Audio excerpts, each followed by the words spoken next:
Paris in the fall, the last months of the year and the end of the millennium.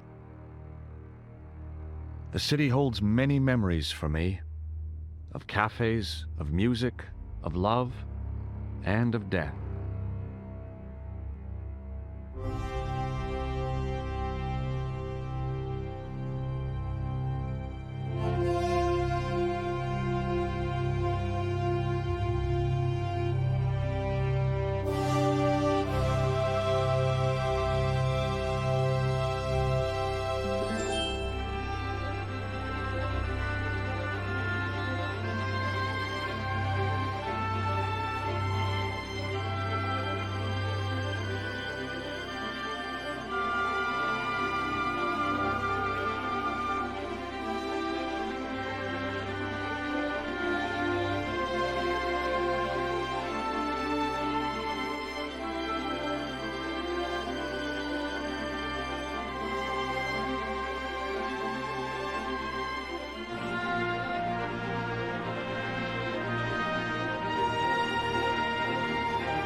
As I picked myself up, all I could hear was the ceaseless drone of traffic.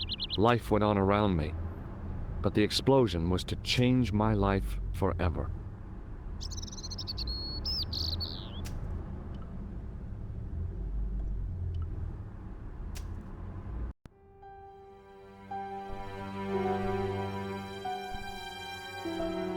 It was the body of the old man. It was hard to believe I'd seen him alive only minutes before.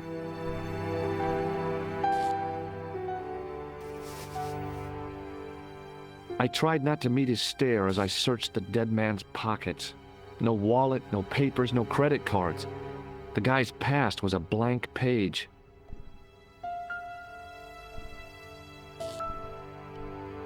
A mysteriously undamaged bottle of spirit stood on the bar.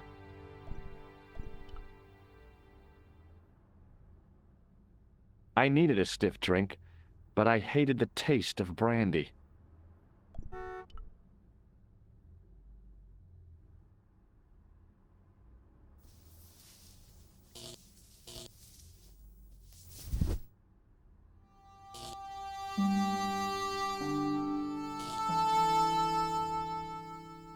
Oh, my head. Never again. How much vodka did I drink? Oh, no, don't tell me. What is your name, Sherry? George Stobbart, ma'am.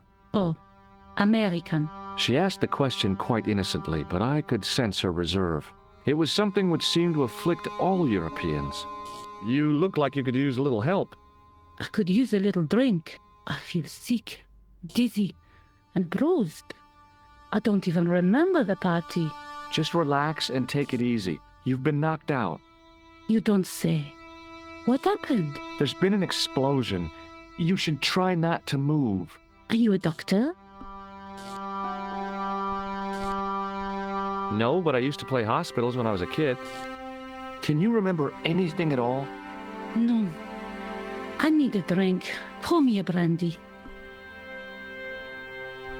You could be in shock. No alcohol. What about your man? Is he dead? Yes, he is. Ah, mon Dieu.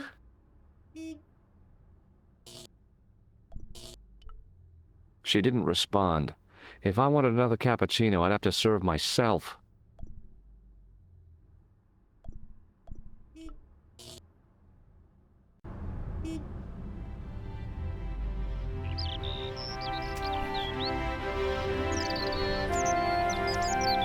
The umbrella had protected me from the bomb blast, but it was of no use to me now.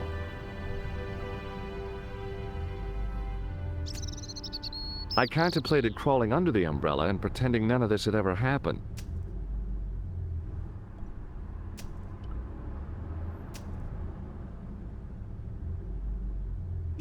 I considered straightening the table, but I figured it best not to disturb the evidence.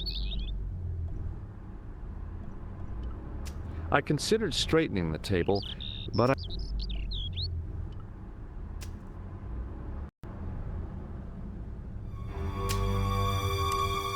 Please, hold it right there. Whoa, don't shoot. I'm innocent. I'm an American. Can't make up your mind, eh? I demand to see the American consul. Drop your weapons and get down on the ground. Put that thing away, Sergeant Moo. I apologize, monsieur, but I cannot permit you to leave. Am I under arrest? Ah, no, I would simply like to ask you some questions. En avant, to the café, marche.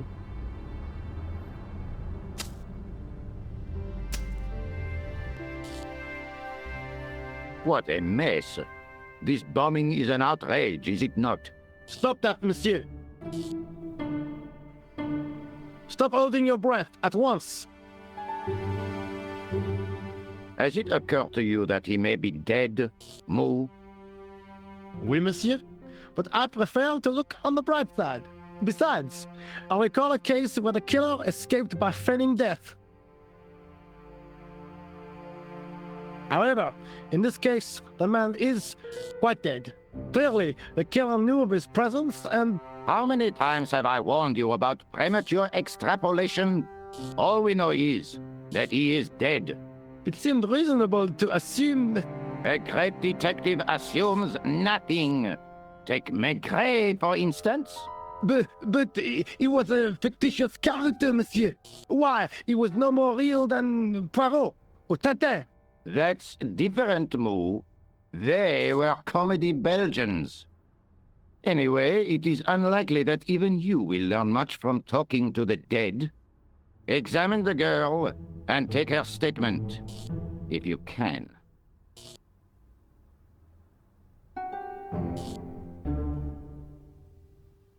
Et maintenant, to business.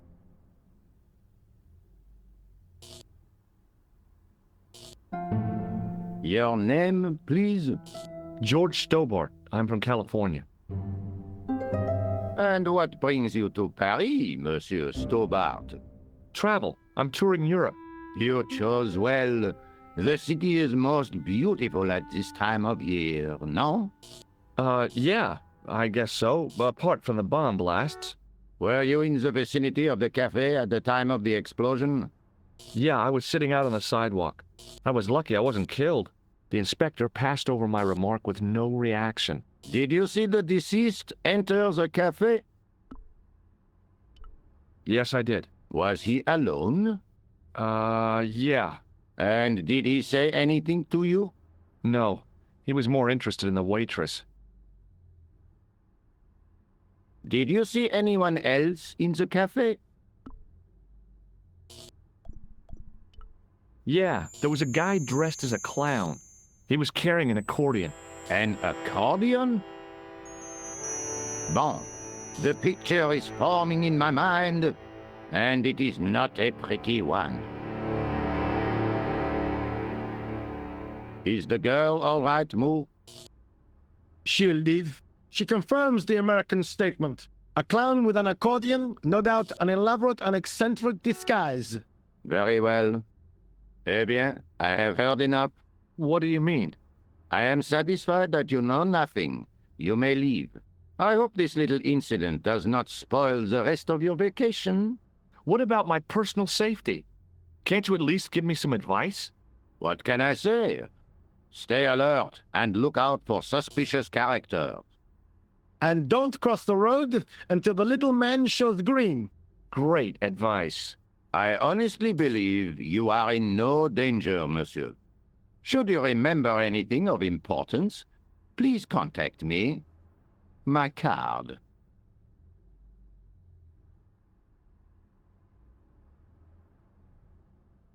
Thanks. That is all. You may go. There's not much to go on, monsieur. On the surface, no. But what lurks inside the subconscious? If the door can only be opened. Are you serious, monsieur? I thought your interest in psychic detection was purely academic. Academic? You are about to witness a scientific breakthrough.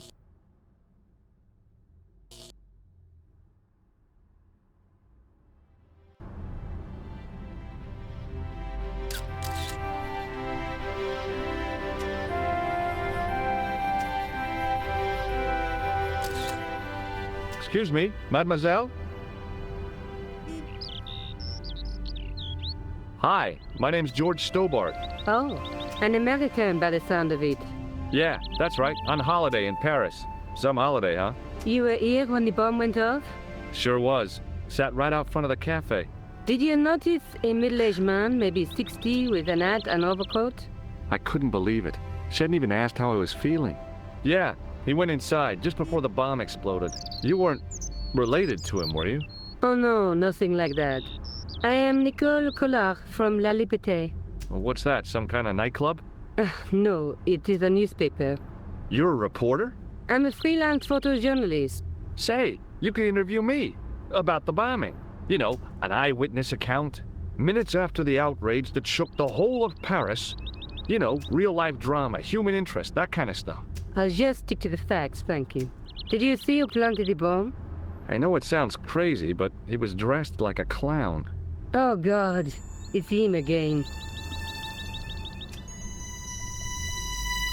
Have you met the clown before? It's a long story. I have plenty of time. I don't. Who's the guy you were supposed to meet? His name was Planter. I didn't know him, but he called me last night. He said he had a story which would interest me. He asked me to meet him at the cafe. I guess I'll never know what he wanted to tell me. Not unless you have Rosso's gift for psychic interrogation. You speak very good English for a French girl. Thanks. You speak very good English from America. Do you know a police officer called Rosso? Rosso? Our paths have a knack of crossing. If I didn't know better, I'd say it was deliberate. Have you seen Rosso? Is he here? He's inside, attempting to question a witness with his psychic powers. What? That guy is weird. Yeah. Rosso didn't blink when I told him about the clown. It's as if he already knew. That is typical of a cold fish like Rosso. I've seen cheeseburgers with more spunk. Why won't you tell me about this clown? Why do you want to get involved?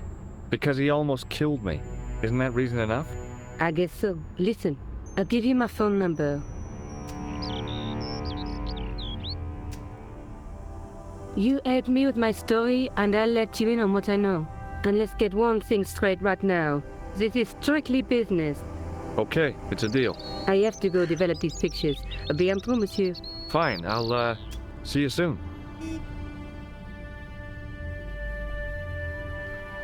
I considered climbing the lamppost, but it wasn't going to shed any light on the affair.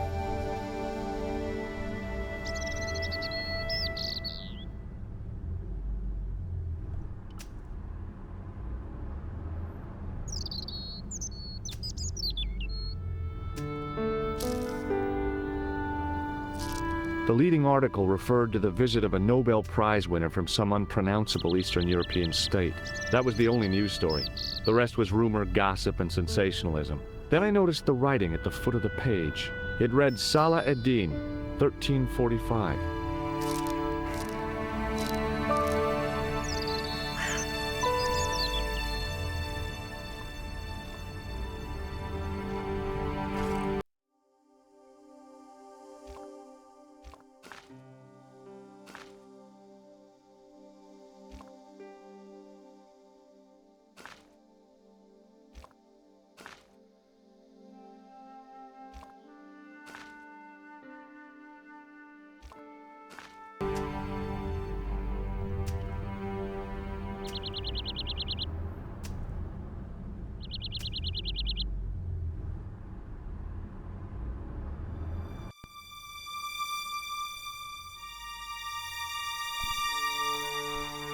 It was a plastic crate.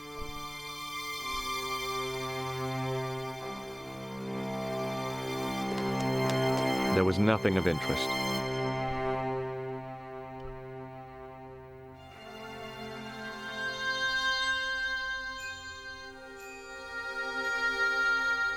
I tried to lift the cover with my fingers, but couldn't gain any leverage.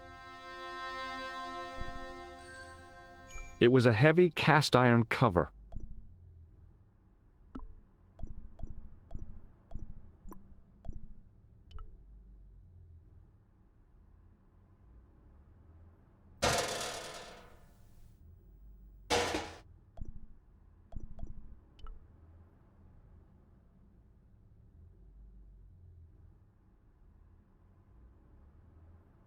I examined the boxes closely. They were damp and smelly and decidedly empty.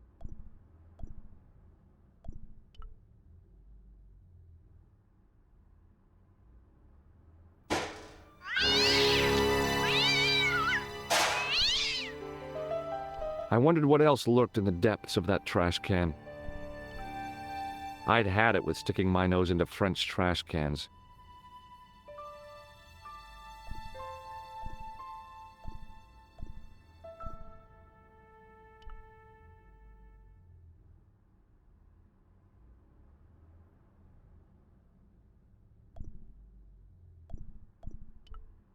The window was protected by stout-looking iron bars. It was a stack of cardboard boxes which had once contained bottles of wine.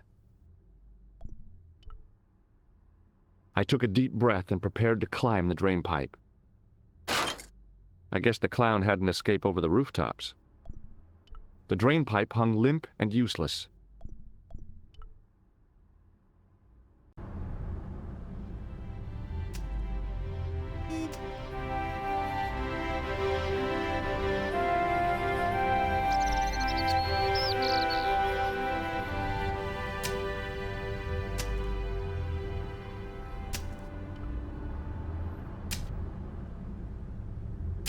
Hi, can you spare a few minutes?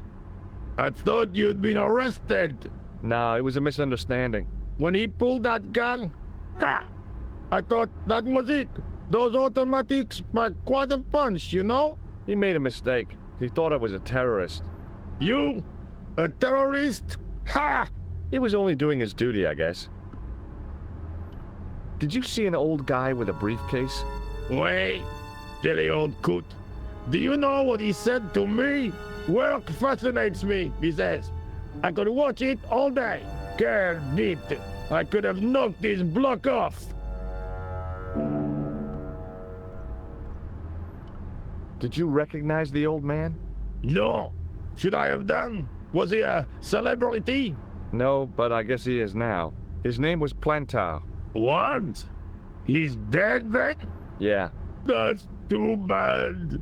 Now I wish I hadn't called him what I did. If only I could turn back the clock. If only I'd been more tolerant. Regret and remorse are strange emotions. They really bring out the hammiest actors in people. Did you see a clown come by this way? A clown? Like in a circus? Yeah, with makeup and a big red nose. Huh! Those guys are funny, aren't they? Not in my experience. I love the circus, especially the horses. You haven't answered my question. Have you seen a clown? You think I've got time to watch everyone who passes by? Some of us have to work for a living. Look, I know you're busy, but surely you'd have noticed a clown. I told you already. I didn't see a thing. He was wearing multicolored baggy trousers and makeup. He'd be a poor sort of clown if he didn't.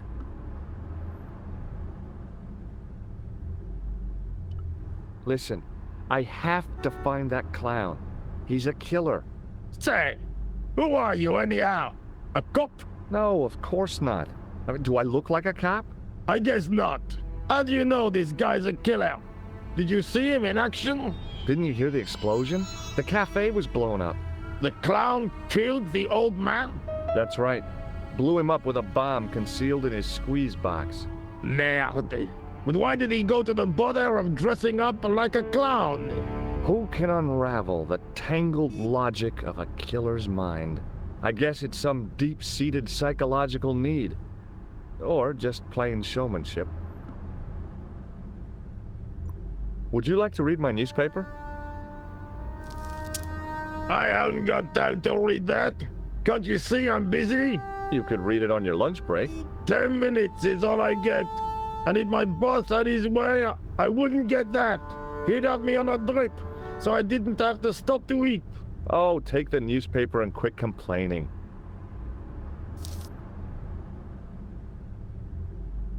Ah, look at this. Damn bleeding out liberals. Ja, save the dolphins. Catch them and eat them, I say. All that fuss over a bunch of fish. Nah, that's more like it. Look at the size of those. Like champagne bottle corks, no? Ah, what's this? Saladin running in the Prix de l'Arc de Triomphe. It's a racehorse? A horse? A legend. Bucephalus reborn, mon ami. Like a streak of lightning she is.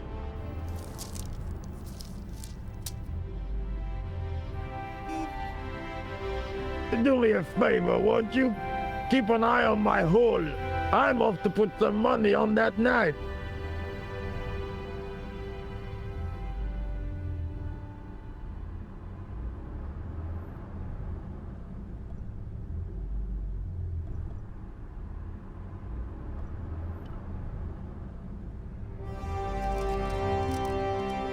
I'd found just what I wanted, a tool for lifting manhole covers.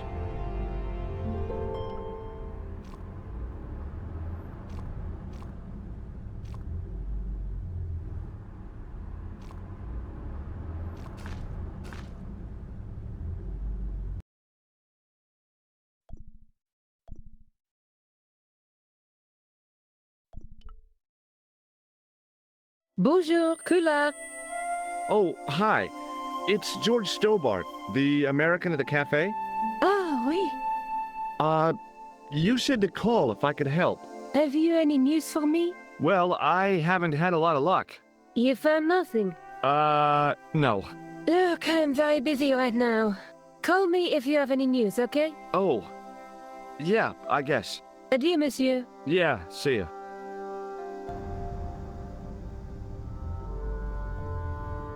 Set into the huge gate was a smaller access door. The door was securely locked.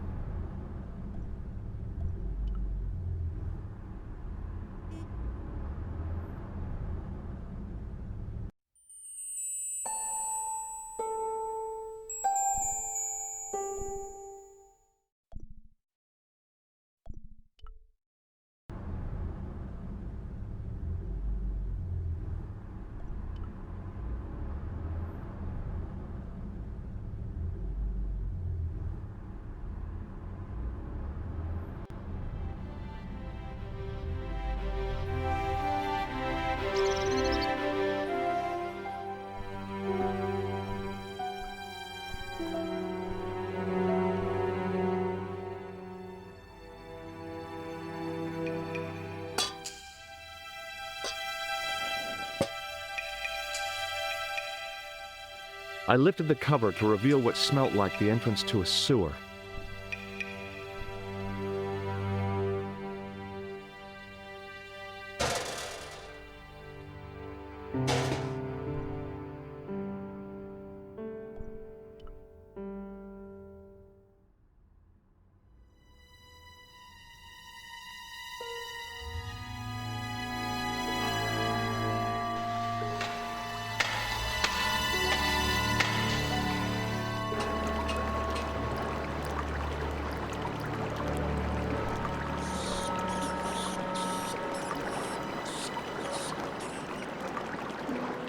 As I picked up the plastic ball, I realized it was intended to be worn. It was the clown's red nose.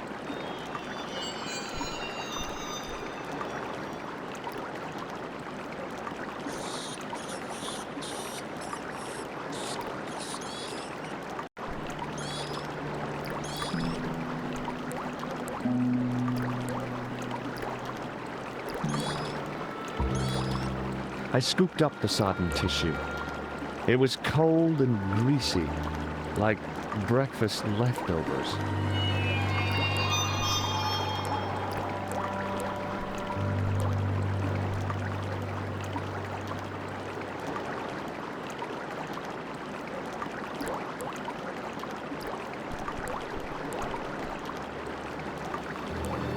I took hold of the scrap of material and unsnagged it from the spike.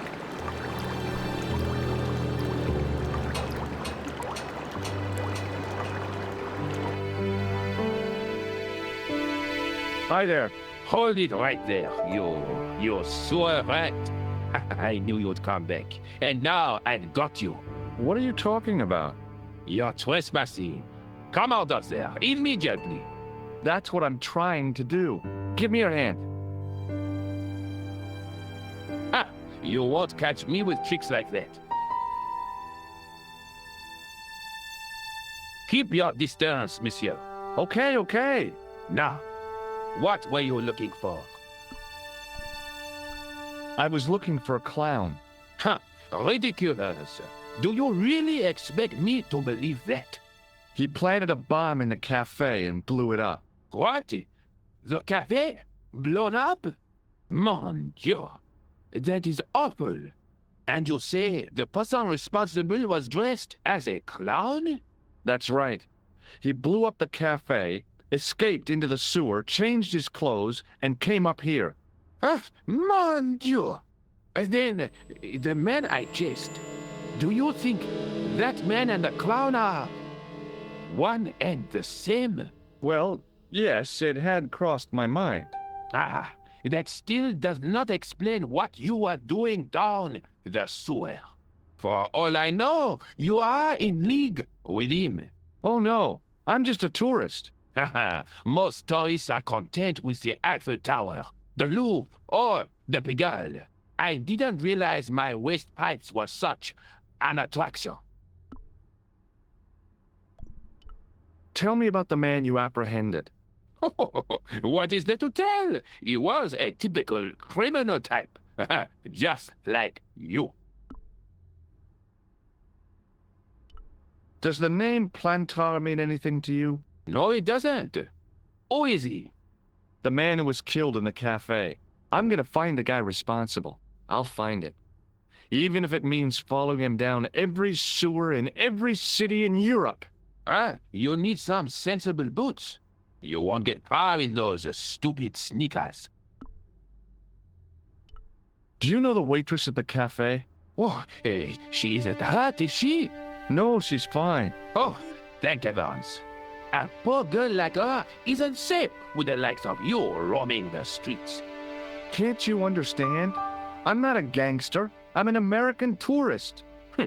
Ah, that's what you say. Was the guy you saw carrying a briefcase? Well, I didn't notice. Now are you going to leave?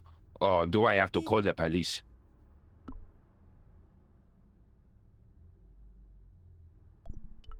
Take a look at this false nose. I've never seen it before in my life. What does this tissue mean to you? Nothing, monsieur. It's disgusting. What on earth possessed you to show it to me? Someone had emptied their nostrils into it. Do you recognize this material? I am not telling you anything. Perhaps you'd like to take a look at my card?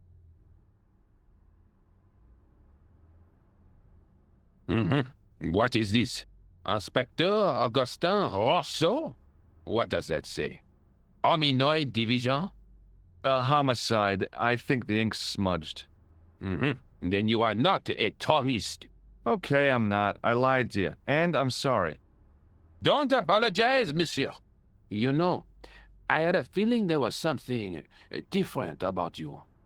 It is your posture, your poise. Oh, yes. There is no mistaking the bearing of a disciplined man. And I should know. I was in the army, you know.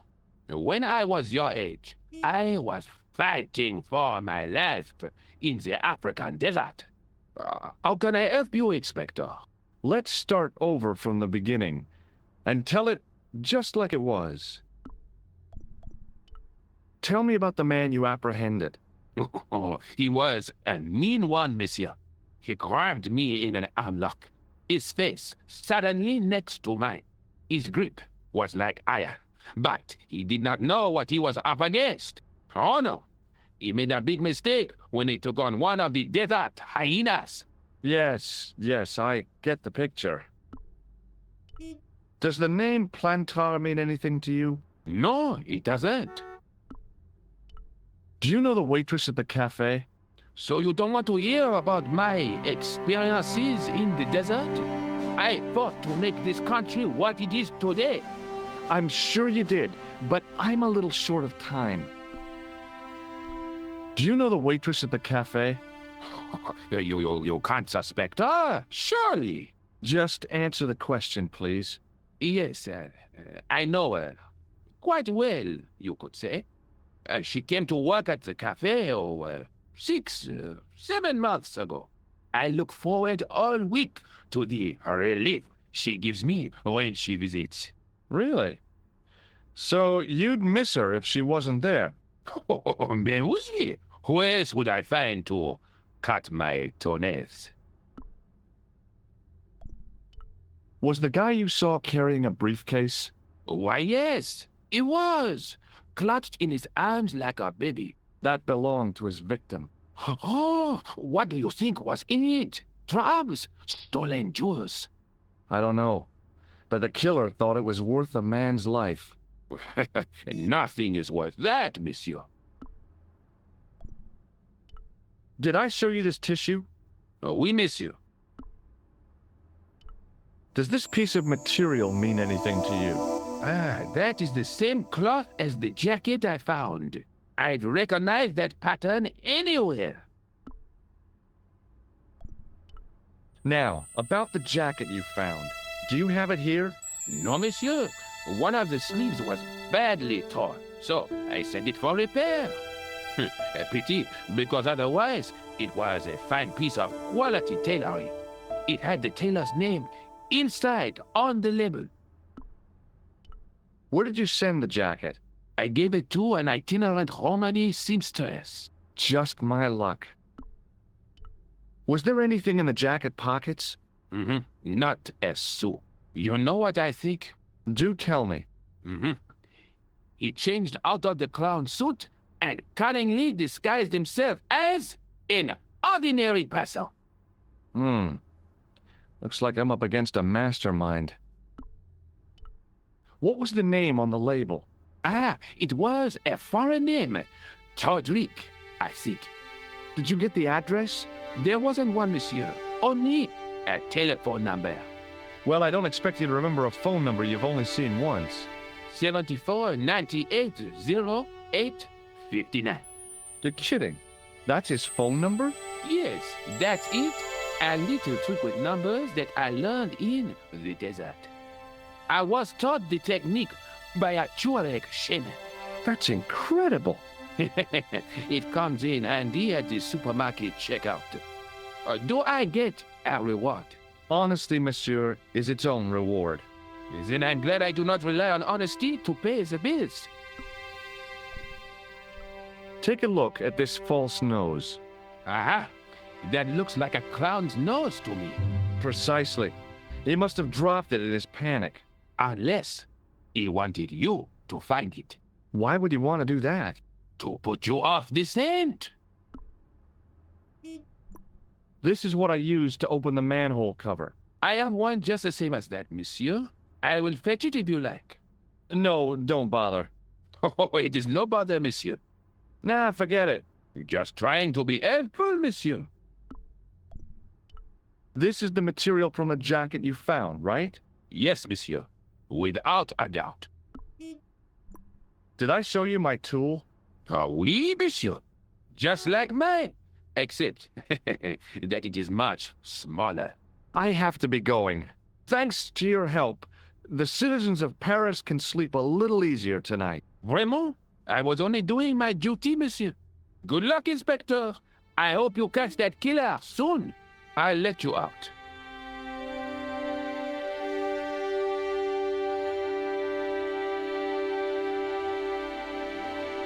I hope you find your man, Inspector.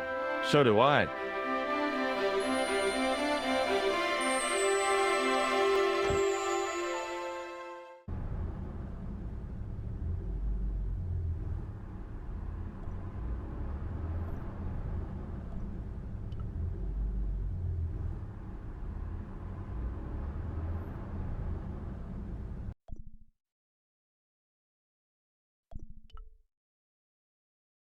Bonjour, Collard.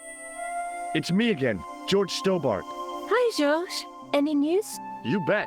I met a witness who spoke to the clown. And I know where the killer gets his suits. No kidding. Hey, I'm impressed. You are? Well, it wasn't easy. Look, why don't you come here to my apartment? Fine. Where do you live? 361 Rue Jarry. Okay, I'll come right over.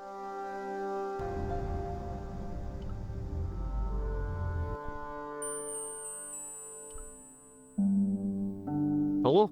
Who is this? Hi, my name's George Stobbart. You don't know me. Correct, Mr. Stobbart, I don't. What can I do for you? Well, I'm trying to trace one of your customers. Could I maybe come over and talk to you? No, that's not possible. Oh, okay, forget it. Listen, all I want is a name. What are you talking about? Who are you working for? I guess you might say I'm acting in the interests of truth and justice. Thank God. I thought you were the police. There are innocent lives at stake, Mr. Todrick. Lives that you could save. You're collecting for charity, yes? No, I'm not. All I want from you is information. Go on. I'm listening.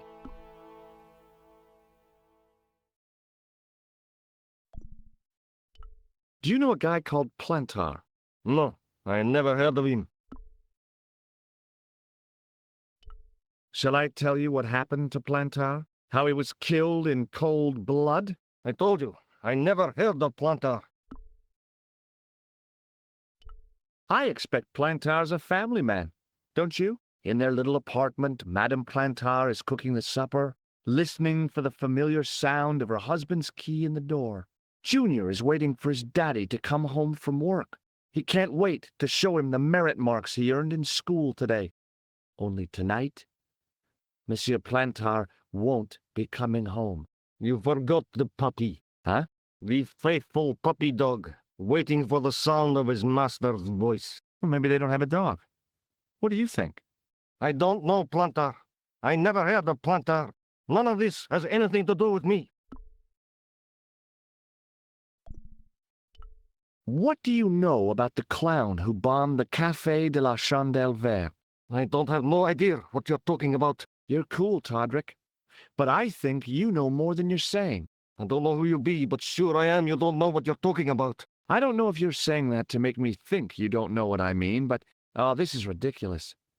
Quit playing games with me, Todrick. I tell you, I know nothing about no clown. Did you know that one of your customers was a part-time clown? If a guy feels happy with a funny nose and custard down his pants, what's the problem?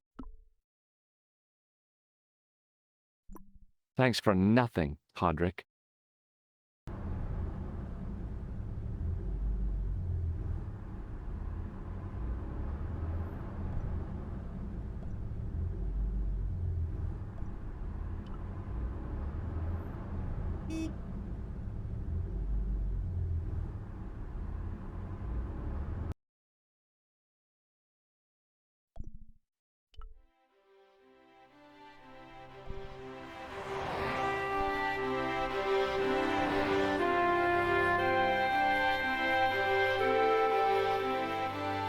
Oh, hi. Bonjour, monsieur. Would you like me to foretell your future? No thanks. I'm very good, and it only takes a minute. Thanks all the same, but I'm not superstitious. Besides, if it only takes a minute, that's not much of a future to look forward to.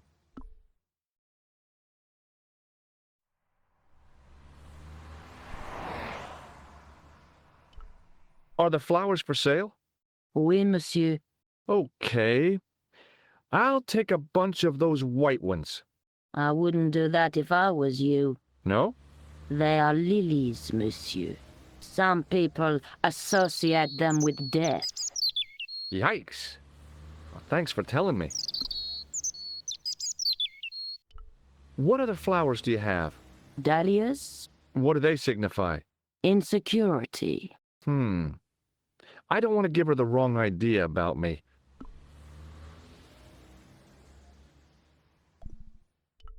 Do you know a young woman called Nico Collard? Yes, I do. She lives upstairs from me, in the apartment block across the street. The door isn't locked, but you'll need to give it a gentle nudge. It sticks, you see, because of the damp. The landlord said he'd fixed it before winter sets in. He's been saying that for 3 years. How long has Mademoiselle Collard lived here? A few months.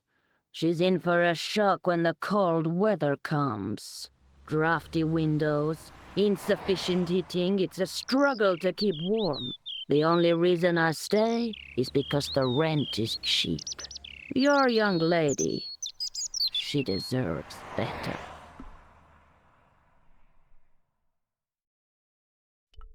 I thought Mademoiselle Collard was a successful photographer.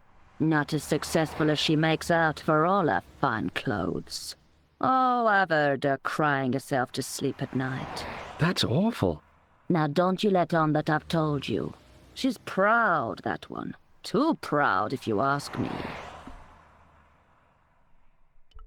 I've changed my mind. Will you tell my fortune?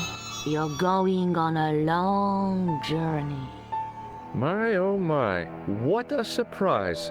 Can you tell me anything I don't already know? 10 francs, please, my dear. 10 francs? That's a ripoff. Please yourself.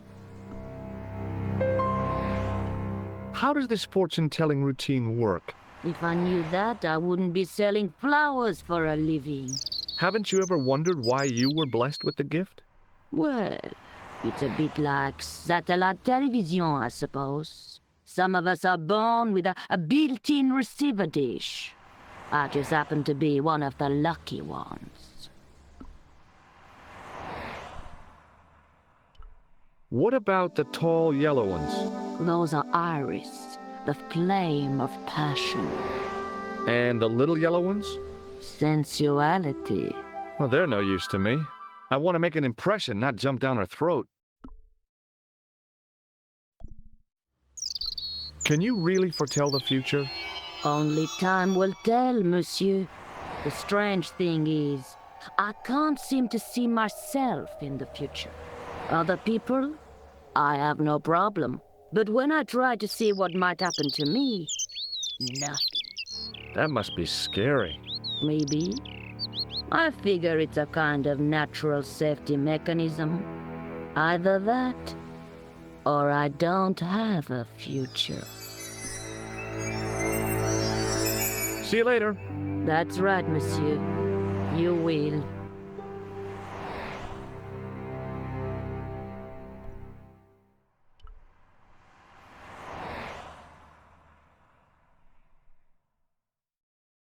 Remembering the flower seller's advice, I pushed the door gently just above the lock.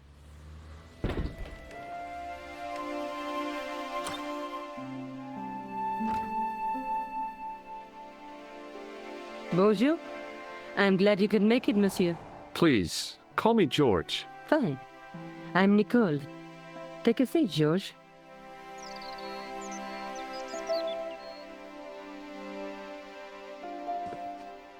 Eh bien? And what have you been up to? I've been exploring the sewers beneath the cafe.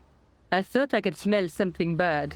The clown used the sewer to escape and to change out of his costume. I guess he was in a hurry. He left his jacket behind. And? I got his tailor's phone number. You had better luck than I did. Luck, she said. Luck? Hard work, I'd call it. What happened? I took my photographs to the editor, but he wasn't interested. Can you believe it? He told me to drop his story. But you're not about to do that. Oh no.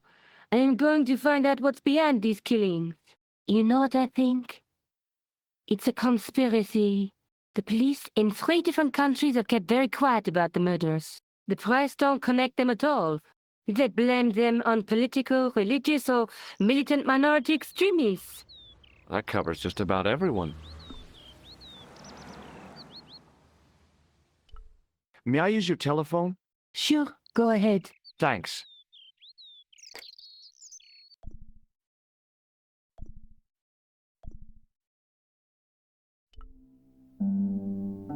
Hello? Who is this? Mr. Todrick? Oh, it's you again. What now? Forget it.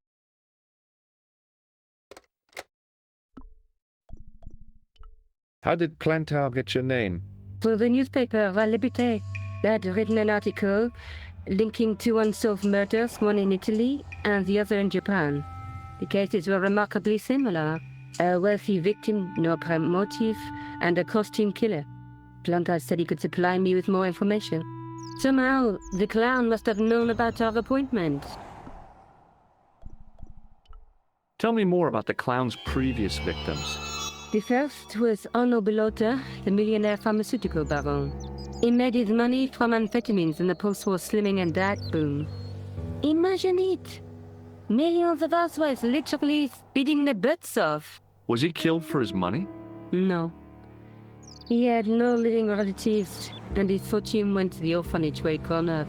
The only witness in the case was his Filipino au pair. She swears he was led to his death by a snowman. What about the clown's second victim? Yamada, the controversial Japanese green politician. He inherited his fortune from his father's electrochemical consortium. He was committed to dismantling Japan's automobile industry. I can't see him gaining much support with a loony policy like that. Yamada was a man of vision. He was years ahead of his time. If you say so. How did he die? At the hands, or should I say, flippers, of a giant emperor penguin. A snowman, a penguin, and now a clown. You know, I hate to admit it, but this is scary. And I'll tell you what, I won't be accepting any invitations to costume parties. I don't blame you for being scared. I am too. But this story could be my only chance of a big break. Or a premature death. I found this false nose in the sewer. Hey, what's this inside it? The contents of someone's nose? Don't be cross, George. It says La Risée du Monde. Masks and costumes. It's a costume shop near the Gare Saint-Lazare. I'll check it out. Maybe the owner remembers who hired the clown costume. Why don't you put it on, George? No way am I wearing this. I'd look really stupid. Besides, you might have had a cold.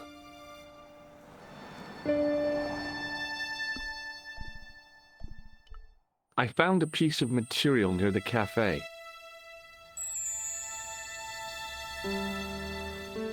When I showed it to the concierge, he recognized it right away.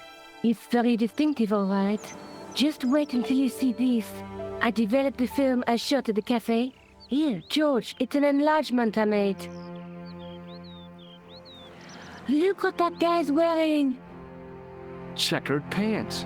The same material as I found in the sewer. That's right. This guy shouldn't be difficult to find. Oh no? Take a close look at his left cheek. A scar. In the shape of a horseshoe. Oh, a crescent moon.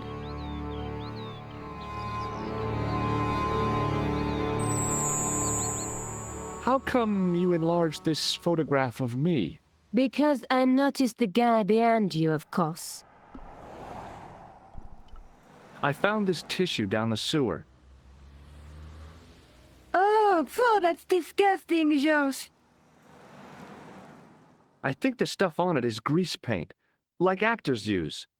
Or clowns. It's still disgusting. Get rid of it. Tell me more about yourself. Oh, there is not much to tell. Well, how did you get into photography? I guess I owe that to my father. He bought my first camera.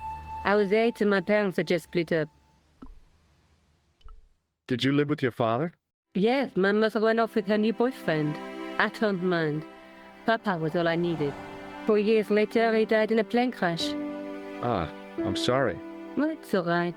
I don't mind talking about him.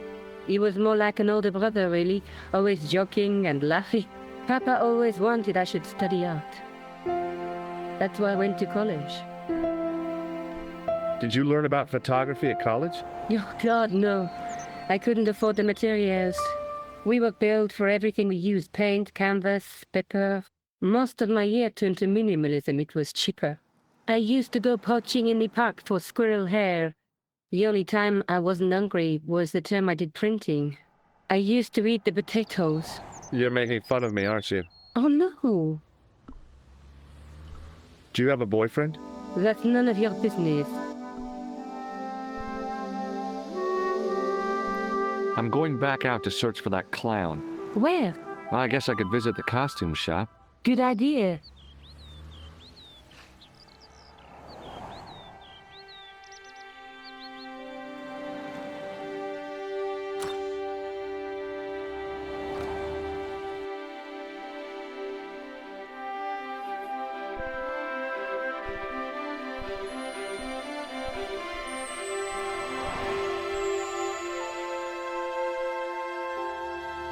Oh, hi. Hello, my handsome friend. Do you recognize the man in this photograph? What a hunk. He's a killer. I can see that. His eyes say it all. Do you recognize this nose? No, monsieur. What can you tell me about this tissue? Nothing? What do you make of this tool? Is it something a dentist would use? No, it's for raising manhole covers. Formidable. Do you recognize the man in this No, dear. D- That's right.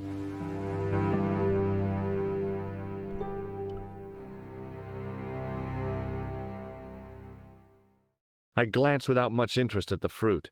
It was dusty, shriveled, and tired-looking.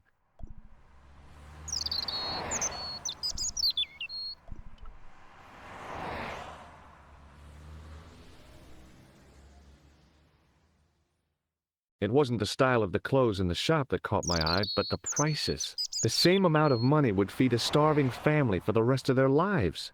I guess people who buy that kind of stuff don't have a problem with their consciences.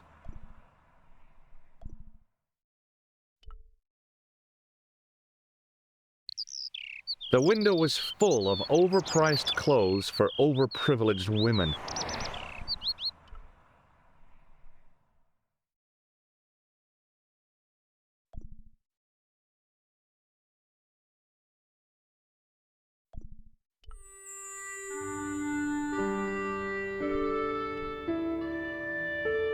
As my fingers closed on the plastic novelty, I realized my mistake.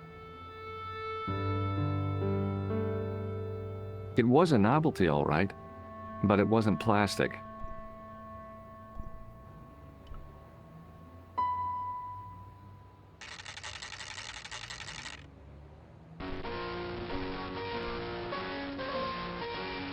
Excuse me. Bonjour, monsieur. Please, come in. Welcome. Leave the mundane world behind, for in these four walls, fantasy is king. I don't want a costume. Didn't you ever dress up when you were a child? Not that I remember. Incredible! You'll be telling me next that you never shared your elder sister's lingerie. I don't have a sister, and I think I'd look pretty silly in a brassiere. I just need some information. Of course. How can I help you? Have you heard of a man named Plantile? I do not recall anyone of that name. I'm looking for a man who hired a clown costume from you. Oui, monsieur. I do not see how I can help. Don't you keep a record of costumes that you've rented out? Of course, monsieur, but...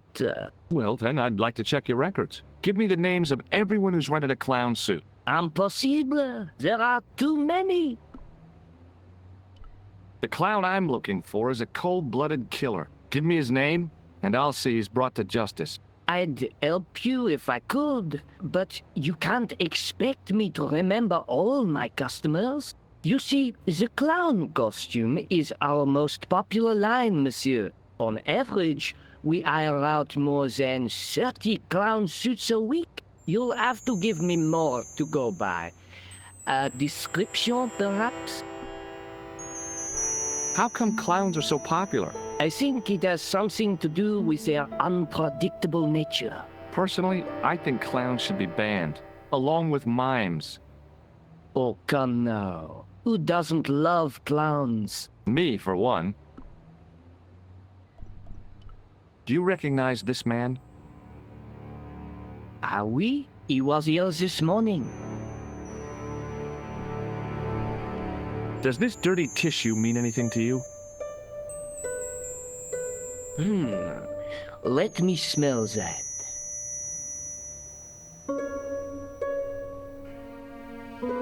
Festheimer's number 7 white pancake. Theatrical grease paint, right? Oui, monsieur. La crème de la crème of Thespian accoutrement. Have you sold any of it recently? Yes, 2 cans. Do you want this red nose back? Not after it's been worn, thank you. About this tissue. I have already given you my professional opinion. Are you sure this is the man who bought grease paint? Oui, monsieur. He chose 2 costumes. Bozo the clown and Seamus the pixie. A pixie? Very smart. Green silk with a taffeta lining. He gave me his name as Monsieur Khan. Are you sure this is the same man who hired the clown suit? Certainement, Monsieur Khan. What does this tool mean to you? Nothing. Are you sure this is the... Certainement. Thanks for your help, buddy. My pleasure, monsieur. Allow me to shake you by the hand. Huh? Well, okay.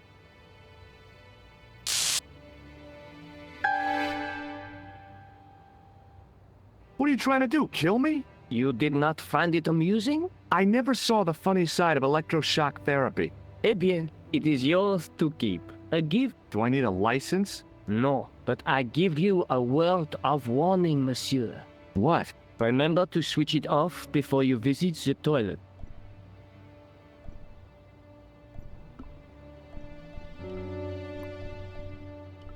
Excuse me? Oui, monsieur? Do you want this buzzer back? No, you keep it.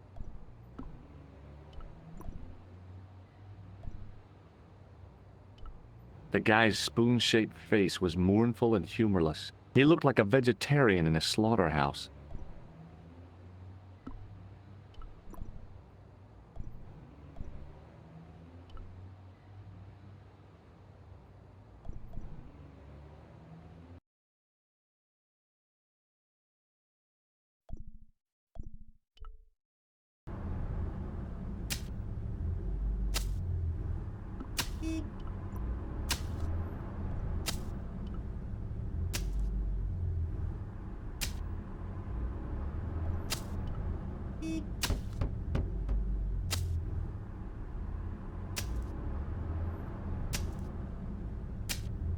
Hi there, remember me? Ah, mais oui, Inspector. Have you found him? Who? The man in the sewer, of course. I'm, sifting through the evidence. Rather you than me, monsieur. That reminds me, someone's been impersonating you. Came sniffing around just after you gone. Bold as brass. He tried to tell me he was a policeman. Inspector or so, he claimed. I didn't tell him I'd been talking to you, not hours before. Thank goodness. Impersonating a police officer is a serious offense. A man with so little respect for the law must be desperate. Yes, my father used to say, desperation opens the door to the devil. He was always coming out with things like that. Stupid man. So, when you are not exploring sewers, what do you do? I take a lot of showers. Oh, very good, monsieur. A policeman with a sense of humor. Shake my hand. Go on, shake it. You're joking, aren't you? Nothing personal, but you've been mucking about down this sewer. Wouldn't you like to shake my hand? Frankly, no. Do you recognize the man in this photograph? Yes, I do. It's that villain I told you about.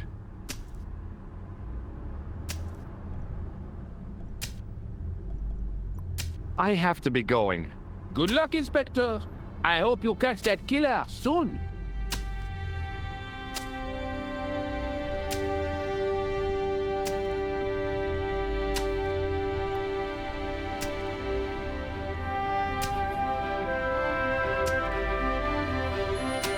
Hi. You're the guy who gave me the tip, aren't you? Huh? The racehorse, Salahuddin. Oh, yeah, but I put every franc I had on that horse. listen, My lifetime savings, next month's rent, everything. Oh, God. She won by 3 lengths. I'm a rich man. Call me Lucky George, the punter's friend. So how come you're still here?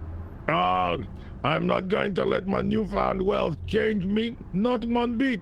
I bought this hole, fittings and all.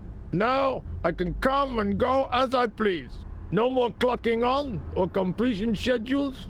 No foreman breathing down my neck. Thanks to you, I've found paradise. I'm getting a mushy feeling in my chest. But not half as mushy as your head. What do you want now? Would you like to shake hands with me? No, I wouldn't. One of the real pleasures of being rich is not having to be polite.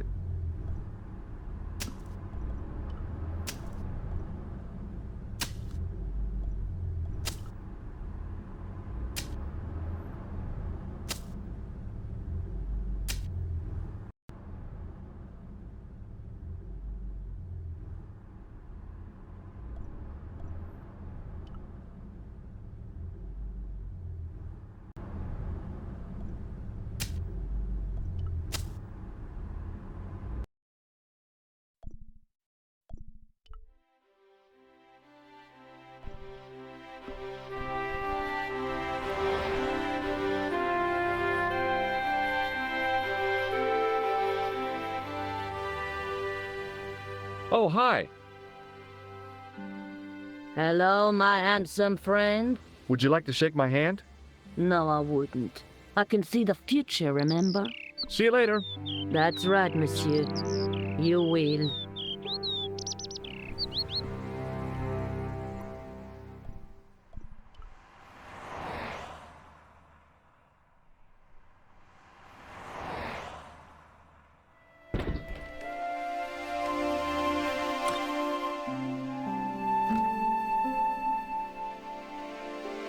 Salut, George. What news? I've been to the costume shop.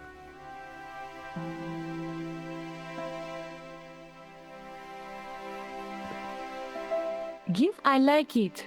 What are you supposed to be? I didn't hire a costume. These are my clothes and you know it. Did you ask about the clown? Yeah. He used the name Khan. He hired 2 costumes, the clown and a pixie. Then we won't jump ahead of him. How do you make that out? He probably plans to use the pixie suit next time he kills. Oh, God, don't let it be me. I don't deserve to die at the hands of a pixie. Don't be silly, George. That won't happen. Oh, no? No, because every time you see a pixie, you're going to run like hell. What are you doing to help trace the killer clown? Research, George. Yeah? You have a copy of the clown's yearbook? I have a telephone and lots of contacts. Oh, well, did you find anything useful? Not yet. I'm employing my first and most useful weapon. What's that? Patience. Oh, I've heard of that. Isn't it a substitute for decisive thinking? The guy at the novelty shop gave me this. What is it? A hand buzzer. You put it in your hand and give people electric shocks. Why? It's a gag, a practical joke. If you ever use it on me, I'll break your arm. Okay. I get the picture. Hey, Nico, shake hands with me. No chance, Buster. Have you found out any more about the murders? Well, it may be nothing, but both the clown's victims visited Paris earlier this year. When? The second week of July. They were both here at the same time. Did they meet? I don't know, but I can't imagine it was coincidence. Do you want this photograph back? No, you keep it. I can always make another print. I showed you the red nose, didn't I? Yes, you did. Did I show you this tissue? Yes, George. May I use your Sure, go ahead. Thanks.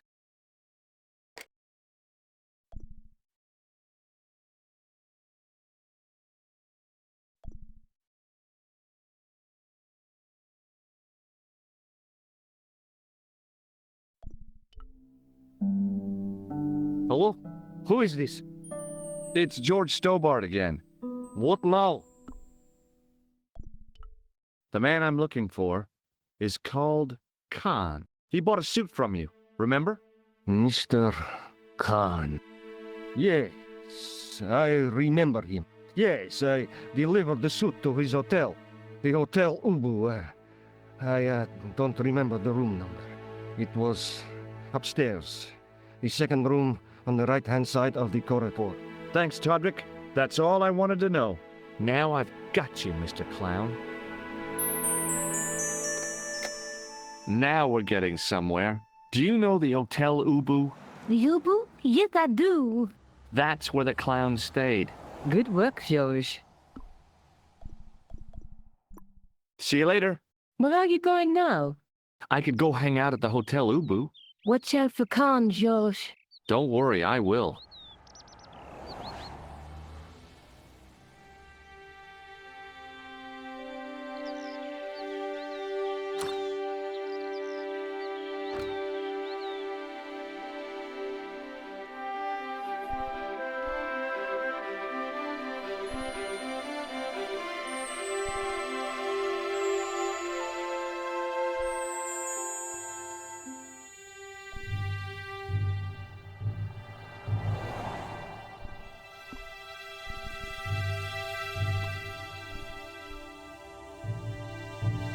Excuse me, Yes? will you shake my hand? Are you joking? Who knows where it has been? Excuse me.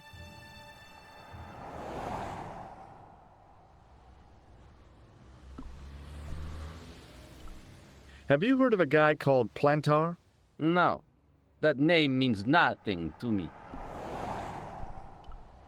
Do you know a man by the name of Khan? No, I don't. It's very important I get to see him, and I told you. I don't know it. I'm looking for a clown. Are you trying to be funny? No, I really am looking for a clown. There are no clowns here except you. Do you recognize the guy in this photograph? No, I never saw it. Have you ever seen this clown's nose before? No. What does this tissue mean to you? Are you serious? Oh, yes. Take a good look at the substance it's smeared with. You are sick. Very sick. Forget it.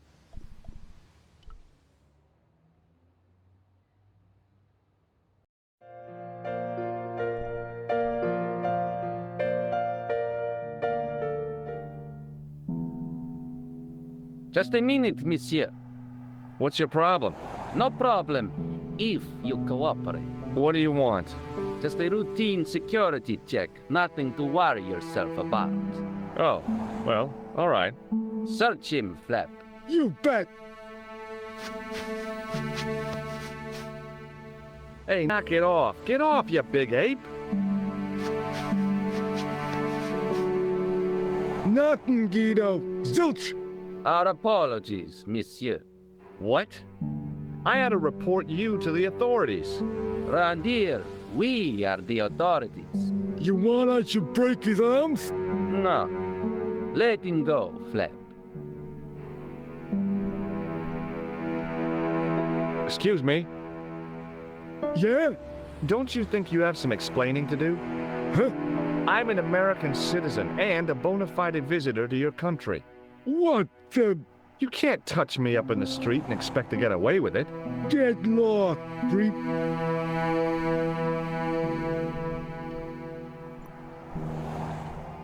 Excuse me. Yeah? It's no good pretending you don't understand me. For the last time, get lost. Oh, yeah? And what if I don't? What if I call the cops?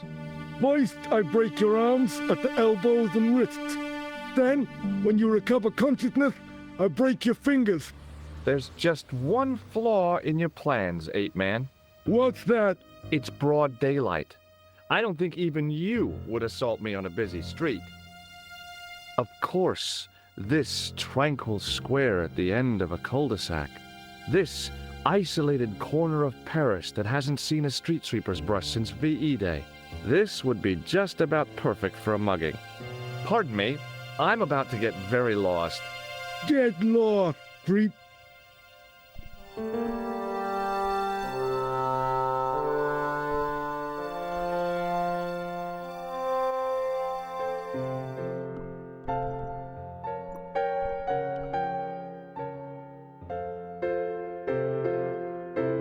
Hi there, ma'am.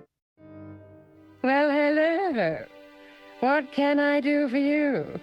I'm looking for a man. You disappoint me, my dear. For one foolish moment I thought... But never mind. Aren't you going to tell me your name? George Stobbart, ma'am. How sweet!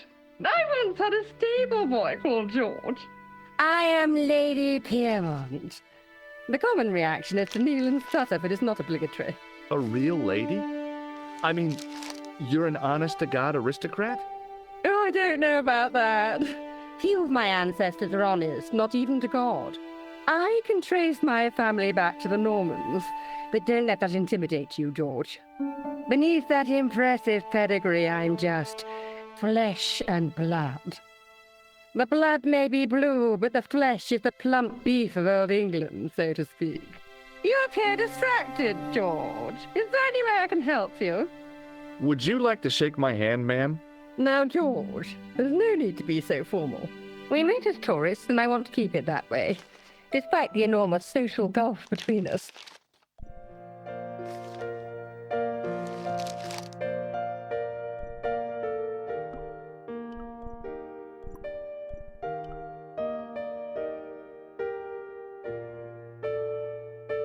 Excuse me, didn't I see your picture in the news?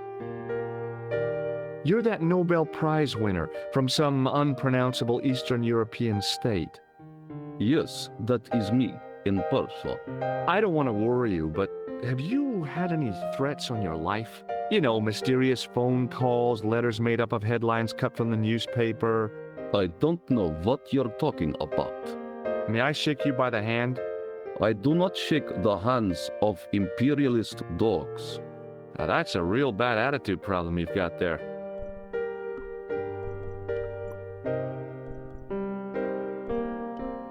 Hello again. Do you know a guy called Plantow? I don't know anybody in Paris. Oh, well, this guy's dead anyhow. Why do you ask me about dead men? I have seen enough of death to last me a lifetime. I'm, sure you have. Have you seen a clown? I beg your pardon? The clown. A guy in funny pants. Have you seen him? My pants are from England, Marks and Spencer. They are a pleasure and a comfort to wear, with much support. I'm real glad to hear that. You know, it's good to know you Nobel Prize winners are human too. In my country, the people make do with string and egg cartoons. For pants? For everything. Oppression is the mother of ingenuity. Do you recognize this man? He calls himself Khan. Yes, I know this man. Why do you carry his photograph? I'm a private detective. This is a photo of Khan, right? That is just one of the names by which he is known. What's your interest in Khan? He is an enemy of my people. You know he's a killer. Of course, amongst other things. Would you help me investigate Khan? That is not possible. My instructions are to observe. I cannot jeopardize my position as an honored guest of this country's government. Thanks for your help. Goodbye.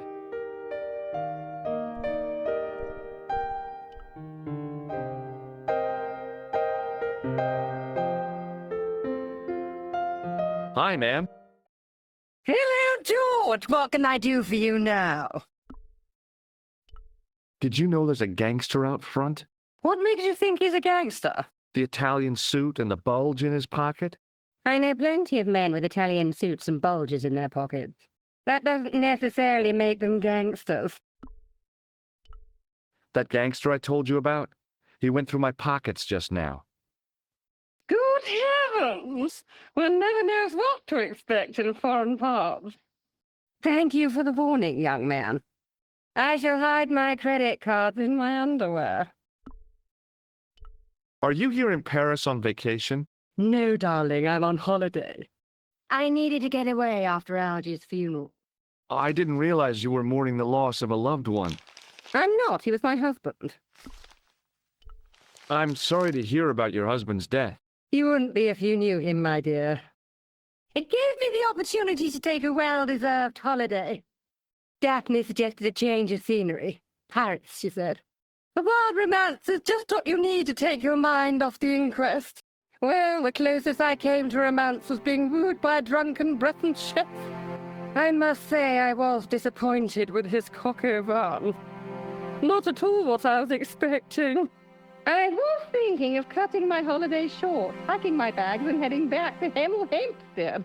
That was until last night.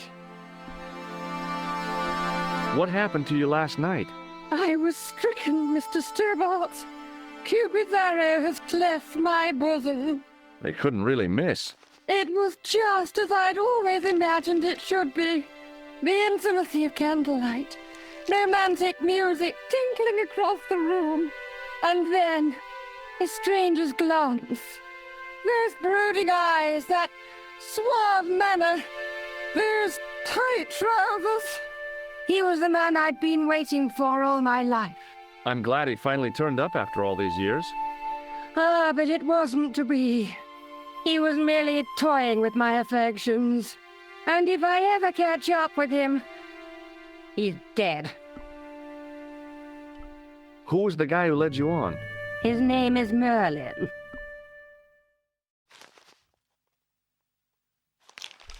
I'm looking for a murderer. Good heavens! You're a private detective. That's correct, ma'am. What's the term you Americans use? It's on the tip of my tongue. I believe what you're thinking of is Dick. Precisely.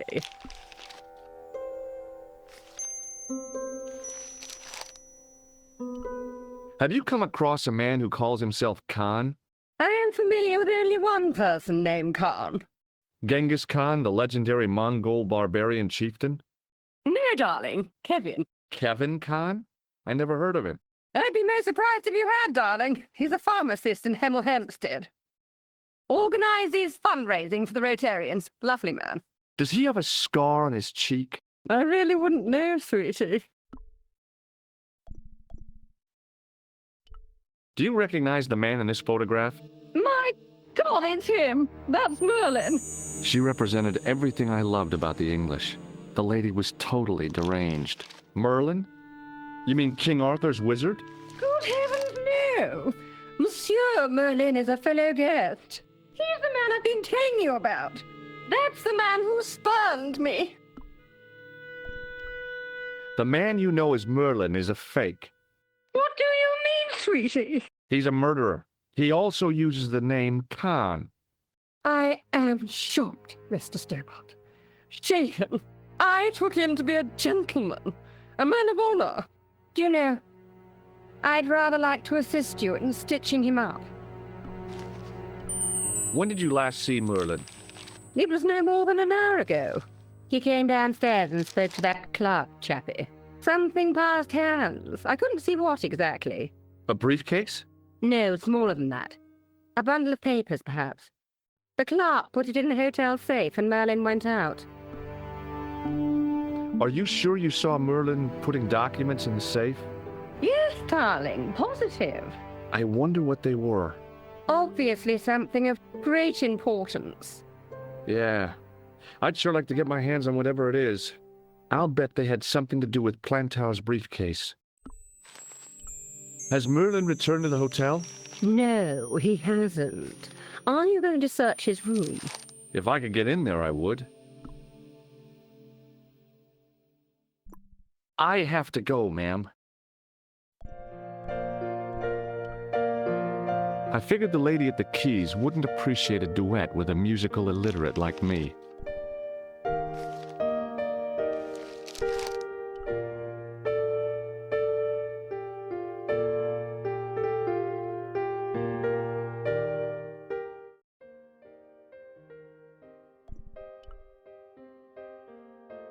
The door was locked.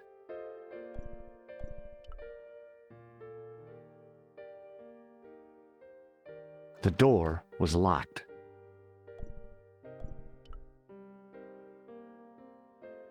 The door was locked.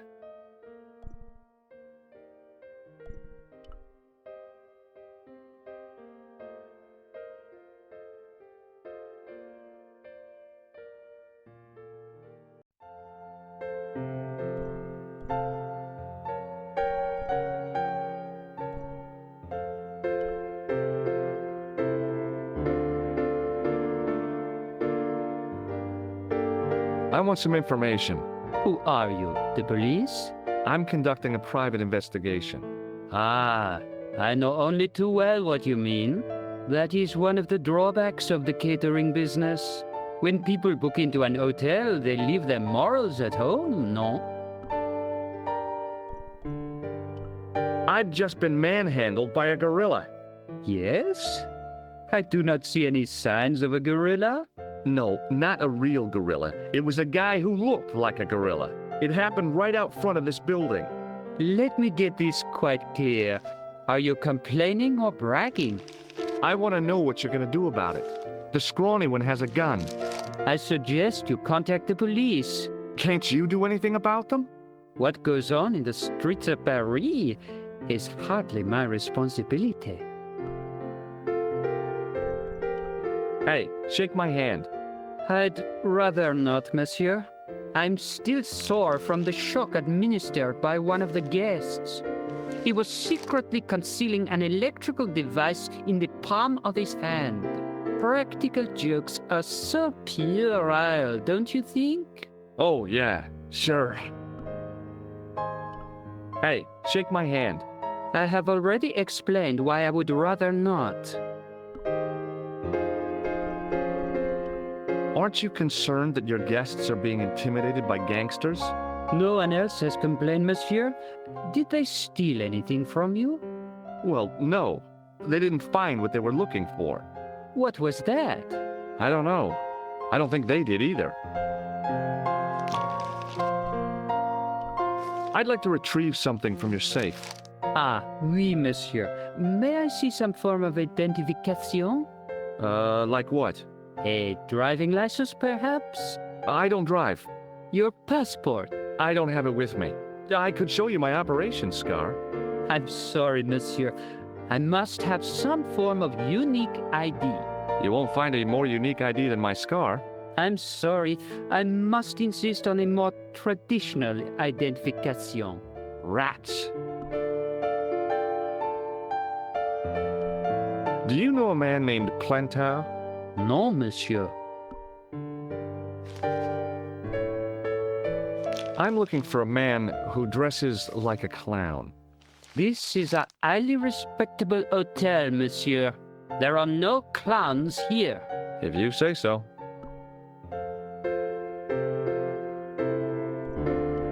Do you recognize the man in this photograph?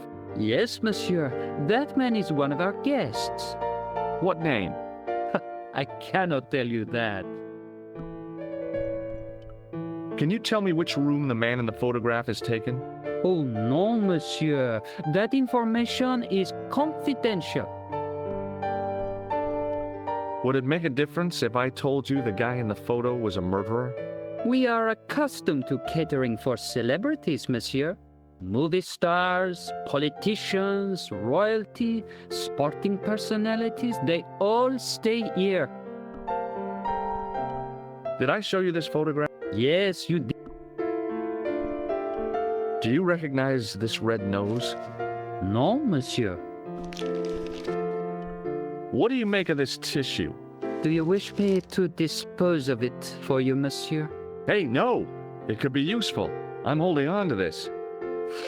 As you wish, monsieur. Perhaps you would like a little plastic baggie to keep it in? Nah, it's fine the way it is. What do you make of... You have shown... What do you make of this tool? Stunning, monsieur. I bet you handle it like a professional. Thanks for your help, buddy. There was no one registered under the name of Khan, but the name in the book for room 22 was Merlin.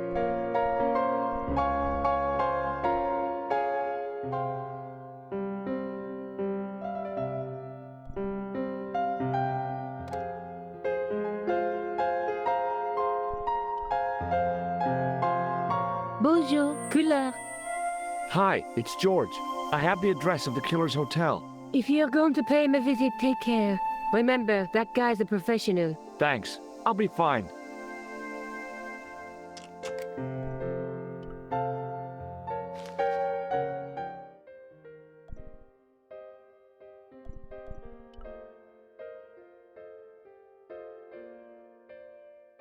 The door was locked.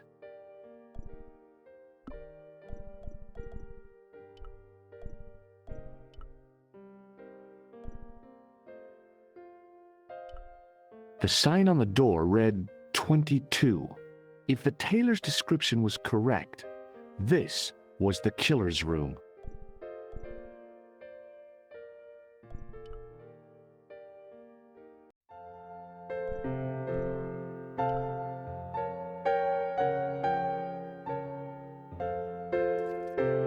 Excusez-moi, monsieur. What? You were trying to steal that key, no? No way. Hanging from a brass hook was a key and a plastic tag.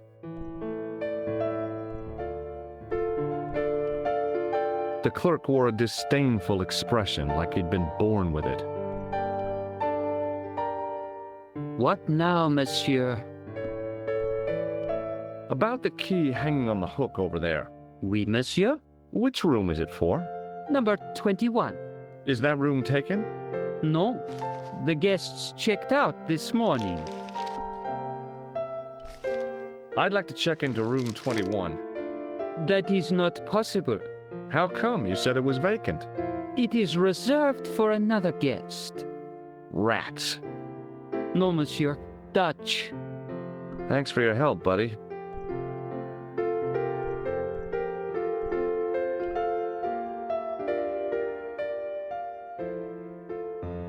Hello again.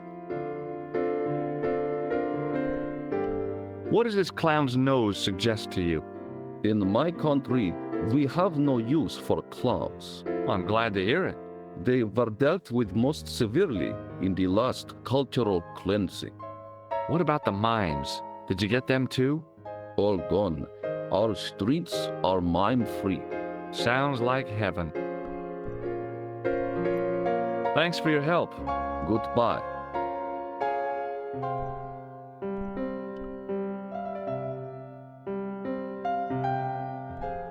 Hi, ma'am. Hello, George. What can I do for you now? Would you distract the clerk while I borrow a key? Are you asking me to aid you in a criminal act, darling? Oh, no. It's the key to an empty room. And why, may I ask, do you wish to gain access to an empty room? Do you plan to squat? No, ma'am. The Scouts honor? I was never in the Boy Scouts, ma'am. No, you should have been. What were your parents thinking of? It's a fine way for a boy to get licked into shape. Now tell me, why do you want to get into that room? It's next to the room the killer is using. Ah, so you plan to eavesdrop on Merlin? I was hoping there might be a connecting door. I shouldn't think my feminine charms would be much use in this case, but a good dose of English arrogance might do the trick.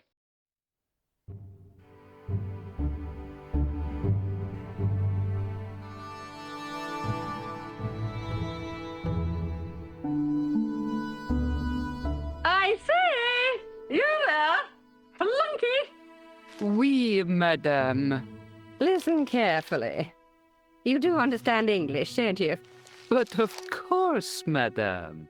Good. I wish to deposit some jewelry for safekeeping. I understand. Are you quite certain? Oh, bien sûr, madame. Over to you, my dear.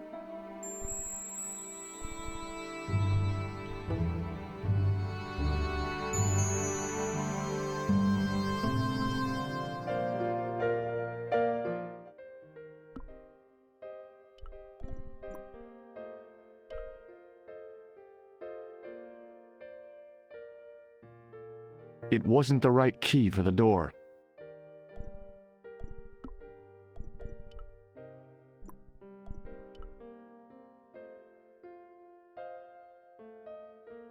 Maybe it wasn't the right room, but this was the right key.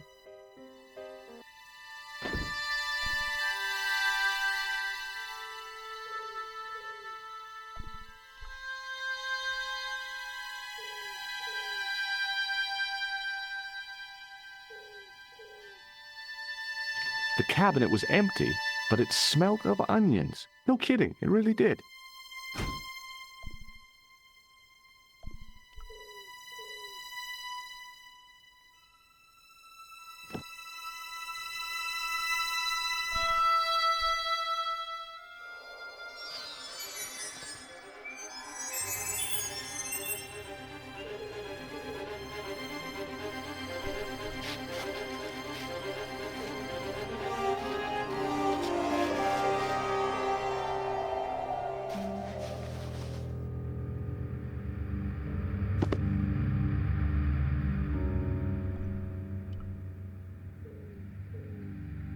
The assassin had been too smart to leave incriminating evidence beside his bed.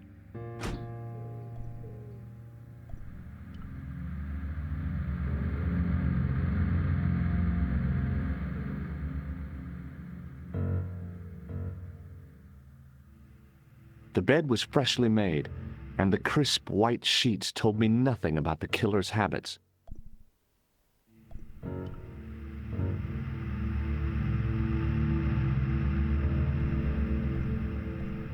There was nothing in the pockets of the pants.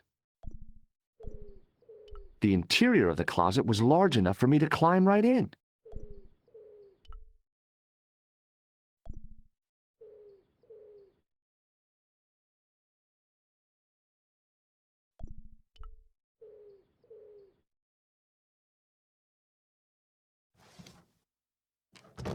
I searched the interior of the briefcase, but as I'd half expected, it was empty.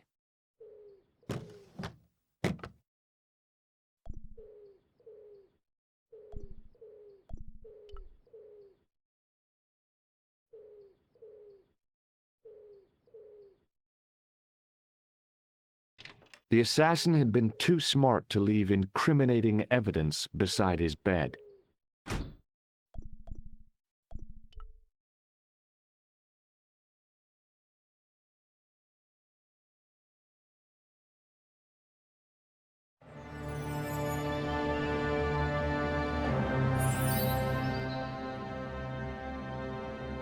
I had the kind of feeling in my stomach that would usually send me running to the bathroom.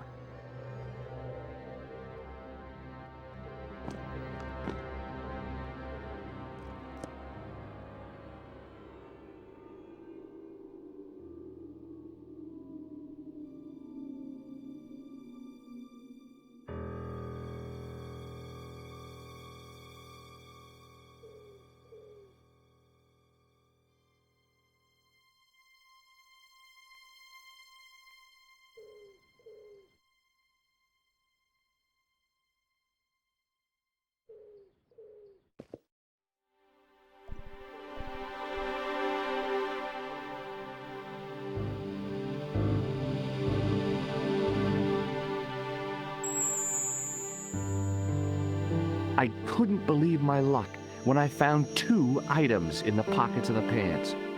The first was an ordinary matchbook. No matches, no clues. The second was a pass card which read, Thomas Merlin, Gruber Electronics Corporation. There was nothing else in the pockets of the killer's pants.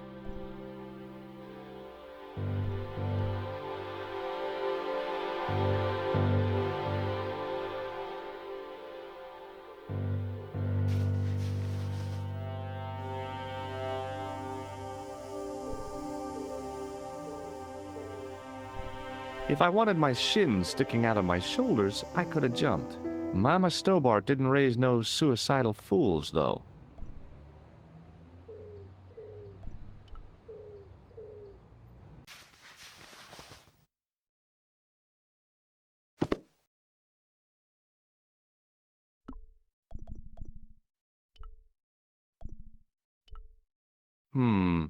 Maybe not.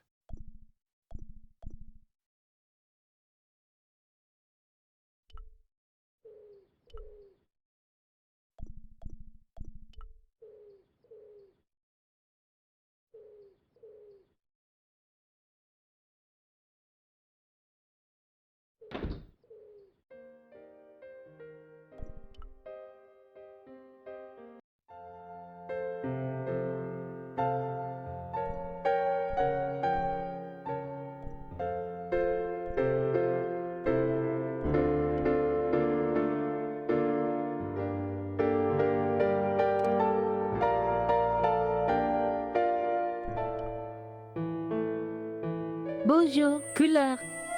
Hi, it's George. Are you okay? I'm fine.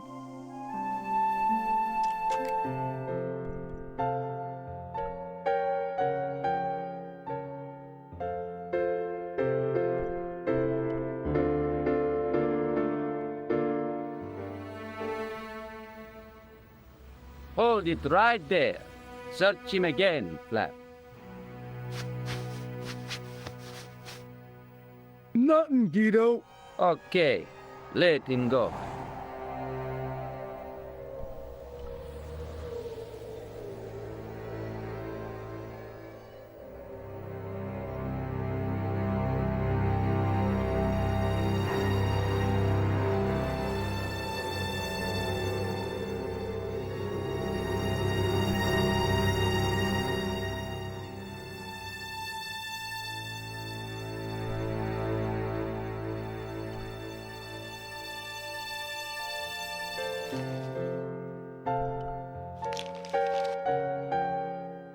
Hi, ma'am.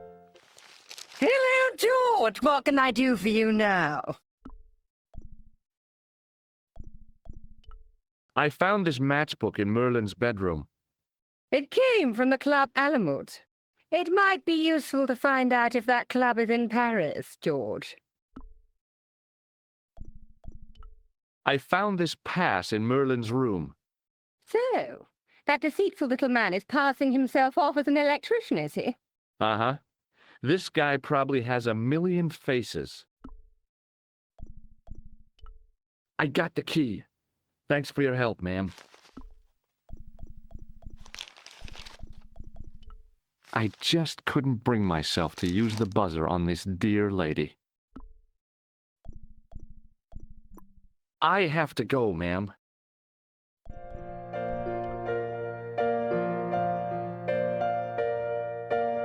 Hello again. Do you recognize this card? No, I do not.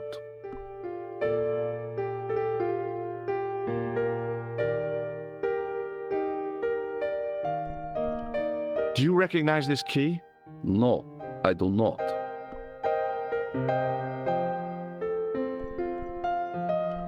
Does the name on this matchbook mean anything to you? Indeed it does, for Alamut was the home of the old man of the mountains. You do not know him? No, I don't.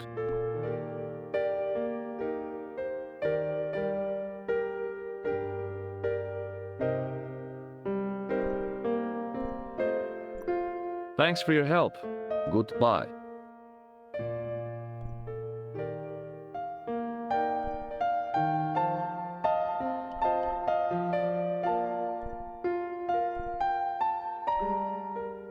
What now, monsieur? Does this pass mean anything to you? That is Monsieur Merlin's property. That's right.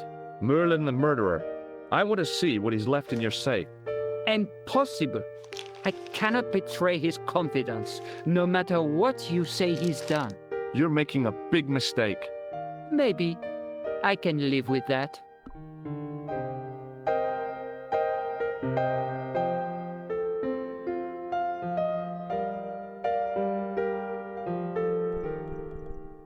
Do you recognize this key? That is the property of the Hotel Ubu. Correct. May I ask how it found its way from the little hook to your pocket? Would you believe it was put there by a poltergeist? No, monsieur.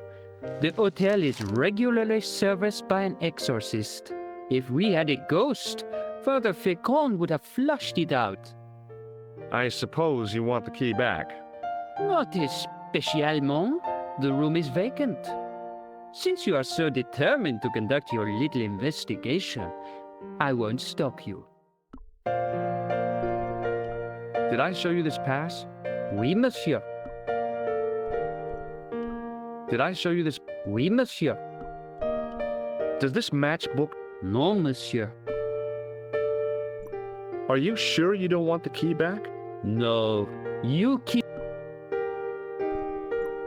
Thanks for your help, buddy.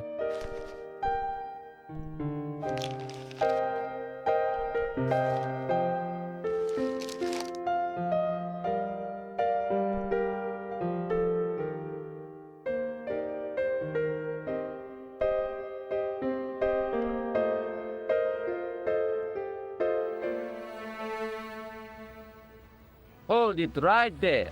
Search him again, Flap. Nothing, Guido. Okay.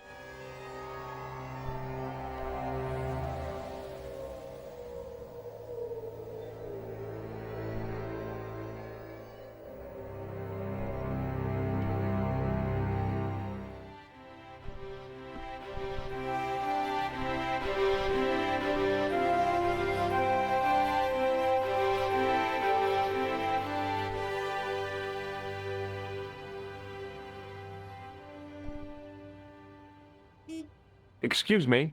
Ah, Monsieur Stobbart, n'est-ce pas? That's correct. You remember me. The retention of such data is part of my duty as a gendarme.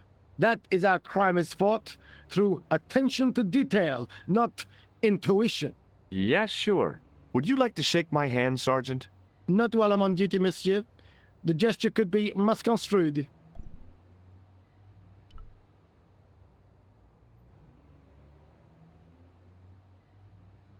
Excuse me? What do you want now? Is Rosso here? Yes, he is. You wish to speak to him? Yes, I do. One moment, monsieur. Stobbart is here to see you, monsieur. Did he say what it was about? No, monsieur. Very well.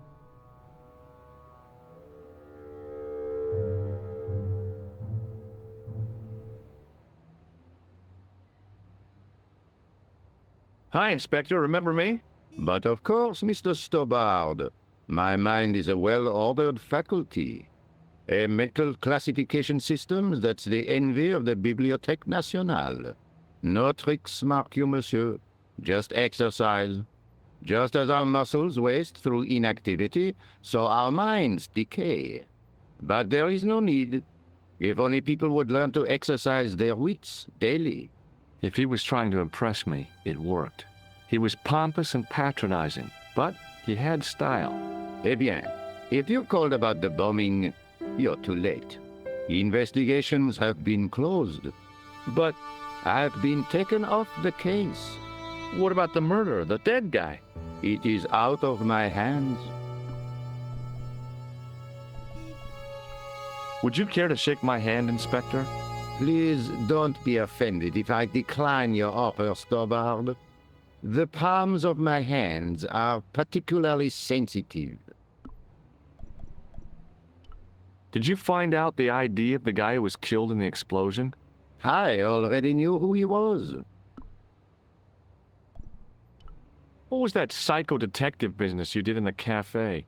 It is my theory that the passions evoked in violent crimes create ripples in the ether, invisible to all but the possessor of a highly developed and receptive mind. I'm impressed. Can you bend spoons, too? I didn't think a man of your obvious intelligence would stoop to mockery. I'm not mocking. I've had personal experience of the power of the mind. I used to get ignored at parties, until I read a book that changed my life. Really? What was it called? Hypnotism for Fun and Profit. He looked at me as if I'd farted at a funeral.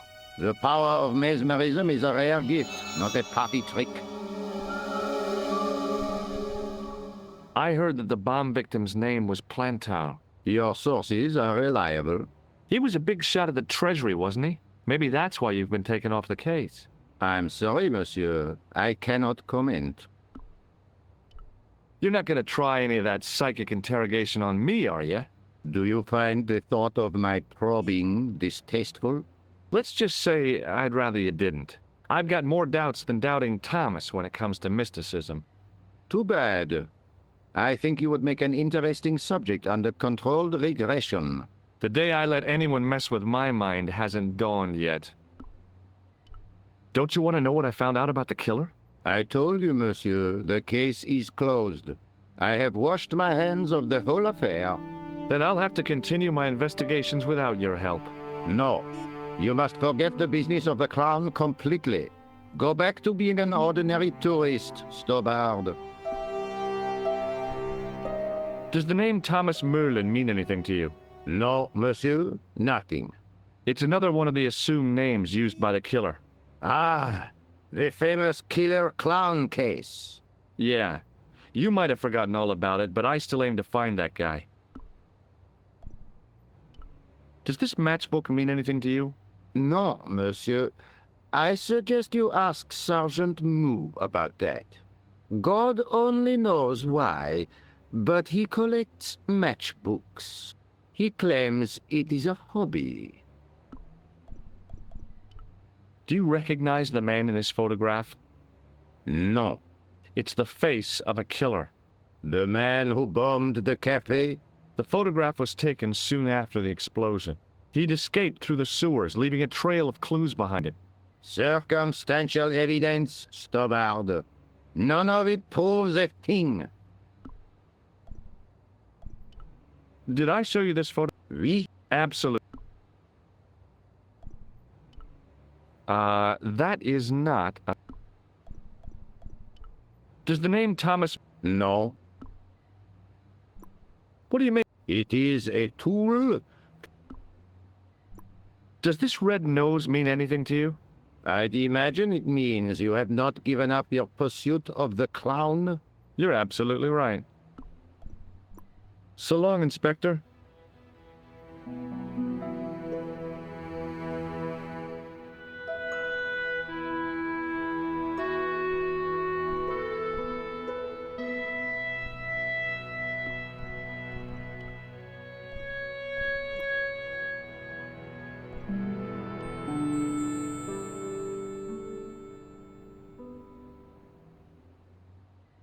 Excuse me?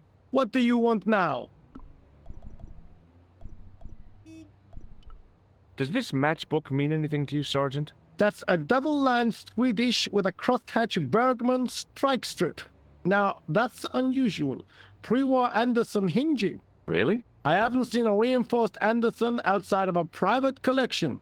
It's rare then? In this part of the world, yes. There are only 3 places these are made. Taiwan, Manila, and Slough.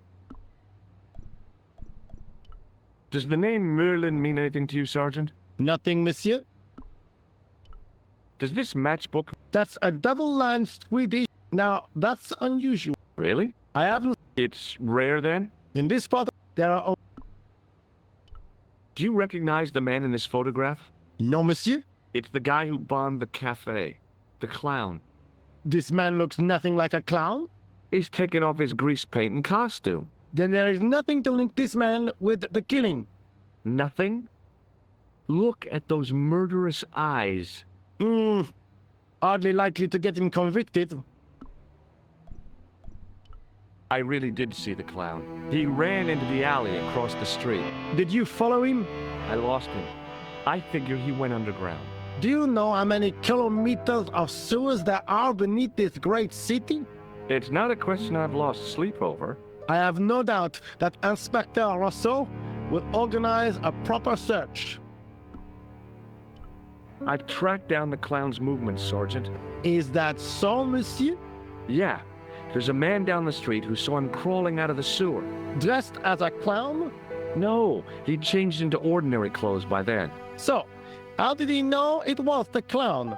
He didn't, but all the clues add up. Little children can add up, but I wouldn't let them manage my bank account.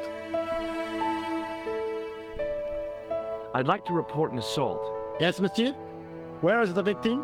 I'm the victim. I've been harassed by a pair of thugs. I see. And where did this alleged assault take place? Outside the Hotel Ubu. They stopped me as I was leaving and went through my pockets. Could you describe the suspects, monsieur? One looked like a gorilla, and the other looked like a weasel. Their names are Flap and Guido. Bon. I'll get them this time. What are you going to do about Flap and Guido, Sergeant? I'm going to bust them, monsieur. For years I have been hoping to pin something on that pair. Now's my chance. I'll show them. I'm the inspector. Thanks, Sergeant. Thanks for taking me seriously. I'm only doing my duty, monsieur. Do you know a man named Khan? He's a shifty-looking guy with a scar on his left cheek. No, monsieur. Has this man any connection with the bombing of the cafe? Yes. I believe Khan was the name he used when he hired the clown costume.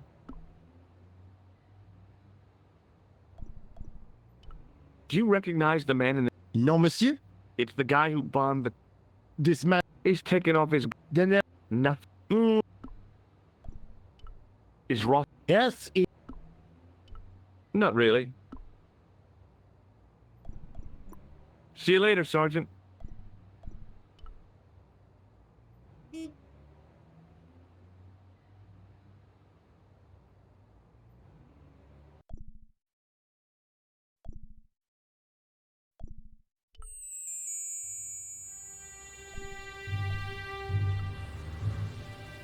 Hey, Shorty. I didn't think much of your trick, little man.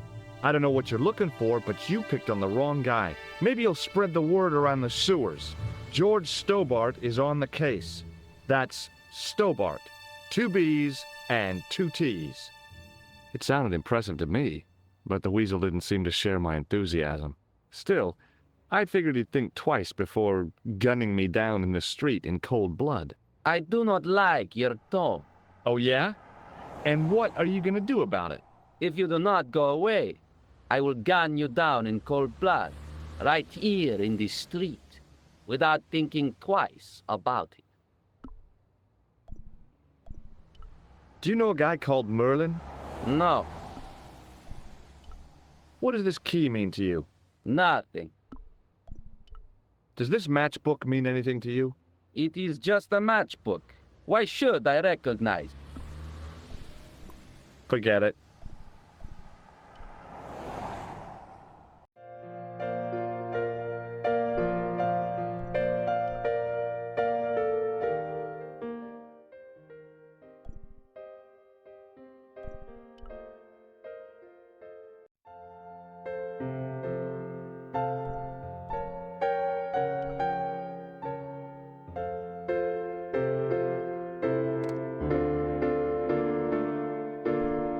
No point in phoning that guy again.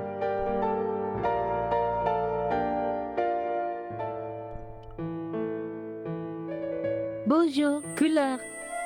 Hi, it's George. Are you okay? I'm fine.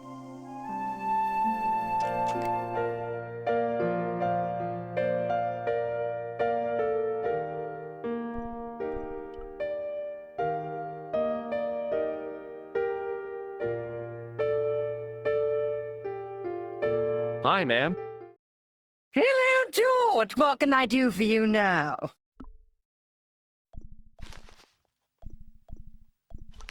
Would you like to keep Merlin's pass as a memento? No, darling. My broken heart is reminder enough. I showed the pass to the clerk, hoping he'd give me Merlin's papers, but he wouldn't buy it. He's too scared. I'll give him something to be scared of. Follow me, George!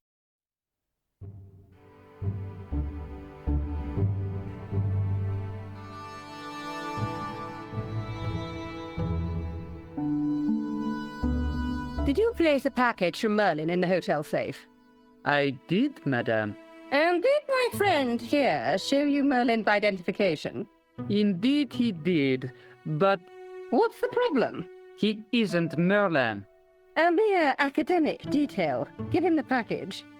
But that is against the law. I happen to be a justice of the peace, you silly man. I am the law. If he tries anything, shoot him, George. My pleasure, Lady Piermont. One moment, please.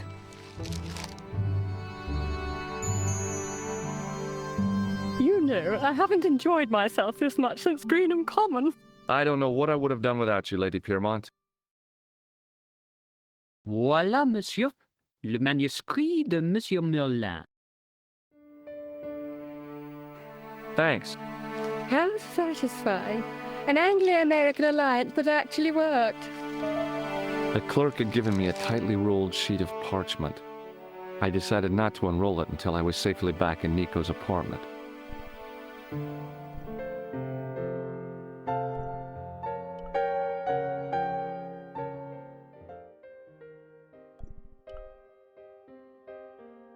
The door was locked.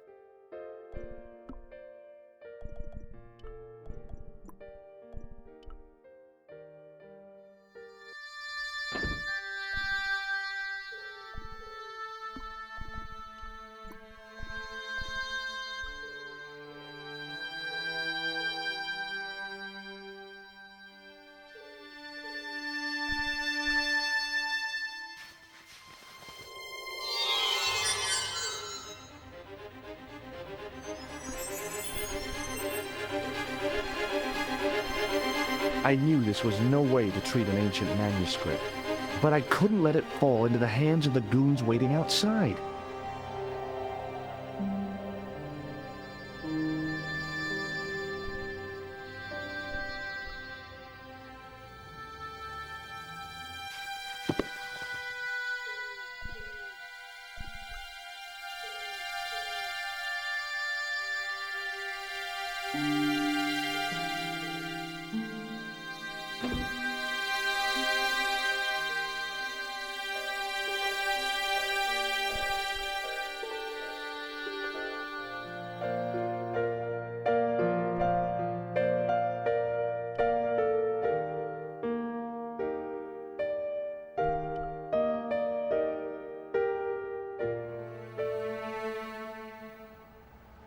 Hold it right there.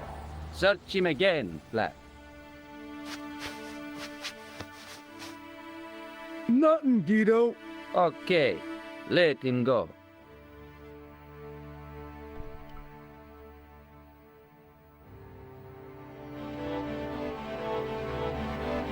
If the manuscript was what Flap and Guido were after, they were going to be disappointed. I couldn't wait to get back to Nico's apartment and check it out.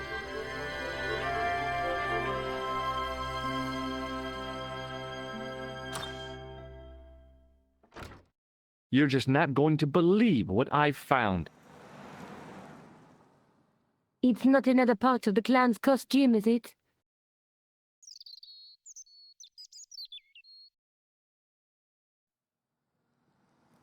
It's a medieval manuscript. Khan left it in the safe at the U-boot. It's incredible. Is this what he took from Plantark?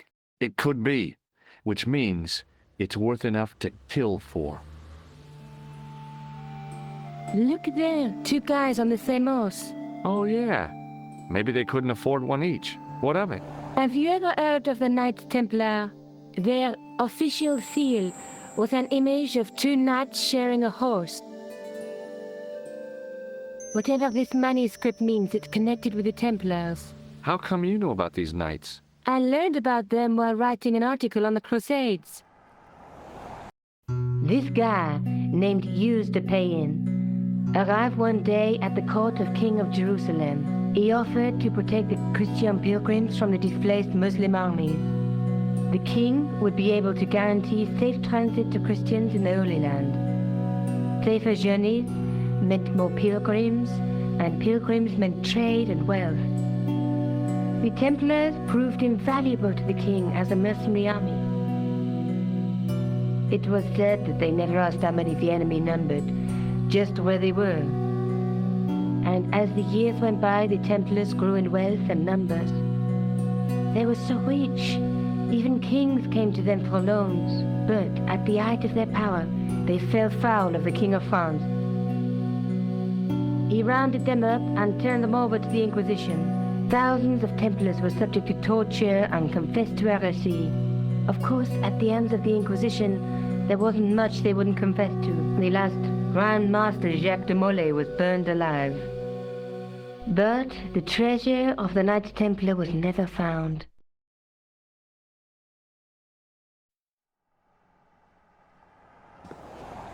Jeez.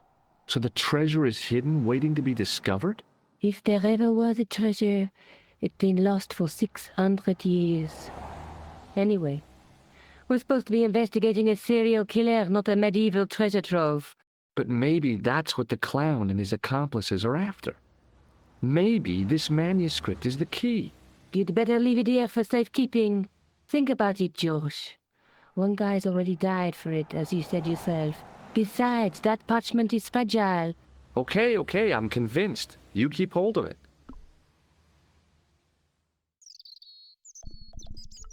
I found Plantar's briefcase in the killer's hotel room. It was empty, of course. Let's take another look at the manuscript. Let's face it, we need help, George. Someone who knows about these things. Who do you suggest? Indiana Jones? I know a guy who specializes in medieval studies. His name is Lobinel. Huh. Some stuffy old fossil who gets horny over ancient relics, I suppose. So worried. Andre isn't the stereotypical professor you have in mind. Where can I find this Lobino guy? At the Kroon Museum. I'll give you the address.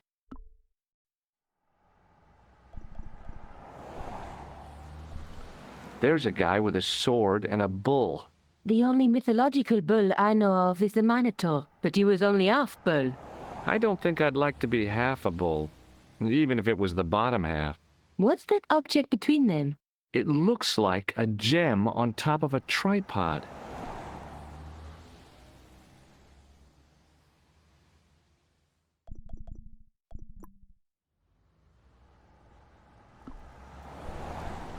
I found this in the killer's room. What is it, a credit card? ID, Thomas Merlin, of the Gruber Electronics Corporation. Never heard of him, or the company. I found this matchbook in the killer's hotel room. It's from the Club Alamut. Never heard of it. Is there anything written inside it? No, what were you expecting? If this was a movie, there'd be a clue, a name or an address. That's no use. There aren't even any matches in it. Oh well, I'll keep it as a souvenir. Maybe I'll check out the Kroon Museum. I'm sure you'll find it useful, George.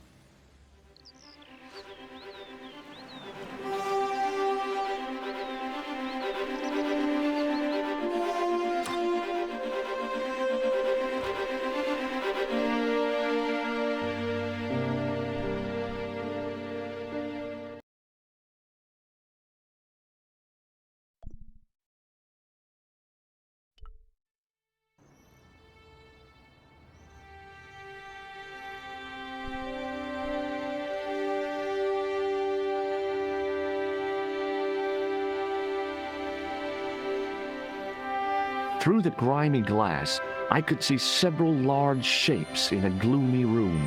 What they were, I couldn't imagine. I considered smashing my fist through the pane, wrenching open the window, and vaulting triumphantly into the building. Then I thought, no, that's dumb. Besides, I might get hurt.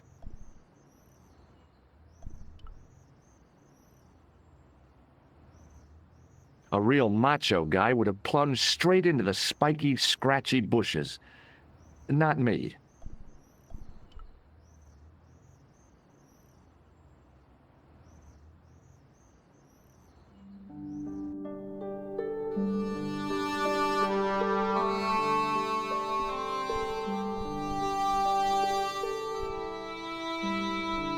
Pardon me. Oui, monsieur? Are you Lobino? Oh, no.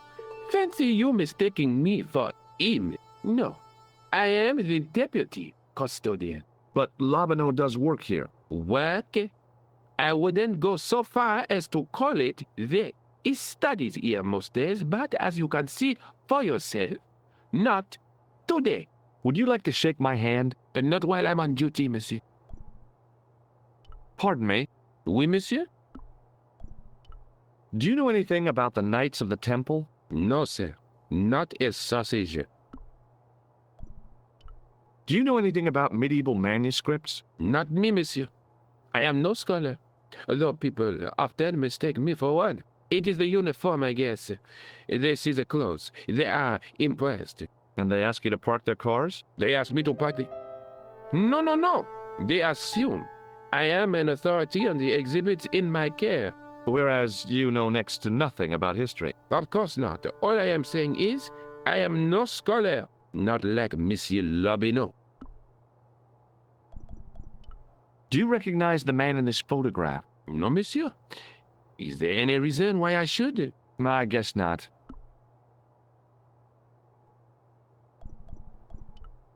Do you recognize this ID pass? No. Have you ever heard of the Club Alamut? Oh, no. I don't frequent places like that. Thanks for your help.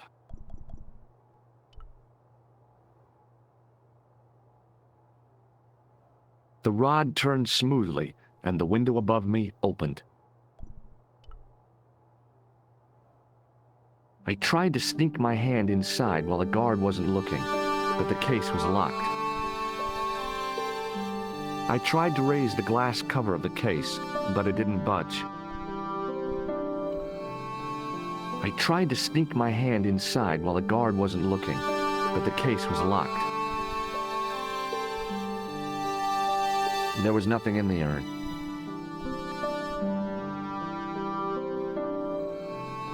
In the case was a spindly tripod, blackened with age and pitted with rust. It was identical to the tripod pictured on the manuscript. A notice identified it as 15th century from Western Ireland. It had been found in Loch Marne at the site of a Knights Templar preceptory. Ireland! What's that? This tripod was found in Ireland. I will have to ask you to keep your voice down. I'm sorry, I was excited. Pardon me? Oui, monsieur? Can you give me any further information about the tripod? Certainly, monsieur. It's infamous. That tripod, that belonged to John Dee. What's the importance of John Dee's tripod?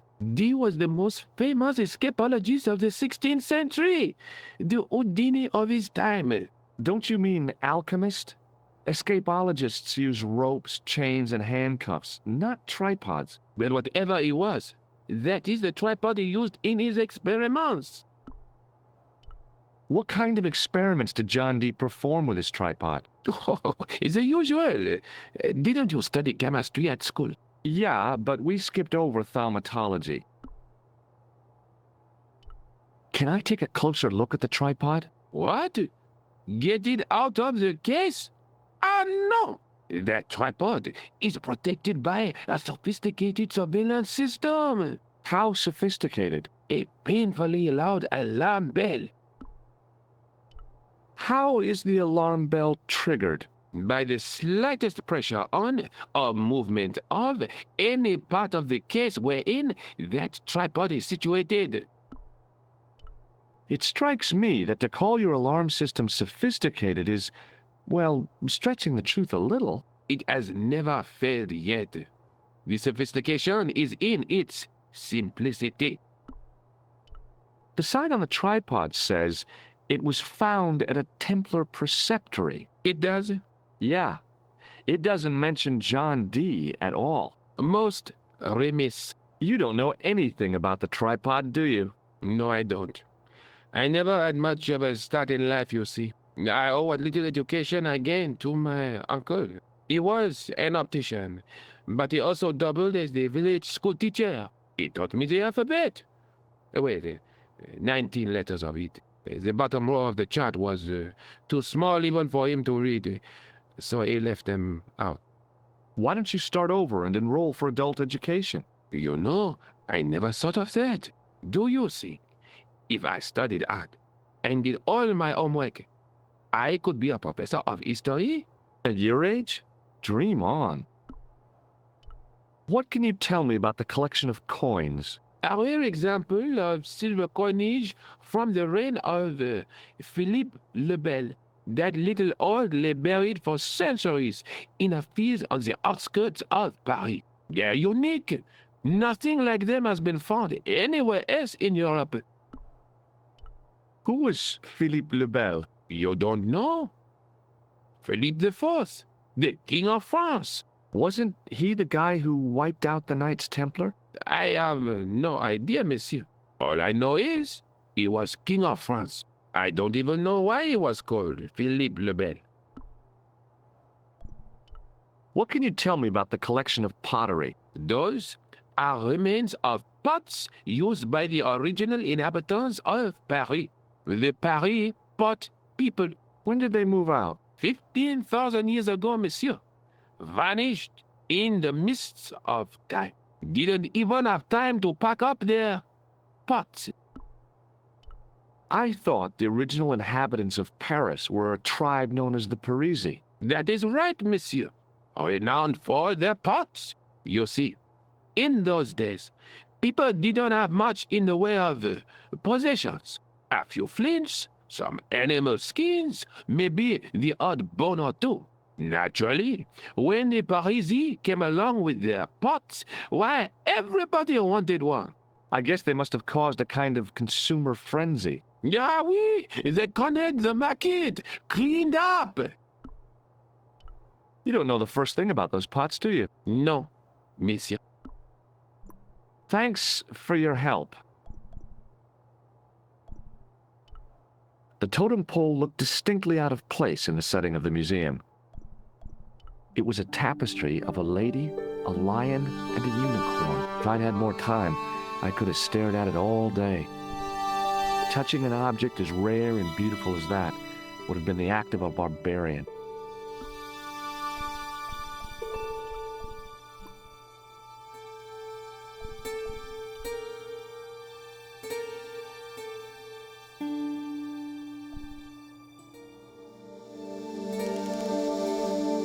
Leave it alone. That closet is over 3,000 years old. Closet? It's a sarcophagus.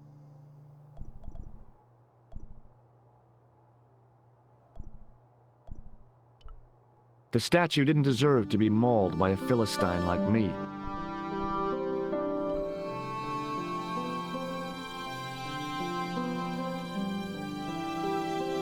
I tried to sneak my hand inside while the guard wasn't looking, but the case was locked.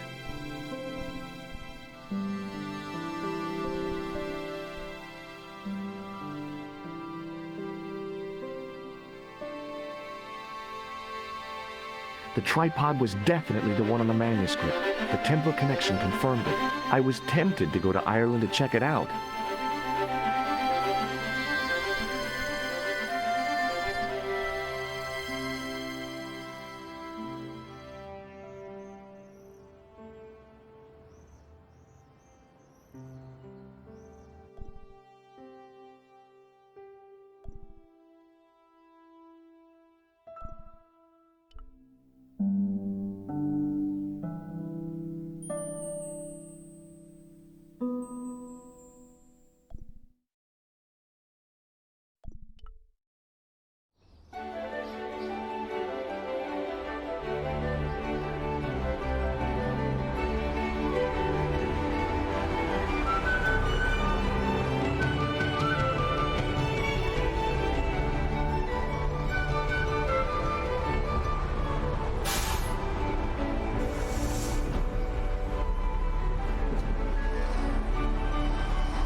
Several hours later, I arrived in Ireland, the Emerald Isle. I'd been lucky to get a bus from Dublin to the tiny village of Lochmarn.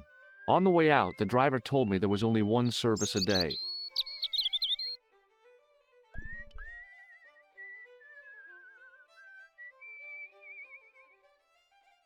I tugged at the trapdoor, but it was locked from the inside.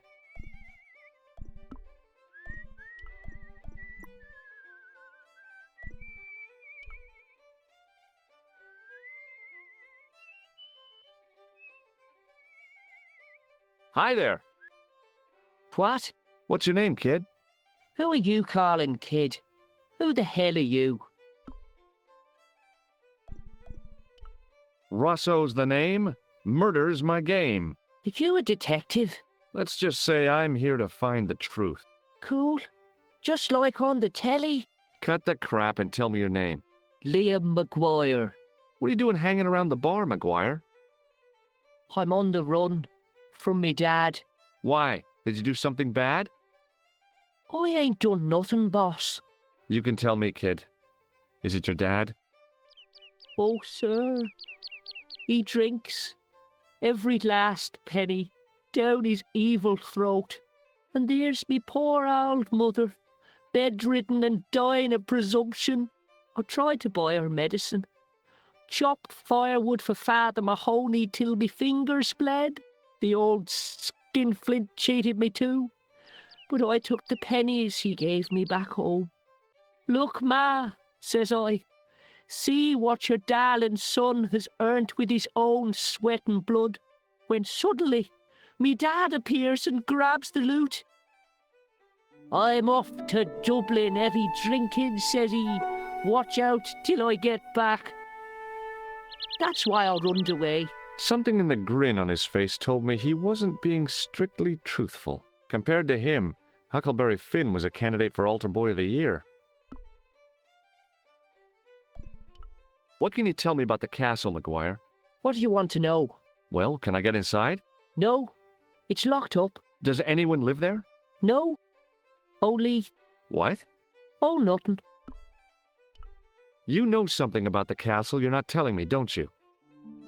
No. What is it you're covering up? Is it something you're scared of? I ain't scared of nothing. I'll give you one last chance to tell me about the castle. Oh, yeah? And what if I don't? Then I'm taking you back to school. Oh. There's a ghost. It's called the Phantom of Lochmarn. Have you seen a guy dressed as a clown? Here in Lochmarn? They all dress like clowns. The man I'm looking for is a dangerous psychotic. Jesus.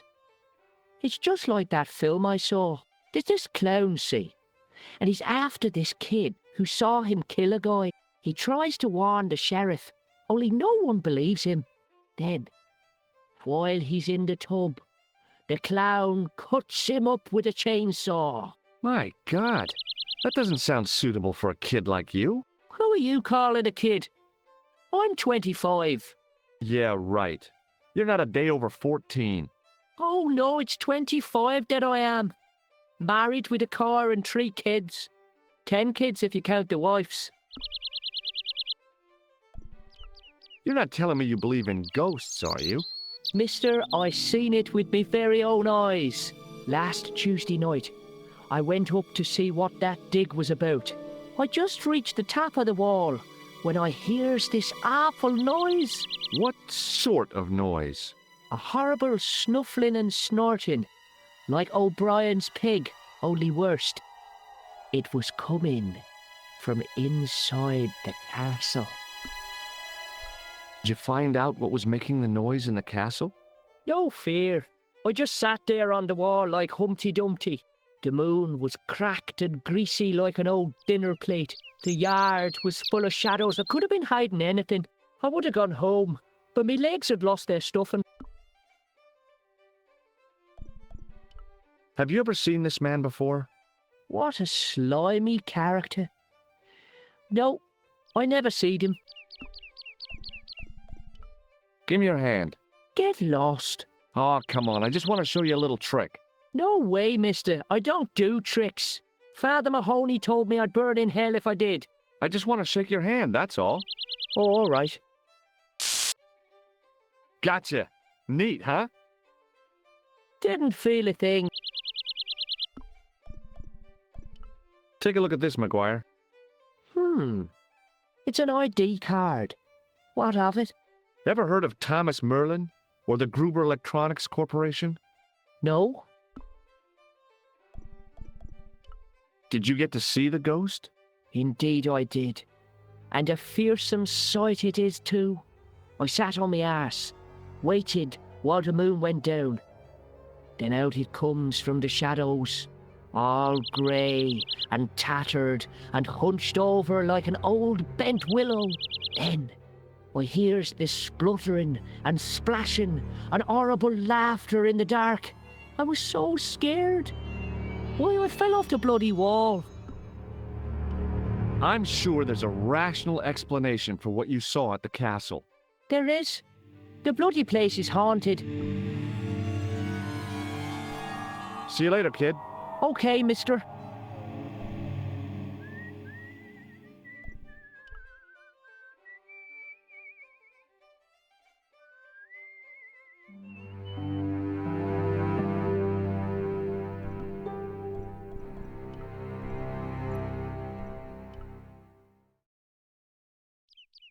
Hi. Do you speak English? Well, now, what if I was to say no? An implication of cognizance shrouded in denial. A pretty poser of a paradox indeed. I gave him the look I'd perfected when I was 12 and was going to be the greatest hypnotist of all time. It was a killer. Are you attempting to hypnotize me, or is it the constipation you're suffering? I was a little out of practice. Would you like to shake my hand? What is this? I don't do that male bonding stuff. Hi. It's me again. So I see. What now? Come on, forget your prejudice and shake hands. Never. It's not natural. What can you tell me about the castle? Not much, I'm sorry to say. Most of its history is long forgotten. Ah, but if these old stones could only speak, what stories they'd tell. Stories to make your toes curl and your blood run cold. You know, this castle is said to be over 600 years old. Who built the castle? Mad Phelan, the first lord of Lochmarn. Well, I say lord, but actually he was little more than a village chieftain. He built his castle from the remains of the Templar preceptory. Where was the site of the Templar preceptory? Right here on Temple Hill. Phelan built right on top of the old wall. It's said that deep beneath these walls there's a Templar chapel. Did Pegram discover the chapel? I don't know. His workers were sworn to secrecy. Do you mind if I climb up your haystack to get into the castle? What? You'd break your stupid neck for sure. Do you think I'd stand by and see your brains dashed out? I'd be very careful, and I promise not to sue. You won't get the chance, not while I'm here to stop you. Good book? A book? It's a passport to a world of fantasy and imagination. Yeah, what's the title? Creative Shelving for Beginners, the 1978 edition. What's so cool about home improvement? There's nothing like it. The resinous autumnal aroma of seasoned wood, the rhythmic rasp of the blade. Ah, no wonder our Lord came to earth as the son of a humble carpenter. I bet he was a wizard with a chisel and a length or two before. Surely the portrayal of Christ's adoptive family as humble artisans is a symbolic metaphor. I don't know about that, but I know they were carpenters. Haven't you read the book? Well, no. But I have seen The Greatest Story Ever Told, and I don't recall Jesus putting up any shelves. I have to go now.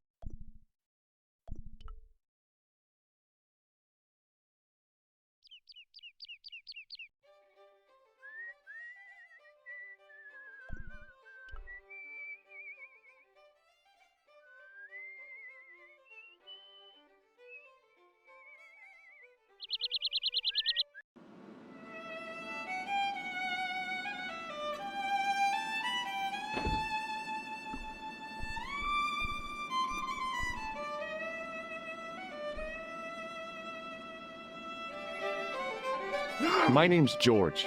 Pleased to meet you, mister. My name's Fitzgerald. Shake my hand. It's a trick, isn't it? Damn it, you're right. I can't seem to fool anyone. Hello. Can I get you another drink? Oh, no, thank you. I shouldn't be drinking at all. I'm on tablets for my nerves. More than a pint and I'll pass out.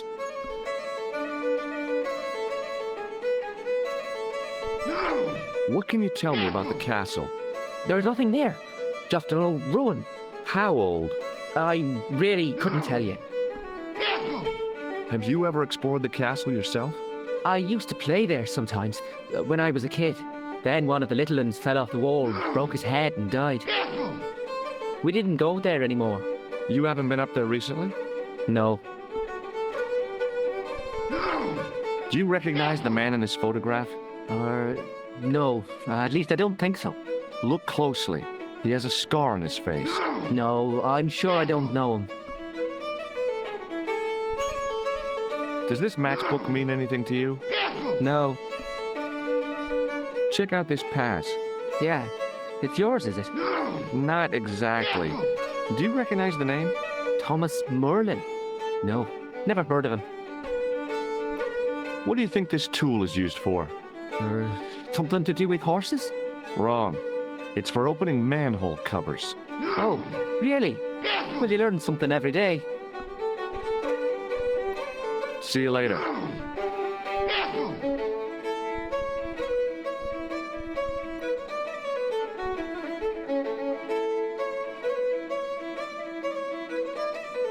Hi there, old-timer.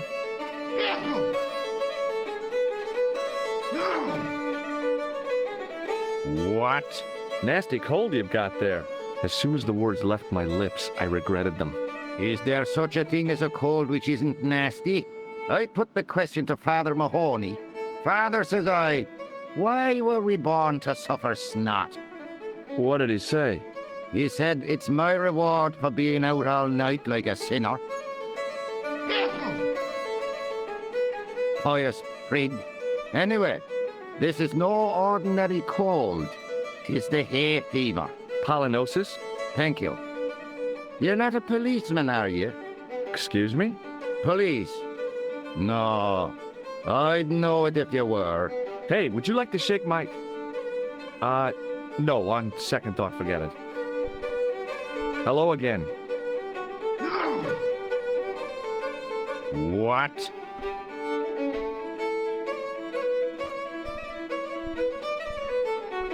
Can I buy you a beer? Very kind, I'm sure. But I don't drink the stuff Leary sells. What's wrong with it? I've seen what it can do. What's that you're making? It's a necklace, me bucko. Oh, sure. Made out of steel wire? That's right. A necklace for my pretty one. When my little lover feels it round her slender neck, she'll be mine. All mine. If I was a woman, I wouldn't think much of a wire necklace. It's not made for a woman. I've got my sights on tastier dishes than women. Flesh as smooth and tender as a maiden. Bones as soft and white as a newborn babe's. Rabbit, lad. That's what gets my juices flowing.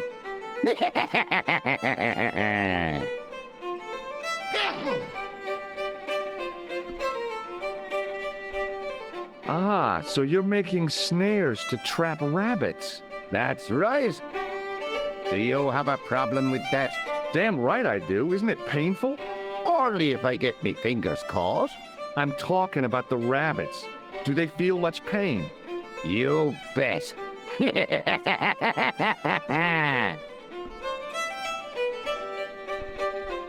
Can you tell me how to get into the castle?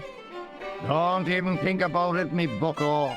Lochmarn Castle is haunted. That's what the kid outside told me, but I don't believe it. Then you're a fool. Ghosts don't bother me. I still want to visit that castle. You can't. It's not open to the public. There's no one around to stop me, is there? That's right. Nothing human, anyhow. Have you ever seen the ghost? To be sure, with me very own eyes.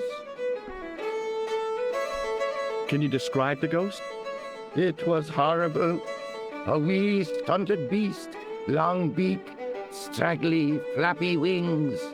Are you sure it wasn't a wild animal? A rabbit or a skunk or something? Skunk? In Lochmarn? That'll be the day. No, that was a ghost, to be sure. I think I know what you saw on the castle wall. I know what I saw. I don't think so. It was the kid, McGuire. What? He was up on the wall last Tuesday night. He thought you were the Phantom of Lochmarn. Oh! Do you recognize the man in this photograph? Is that supposed to be you? No, I don't have a scar on my face and I'm not from the Middle East. I can't tell without me glasses. I'll see you later.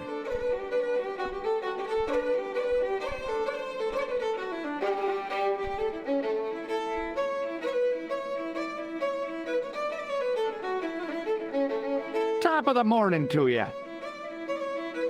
I beg your pardon. Well, that's what you Irish say, isn't it? Do you want something? Or are you just flaunting your xenophobia? Well, I was trying to be sociable. Is it a room you're after? That's not a bad idea. Do you have a vacancy? I could, if you don't mind waiting until the last guest checks out. No problem. When will that be? When the Undertaker comes to collect him. I don't want anything. Just give me a shout when you... Excuse me? Yes. Have you served any, clowns recently? No. You're the first today. Seriously, I'm looking for a man dressed in a clown costume. Would he be having a little white dog with a black patch over the eye? I shouldn't think so. What can you tell me about the castle? You're the second person to ask me that today. I don't know anything about the castle. It's only an old ruin anyway. Who else was asking about the castle? He said he was a reporter. He was asking about the little people. I could have told him a tale or two about the little people. He might have paid me to hear what he wanted me to say. Anyway, I chucked him out on his arse. Good for you, Mick. That's the way to deal with journalists. I'll try a glass of beer, please. Is this your first pint of real ale?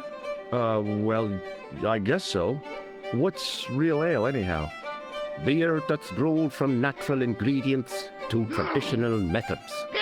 It shouldn't be kept under pressure or refrigerated. And finally, it should have a good body and distinctive character. In other words, it's flat and worn with bits in, and it makes you fall over.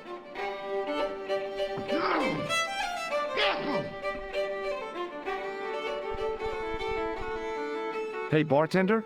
Landlord, if you don't mind. Sorry. Shake my hand, why don't you? Now, why should I do that? What have you got up your sleeve? Nothing. Come on, just shake my hand. Not just now, mister. I have to be careful on account of the health restrictions. Oh, jeez. Do you recognize this man? No, I don't. What do you want with him? I've got a score to settle. I don't want any trouble in the bar, mister. If it's a fight you're looking for, see Father Mahoney. A priest? A man of the cloth? Sure. And he teaches the boys how to box at the youth club. According to Mahoney, it develops character. Isn't that right, Pat? Didn't he teach you the art of pugilism? Dial. Sorry, Michael. I was miles away.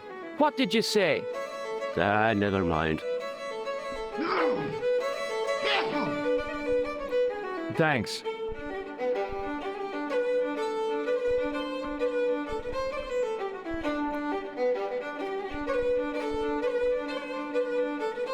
He wasn't listening.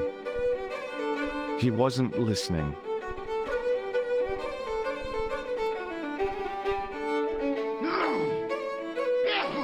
Hi, my name's Stobbart, George Stobbart. Hello there, mister. What can I do for you? May I shake your hand? No, you can't. Well, how come? Because I'll spill me beer if you do. Hey! Hello there again, mister. Can you tell me anything about the castle on the hill? Oh, I don't know much about anything. You should ask Mr. O'Brien here. He does joined up writing. Oh, would you be one of them history fellas yourself? That's right, Professor Stobbart, Miskatonic University. You're an archaeologist, and you're asking us about the castle. Excuse me, Mr. O'Brien. The gentleman was talking to me. How come you didn't leave with the others? I didn't know they'd gone. Oh, yes. Packed their spades and shovels and away they went. Seems I missed all the excitement. What excitement? Do you know anything about Peagram's excavation? Only that he didn't have the right tools for the job. What he needed was shovels and a JCB. Peagram was digging for historical remains, not coal. Is that a fact? What the hell for? It's the science of archaeology, Pat. Understanding how people used to live by what they've left behind. One day archaeologists might be digging up our remains. Imagine that, Mr. O'Brien. I wonder what they'll find. Well, it won't be arrowheads and beakers. Fast food cartons and flavoured condoms, more likely. Did anyone from the village work at Peagram's dig? I tried it myself, but that high and mighty history man called me incontinent. What a nerve. Hadn't I dug more holes than the rest of them put together? Is it true that Peagram found a valuable gem? What? First I heard of it. Where have you been, Pat? That gem is the talk of every town from Lochmarn to Ballydoon. Nobody told me. The lucky sod. So that's why he scampered. Do you recognize the man in this photograph? It's a handsome mug on that fella, to be sure. Is he a film star? Don't be fooled. This is the face of a psychopathic killer. No. Well, there's one in the eye for me and my men. Bye for now.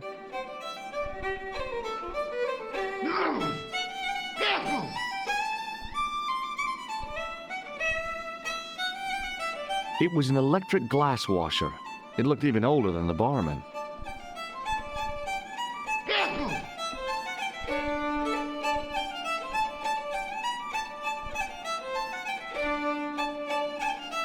Hello there. My name's George Stobbart. Pleased to meet you, I'm sure. I'm O'Brien. Can I help you? I'd like to shake you by the hand, Mr. O'Brien. I'd rather not. You see, I happened to notice that vibrating buzzer in your palm. Excuse me, Mr. O'Brien. Hello there. What now? What can you tell me about the castle, Mr. O'Brien? It's a fine sight now, isn't it? Dates back to the 10th century, you know. Most of the existing building was added much later, of course. Are the ruins open to the public? Oh no, it's much too dangerous. Anyway, there's nothing of interest remaining. Can you tell me about the tripod which was found at the castle? Now there's a bone of contention and controversy. It was dug up by an Englishman of the archaeological persuasion. Who was this Englishman? Professor Peagram, the same man who dug up the gem. Have you heard of the Phantom? More than that. I've seen it. And let me tell you, it's a dreadful spectacle. So it's not just a local legend. There really is a Phantom of Lochmarn. Oh no. I was talking about the Phantom of the Opera. Do you know where I can find Peagram? You're too late to meet that fella. Is he dead? Not that. But he's gone from the village. I saw a pint with our esteemed host, I might add.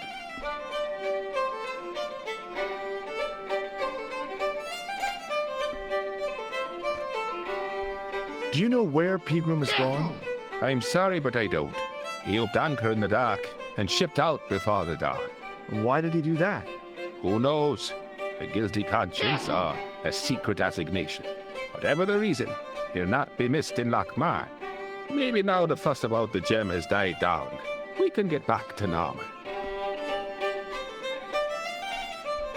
What can you tell me about the gem which Pegram found? Now there's a gem which should never have been taken. A man would have to be full of greed to covet that stone. What's your interest in the jewel?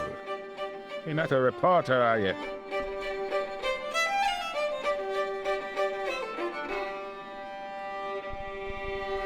Yes, that's right. Another bloody news hound. Well, you're wasting your time here, boy. You find the people of Lochmar are a tight-lipped and cautious lot. Why? Have you got something to hide? It's just that we don't like to wash our dirty laundry in public. Why has Pegram's departure upset the landlord? Well, why don't you ask him yourself, Mr. Ace Reporter? Can you tell me more about the landlord? What's your game? Keep your nose out of our business, mister. I'd like to shake you by the hand, Mr. O'Brien. Oh, no, you don't. Do you recognize the man in this photograph? Nope, I've never seen him before. What can you tell me about this ID pass? Gruber Electronics. I've never heard of it. Does this tool mean anything to you? I'd say it was for lifting manhole covers. How come you know that? I'm a man of the world, Mr. Stobbart. Goodbye for now. Good riddance to you.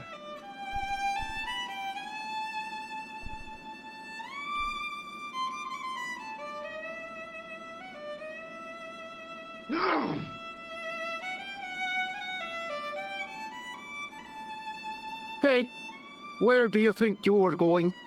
Excuse me? No customers behind the bar. Ever.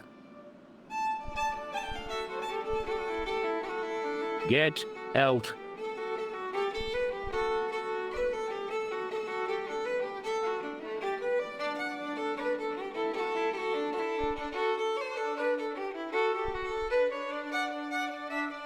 Hello? Collard. J'écoute. Nico? Who is this? It's me, George. Oh, hello, George. Where are you? I'm in Ireland. Ireland? What are you doing there? It's a long story. Any signs of our friend the clown? You're kidding. You probably never even heard of Lochmarn.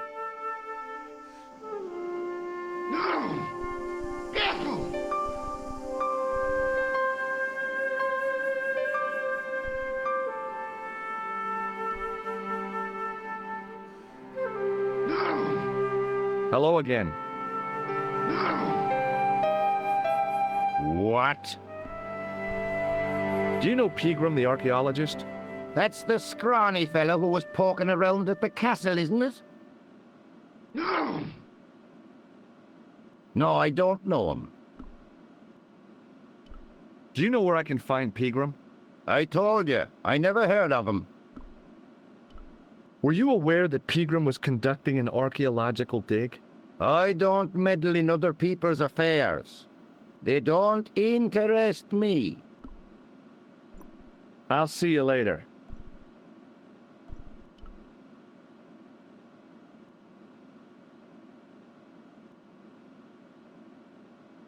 Hello. Do you know Professor Pegram?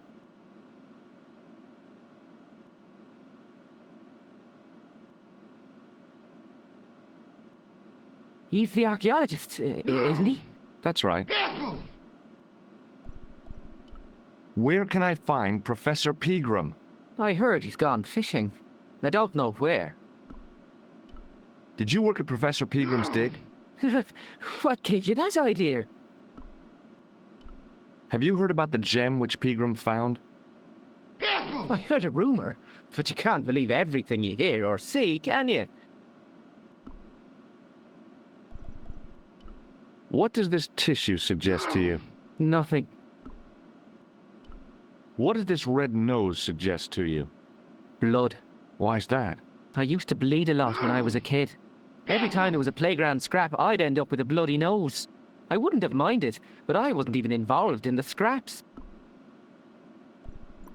See you later.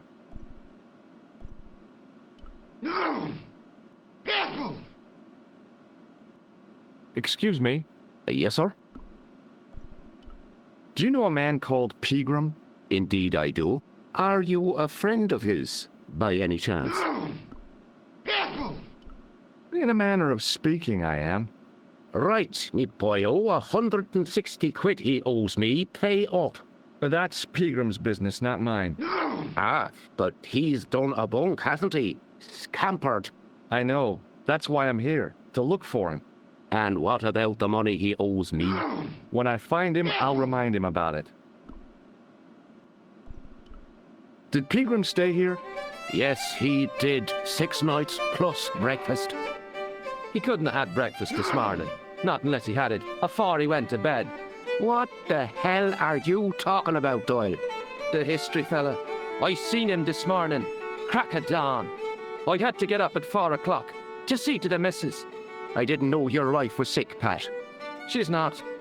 Anyhow, I went out to empty the bucket. And what do you think I saw? For the love of God, Doyle, get to the point. It was the history man, heading out to the village on a bicycle. I knew it. Hand over me money, or I'll throw you out. Can I see Pegram's room? It's been taken by one of the brothers from the reformatory. They come every year for spiritual refreshment. That's a good one. Their idea of refreshment is a good full of stout. I wouldn't want to disturb a man of God, especially not a big fella from the bad boys' home. I don't blame you, Mick. That brother's got muscles like a muscle man. Do you recognize this man? Don't change the subject. Are you going to pay me Pegram's rent or not? No way. Listen, I'm not really his friend. I've never even met the guy. But I need to find Pegram urgently. I think his life is in danger. Damn right it is. Excuse me for butting in, Michael, but I think the young fella's telling the truth. I'm sorry I bit your head off, sir. Well, that's okay, I understand. I guess. Do you recognize the name on this card? No. Should I? Nah, it was a long shot. Thanks.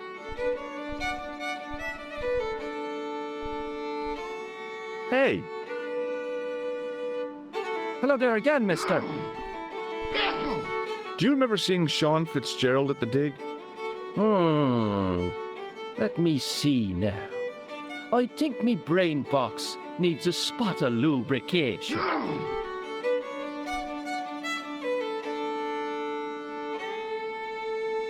Can I buy you a drink?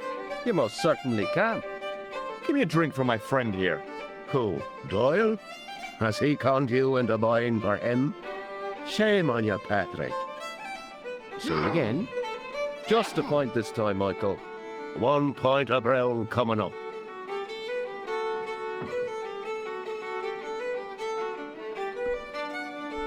Do you remember Sean Fitzgerald now? I can picture the scene as if it was only last week. Come to think of it, it was only last week. Fitzgerald was there all right. Him and a bunch of students. He was speaking with the boss man. Are you sure you haven't seen this man? It's the face of a therapeutic killer. Oh, never mind. Bye for now. Excuse me, Mr. O'Brien. What now? Oh, nothing. Good riddance to you.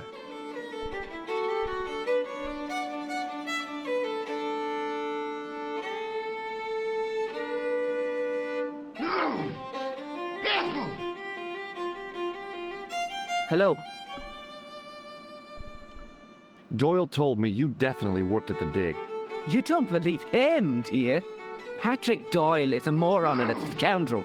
Even so, he saw you talking to Pegram. You can't prove that, mister.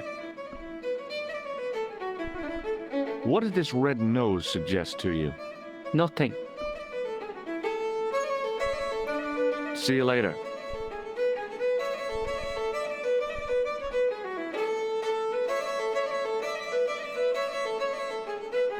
He wasn't listening. The man's arm lay across the towel, preventing me from moving it.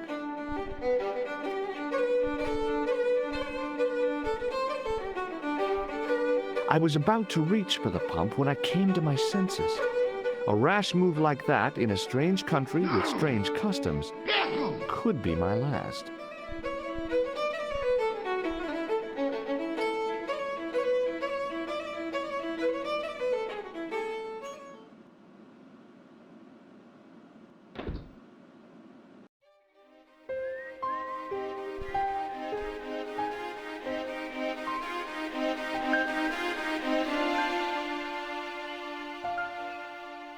I took hold of the grating and pulled hard, but it didn't move. I tried to use the keys to lever up the grating, but that wasn't going to happen.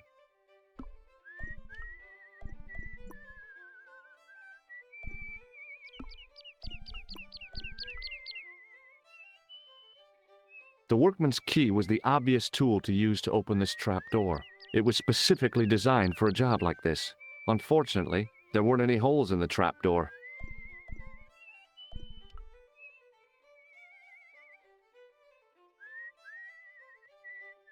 Hey, McGuire. What do you want to know? Do you know a man called Pegram? Can you describe him like on the telly in the cop shows? He's an English archaeologist. I know the man you mean if he's the one. Can you tell me where I'd find Pegram? No, I can't, because he's not here now, but if I sees him, I'll ask him. Do you know what Pegram was doing in the castle? Digging for buried treasure. Jewels and gold and skeletons, like in the films. I heard that Pegram had found a legendary gem. That's right. It's been the talk of Lochman all week. You haven't seen the gem, have you? Hell no. I reckon Pegram made off with it. If I was him, I'd go to Amsterdam, chop it up and sell it. He could be living the life of Riley instead of digging holes. Do you know anything about Pegram's dig? He wouldn't let me anywhere near it. I offered to help, but he chased me off. I didn't want to see his smelly old hole anyhow. Did anyone from the village work at the dig? Pegram brought some students and bums with him. He reckoned no one in Lochman would know what to look for. The only local guy who worked for him was Sean Fitzgerald. Fitzgerald says he's never been anywhere near the dig.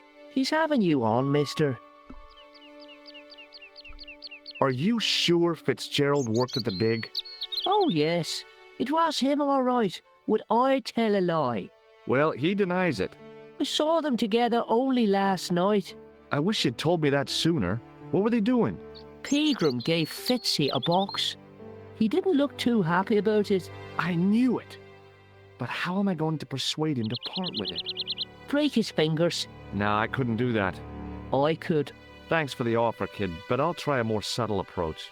Chinese burns? What's Fitzgerald scared of? Everything and everyone. So I shouldn't have any trouble getting him to talk.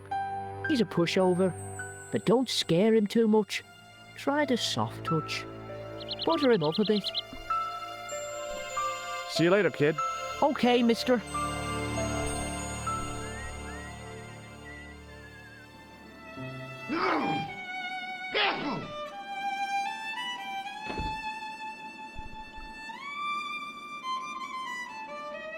Hello. McGuire says he saw you working at the dig. What's more, he saw you talking with Pegram.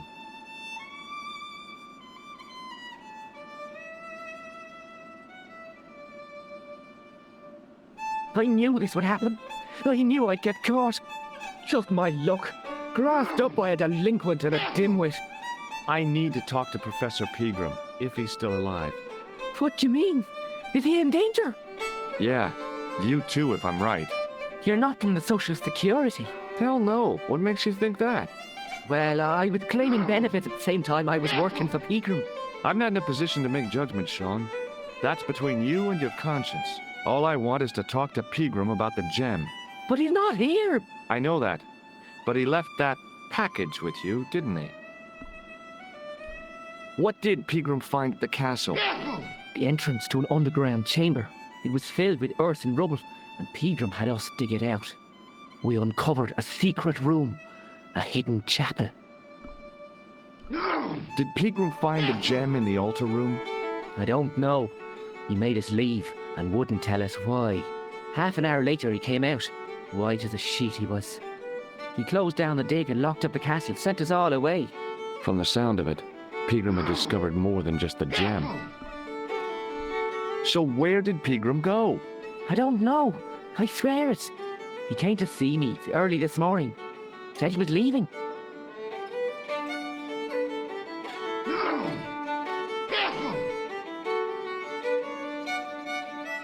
He asked me to give this package to a guy called Marquet. Show me what's in the package, Sean. I can't do that. Why not? I promised the professor. So what? You didn't have any qualms about your benefit scam. So where's the harm in taking a peek inside Pegram's package? You don't know these people. I can't. I don't dare.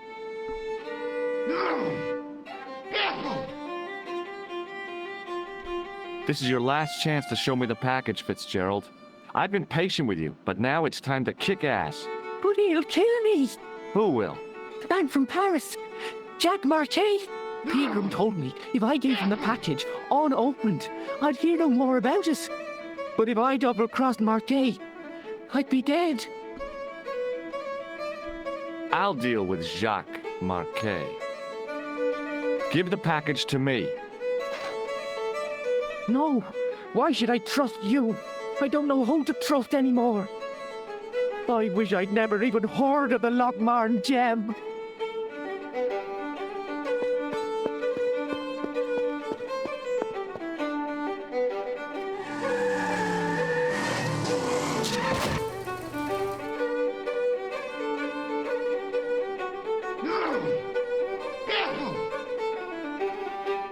Hey, I just seen a big red. Get out of here, Maguire. Come back when you're old enough. What's the lad howling about? A big red sports car. Sean Fitzgerald's been runned over. Get out! Noisy little tyke. Maybe you should send out some medicinal brandy, Michael. Oh, yes. And who's going to pay for it? Not me. Me too, neither.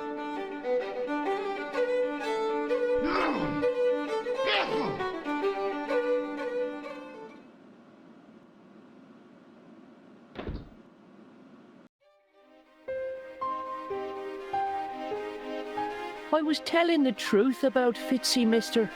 Okay, calm down. Now tell me what happened. I was standing here, minding my own business, when I saw this beautiful red sports car coming up over the hill. Would you look at that, says I. And I going over to take a closer look. Next thing, Fitzy comes tearing out of the pub and nearly knocks me on my ass. But the car just flies at him. It was too fast for poor old Fitzy, and hit him an awful wallop. He goes flying up on top. Jesus, says I thought he was a goner.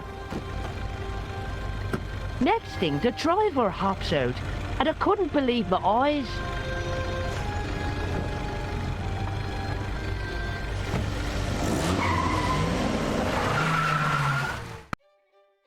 He was dressed like a bloody pixie.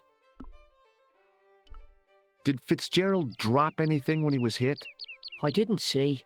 It all happened so fast. Did this pixie have a scar on his cheek? I couldn't see. He was wearing a stupid mask. Are you a special agent? Sorry to disappoint you, kid, but I'm not. What does this tissue mean to you? Nothing. Do you recognize this matchbook, Maguire? No, sir. I never seen it before in my life. See you later, kid. Okay, mister.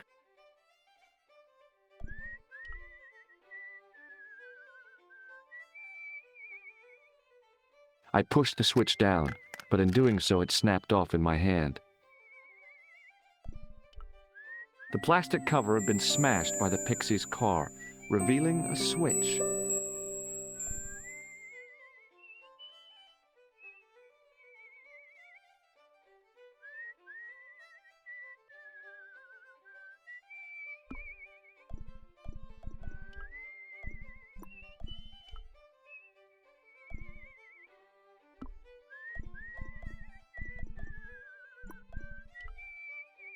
I tried to flip the switch with the lifting key, but it was much too cumbersome for the job.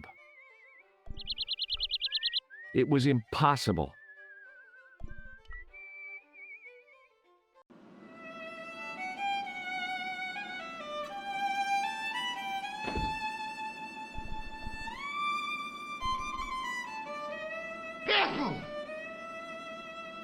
Excuse me?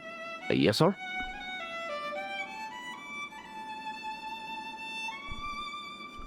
Do you know Sean Fitzgerald very well? I know him enough not to sell him more than 2 pints. He's like a kid when he gets a few beers inside him. I'm not surprised. He's on medication. For his nerves. There's nothing wrong with his nerves.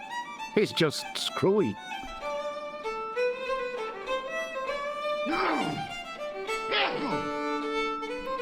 Thanks. Hey! Hello there again, mister. What do you know about leprechauns, Doyle? Leprechauns? Is it the little people you're talking about? Sure, and a cousin of mine was wed to one. Oh, come on. Do you really expect me to believe that? It's the truth, I'm telling you. She fell asleep on a fairy ring, see? When she woke up, there he was. A little fella, all in green. Tell me more about your cousin and the leprechaun. Oh, no. Well, young Mary was speechless, especially when the leprechaun up and spoke to her. Be my bride, me darling, says he, and she'll never want for riches again. Okay, says she, and he slips a ring of daisies on her finger. Amen. So there you are, proof that the little people exist. Well, that's no proof. All you have is her word for it. Not so. The following spring, she had a little baby. Did the leprechaun's promise come true? What promise was that now? That she'd never want for riches again. Now, there's the strangest thing. She never did. I thought you said she was claiming the social part. Indeed, Mr. O'Brien. But there's riches and riches. She told me, Pat, she says, that little darling boy is all the riches in the world to me. Bye for now. Excuse me, Mr. O'Brien. What now? The boy told me Fitzgerald was driven away in the car that hit him. McGuire is always spinning wild yarns. I don't know where he gets them from. Television, I expect, or comics. If I was you, I'd take what he says with a generous pinch of salt.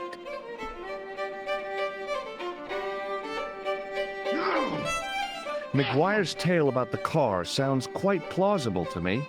He says the driver was dressed like a leprechaun.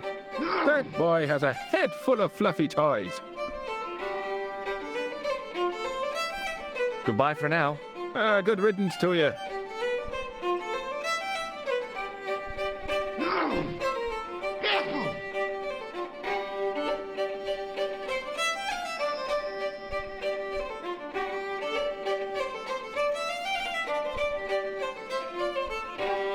Somehow, I'd managed to drink the thick, sweet brew. I felt strangely compelled to order another, even though my every instinct warned me against it.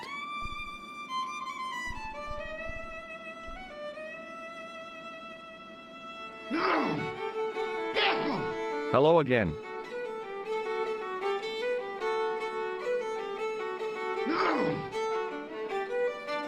What? You could make use of this tissue.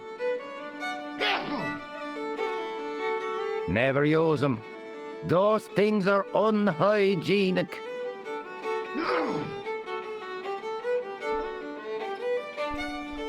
What does this red nose mean to you?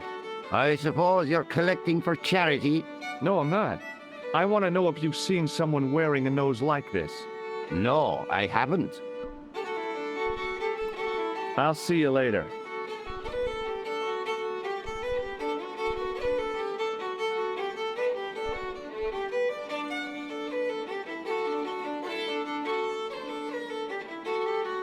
Excuse me. Yes, sir? May I have another beer, please? Certainly, sir. Same again? Yeah, please. How is this stuff made? That's the secret of the master brewer, sir. Each barrel is lovingly manhandled in time-honored fashion, suspended on skillfully tied ropes of the finest hemp, lowered into the cellar utilizing the forces of original gravity, like manna from heaven. I'm sorry, but the pump appears to be broken. I can fix it for you.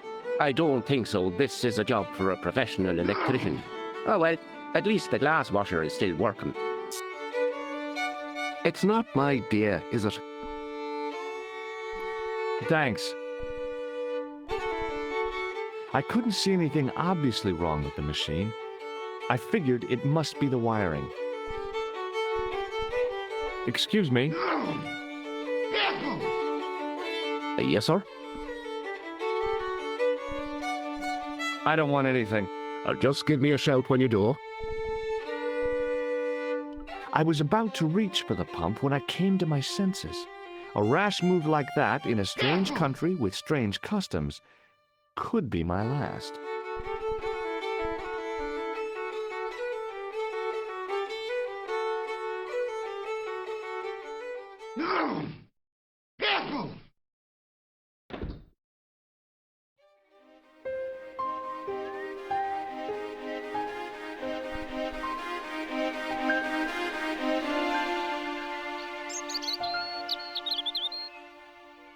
I tugged at the trapdoor, but it was locked from the inside.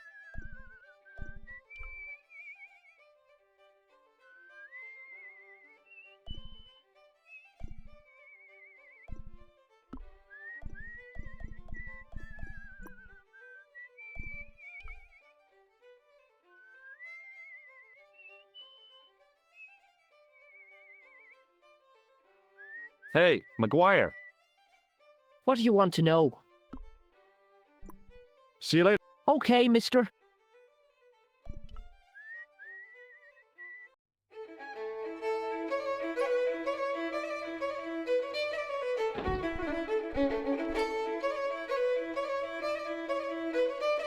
He wasn't listening. Hey! Hello there again, mister. Does this security pass mean anything to you?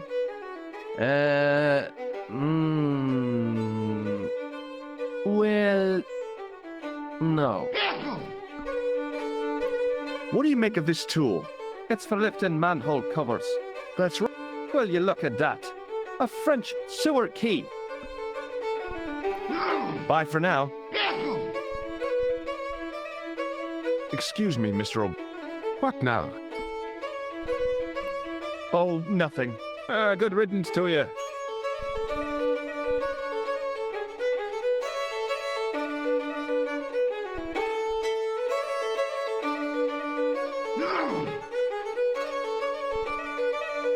No point in phoning that guy again.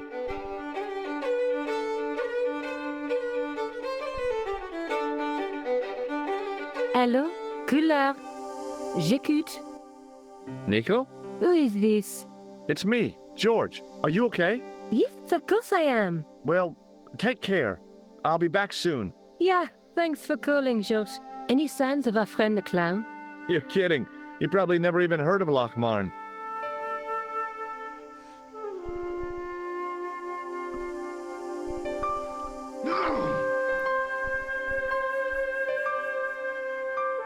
Excuse me. Yes, sir? It just so happens I'm an electrician. Check out my credentials. Well, no. Isn't that marvelous? Here's a house bedeviled with faulty wiring of a wayward nature. Here's you, an electric man, with a little plastic card to prove it. I still want to see what you can do before I let you touch me beer pumps. You can make a start on the glass washer.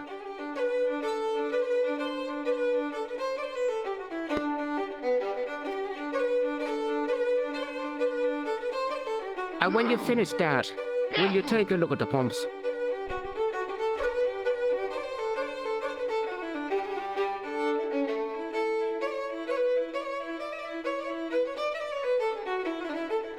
There was nothing physically wrong with the glass washer.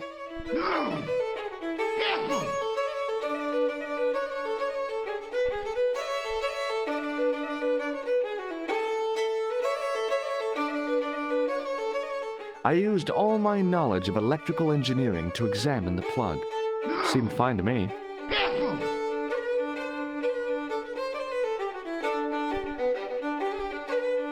Well? Well, what? Are you going to fix this glass washer or not?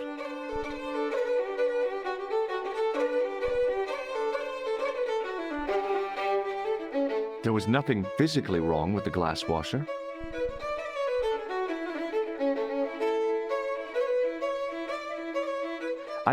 Seemed fine to me.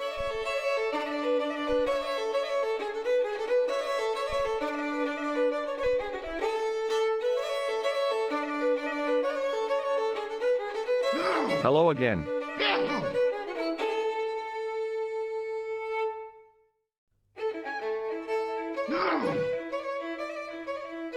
What? I'll see you later.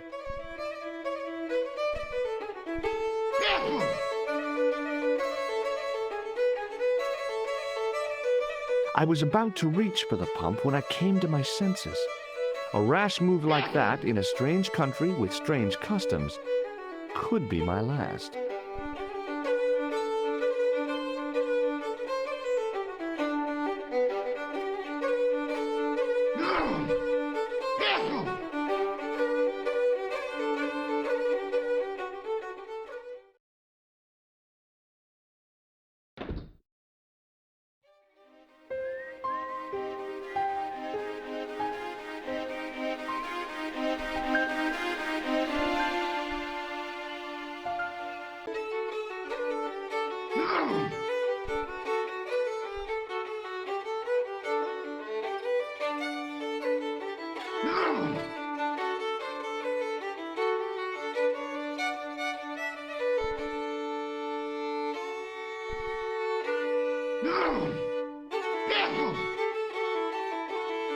Oh, no, you don't.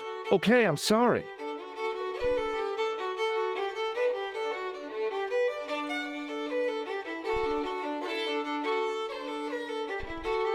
I'd been taught not to know.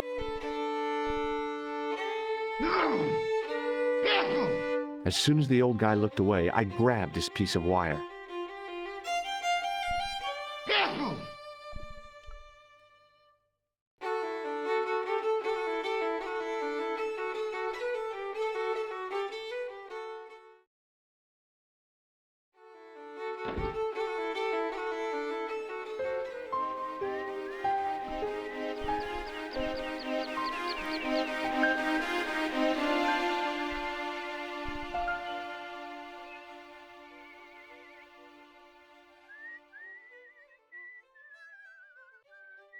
I took hold of the grating and pulled hard, but it didn't move.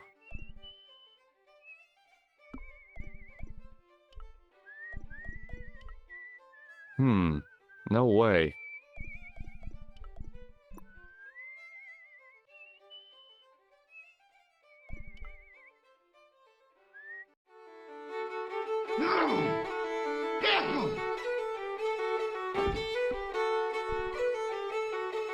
It was a short piece of wire, twisted into a rough circle.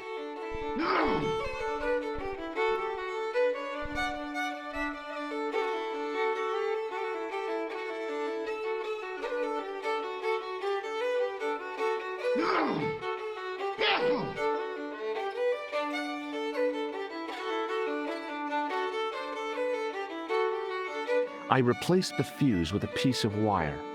I knew it was dangerous, but I was desperate enough to disregard everything I knew about standard safety precautions. Excuse me, Mr. Leary. I fixed your glass washer, no problem. Bingo! And a blessing to all the saints. A free half-pint to that man, on the house. Now, could you take a look at the beer pumps? Well, I guess so, but I'm not making any promises. If you can't fix them, I'll have a riot on me hands. The pumps are in the cellar, right? That's right. You'll find a flashlight down there somewhere.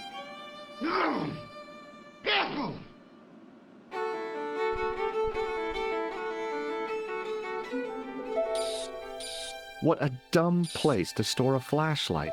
A dark cellar. The only way I was going to find anything down there was to feel around.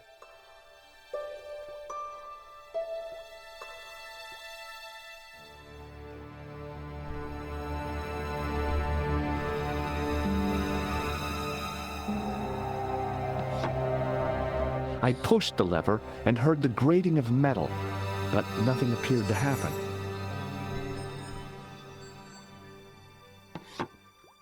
I pulled the lever and the bolt creaked back into place. I pushed the lever.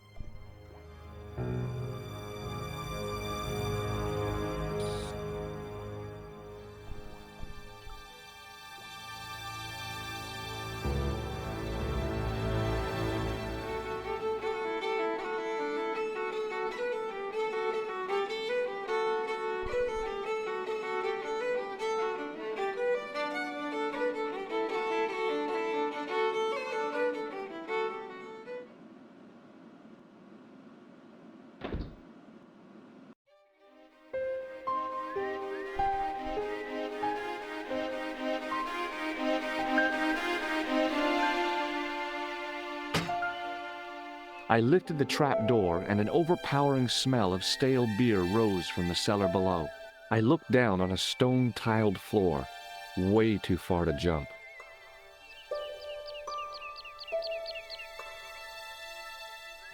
Excuse me. There was a nasty feeling in my guts I usually associated with light opera. It was Khan. What's the problem? Did you see what happened here a few minutes ago? What was that? A man was involved in an unfortunate accident. I didn't see anything. What about the boy? Well, he doesn't know anything either. The kid, well, you know how it is in these rural communities. Not enough genes to go round. I prayed McGuire had the sense to keep his mouth shut. Was the guy hurt bad? He's been taken care of, but he thinks he dropped a small parcel. You didn't happen to find it, did you? If I had, I would have taken it to the police. Of course. Thank you. It wasn't my nerves that stopped me jumping. It was my damned legs. They wouldn't move.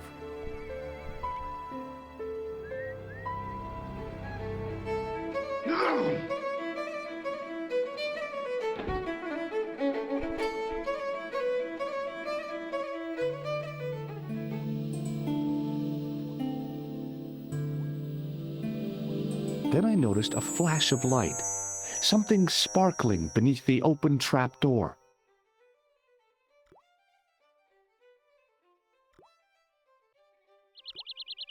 It was Peagram's gem, all right. A large, uncut blue stone. As I held it aloft, I realized the fascination it could command. I guess I was already under its spell. Did you find it? What? Whatever you was looking for. Yeah. Listen, McGuire, I want you to keep this to yourself. No problemo. Just chuck us up a crate of lager. No way, you're not old enough. We can sell it and make some cash. Forget it, kid. I couldn't betray Mr. Leary's trust. I could, for sure. That old misery guts deserves it. If you want to do me a favor, keep a lookout for that guy in the suit. Okay. But it'll cost you a packet of chips. Oh, and shout if you see that Ferrari. I searched the trash, but there was nothing useful there.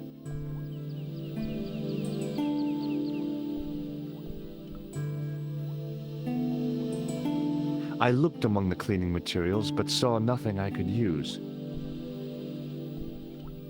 The carton was damp and soggy, useless. The faucet creaked, coughed, and spewed out a stream of rusty-colored water.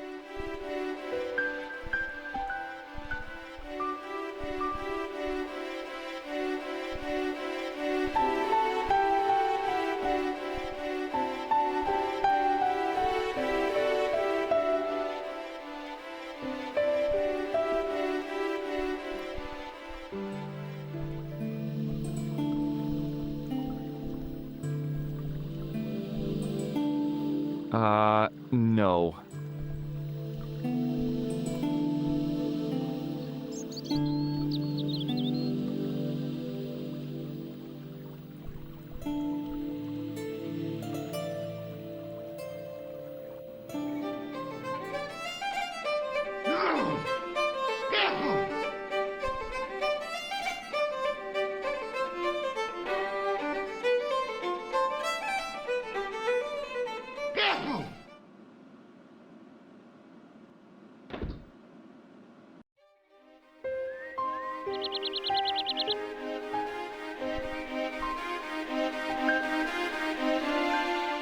Hey, McGuire.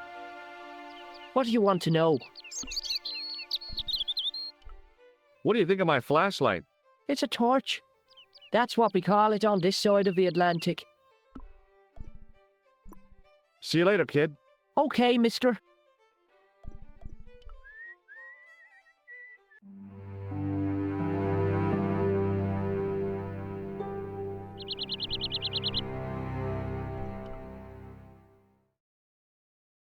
Hi. It's me again. So I see. What now? Have you seen Professor Pegram? No, he's packed up and gone. Do you happen to know where? Back in England, I suppose. Do you think Pegram's disappearance is due to the curse? Look at the facts. He dug up the gem. He disappeared. Bingo. It doesn't take a degree in mathematics to work that one out, does it? You don't have to be a smarty Pythagoras with a calculator. I guess not. Pegram has run off with the gem. Did you happen to see a red sports car down on the road? I caught a glimpse of a flash of red on the hill and heard the racket. Sure, it was an awful noise. A sports car, you say? A Ferrari, to be exact. A racing car? And what was it doing here? The poor fella must have been lost. The driver of the Ferrari was involved in an accident. Is that so? Yeah. He knocked somebody down outside the bar. What an idiot! How could a thing like that happen? He was traveling too fast. So fast, he ran right under the car? I mean, the car was traveling too fast. But you'd have thought the idiot could have heard it coming. Maybe you know the guy who was hit by the Ferrari. His name is Sean Fitzgerald. Oh, I know him all right. That's me nephew, the idiot responsible for the stacking of my hay cart. Was he killed by the car? Oh, no, but he has been abducted. Well, that's a relief now. Aren't you going to look for your nephew? What for? From what you say, it's too late. Well, you could report the matter to the police. Better not.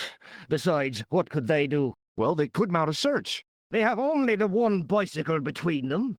In a question of superior acceleration, I'd put me money on the Ferrari. I think you ought to know exactly what Sean has gotten himself into. I'm not sure I want to know. But you're his uncle, his own flesh and blood. You're right, but what can I do? If I'm not here to guard it, some idiot might try to climb the haystack. What a moral dilemma. Stay here and guard this potentially lethal agricultural construction, or to go off in search of the prodigal nephew, the very man responsible for said hazard? It'll need some thinking about. Why, there's no problem. You're right. Why didn't I think of it before? We'll demolish the haystack. You don't have to demolish the haystack to go look for Sean. I'll stay here in your place and warn anyone who's silly enough to climb it. Marvelous! I think I should start me inquiries in the bar.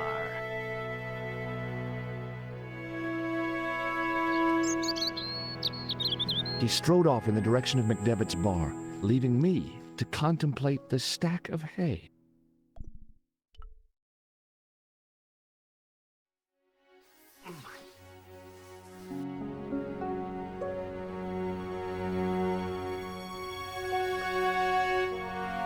The stack of hay stopped, short of the top of the wall.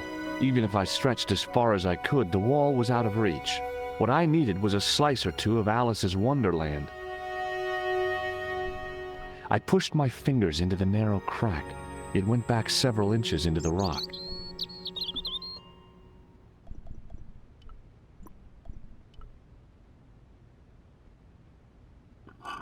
I inserted the end of the lifting key in the mortarless crack and gave it a firm shove. It remained lodged in the wall, jutting out to form a step. I tugged at the lifting key and found it was held quite securely.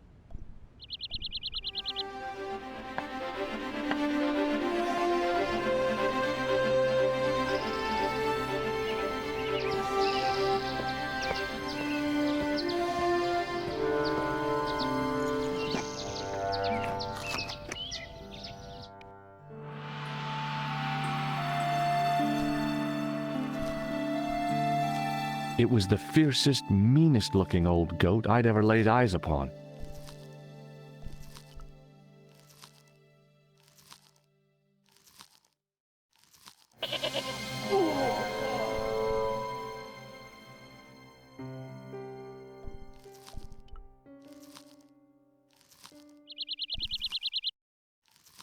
Hey, Billy. The animal fixed on me with an evil glare. Behind the malice and resentment, there was a cool intelligence. How you doing, boy? I felt as threatened as I'd been by the assassin and his goons in Paris.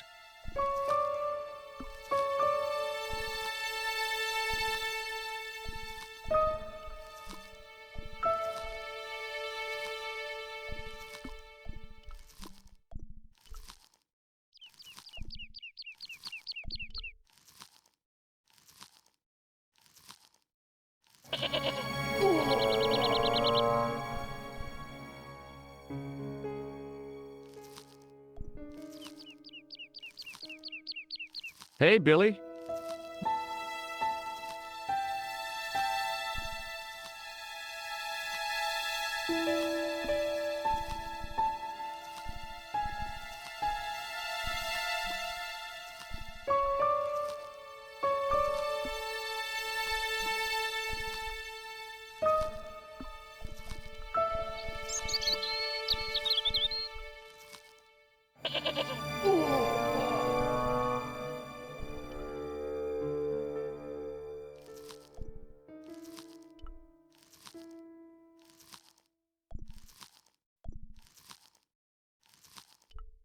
The top of a ladder rose out of the squarely dug hole.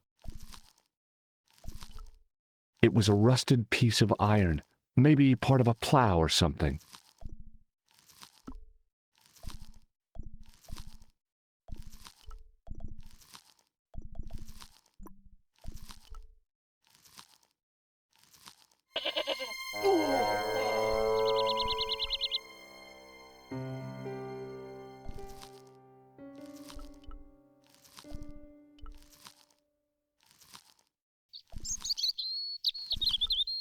The goat's movements were restricted by a halter tied to a metal post.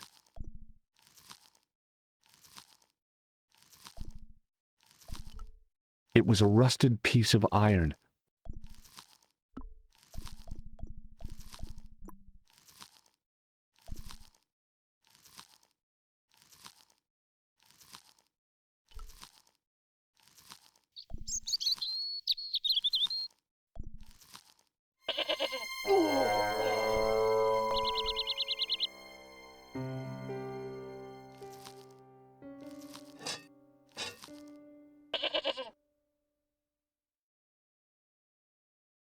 The rope by which the goat was tethered had become tangled on the old plowshare.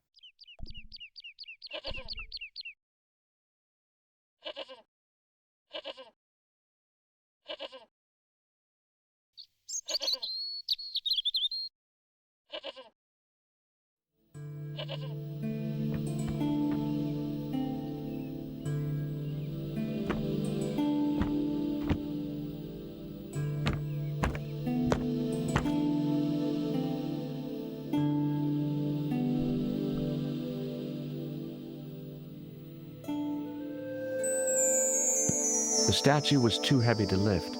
It overbalanced into the sand.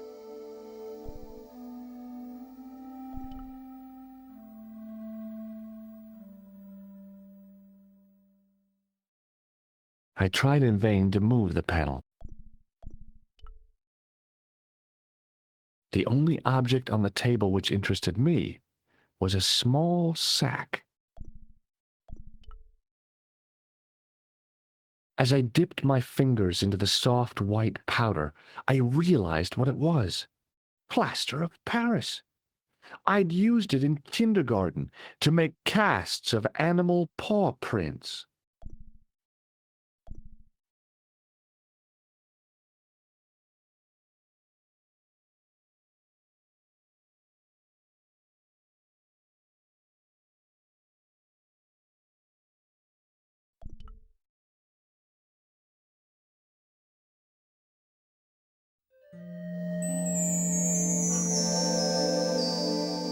As I swung the stone upright, I noticed it had left a pattern of holes in the sand.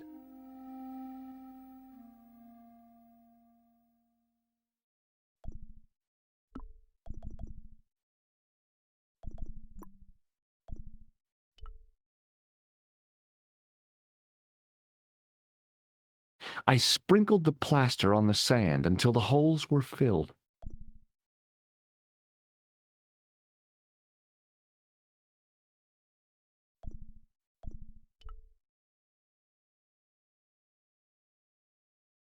I smoothed the plaster level with the sand. It was my first experience of home improvement.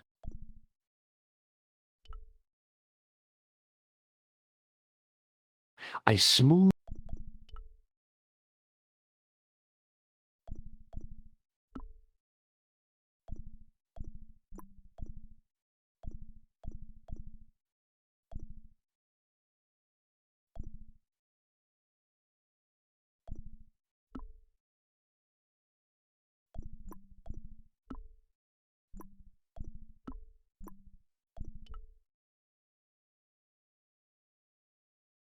I placed my fingers and thumb into the holes in the wall.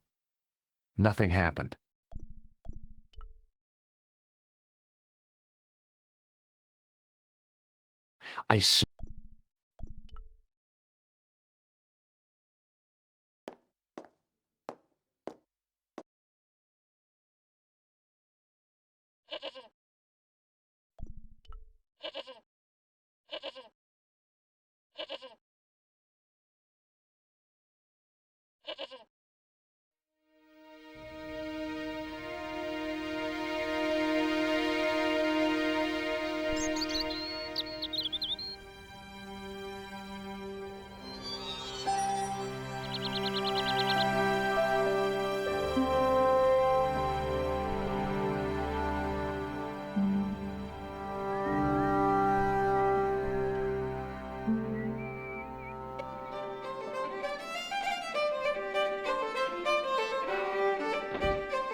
Excuse me.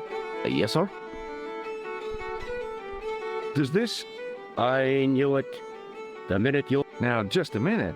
It might be what you're used to in New York, but we don't use that stuff here. Hey, it's plaster. I found it in the castle. Thanks. Hello. Hello there. Let me introduce you to my pals. We've already met. I want you to know you have my sympathy. Oh, it's just terrible, awful. It's the worst news I heard all day. It's top the bad news all right for this week and the next. The whole year. It's worse than that.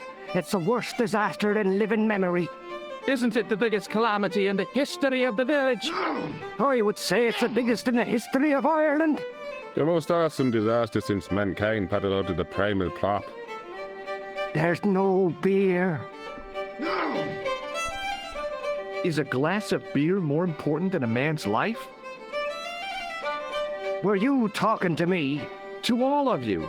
Sean Fitzgerald has met with God knows what, and all you can do is drink. Sean has gone for a ride in a flash car, that's all. Why don't you calm down and join us? What about Sean? Why aren't you out looking for him? There's no point in launching an ill-equipped expedition to save the lad. In a life-or-death situation, preparation is essential. That's why I slipped in here. For a point. I gotta go. The man's arm lay across the towel, preventing me from moving it.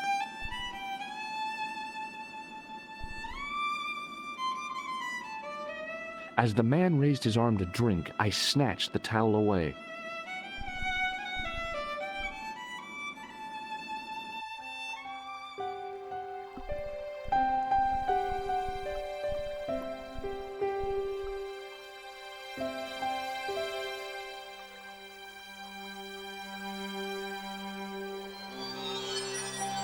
I held the towel under the faucet and soaked it with water.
The trickle of water was quickly absorbed by the plaster.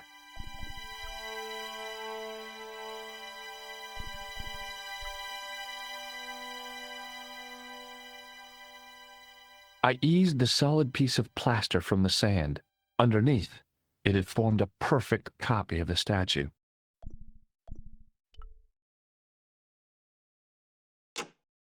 The hardened plaster cast fitted snugly into the 5 matching sockets. There was a soft thud, then silence.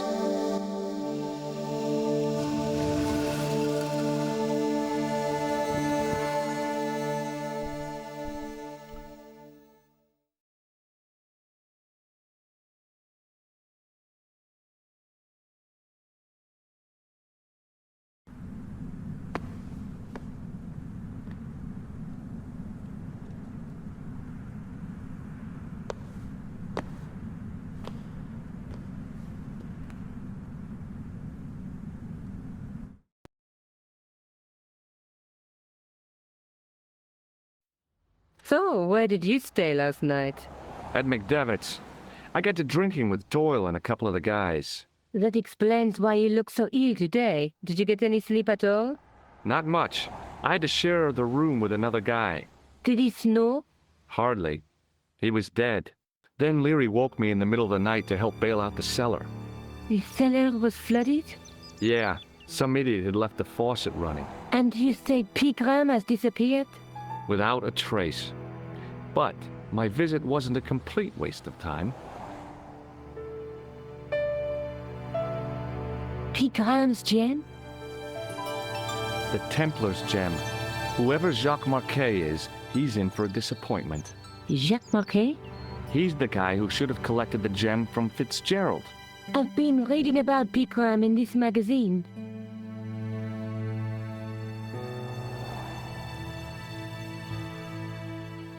The media got its claws on him. Yeah, if I was his agent, I'd get him to lose the pipe.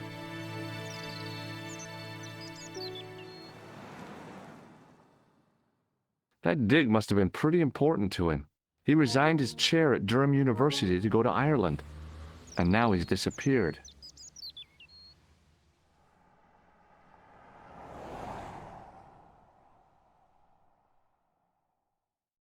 See what you can find out about Professor Pegram. I'll speak to the university. What are your plans? I want to find out who, what, or where Montfaucon was. All I've got to go by is the name and a picture of a hanged man. What do you know about Professor Pegram? I've seen a television program, Pegram's Past. He's written a book, The Crusader Families of Ireland. Let's take another look at the manuscript.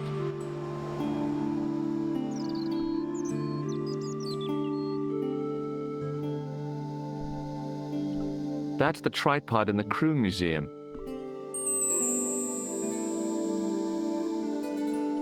That's the tripod in the crew museum. That's the gem that Pegram found in Lochmarn. There's a woman looking at her reflection in a mirror, but the reflection has 3 hideous faces. She reminds me of the Wicked Queen in Snow White. She was the one who said, "Mirror, mirror on the wall," wasn't she? She made me cry so much when I was a kid. Mom carried me out of the movie theater. She didn't frighten me in the least. Like I said, I was only a kid. I didn't like the crocodile in Peter Pan either. A knight with a crystal ball. Now, there's something written on the scroll beside the knight. Yes, but it's written in Latin. Per disciplinam mea lux videbis. By my teachings, you will see the light. You speak Latin? Where did you learn a trick like that? A trick? I studied law, okay? I can read Latin. My, you're touchy. Tell me that again. Through my teachings, you will be enlightened. There's a guy working on a loom. He's weaving a carpet or a tapestry. Or a duvet cover. It's a clue to a place, I reckon. Somewhere famed for weaving and ships. Where folk live in barrels? It beats copper boxes. There's a guy with a sword and a bull. Between them is a gem supported by a tripod. That's the gem that Pegram found in Lochmarn. That's the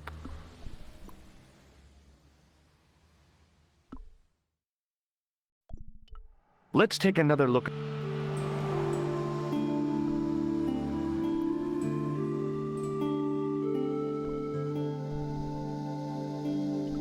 Do you want to look after the gem? No, Josh. I'd be too tempted to sell it.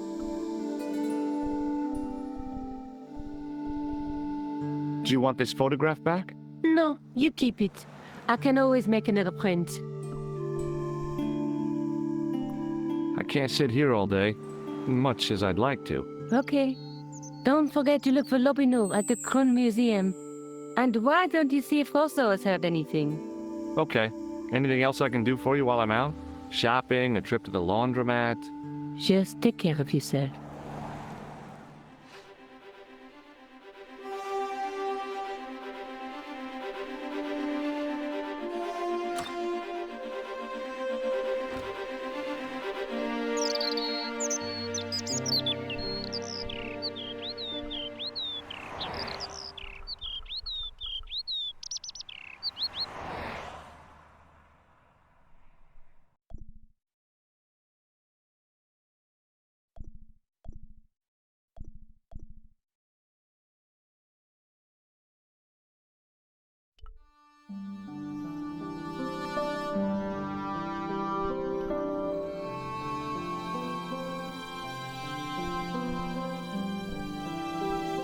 Pardon me.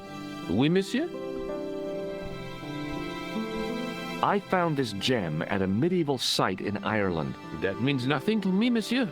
How did you manage to get this job? I had the right qualifications, a military manner, squeaky shoes, and an irrational hatred of children. Thanks for your help.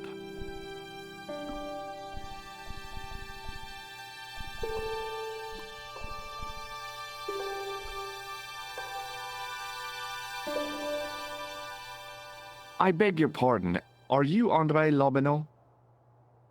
That's me. You want my autograph? No, I was told you may be able to help me. Help? My name is George Stobbart.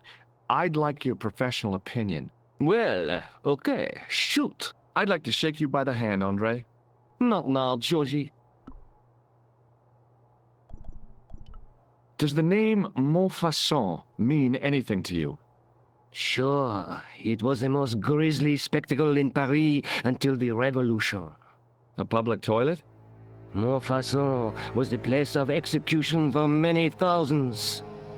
A dark temple of death, with row upon row of arches, each one framing a grim exhibit. Scores of rotting corpses swung on creaking rope, while the crows devoured their flesh. That explains the image of the hanged man.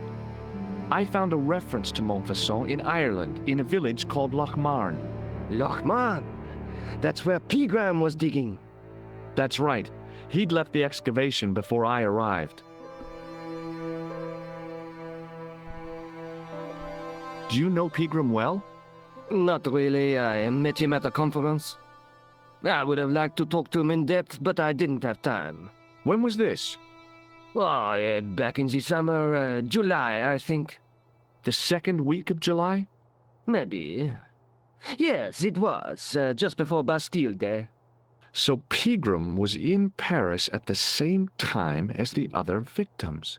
Pardon? Victims of what? Nothing. Just thinking aloud. Where was the site of Montfaucon? To the northeast, near the Canal Saint-Martin, but there's nothing there now. The old gibbet was torn down during the Revolution. What can you tell me about Philippe le Bel? He was responsible for the extermination of the Knights Templar. I know that, but why was Philip so hot to get rid of them? Mostly because he wanted to get his hands on their treasure. He had an enormous debt and a lifelong war with England to fund. The trouble was the Templars were a highly respected holy order. If the Templars were so powerful, how did this Philippe dude wipe them out? By underhanded, dishonorable means, of course. The Pope was Clement V, a Frenchman. French, huh? Handy for Philippe. Fate had nothing to do with it. He was Philippe's puppet, planted to further his political ambitions. Philippe wanted the wealth of the Templars and used Clement to get it. So what was Philippe's plan? What happened? Sealed orders were sent out all over France, not to be opened until the appointed day. That day was Friday, July 13th. That's the origin of our superstition regarding that date. At dawn, throughout the whole of France, the Templars were arrested. It was the biggest bust in the history of the world.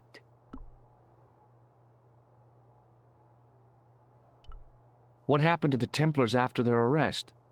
Philippe was out for blood, so he handed the Templars over to the Inquisition. Not surprisingly, they confessed to a sensational and sordid list of blasphemies. Like what? Oh, the sort of things you read about in the gutter press. Devil worship, lewd sexual practices, spitting on the Holy Cross, that kind of thing. Well, that must have given their lawyers some headaches. Whether or not the accusations were true, this was not good publicity. Most of the charges were probably cooked up, but so were the Templars, literally. Hundreds of them were found guilty of heresy and flame-grilled at the stake. They died protesting their innocence. But surely Philippe had no proof of his charges against the Templars. A man will admit anything under torture. The Inquisition fabricated some nonsensical demon called Baphomet, and then suggested to their victims that this was what they worshipped. But they didn't have to agree. The records show a Templar coming to trial with both feet burnt off.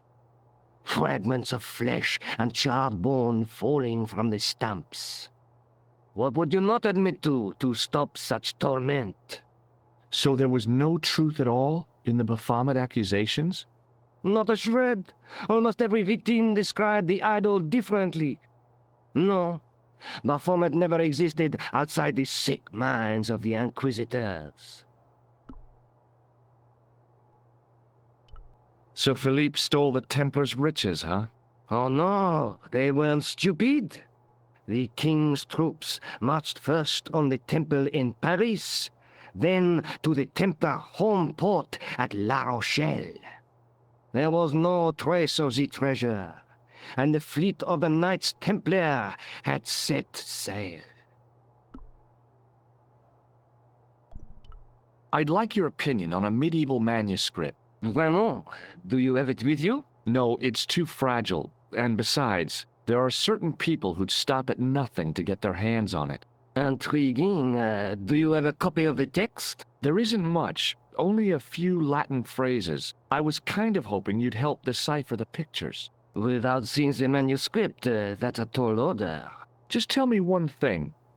What does the image of two men riding on the same horse suggest to you? The Knights Templar. Does the Templar seal appear on this manuscript? I'd love to see that for myself. Can you tell me anything about the Knights Templar? I sure can, Georgie. Soldiers, diplomats, mercenaries, monks, bankers, you name it, the Templars fit the bill. The greatest fighting force in Christendom, the militia of Christ. Jeez. How did the Templars get their name?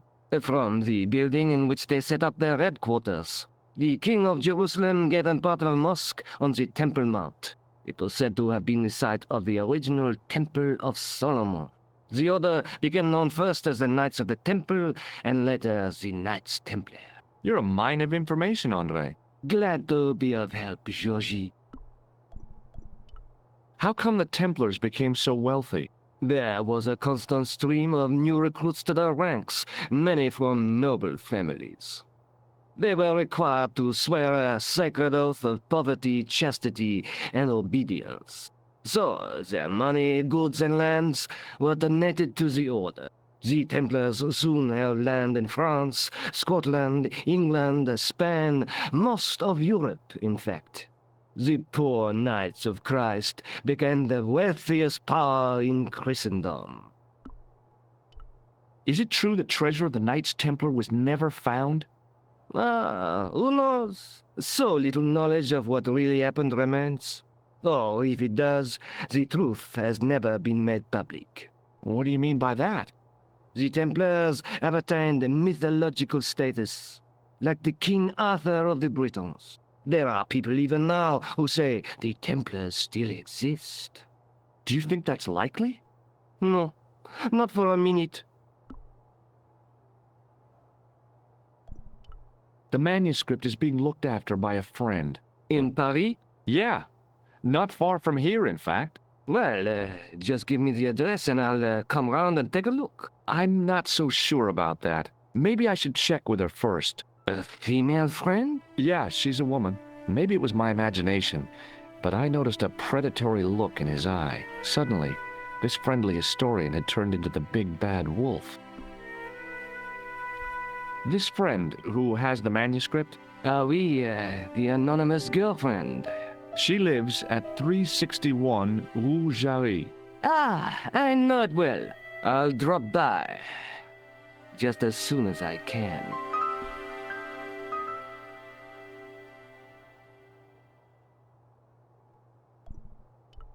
What does this tissue mean to you? Nothing. Does the guy in this photograph look familiar to you? No. What do you make of this? It's the biggest gemstone I've ever seen. Where did you get it? From Professor Pegram's messenger boy. Did Pegram find this on his dig? Yeah, the site where this was found was a Templar castle. Do you think it could be part of the Templar treasure? No, I shouldn't think so. Did I show you this gem? Yeah. Thanks for your help, Andre. You're welcome.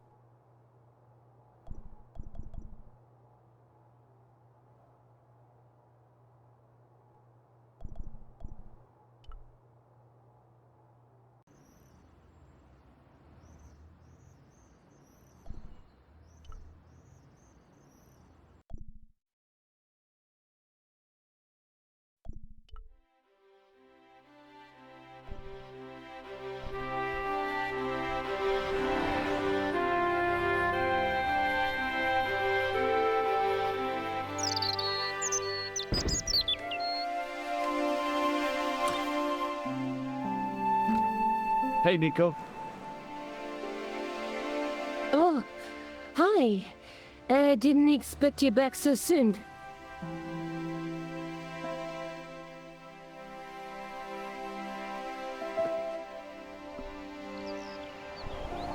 Have you found out any more about the Knights Templar? Yes, I have. The guy responsible for the downfall was Philippe IV, the King of France, otherwise known as Philippe le Bel. I've heard of him. Well, he is known to history as Philippe the Fair, but I doubt if the Templars called him that. I'm sure André will tell you all about him.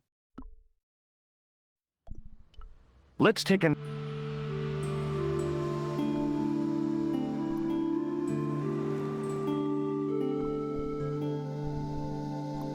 I'll see you again soon. Okay.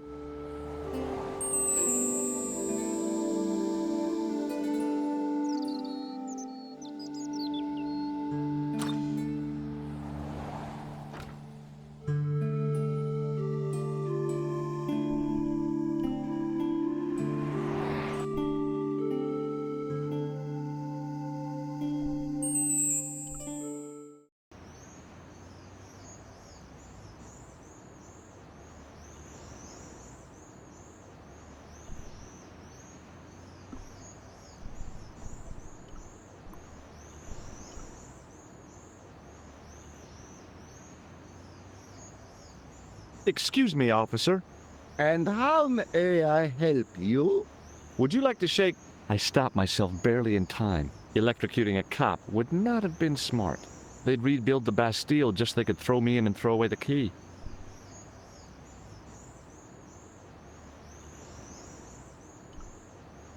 Hello again, officer.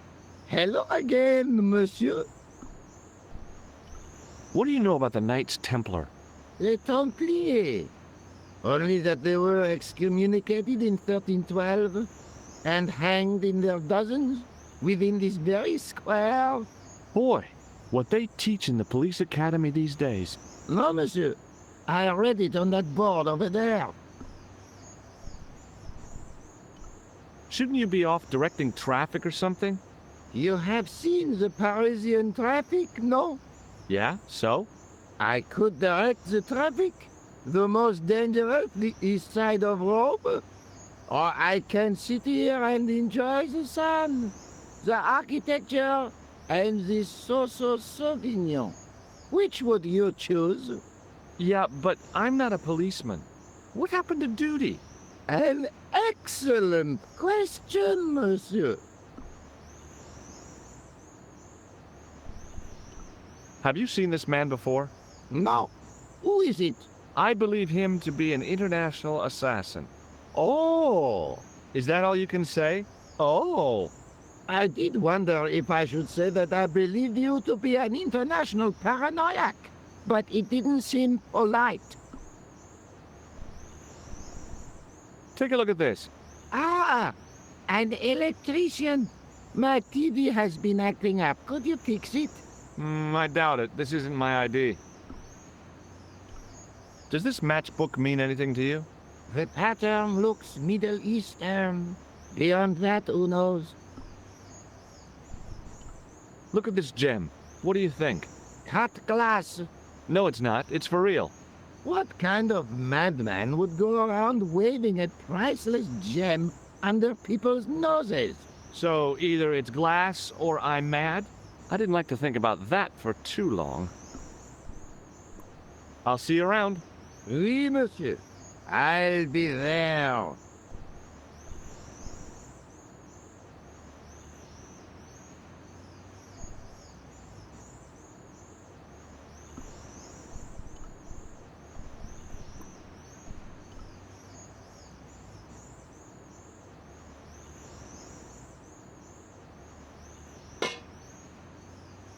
Hey! Hey, you! What do you think you're doing? Leave that hammer alone! Now! Sorry, no harm intended. You stay away from that. In French, English, and German it read, in 1312, Pope Clement V dissolved the knightly order of the Templars. and excommunicated its members on charges of heresy. In the following 2 years, many of the knights were hanged on this site. Their Grand Master, Jacques de Molay, was burnt at the stake on an island in the Seine.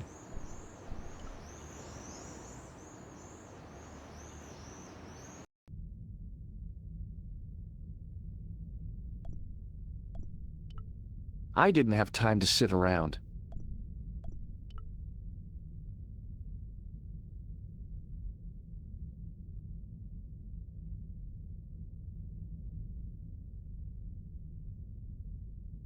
Waiting in prayer for the Judgment Day.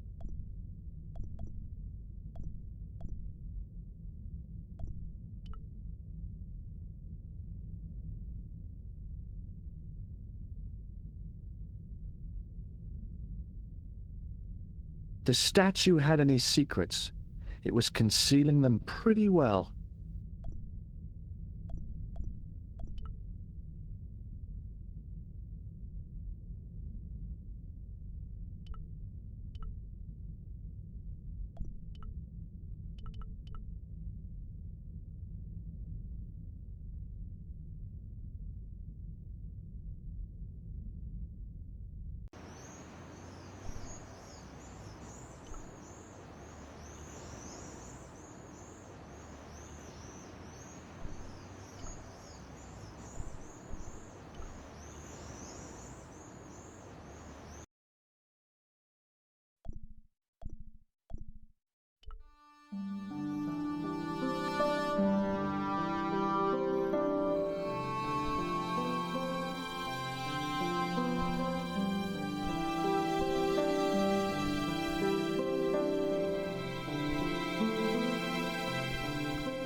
Excuse me, What do you want now? have you heard of a man called Marquet? Yes. He used to be known as the Mole of Montmartre. I heard he's been hospitalized, probably by one of his rivals. Which hospital was Marquet taken to? The Hagenmeyer Clinic in the Avenue des Hérissons. Why was Marquet known as the Mole of Montmartre? Because he lived in Montmartre, I suppose. Yeah, but why the mole? I don't know. Maybe he ruined people's lawns. See you later, Sergeant.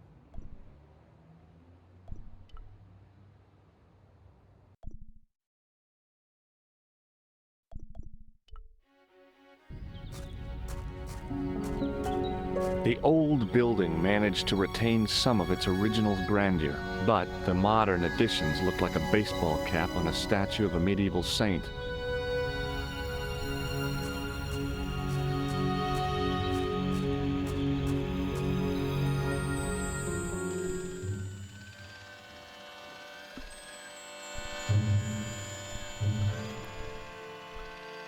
Hi, my name's George Stobbart. Pleased to meet you, sir. Call me George if you like. Are you sure? Yeah, that's my name. My name's Benoit, but everyone calls me Benny. Bunny? That's right. I used to have this cute habit when I was a kid. Keep it to yourself, Benoit. Shake my hand, Benoit. I don't think that's a good idea, sir. How come?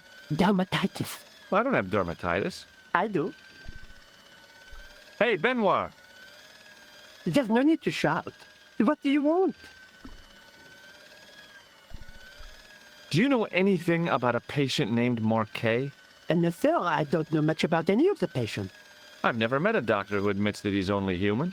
I'm only a trainee, sir. I'm sure I'll get the hang of things. I was about to ask him to shake my hand when I remembered his skin complaint. See you later. Great.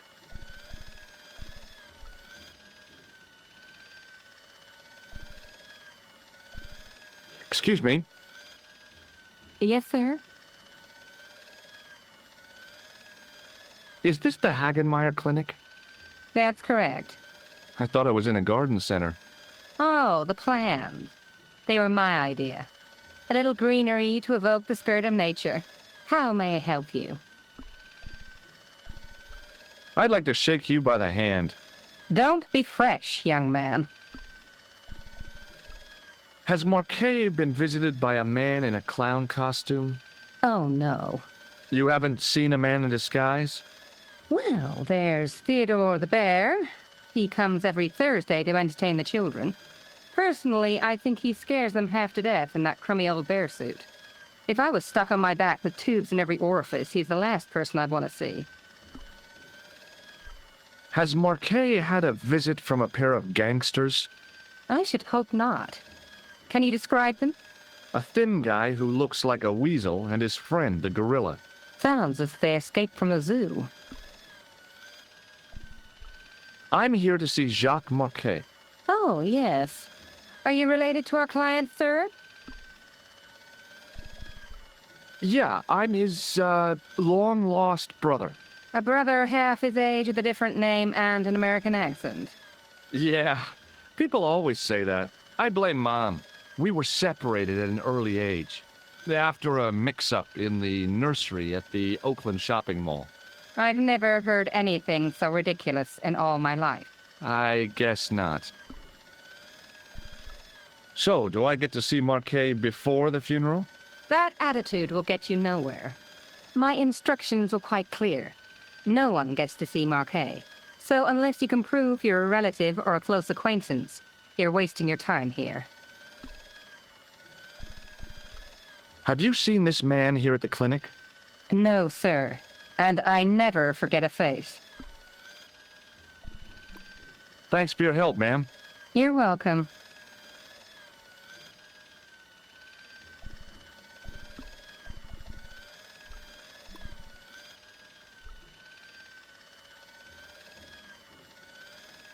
Hi, my name's George Stobbart.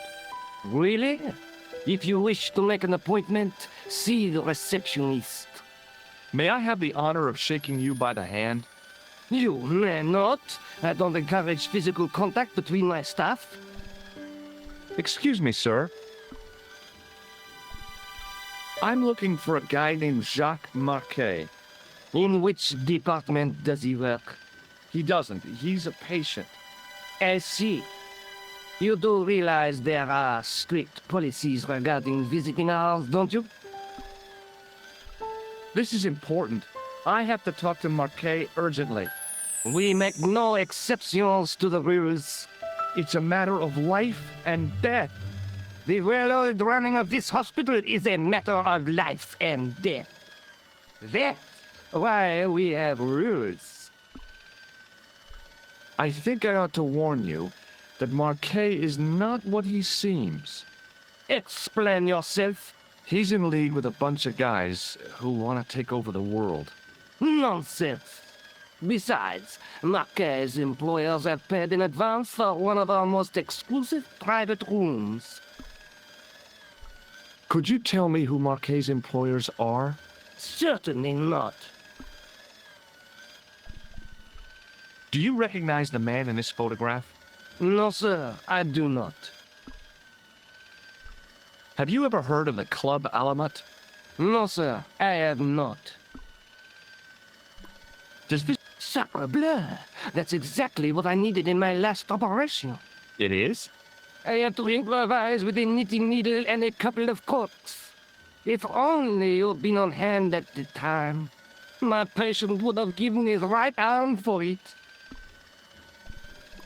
Thanks for your help.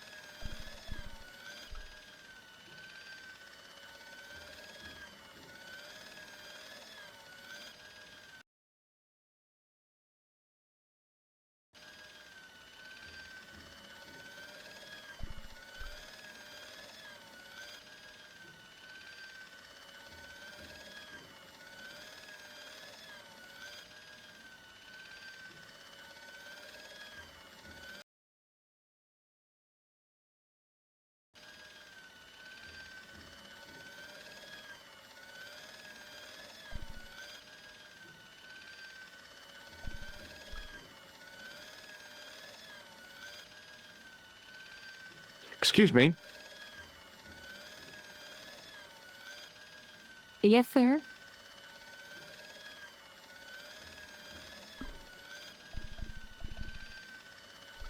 Look at this ID pass. So you're Merlin. Murkay's been asking for you. For me? Yes. He was shouting your name when they brought him in here. Now, let me see. He was on Ward B12, as I recall. Oh, he's being transferred to... Oh dear. He's on Ward J2. That's... Nurse Grendel's ward. What's so bad about Nurse Grendel? She runs that ward like a South American prison. Keeping a well-disciplined ward isn't a crime, is it? Well-disciplined. In the discipline and punishment stakes, she'd whip the butt off the Marquis de Sade. Everything, I mean everything, is done to a strict routine. 6 o'clock, alarm call. 6:10, bowel movements, and woe betide anyone who doesn't have a result. Those patients of hers are like Pavlova's dogs. She sounds like a real nightmare. And then some. If Nurse Grendel is that bad, how come the authorities tolerate her? She's like part of the furniture. Oh, you mean she's been here a long time? No. I mean there's not a man in this clinic who hasn't sprawled out on her. I was beginning to get the picture. This woman was jealous, with a big green capital J. How do I find Nurse Grendel's ward? Down the corridor on the left, turn right at the senior consultant's washroom. Right again at the executive coffee lounge. Bear left past the administrator's sauna. And turn left at the end. That's J2. And good luck. Thanks for your help, ma'am. You're welcome.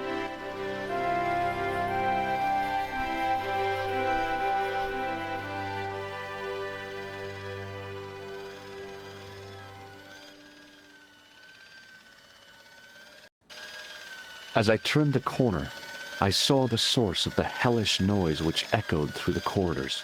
It was an industrial polishing machine with an odd-looking guy in tow.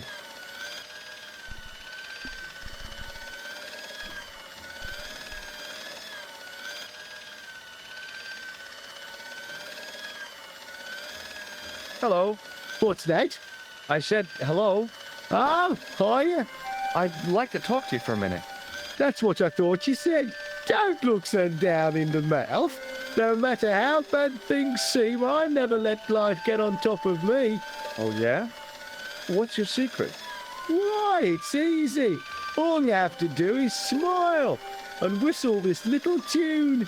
You know what? If you start whistling, I'll bust you in the teeth. It's a deal. Would you like to shake my hand? Not until I've washed, if you don't mind, sir. You can pick up all kinds of things in a hospital. Like nurses, right? No, sir. Bugs and germs. And fungal infections. Hello. Oh, hi. No whistling, right? Right. Do you know a nurse called Grendel? Sure I do. Is she on duty today? Yeah. End of the corridor, Ward J2. Have you seen any unsavory characters lurking about in the quarters? No, sir, I haven't. But I've got nothing to worry about. What's that, Mr. Shiny? You'd take good care of the rascals, I'll bet you would. With a friend like him, I've no fear of oppressors. It must be a great comfort. He is. Would Mr. Shiny be your polishing machine by any chance? Please, don't call him that. He's more of a friend than a machine. I've had Mr. Shiny for 3 years, and he's never let me down once. How come you got so attached to a polishing machine? I asked you not to call him that. He's got a name, you know. Yeah, Mr. Shiny. It's just that... You think it's odd, don't you? No, I don't mind. The rest of the staff think I'm twisted. I heard them snorking behind my back when I gave Mr. Shiny his weekly pull-through. Whatever you've got with this metal nutfoot, is probably a fine and noble thing. It is? Say, it's not every day I meet someone as crazy as me. Do you know where I'd find a patient called Marquet? No, I'm not allowed on the wards with Mr. Shiny. See you later. Yeah, take care now.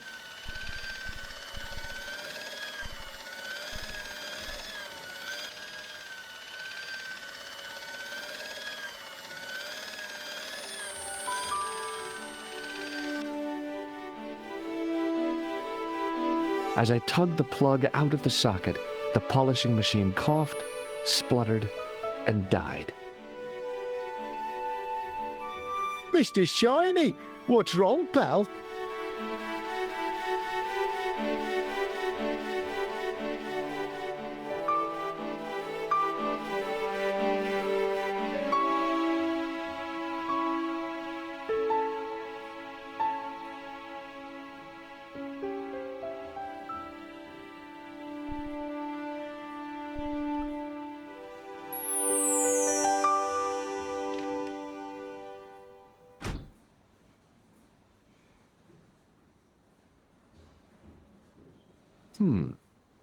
Dr. Stobbart at your service.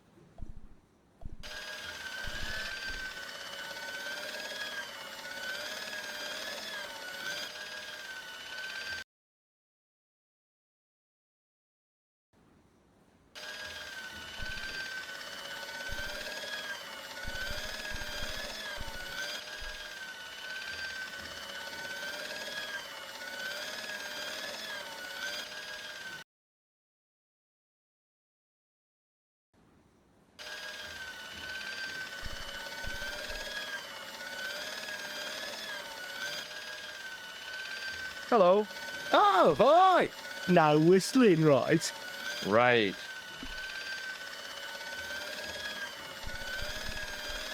Do you recognize this pass? No, I don't. Should I? No, but I wondered if you'd seen a stranger flashing it about. No, sir. But if I had, Mr. Shiny would take care of it. See you later. Yeah, take care now.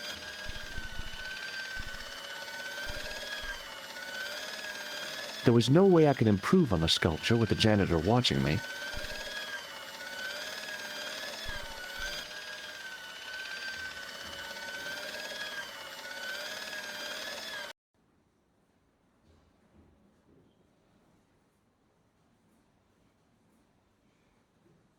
Good afternoon, Doctor.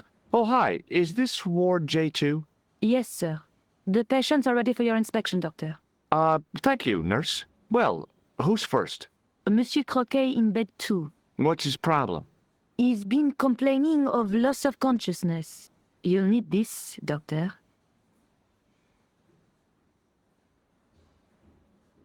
She gave me a long, narrow metal box and a stunning smile. Thanks.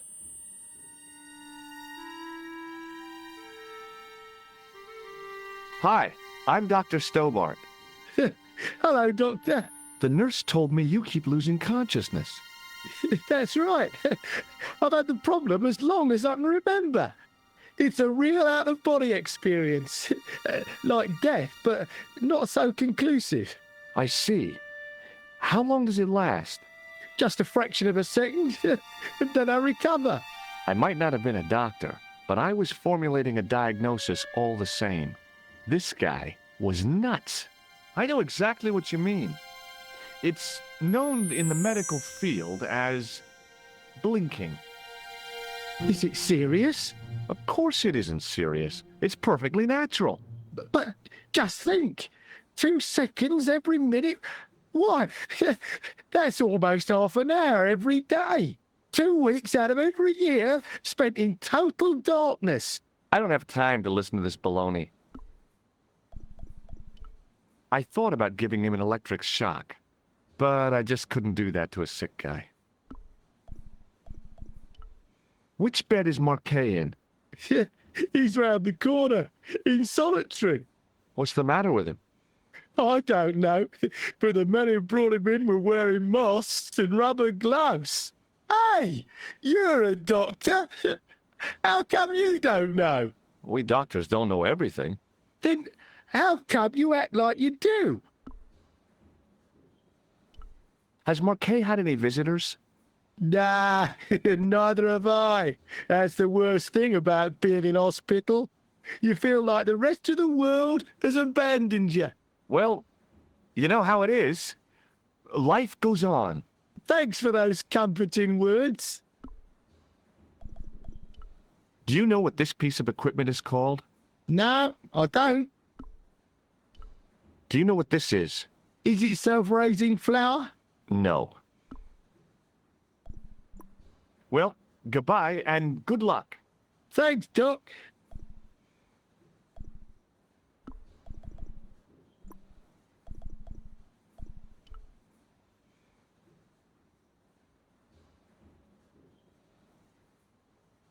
Could you take a look at the client in bed number 3 now? His name is Eric Sopmarsh. What's his problem? He's delirious. He just now came out of theater. He's recovering from major surgery. I'll have him up and about before you can say, Lazarus, get out of your bed and walk. Hello? Anybody home? Who are you? My name is Dr. Stobbart, and I'm here to steer you down the rocky road to recovery. Dr. Monroe said there was no cure for what I've got. Your problem is you stayed in bed too long. Are you sure you're a qualified doctor? You better believe it. I thought about giving him an electric shock, but I just couldn't do that to a sick guy. What's your impression of Nurse Grendel? She's a very efficient young woman. Efficient? You make her sound like a vacuum cleaner. I've no complaints. The woman in reception described Nurse Grendel as a monster. Well, that's simply not true. She's quite strict, but that's her job, isn't it? You've got to have discipline in a place like this. What can you tell me about Marquet? He's the man in the private room, isn't he? That room was mine before I was tossed out like a common squatter. Do you know what's wrong with Marquet? They won't even say what's wrong with me. Tell me, Doctor, what's your opinion? It's too early to say. But I've been here for 3 months. I'm going to take your blood pressure. Why? I'm a doctor. It's my job. Do you know? It looks like plaster. How did you know that? I'm a plasterer. See you later.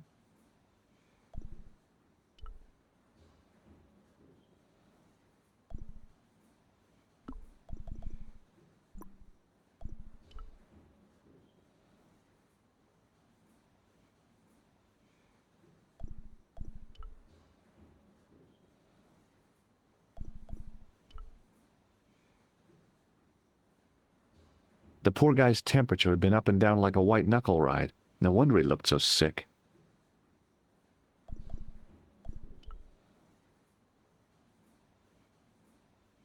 Doctor? What is it now, nurse? Number 2 again. He won't tell me what he wants. He says he'll only talk to a man. Do I have to? That guy's nuts. Doctor, I'm surprised at you. There's no way to talk about our clients. Okay, I'll see him. But I'm telling you, he's a hypochondriac.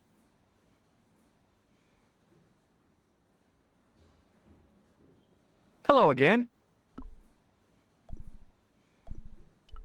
Do you recognize the man in this photograph? Nah, Doctor. Who is it? A cold-blooded killer. One of your colleagues? No, he really is a murderer. I've never seen him before. Have you heard of a guy called Merlin? No, Doctor. Have you ever heard of the Club Alamut? Nah, I haven't. Does this gem mean anything to you? No, Doctor. Do you know what this tool is used for? Eye surgery. That's a dumb thing to say. It's not sharp enough. Do you recognize this red nose? Nah, I don't. Have you any idea what this is? Please, take it away before I throw up. Well, goodbye and good luck. Thanks, Doc.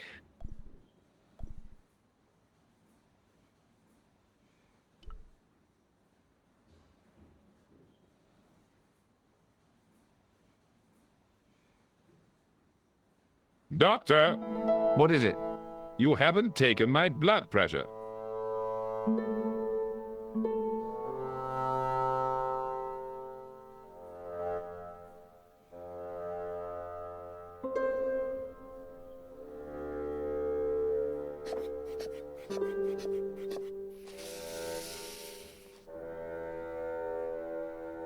Seems fine to me. You're not doing it right. Of course I am. No, you're not.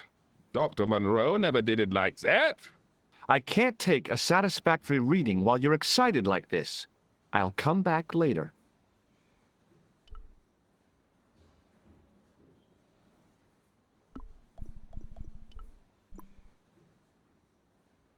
Oh, Doctor. What now? You didn't finish taking my blood pressure.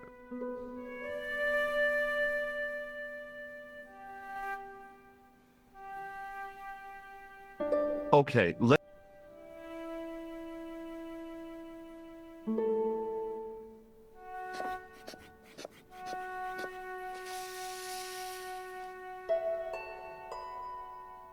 You don't have the first idea what you're doing, do you? I'll come back when you've recovered your manners.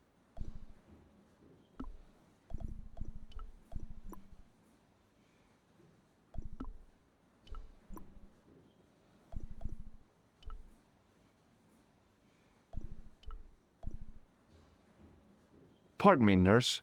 Oui, monsieur? Do you have a patient named Marquet on this ward? Oui, monsieur. He is in the private room at the end of the ward. He has been placed in strict isolation. Do you have any clowns on the ward? Why, yes, we do. A professional clown. I'll bet he lightens the place up. Hardly. Monsieur Boissy has been in a coma for the last 3 months. What's wrong with Boissy? He was involved in a very nasty accident. A silly stunt involving a unicycle. His current condition is due to post-traumatic shock. It's unlikely he'll ever perform as a clown again. It's an ill wind that blows nobody any good. Why is Marquet in quarantine? If you wish to know more, you'll have to speak to Herr Hagenmeier. All I know is that Marquet's room is strictly out of bounds. Do you know who paid for Marquet's room? No, of course I don't. Preferential treatment like that must cost an arm and a leg. That's not my concern, monsieur. What is this device? It's for taking the patient's blood pressure, doctor. Do you want... Device for measuring blood pressure? Yeah, do you want it back? No, thank you. Thank you, nurse. Au revoir, monsieur. This guy didn't look sick to me. He didn't have spots or stitches, and he certainly didn't have a fever.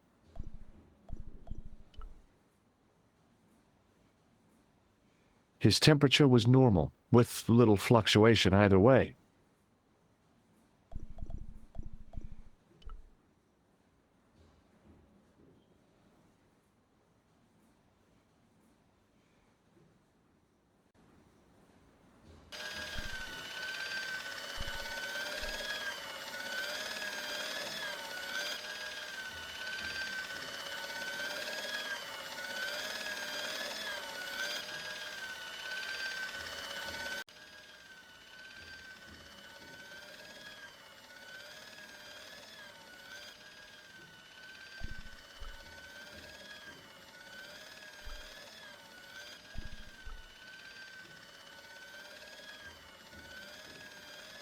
Excuse me, sir.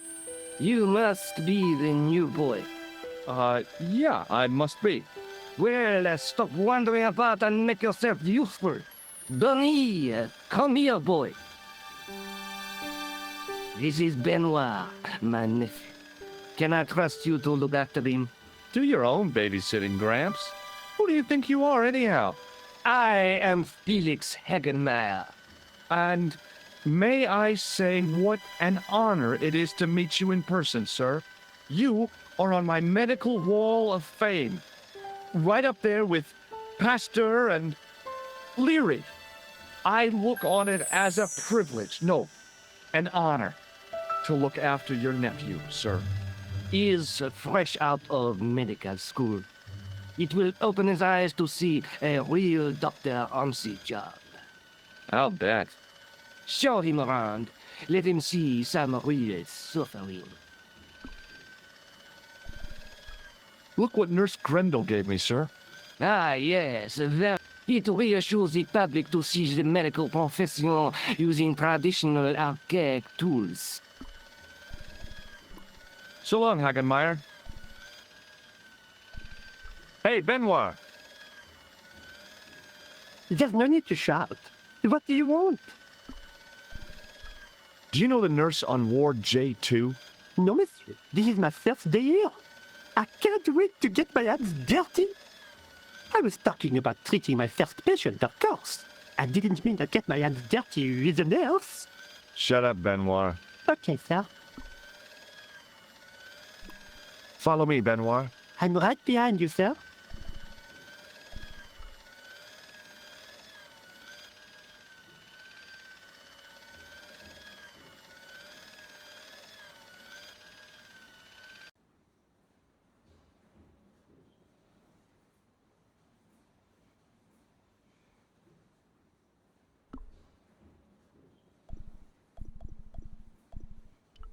Do you want this, Diva? Yeah, do you want it back? No. Thank you, nurse. Au revoir, monsieur.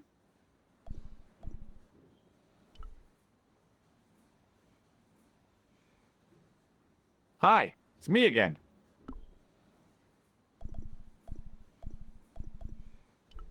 Do you recognize the man in this photograph?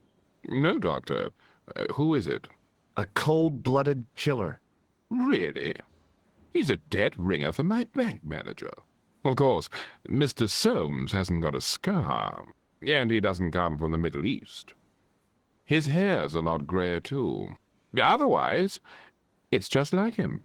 Remarkable. See you later. Hey, Benoit.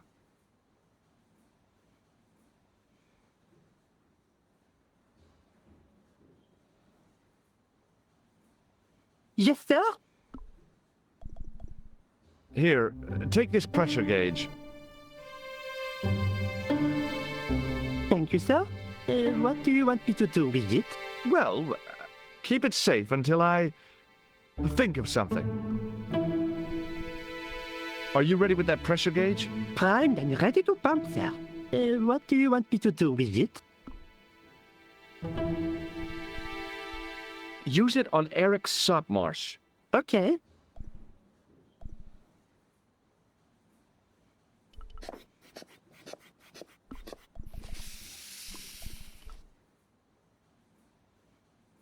I'm Dr. Stobbart. Bonjour, Docteur. Would you like to shake hands? What for? As a gesture of goodwill. On reflection? No. Hello again. Bonjour. Have you heard of a guy called Marquet?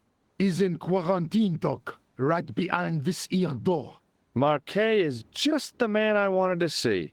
I wouldn't go in there if I was you. He has anthrax. I have to visit my patient. What for? Routine. I have to check he's still breathing. What if he's not? I'll sign the certificate and register his bed as vacant. That's a cold and distant attitude to death. Well, I've been institutionalized to the point of godlike aloofness. The white coat suits you. Thanks. Have you seen any suspicious characters on the ward? Yeah, I have. A gorilla and a weasel? No. This was a tatty old bear. How was the bear acting suspiciously? Well, He was wearing a homburg. Is that against the law? No, but it's pretty weird for a bear. Don't you think it's possible that the bear was a man in disguise? Well, obviously, I'm not completely stupid. But who would go to the bother of disguising himself as a bear? It's not as if he'd blend in with the surroundings. I checked with base to see if any bears had been reported missing from the zoo or a traveling circus. They told me to sit tight until reinforcements arrive. I guess they're right. I'd be stupid to tackle a bear single-handed. Do you recognize the man in this photograph? No, I have never seen him before. Catch you later, officer.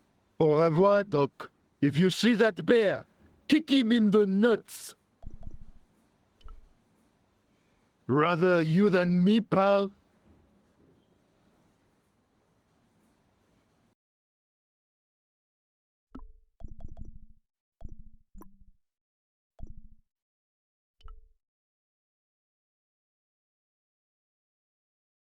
Marquet? Yes. I'm Marquet. I've been expecting you. You have? Well, what are you waiting for? Get it over with. I just want to know what I should do with the gem. The Lamar gem? Yeah, right here in my pocket. I thought you were one of the assassins. Not me. I never inhaled. So, you were sent in my place? Yeah. You could hardly make the trip to Ireland in your condition. What should I do with the gem? Deliver it to the Grandmaster. Quickly tell him that I have found the tripod right here in Paris. You have it? Not yet, but it's been taken care of. I hired a couple of stooges with a flair for petty crime. Would that be Flap and Guido by any chance? You know them? We've met. What about the Hashashin? Is more likely to have followed us there. He'll stop at nothing to prevent the reforging of this sword. And that's bad, is it? As for Klausner, he has gone off to Syria on a wild goose chase. They have geese in Syria? He has a theory about the location of the... That's enough excitement for one day, Monsieur Marquet. What are you doing here? Talking to this patient, of course. Monsieur Marquet is my patient. If Herr Hagenmeyer was to hear that... Okay, I'm going. I'd learned all I could from Marquet anyhow.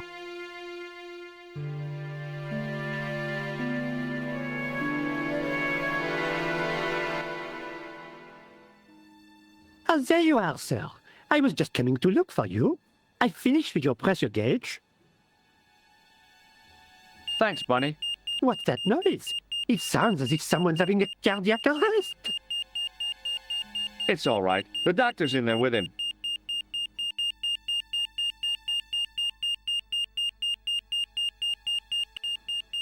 Are you sure he was a doctor?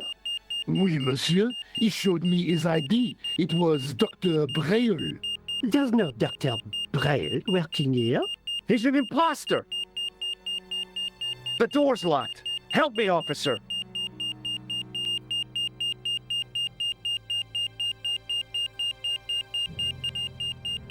Stand back, monsieur.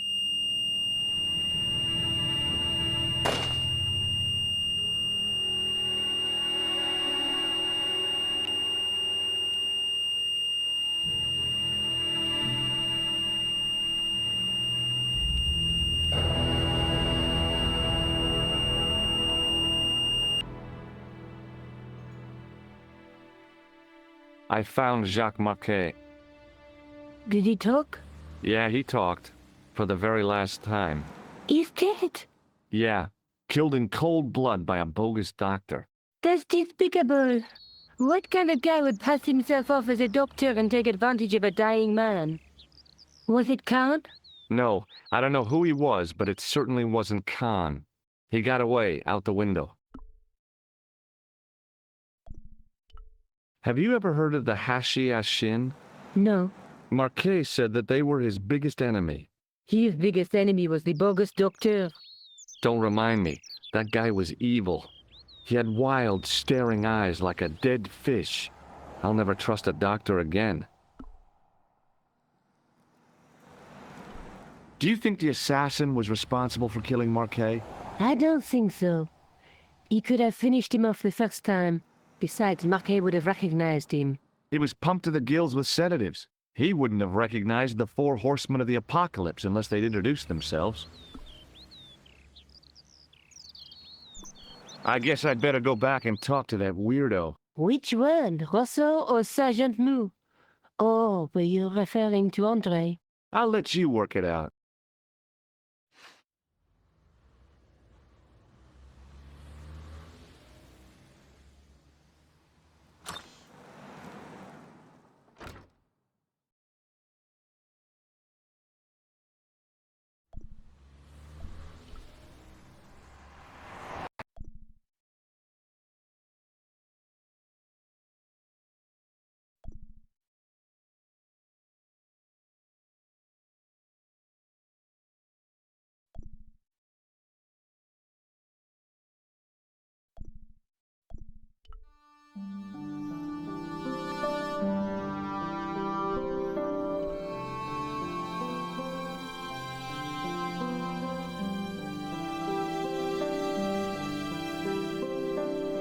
You have left it very late, monsieur.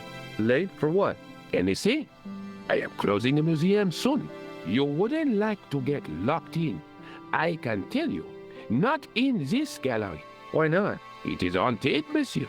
You don't believe in ghosts, surely. Oh, yes, I do. 7 years ago, a lad managed to hide in here. He'd made a bet with his friends, I suppose. When I found him in the morning, he was cold as ice and stiff as a bud. Well, what was the cause of death? They said it was a brain tumor. But on his face was a look of stark, desperate terror such as I have never seen before. Scary. Would you like to shake my hand? Not while I'm on duty, monsieur. Thanks for your help.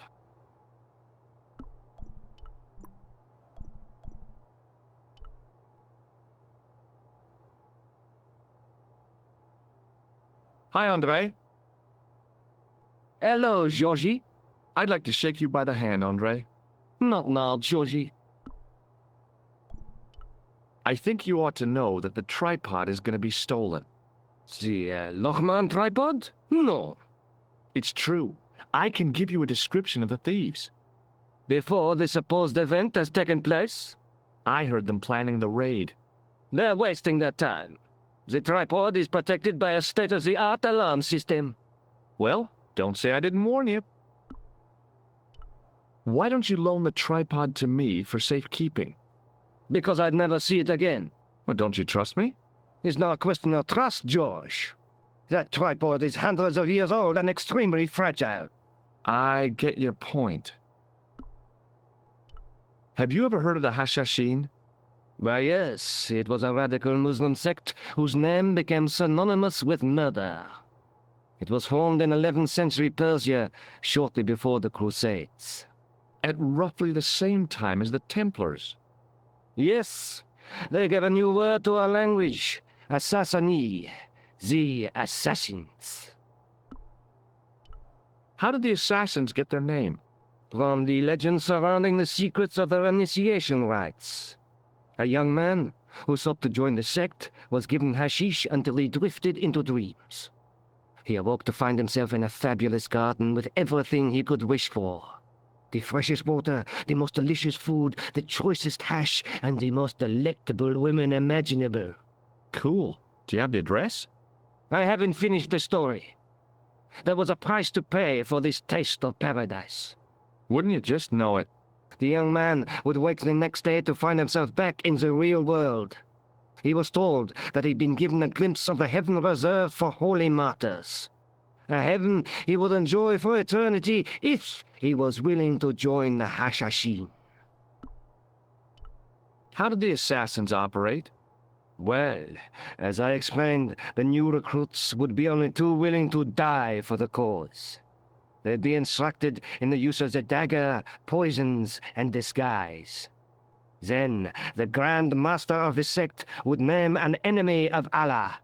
And they'd stop at nothing to eliminate that enemy.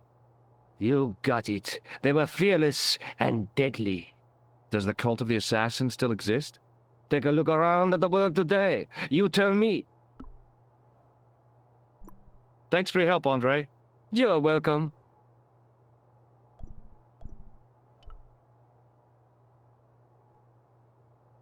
Attention!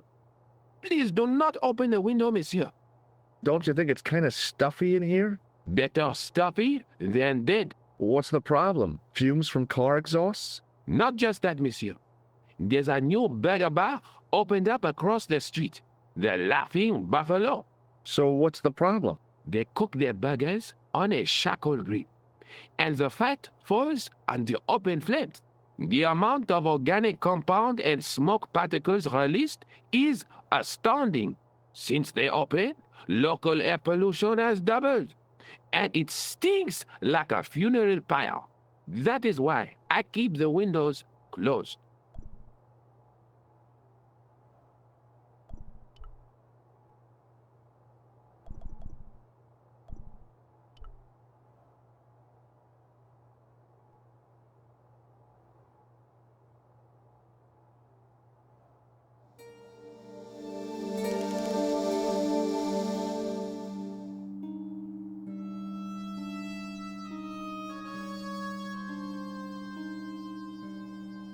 It is closing time, Monsieur Lobineau.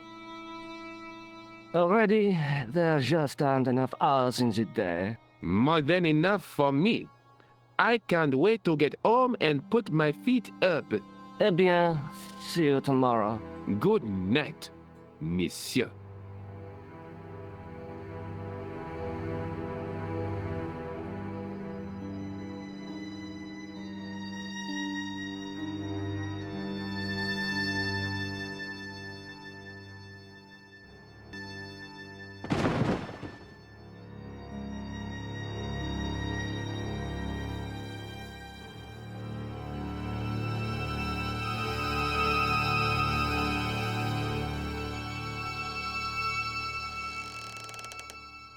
Hey, Guido! Look at this! Quit fooling around, you moron! Get your ass over here and bring that flashlight.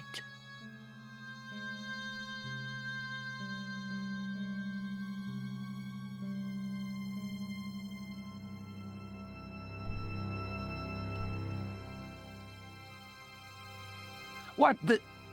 Who's there? Let's get out of here!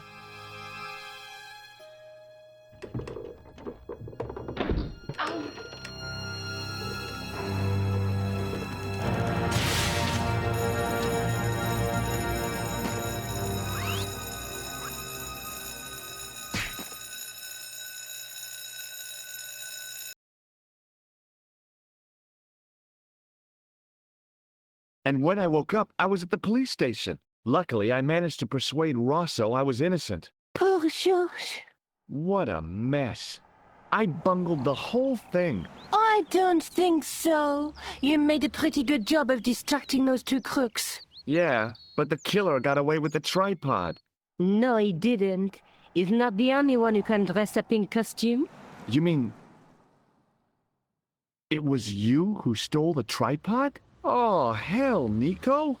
I could have been shot. Those dogs are more likely to shoot their own feet. I just wish you'd told me your plans. We're supposed to be in this together. And how come you dressed up like a pantomime cat? D'un cirque jersey, Oh, rats.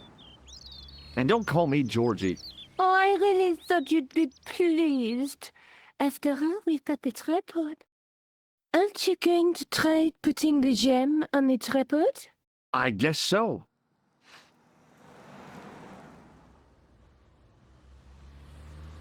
Nothing happened. Yeah. The gem fits perfectly, but what does that prove?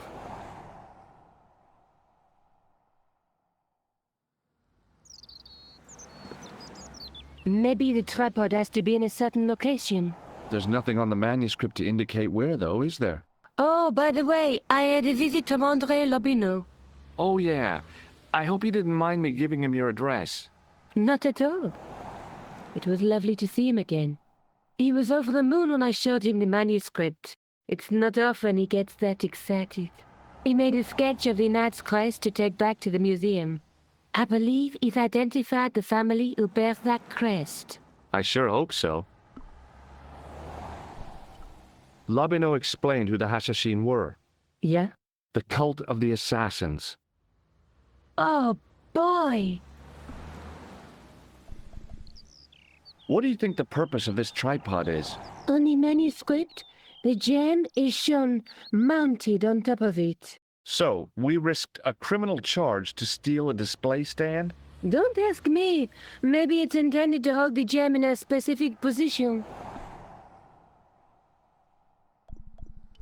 Let's take another look at the manuscript.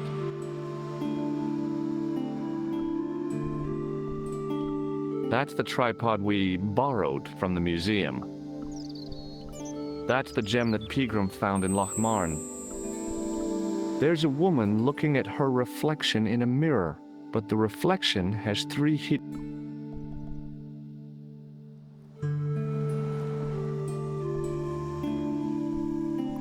I have to go. Already? You only just arrived. Time and tide wait for no man. Okay, I'll see you later.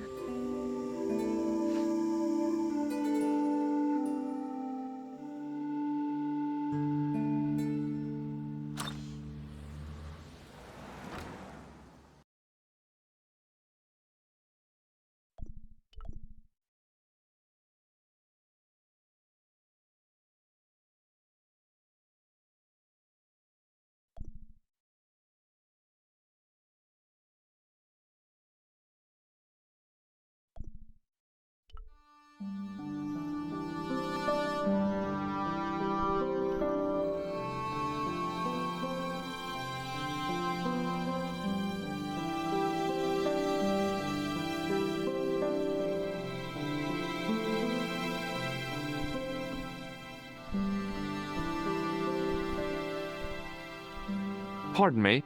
Oui, monsieur? Oh, it's you. Well, what do you want now? You're not going to try to hide in that closet again, are you? Would you like to shake my hand? But not while I'm on duty, monsieur.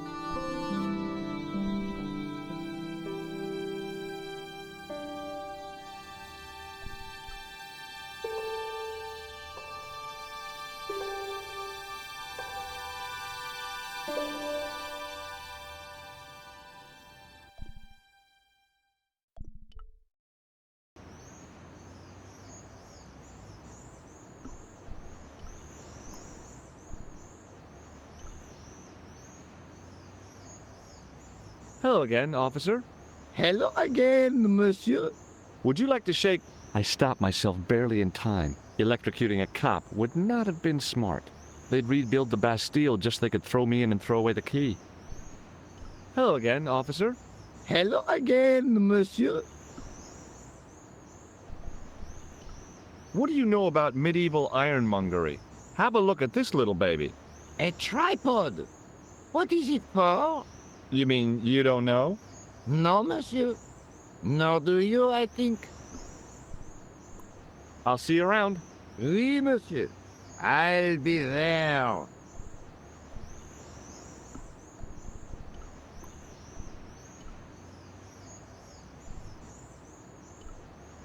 I had no desire to talk to the crowd.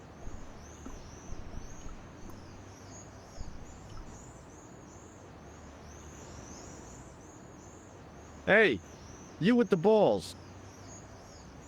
Oui? It didn't seem right to fry somebody's palm when they make their living with their hands. Hi again. Oui?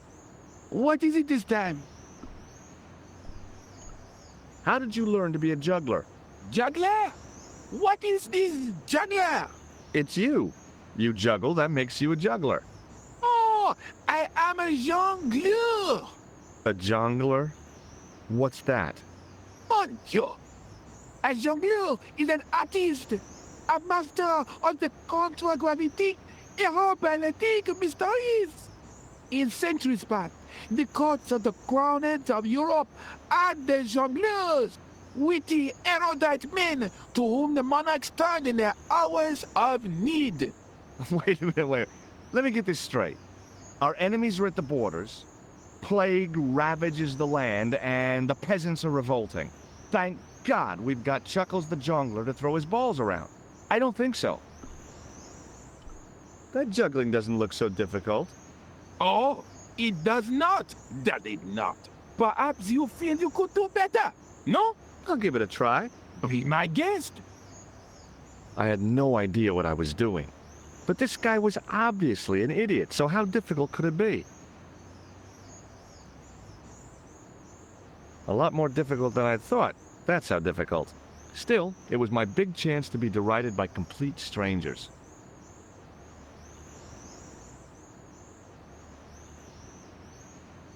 Not so easy after all, is it? No, I guess not.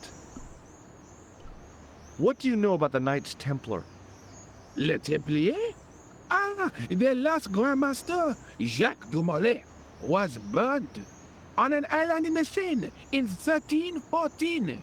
Wow. You're pretty well educated for a juggler. No, monsieur. I read it on that board over there. Catch you later.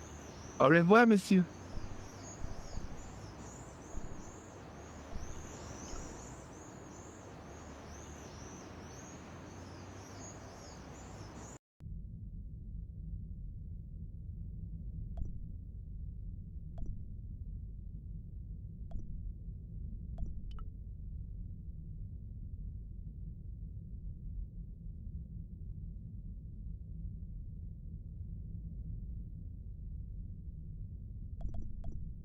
Waiting in prayer for the judgment day.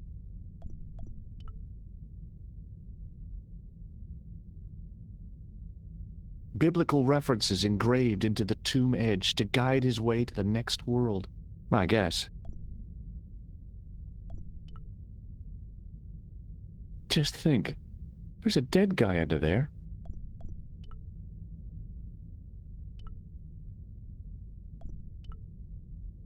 I was surprised Philip Lebel had left this place alone.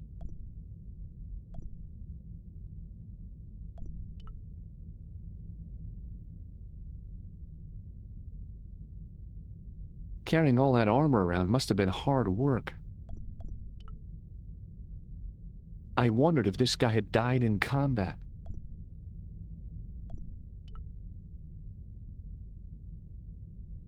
The statue had any secrets.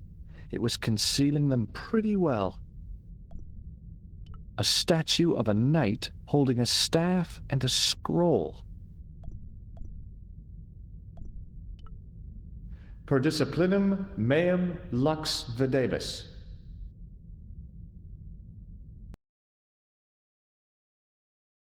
A bit of a stained glass window. Wow!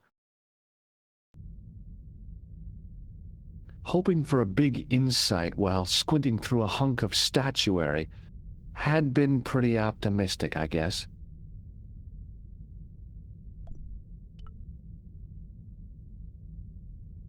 I didn't recognize the biblical story in it. I was a Sunday school dropout.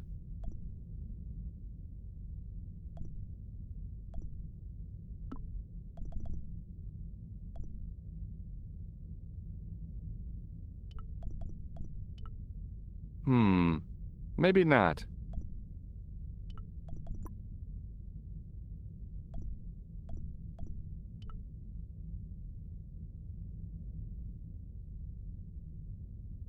Well, I could have just taken the end off the staff, but I wanted to be sure what I'd be getting out of vandalizing a church, other than deported.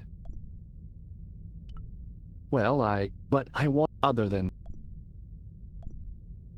a statue of a knight.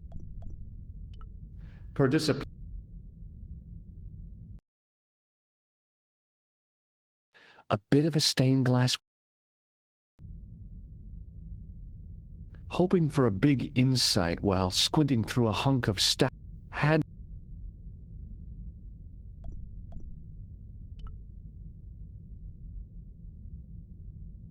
a huge stained glass window formed a magnificent centerpiece for its neighbors.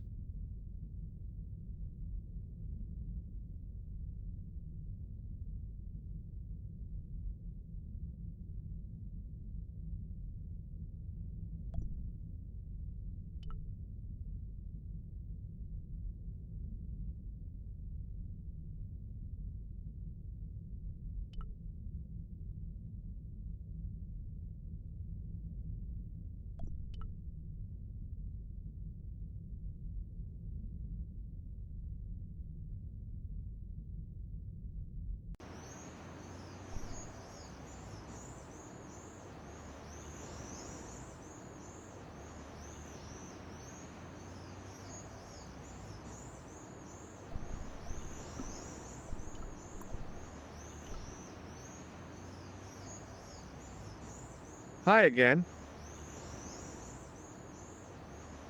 Oui? What is it this time? Look, a red nose. Ah, you are a clown! A clown? No, if so, you would be a much better jongleur. For a moment, an idea capered around near the spotlight of my attention, but fell down the pothole of abstraction before I could focus on it.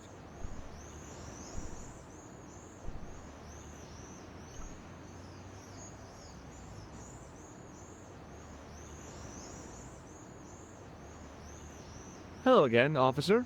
Hello again, monsieur. Does this red nose mean anything to you? Ah, you are a clown. Do I look like a clown? No, although you juggle like one. Now, if I'd known you were a clown, it would have been amusing.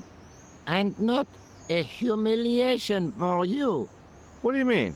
Who ever heard of a plainclothes clown? He had a point. So you're saying that if I juggle badly with a red nose, I'd be the king of comedy.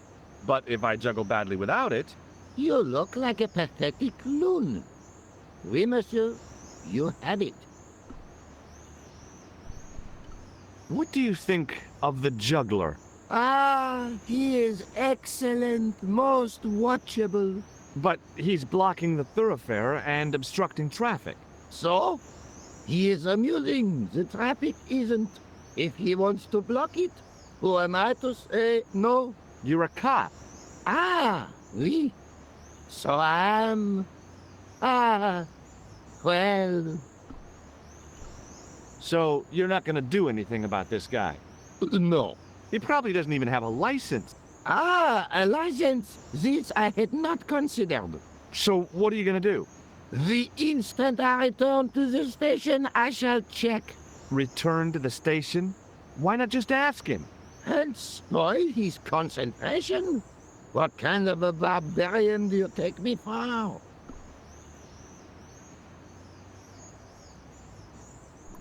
I'll see you around. Oui, monsieur. I'll be there.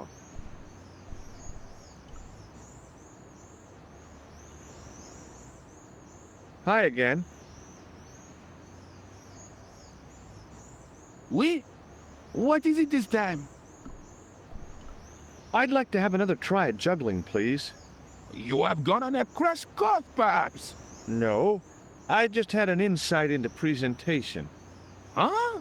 Allow me to demonstrate. The balls, please. If you insist on completing your humiliation, monsieur. Okay, now for my secret weapon.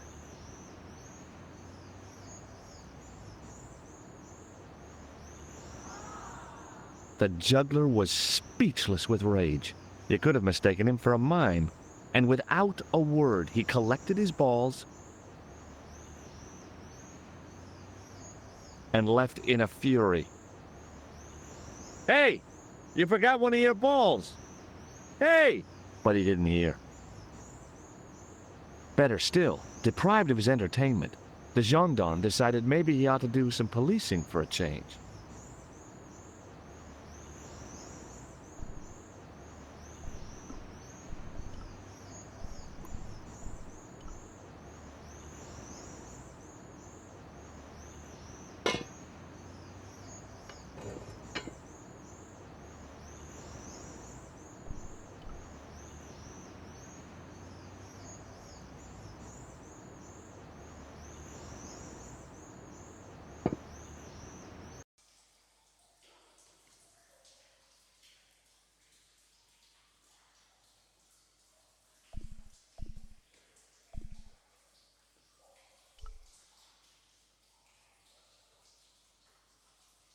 What's a guy supposed to do with a sewer?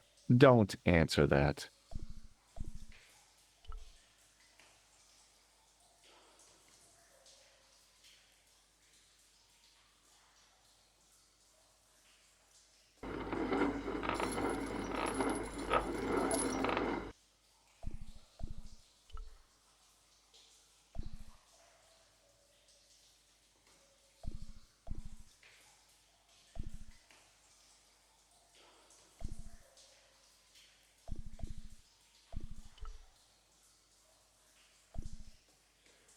The inscription was hard to read, but I made out Templier and something about innocence.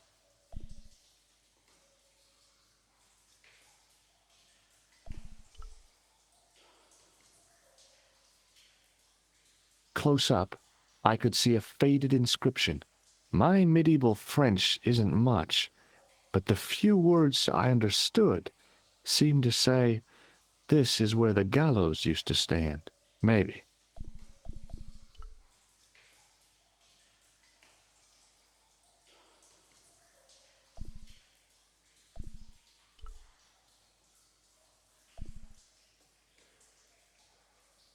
Close up, I could see a faded inscription.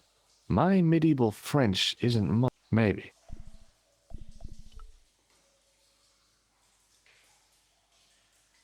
The inscription was undecipherable.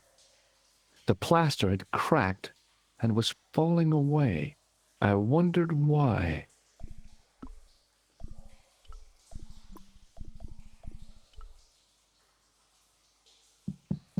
Hey, that's hollow!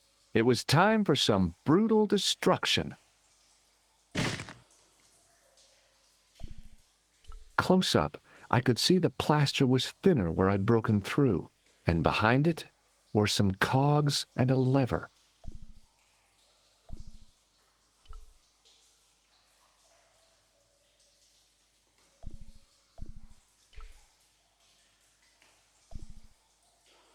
Here goes. Hey, cool! Inside the hole, I could see one of the cogs had come loose and jammed the mechanism solid.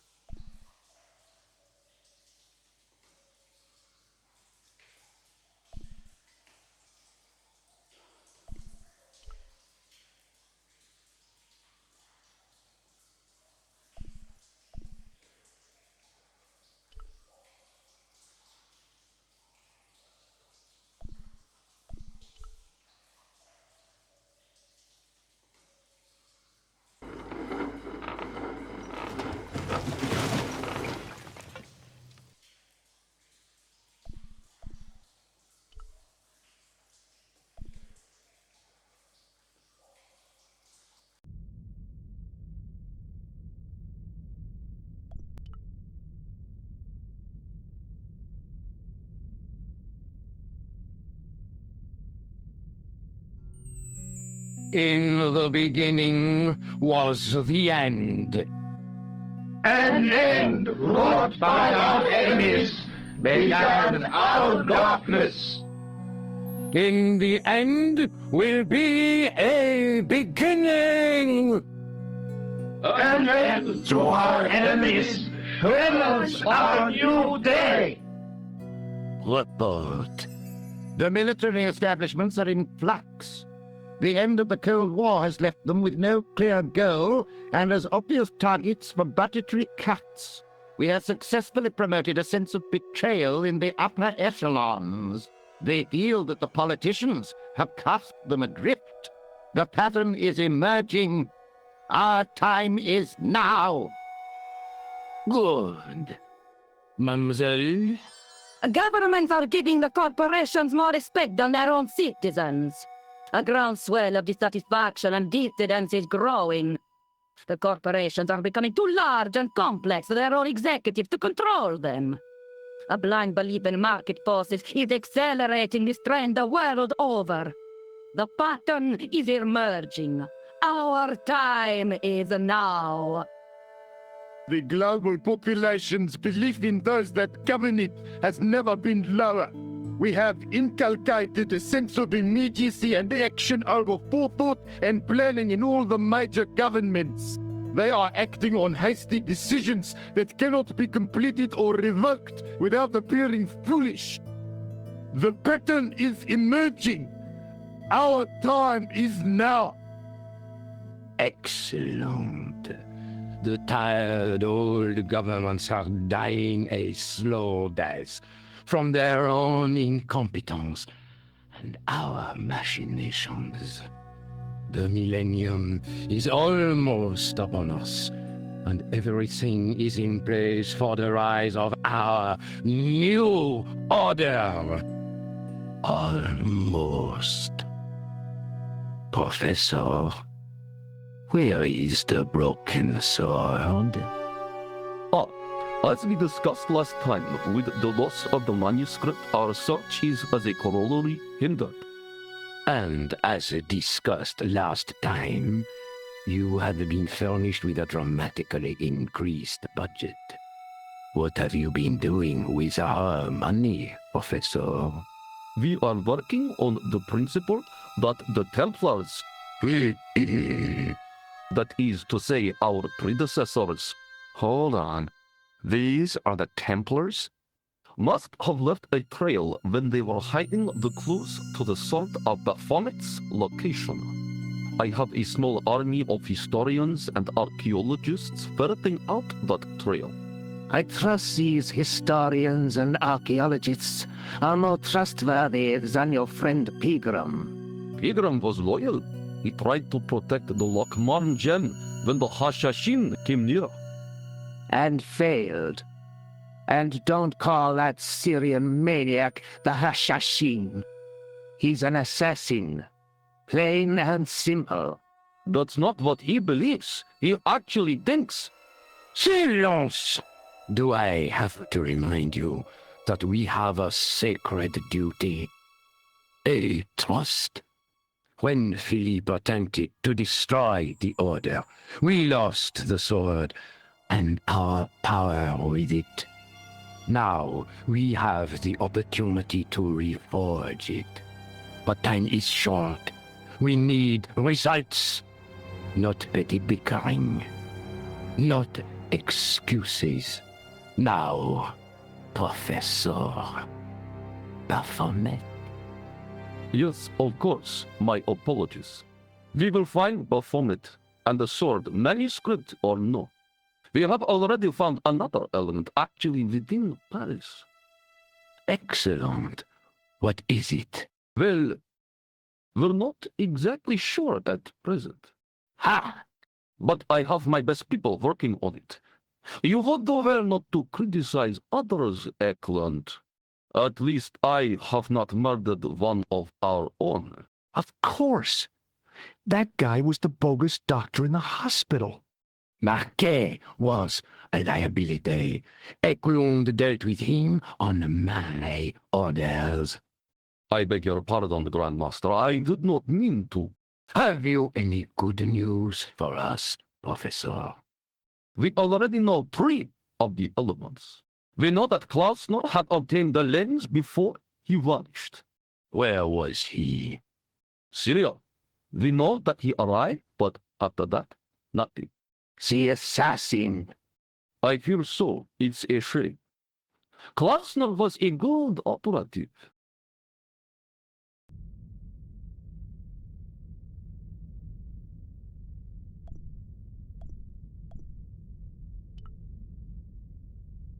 It would take a blacksmith or an engineer to do anything with that.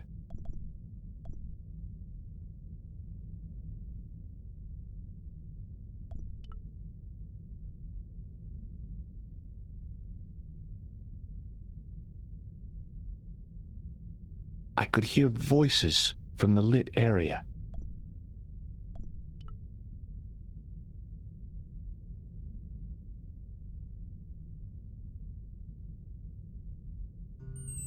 This will be our last meeting in person until we locate the sword of Baphomet.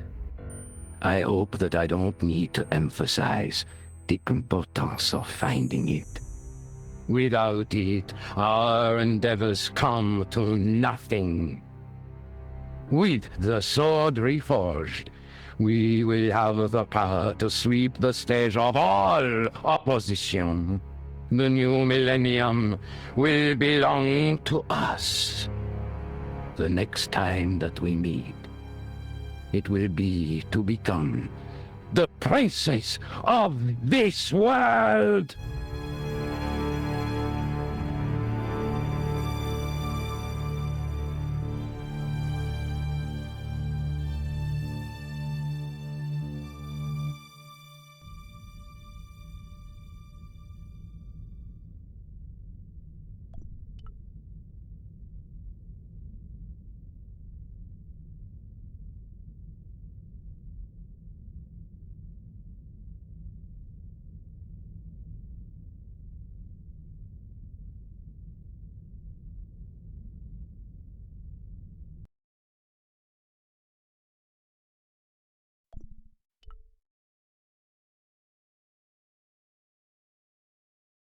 I noticed 3 small notches around the edge of the stump's top.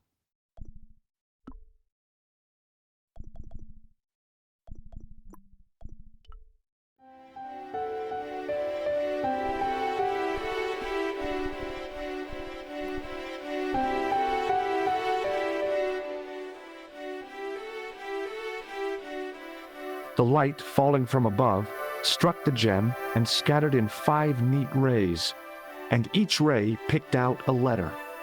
Starting from the seal, I could read M-A-R-I-B, Marib. Now all I had to do was figure out what the heck that meant.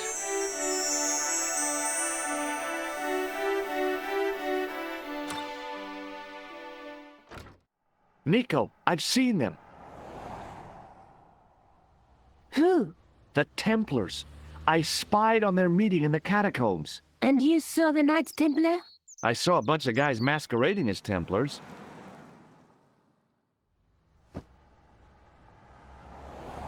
They're after something called the Sword of Baphomet. The bogus doctor was there, the guy who killed Marquet. The manuscript is the key, just as we thought. It shows the way to the broken sword, whatever that is. And how does the assassin fit into all this? He's out to stop them.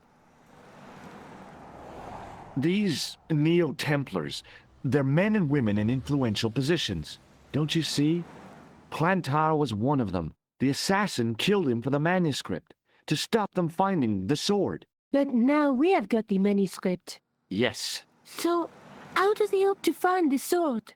I don't know. They said something about a lens and a guy called Klausner who's gone to Syria, but they didn't seem to realize the significance of the very site of their meeting. You see, after they'd gone, I discovered a stone pedestal and a carved inscription. I set up the gem on the tripod, directly below a beam of light. The gem split the beam and lit the letters M-A-R-I-B.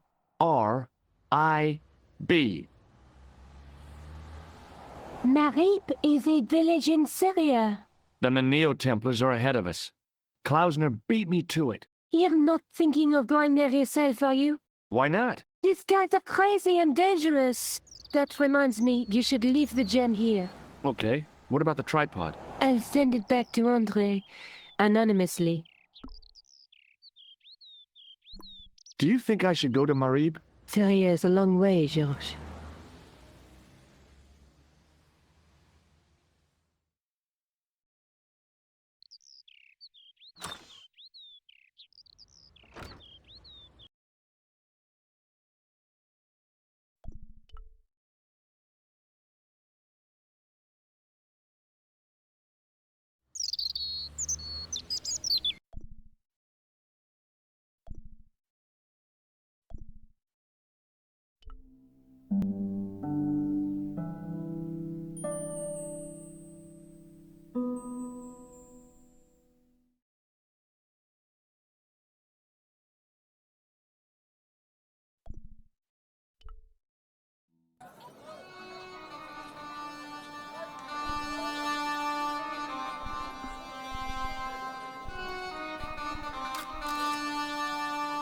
Hey there, young fella.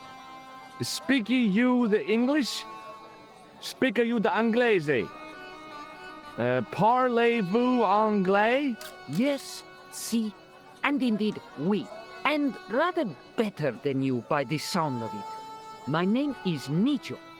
Welcome to my grand emporium of quality merchandise. Here, shake hands, Nijo. I'd rather not, sir. At least not while you've got that shake and shock buzzer clumsily concealed in your palm. Oh, you noticed. Outlawed in 3 separate arms limitation conventions, those are. Hi, Nijo. Hello again, sir. And how may I help you this time? Does the word Templar mean anything to you? Templar. Ah, Templar. Huh? Templar. Why, yes, of course. It does? Yes. A splendid series of books by Mr. Leslie Chatteris, featuring the roguish Mr. Simon Templar. Great. That's a real help, Nijo. Anything else? The Saint television program, featuring Mr.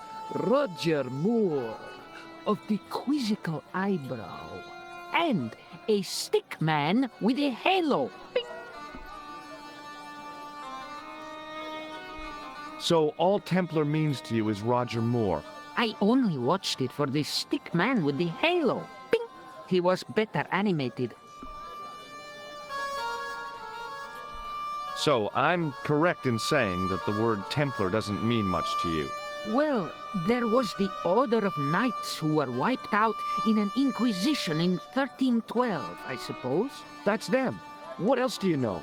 Just how much information do you think there is on a Trivial Pursuit card? A what? From the medieval edition. We had it on the stand a couple of years ago. Ask me what a pewter is. Go on, I know all this stuff. Never mind. Okay, forget about the Templars for a minute. What do you know about Knights? Like the Crusaders, they came to the East on an insane and pointless mission. They sacrificed thousands of lives, including their own, for insensate pride. How anyone can find them romantic confounds me.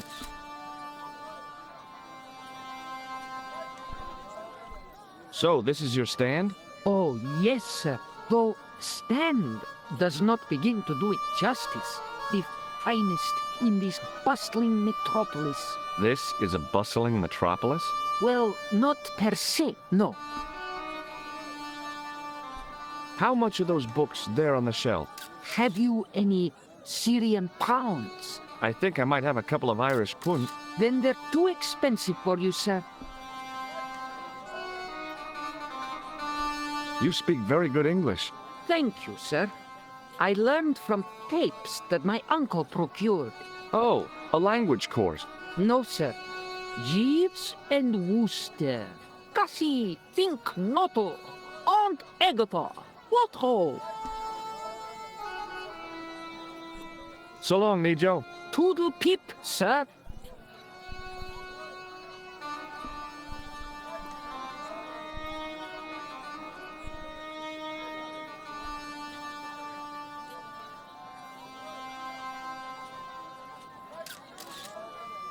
Hello. I was wondering whether you could help me. Why, hi there, handsome. What can I do for you? Hi, my name's George. I was just... Well, it certainly is delightful to meet you, George. My name's Mrs. Henderson, but you can call me Pearl, I'm sure. Okay, Pearl. I was... So nice to meet a friendly American face so far from home. Pearl? Yes, dear? I was just wondering if you could help me. Why, sure, precious. I liked her too much to zap her with the buzzer. Hello again, Pearl. Why, hello, George. It's such a pleasure to see you again. Have you talked to the boy on the bric-a-brac stand? Oh, you've met him? His name's Nico, you know. Oh, he's just so cute, I could die. I'd love to bundle him up and take him back to Ohio. He might not thank you. I'm looking for something ancient, you know. Something to impress the folks back home. The poor boy was trying to do his best, but we still haven't found anything. Have you ever heard of a group of knights called the Templars? Sounds familiar. I remember. Dwayne had a book. The Holy Something and the Holy Something Else, I can't quite recall. I read a little of it. And? Seemed like a lot of hooey to me. So, tell me a little about yourself, Pearl. Me? Oh, a gentleman's interest is always so flattering. Well, my husband and I run a greetings card company in a cute little place called Akron in Ohio. Akron? Cute? Little? Is your husband around, Pearl? Well, as a matter of fact, yes, he is. Sorry to disappoint you. Do you know anything about medieval weaving? I do a little needlework, but gosh. It's okay. It was a long shot. I've got to go now, Pearl. It's been a pleasure, George. Don't be a stranger.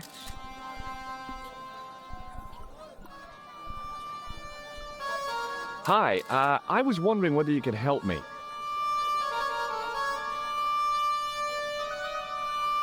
Why, sure, son. Always got time for a fellow American. The name's Henderson. Dwayne Henderson. Pleased to meet you, Mr. Henderson. Hell, boy. I'm not in the office. Call me Dwayne. Oh, okay. Dwayne. My name's George Stobbart. Shake hands, Dwayne. Why? Just being friendly.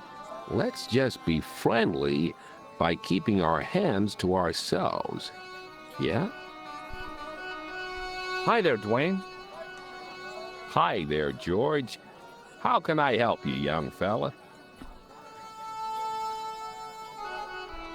You're a long way from home, Dwayne. Could say the same about you, George. Me? Well, I'm just sightseeing, that's all. Without a camera? Kinda lags to come all this way and not take pictures. Mind if I take a picture of you, George? What? Why? Ow! You could have warned me. You don't mind, do you, George? The folks back home will be real interested. What exactly do you do, Dwayne? Didn't I say? Oh, I run a greeting card company. Yep, we're based in Cleveland, Ohio. Cleveland? Pearl said you're in Akron. What was that? Nothing. Just thinking out loud. Pearl writes the poems for her. You ought to ask her to recite some. How long have you been married, Dwayne? Hell, must be 30 years now. I saw a medieval picture of a woman, royalty or nobility, something like that. She was looking in a mirror, but the reflection was of a man with 3 faces. What do you think of that? I think you should be in therapy. Do you think bulls have any significance around here? Weird question, George. Nope, I don't think they have. Okay, well, I'll see you around, Dwayne. Count on it, George. Hi there, Dwayne. Hi there, George. How can I help you, young fella? Have you talked to Nijo? Nijo? He's the youngster on that junk stand, right? Yeah, we've met him. He's a smart kid. Speaks 4 languages, and he's never had a day's formal education. He should go far. Kept trying to peddle garbage on us, though. You're not gonna find much worthwhile around here. I know that, and you know that. But try telling Pearl. She reckons there's antiquities in them there stands.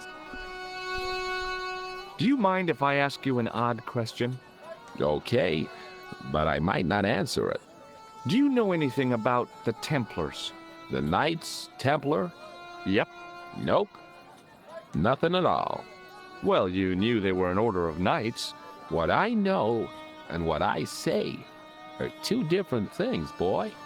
I haven't lasted as long as I have in this business without knowing that. In this business?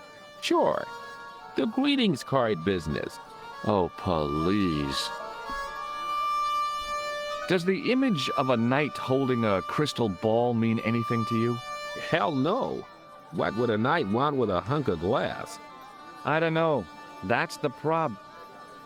What's wrong, boy? It's not a crystal ball. It all came together in my head. What the conspirators had mentioned losing. The strange perspective of the manuscript. It's a lens. Okay, well, I'll see you around, Dwayne. Count on it, George.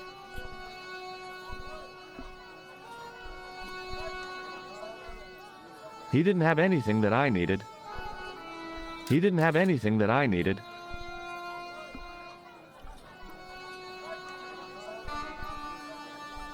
The stand was hawking ancient machine parts that seemed to be from a stripped-down printing press. I couldn't imagine where they'd come from or who'd want them.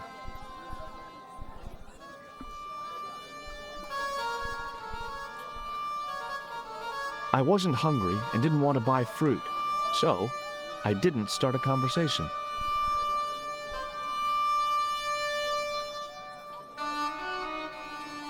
The stand was selling some fruit I didn't recognize. This is what travel is all about. Roam the world and discover strange fruit.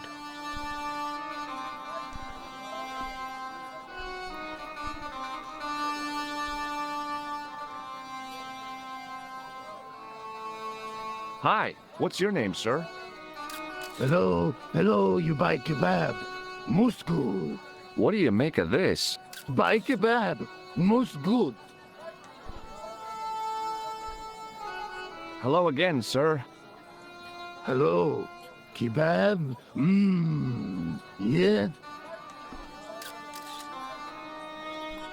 Well, goodbye. Have a nice day. Most good.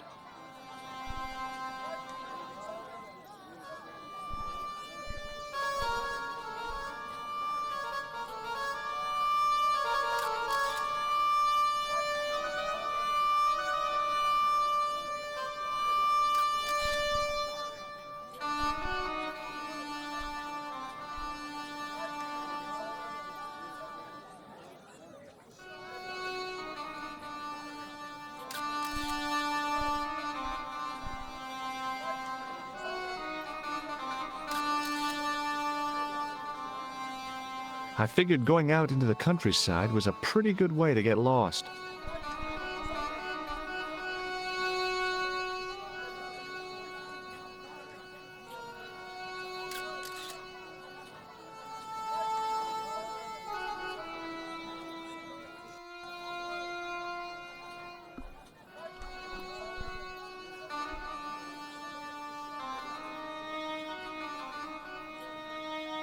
Hi.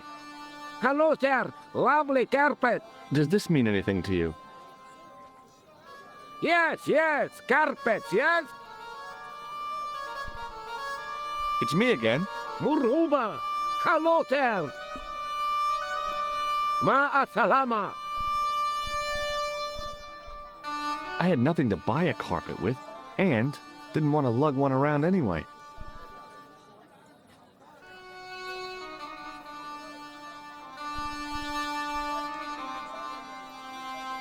Unfortunately, I had neither the time nor the money to buy anything.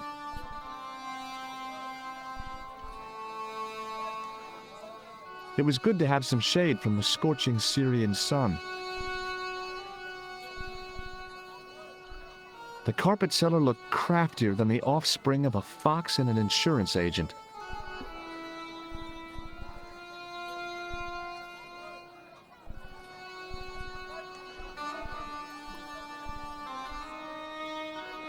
It's me again. Muruba! Hello there! What do you think of this? Lovely carpets, yes!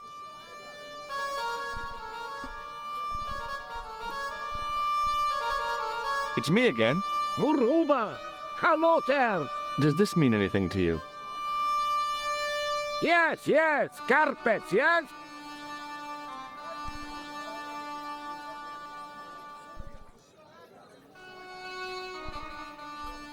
It was the pattern. I'd seen that pattern somewhere recently. The carpet in the middle looked familiar somehow.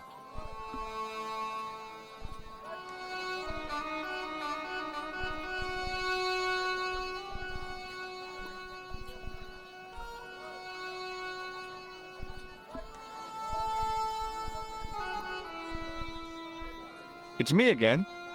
Muruba! Hello there! Does this matchbook mean anything to you? Ah! Give to me! Give to me! Alamut!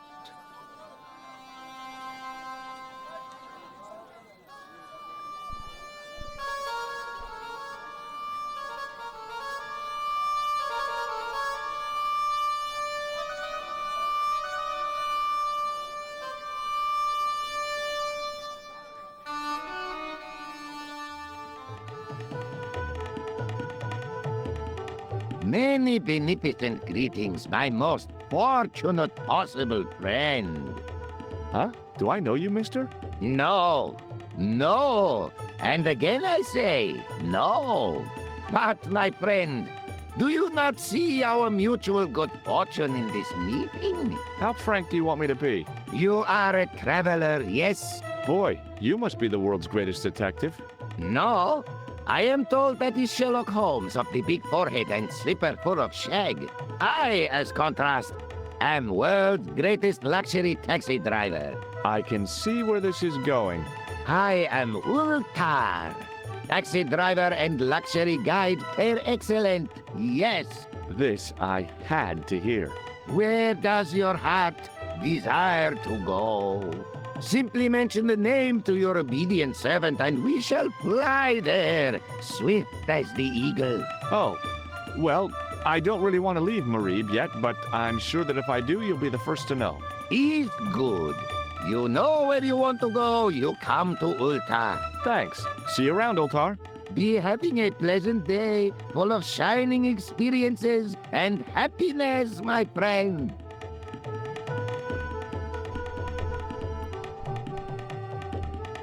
Hi. Nice club you've got here. I was wondering if you could help me. What? I mean, I beg your pardon? I'm sorry, but I don't understand. No surprise there, alrighty. He says sorry, but he not speak English. But he didn't say anything. He not have tongue. No tongue? What happened? It was bet. And he lost. He won. You should see other chappie. Oh, yes. Hello again, Ultar. Great hellos, munificent foreigner, and possible future client. Well, you never know. Would you mind talking to me? It's most agreeable. This is how Ultar learns such splendid English, yes? Yes. Shake my hand, Ultar. Ha ha. Remind me of thing that happened month ago. Maybe 6. Man come up to Ultar, say, shake hands, Ultar. But man have electric buzz thing in his hand. Ha ha! How we laughed! Then I broke his arms. Hello again, Ultar. Praise be to Allah. I am blessed with your bountiful presence once more. What do you make of that boy in the market, Nejo? Nejo? Ha! Ayub's boy. He's too big for sandals. I speak splendid English and he laugh. He say, Ultar, you big ox, you split infinitive.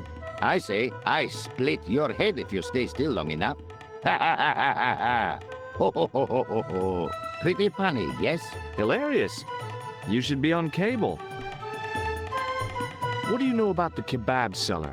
A most miserable man. Ultar say, cheery up, matey mate, it might never happen. And he say, shut up, Ultar. Fancy that. Not at all. Arto has face like the drizzle that falls on the midweek afternoon. Whatever that is. Do you know anything about the Templars? Of course. Yes? What can you tell me? Great she-bop band of the 60s. No, that's not really... Who put the bop in the bop, bop, bop, bop, bop? Yeah, eternal questions. This place is certainly hard to find. Oh, yes, it is most exclusive. The membership can be no more than... Kind sir, what would you guess the population of the village to be? Gee, I don't know, a couple of thousand? Then I would estimate the membership to be no more than a couple of thousand. Have you met the American couple? Have Ultar met them? Have Ultar met them? Yes, Ultar have met them. And? They most ungenerous. Ultar offer to show them wonders of countryside. They say, is there anything ancient? Ultar say, yes, of course. Nature is ancient. They say, no, anything ancient made by men. And Ultar say, have you seen Taxi? Van belt older than Ozymandias. Ha ha ha ha! But they gone. See you around, Ultar. Fare you most splendid, good sir. Hello again, friend. There wasn't much point in trying to launch an in-depth conversation when I couldn't speak Arabic and he couldn't speak. Period. I hadn't felt a need to spit since I was 12. The outside of the ornate spittoon was beautiful. The inside wasn't. I had neither the time nor the money to buy anything.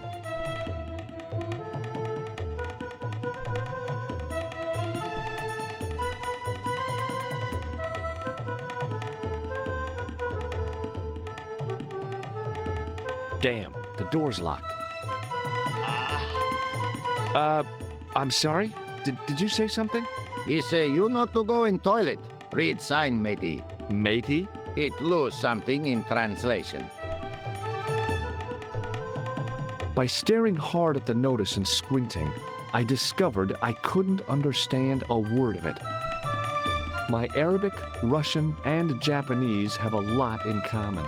I can't read a word of any of them. The notice didn't mean anything to me.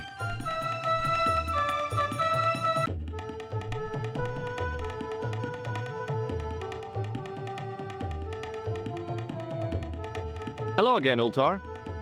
Praise be to Allah. I am blessed with your bountiful presence once more. Could you tell me what that sign means? It's a door stay shut until brush come back. Signed, the management.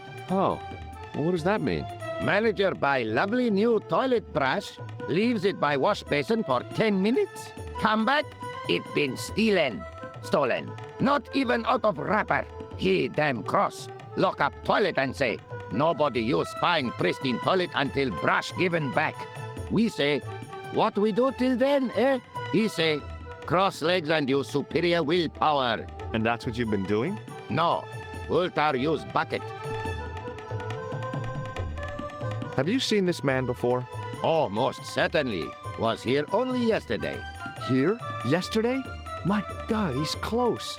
Yes, he was asking a lot of questions, just like you. What did he ask about? He asked about American called Stobby. Stobbart? Yes, Stobbart. You know him? The killer knew my name. What else did he ask about? He asked about German man called Klobner. I tried to remember the name of the man the conspiracy had lost in Syria. Was his name Klausner? Sure, that is what Ultar said. Klausner. I told this man in the picture, Klausner wanted to go up to Bull's Head. Hold on, he wanted to go where? Bull's Head. Big hill, 10 miles out of town. Maybe 60. When was that? Oh, maybe a week ago. What can you tell me about this Bull's Head Hill? It's most magnificent. Lovely views. Worth visiting, yes, by indeedity. How do I get there? No. Let me guess. You need fine luxury guide to take you there in air-conditioned taxi. Woe is me. Where can I find such a guide? And Ultar is most luxurious guide for most literally some way, in any direction. Gee willikers, lucky old me. Are you desirous of my pleasant and luxuriant service? All right, let's go. First, I regret the formalities. A trip to the Bull's Head? 50 Yankee dollars, please. $50? I don't have $50. Oh, most unhappy event. Ultar then sorry, but he cannot take you on ride of lifetime. Hold on, Ultar. Is there nothing I could barter with you? Word that it was so, beloved friend. But my taxi needs gas, and its muffler needs the muffler doctor. Trading for these things is not possible. My heart weeps for the injustice, but it's bucks or zip, or unfortunate American. About Bull's Head Hill. Are you desirous of seeing this most splendid place? Well, maybe. A terrific bargain. Only 50 of your Yankee bucks. 50, huh? Well, I still don't have any cash on me, American or otherwise. Oh, unfortunate, most extreme. The delights of the Bull's Head Hill then must wait, I fear. Have a look at this. Shiny. What do you think of this? Is gadget. It's a blood pressure gauge. Blood pressure gauge. Is what Ultar said. What does this grease paint stained tissue mean to you? Nothing. Why?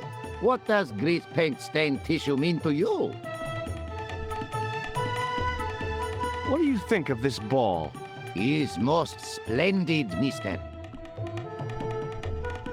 Look at this. Is a red ball with a hole in it.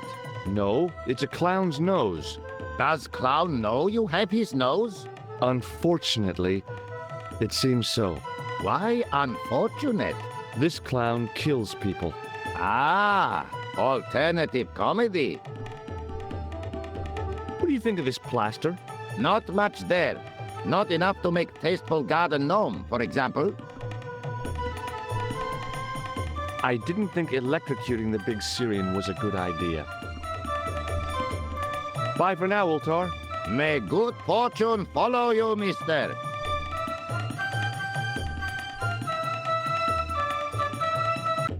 Even if I'd wanted to spit, my mouth was too dry.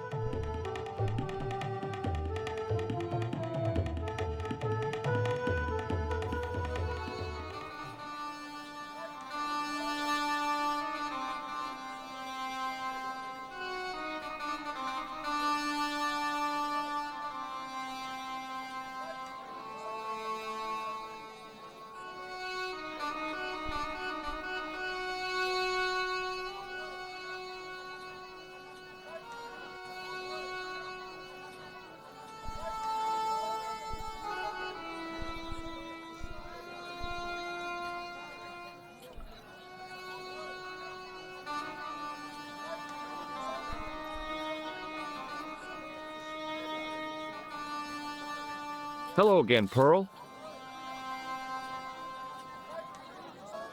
Why, hello, George. It's such a pleasure to see you again. Have you met the taxi man, Ultar? Heavens, yeah. What a big man. Very muscular. But you didn't go for a ride. Why, George, you're absolutely the most. Oh, you mean a taxi ride? No, Dwayne wasn't interested, so it didn't happen. You said that your company is based in Akron. And Dwayne said it's in Cleveland, no doubt. Well, yes, he did. Dwayne was in the Marines and Vietnam, you know. Anyway, he got a medical discharge. Thing is, he gets confused. We moved away from Cleveland 5 years ago. Oh, I'm sorry. I didn't mean... He also gets a little paranoid. Thinks he's a spy or something. I'm so sorry, Pearl. Don't worry yourself, George. We live with it. Have you ever heard of a hill called the Bull's Head? No. No, I haven't. Is it nearby? I'm not sure. Sounds awful romantic. The Bull's Head Hill. Have you seen this man before? No. A friend of yours? No, not really. Have you ever heard of anybody calling himself Merlin? Merlin? No, Merlin. Merlin. There's an O in there. Moulin? You haven't, have you? No, darling. No Moulin. I've got to go now, Pearl. It's been a pleasure, George. Don't be a stranger. He didn't have anything that I needed.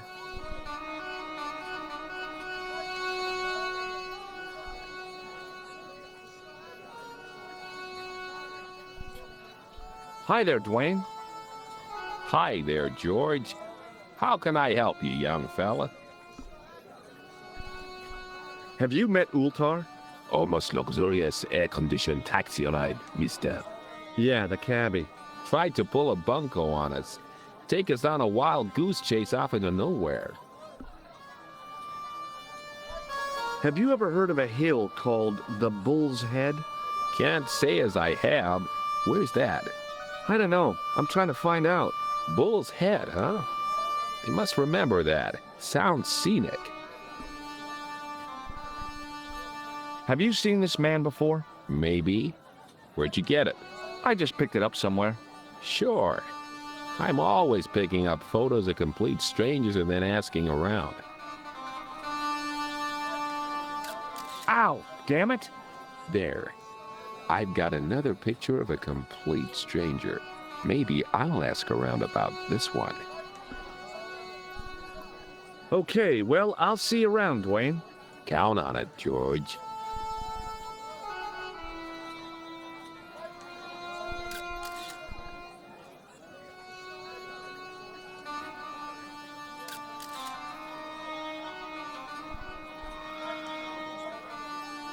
I hadn't come all this way to seek out curios.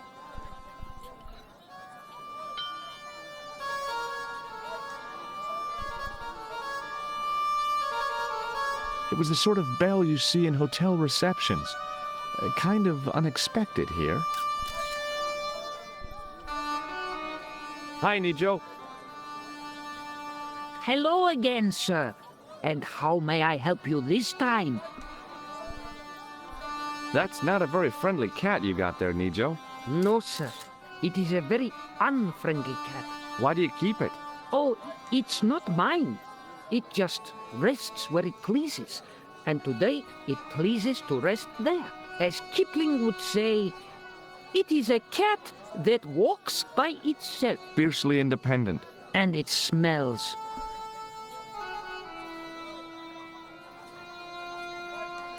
Who's the guy selling the kebabs?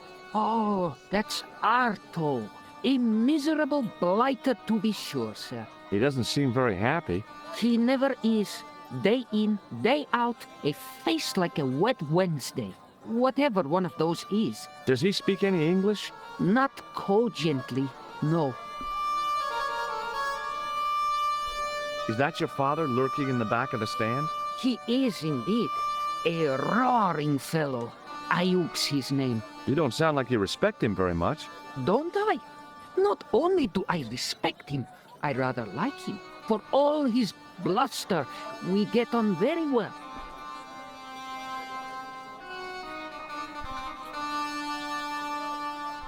What do you know about that couple? Oh, they're American. Is that all? The chap's a little odd. As for the lady, it's a funny thing. But I get the impression she's a lot cleverer than she's letting on. I met an interesting guy earlier, a cab driver. Ah, that would have to be Ultar, a barbaric sort of chap. Oh, he's not that bad. You know how he speaks in Pidgin English? That's how he speaks in Arabic too. See you around, Nijo. Ta-ta for now, sir.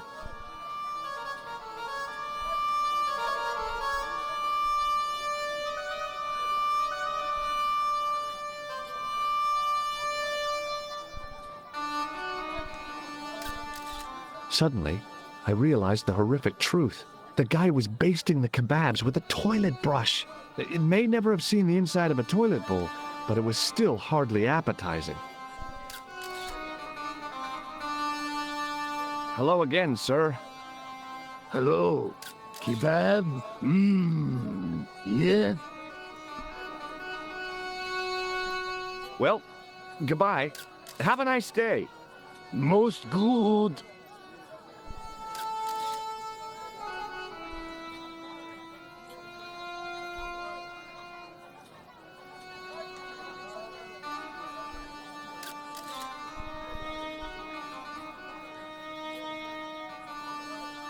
Hi, Nijo. Hello again, sir. And how may I help you this time? Look, this is going to sound a bit strange, but I need Arto's brush. What? The brush he bastes the kebabs with? Yes. Let me find some dirty postcards for you instead. Nijo, this is serious. Arto stole that brush he's using from a friend, and I want to get it back. Perhaps I could help you, old chap. Maybe? Perhaps? Maybe what?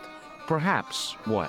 I do not wish to seem mercenary, sir, but I am a merchant, and merchants trade. Merchant? This isn't Sears and Roebuck here. Well, if you're going to be disagreeable... No, you're right. What would you like? What have you got? Will you help me get that toilet brush from Arto or not? I'd be delighted to help you, but we still haven't settled on what I get out of it. What would you like? What have you got? Will you help me get that toilet brush from Arto or not? I'd be delighted to help you, but we still haven't settled on what I get out of it. What would you like? What have you got? Will you help me get that toilet brush from Arto or not? I'd be delighted to help you, but we still haven't settled on what I get out of it. What would you like? What have you got?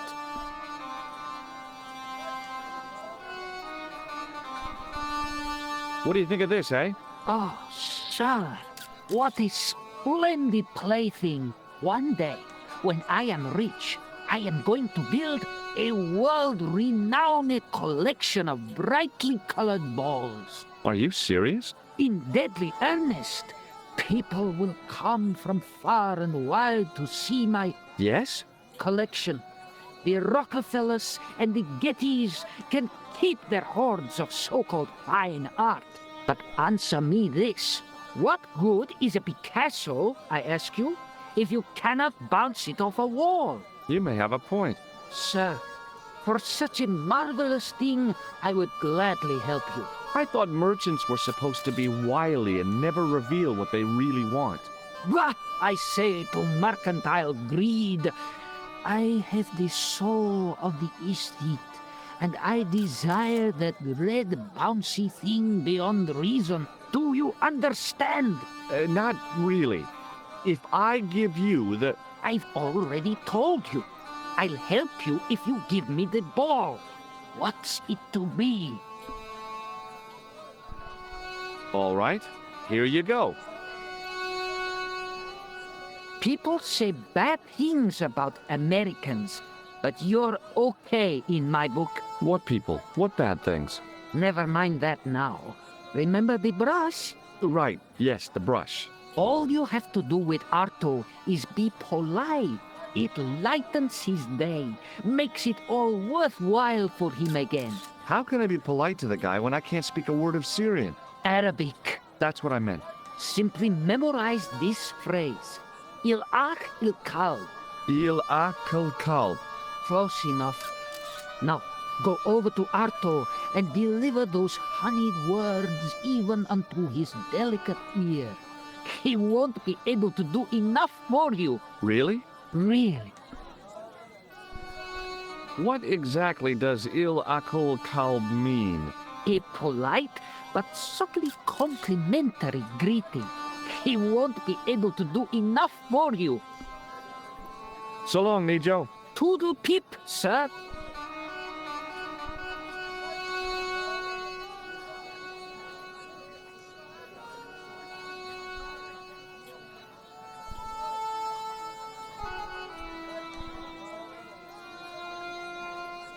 Hello again, sir. Hello, kebab? Il akul kalb? Filthy, bad. I'll kill you. Whoa! Calm down! Feet, do your thing.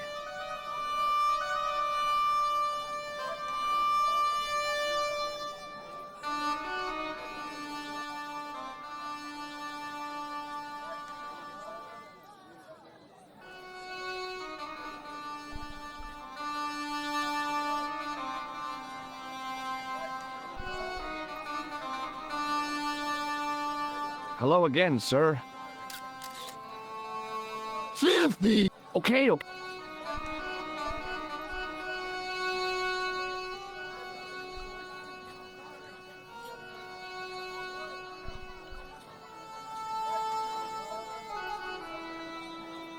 Hi, Nijo. What the heck did you tell me to tell him? Patience, sir. Patience? Patience? I've been chased by a homicidal kebab seller, and you expect me to be patient? But consider, sir, while you were running from the irate Arto wasn't using the brush. Hold on. Are you telling me that I've been used as a diversionary tactic? Your brush, sir. I can't believe that you put me on that kebab seller's death list for a toilet brush. The ends justified the means, sir. Yeah, but I noticed it wasn't your butt that was on the line, though. They also serve who only stand and wait, sir. Oh, spare me. Oh, it's okay. Nothing.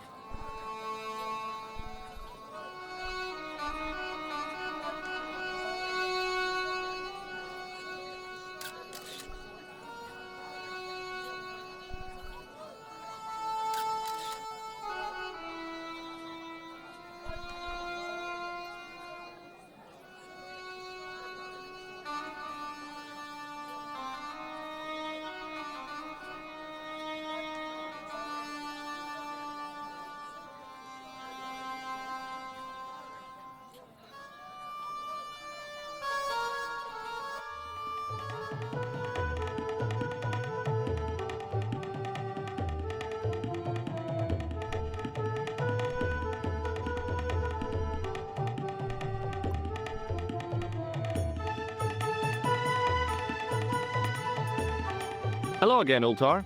Praise be to Allah. I am blessed with your bountiful presence once more. Look, I've got the toilet brush back. You man of action, alrighty. Don't just wave at me. Give to manager. Hello again, friend. There wasn't much point in trying to launch an in-depth conversation when I couldn't speak Arabic and he couldn't speak. Well, I did know a few words of Arabic, but doubted the wisdom of using them.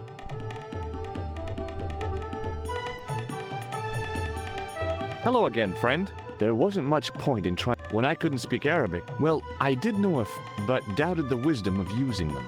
Here's your brush, sir. It wasn't easy getting it back.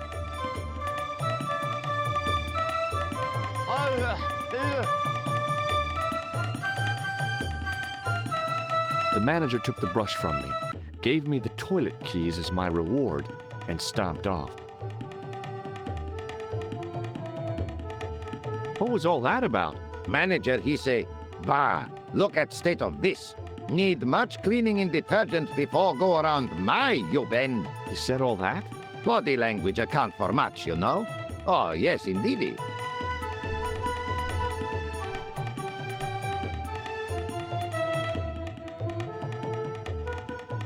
I knew the door was locked. I'd need the key to get in there.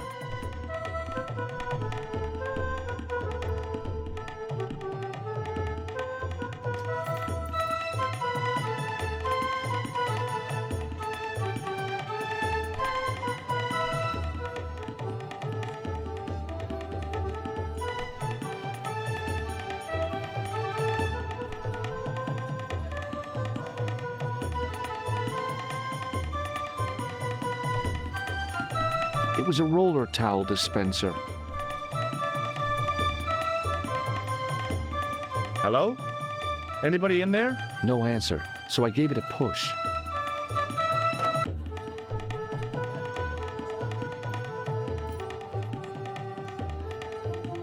Oops. I hadn't drunk anything since the morning, and I didn't need to use it.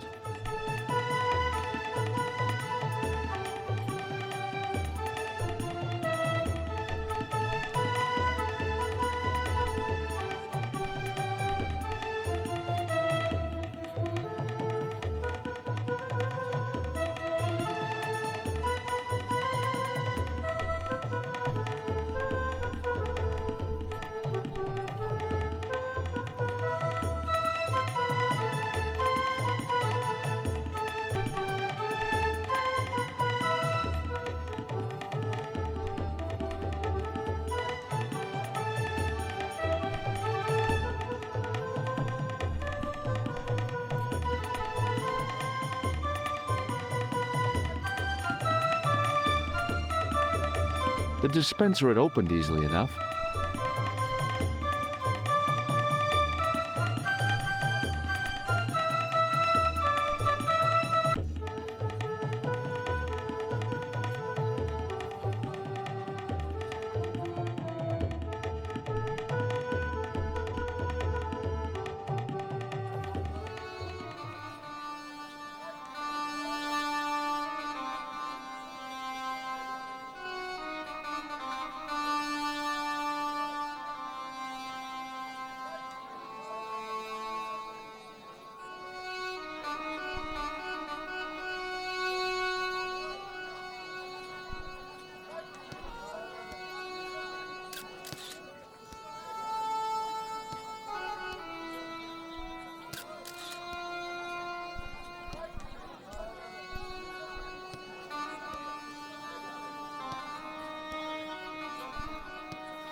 The plaster seemed to soak up the grease paint until it began to look like stone.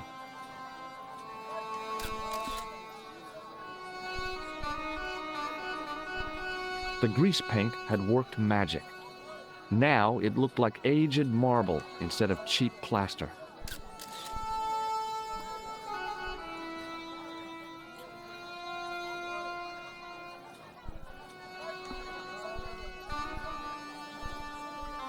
Hi there, Dwayne.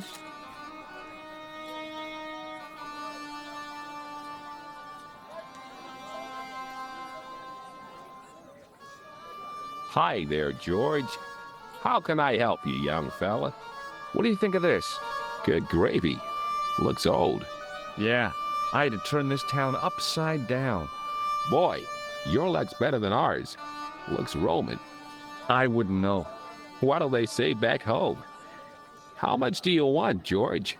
Oh, I couldn't. It's the find of a lifetime. I mean, $50. Take it or leave it. I'll take it. Here you go.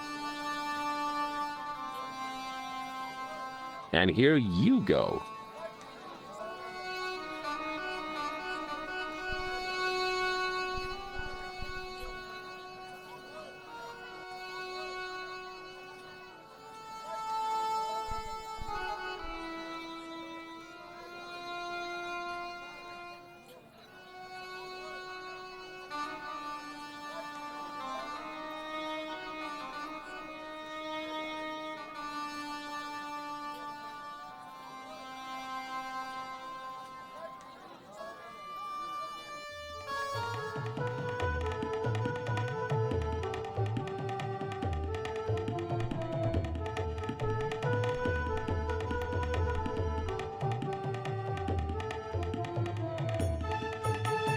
Hello again, Ultar. Praise be to Allah. I am blessed with your bountiful presence once more. Look, Ultar, $50 US. A splendid sum. Exactly sufficient for an exciting air-conditioned trip to the Bull's Head. What say you, oh adventurous one?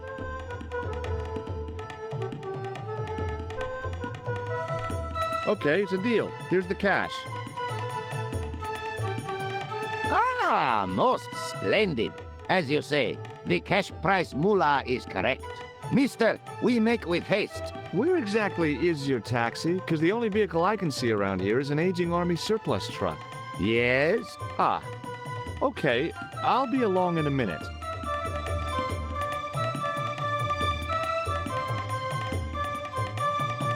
It didn't seem right to take off with the toilet keys, so I left them on the bar.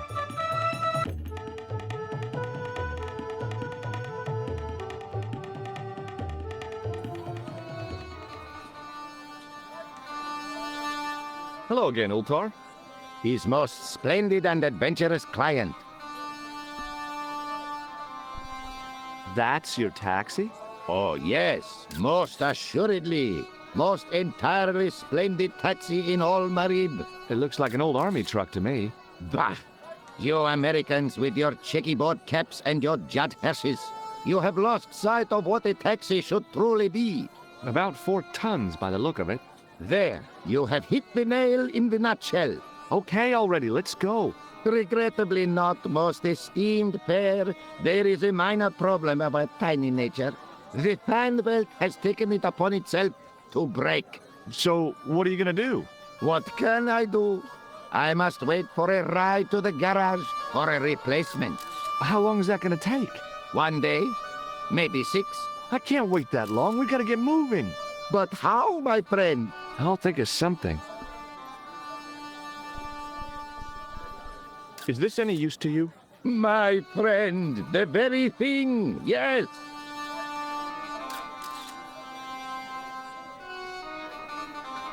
Ultar took the towel from me, cut it in 2 lengthways, and gave me half back. With his half, he did the kind of fan belt replacement that's normally done with stockings. Now, if I knot the ends together, so... Serviceable, yes? Very serviceable indeed. Stockings might work on a Bentley, but on a truck, the coarse toweling did the job nicely. Come along, my friend. You want to see the Bull's Head? Yes.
With a flourish, I tied the end of the towel to the stick with a textbook reef knot.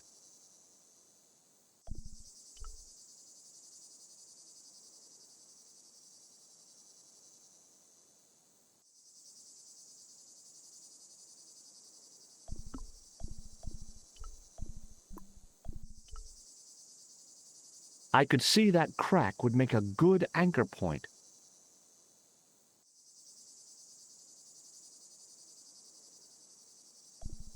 Well, that looked really safe. But I had no choice. I hadn't anticipated going mountaineering when I'd come to Syria.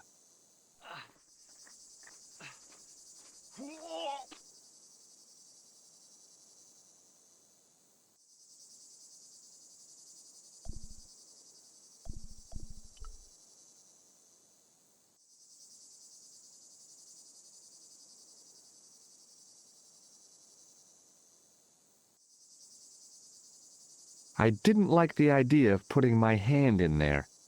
But there was something in there. A metal ring, as wide as my hand.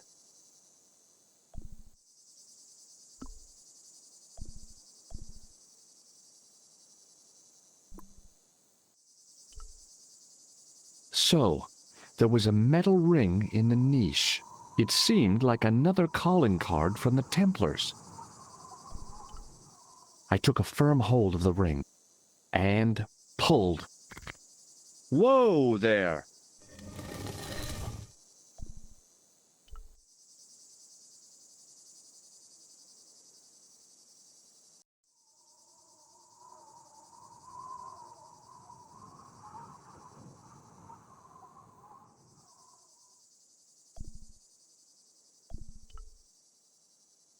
Without explosives or a pickaxe, there wasn't a whole bundle I could do to the brickwork.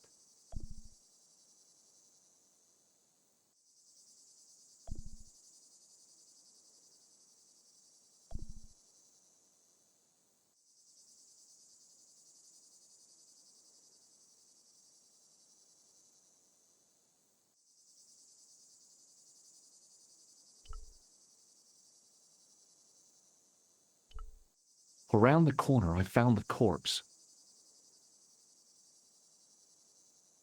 Oh my God. Klausner? Large as life and twice as dead.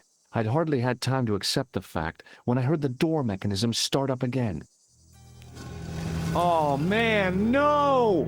The door had slammed shut, trapping me. I had a bad feeling about how Klausner had died.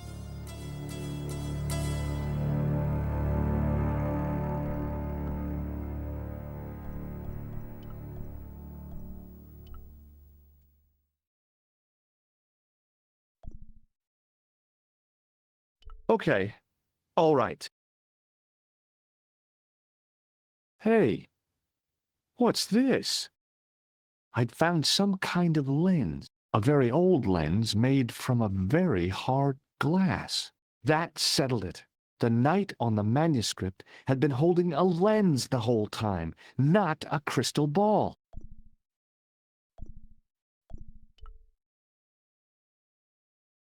I couldn't think of anything to do with the statue, apart from scaring small children with it.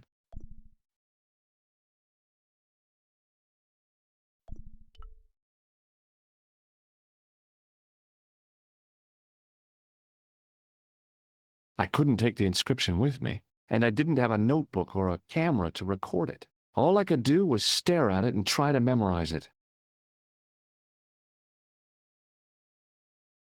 In accidenta sita est, in ora mundi. Okay. That would have to do. The mount's opening. It must be Ultar. My God. If he comes in, we'll both be trapped. Ultar! Don't come in! It's a trap! Stay where you are! You! Hello, Mr. Stobbart. We meet in the most unusual places. Please, do not make any sudden moves. I have no desire to maim you. Did you say maim? I did. Dead men tell no tales, as you say. And I want to hear everything that you have to tell me. And what if I don't want to talk? Then I shall, most regrettably, have to kill you. Rest assured, however, that I am an excellent shot you would not suffer. Oh, that's good. Believe me, I'm really assured. It is rather dark in here. I think we should conduct our business outside. Why should I make myself an easier target? If I fire at you, Mr. Stobbart, I shall hit you even in here. But, unfortunately, my marksmanship will suffer. It could be the difference between hitting you in the leg or the groin. Boy, it sure is hot in here. No sudden moves, Mr. Stobbart.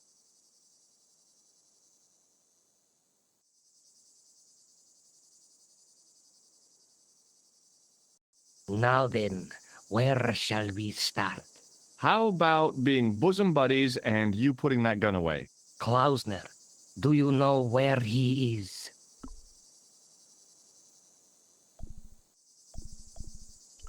Yep, he's dead. Just around the corner of the cave. You want to look? I'll take your word for it. How did he die? Starvation or dehydration by the look of it. He was caught in this trap you were shouting about? Yes, I suspected as much. The Templars were not ones to give away their secrets lightly. Was he carrying anything of importance? Yeah, he was carrying some sort of lens. I've got it with me. Give it to me. I don't think so. Don't be a fool, Mr. Stobbart. If I give it to you, what's to stop you killing me? What is to stop me killing you anyway? You might hit the lens. Not if I shoot you in the head. When I fall, the lens might get broken. Yes. You plead convincingly, Mr. Stobbart. Perhaps you will live to see another day. Perhaps. Was there anything else? Well, there was something in Latin up on the wall. What did it say? In accidenta cita est, in ora mundi. Ah, the words of Caesar. Yes, that makes sense. Well, I know that roughly it means to the west, to the edge of the world. But what the heck is that about? It tells me where the sword of Baphomet lies. Mr. Stobbart, I am sure that you are just what you appear to be. A gifted amateur. Thanks, I think. But I can no longer tolerate your interference. There is far more at stake than you realize. I cannot risk you inadvertently helping my enemies. So what are you going to do? I regret that we must end this here and now. What exactly do you mean? I am a professional. You will feel no pain. Oh, man. You're going to kill me? Your only choice now is whether you die like a man or like a dog. Okay, you're the boss. I'll take my medicine. You are an honorable man, Mr. Stobbart. A rare breed. I should like to shake your hand. Yeah. Well, what the heck? It was a long way down. Below, I could see Ultar's truck.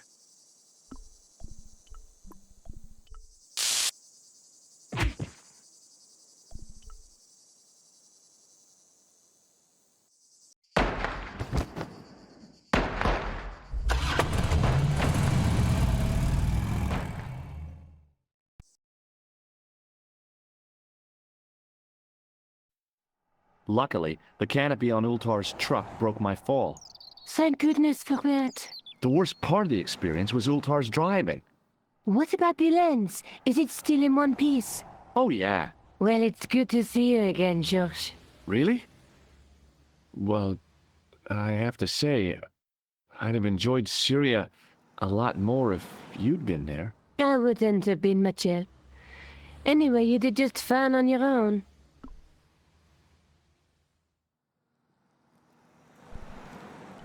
Let's take another look at the manuscript.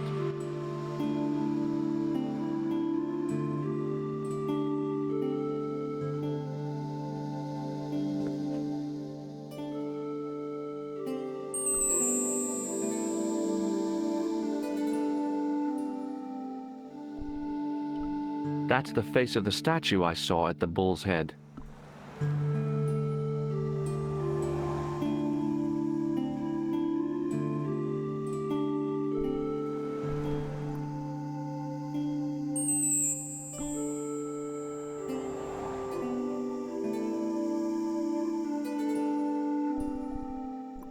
I'll be back as soon as I can. Okay.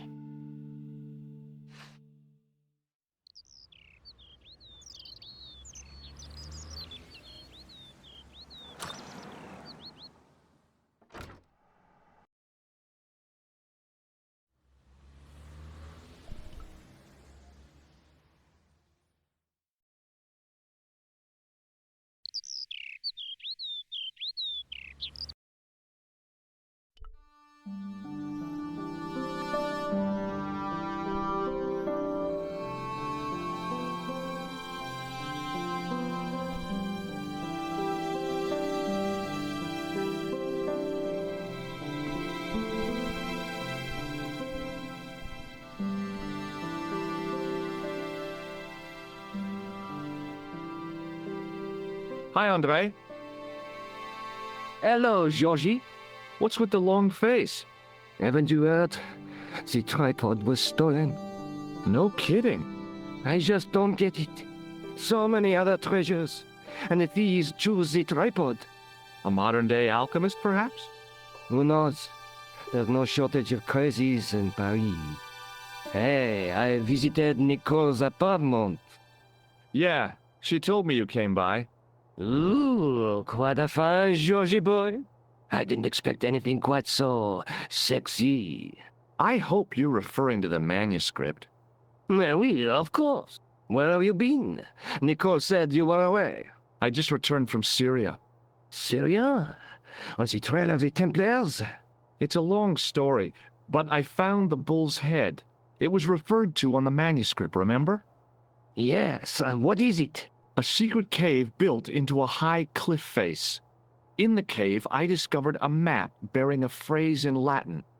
In occidenta sita est in ora mundi. The island of Britain. Lies at the edge of the world to the west. Strange. That map seems to contain a series of pointers. Like I said, it's a treasure map. I'd like to shake you by the hand, Andre. Not now, Georgie. What did you make of the manuscript? It dates from the time of the Crusades. We guessed that from the Templar seal. It's a story and pictures like a modern-day comic book.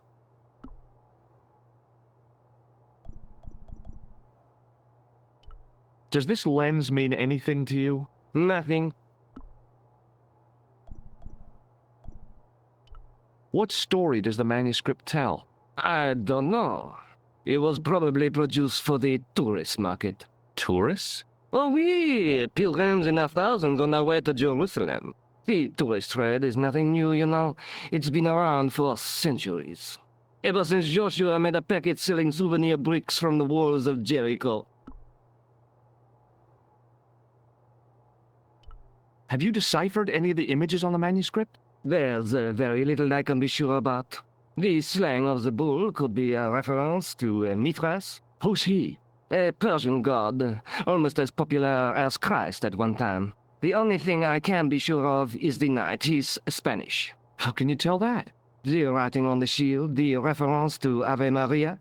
No self-respecting knight from Northern Europe would have borne a coat of arms like that. Can you identify the knight's coat of arms? I already did, Georgie. He's a member of the De Vasconcelos family from the Costa Calida. Were they famous? No, they're not mentioned after the 15th century. Oh. The spotlight of history moved on. They're probably long dead.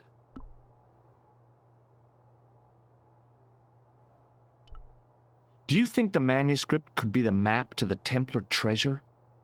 Frankly, no. That's too far-fetched. The manuscript is interesting enough and a rare find, but that's all. Wouldn't it be terrific if it was a map, though? The treasure of the Knights Templar. A romantic notion, Georgie, but extremely improbable. Thanks for your help, Andre. You're welcome.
Hi, is this the De Vasconcelos house?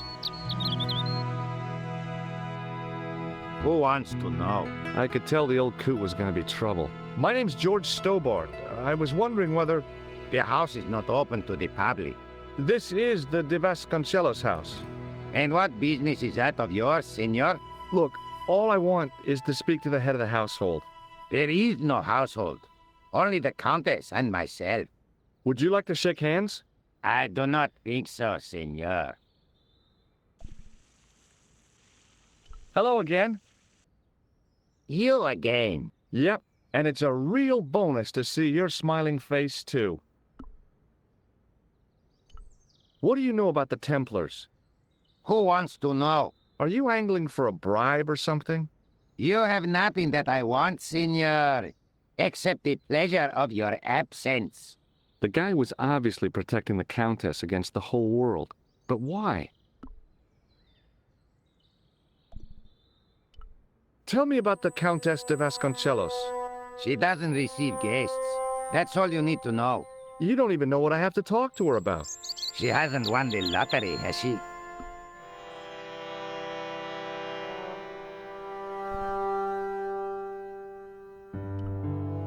Yeah, that's it. The Countess has won the lottery, and I'm here to give her the check. Marvelous. May I see it? No. I mean, no, I have to deliver it to her in person. The Countess doesn't do the lottery. Oh, for crying out loud, why'd you lead me on then? To amuse myself. To make you look a fool. To make you go away. Okay. Well, I'll see you around. Adios.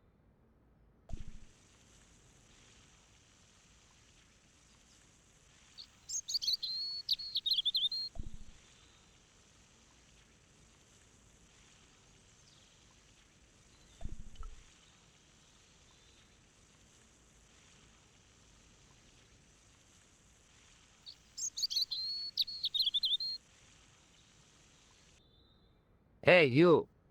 Yeah? What is it? You would not like it if people just wandered into your home, would you? Well, no, I guess not. Then show a little consideration. Okay. Sorry.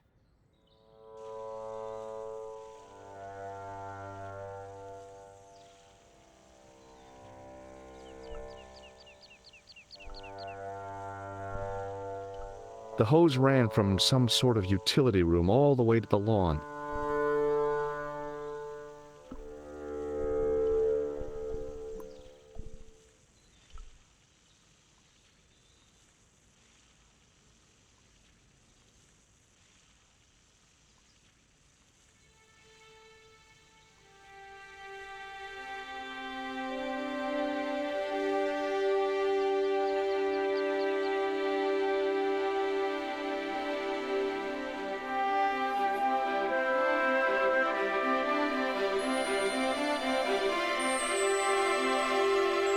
My hose has stopped. Yeah? See, my hose never stops. Well, I'm sorry to hear it. It's always sad when an old tradition comes to an end. Did you have anything to do with it? See, you. Well, I'm shocked. I'm mortified. How could you think such a thing? Very easily, senor. Very easily. I'm going to find out why my hose has stopped. And that means going into the house. You are not, absolutely not, to go in the house. If you do go in the house, I will set the dogs on you.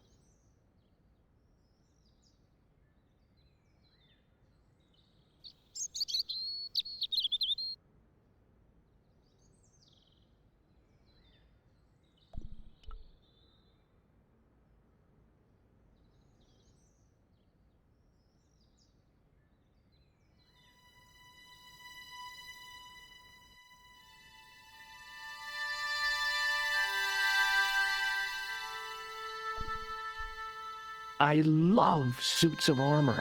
Who doesn't?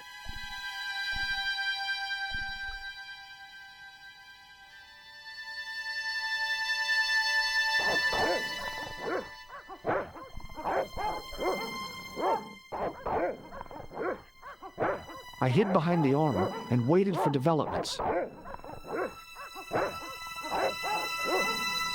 Hey, you.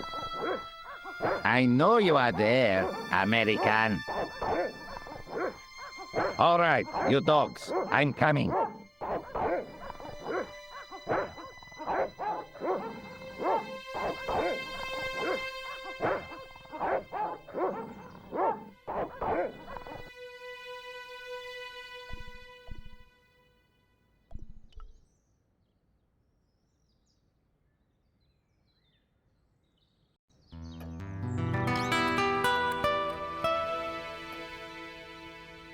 Madre Dios, who are you? My name's George Stobbart. I'm sorry to burst in like this. You must leave at once. You're not wanted here. Please, if you'd just listen a minute. Very well. State your business, Senor Stobbart. There's been a series of murders, part of some conspiracy. Anyway, the trail led me here. Here? There is nothing for the outside world here. Over 600 years ago there was. What do you mean? This whole thing ties in somehow with the Knights Templar. The Knights Templar are dust. They had a secret that was so important, they went to a lot of trouble to hide it. I do not see what this has to do with my family. Your family had a strong connection with the Templars, right? I believe that they have planted some clues here. Why should I believe a complete stranger who barges into my home? Just let me have a look around. If I find nothing... You'll be spending the night at the police station. Very well. Please, sit down. Thank you.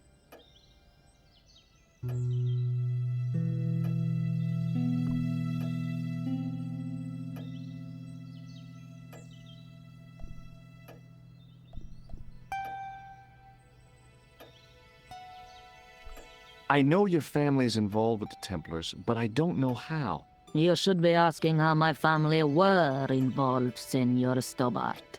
The Templars ceased to exist centuries ago, and as for the De Vasconcelos, the line dies with me. I'm sorry. Don't be.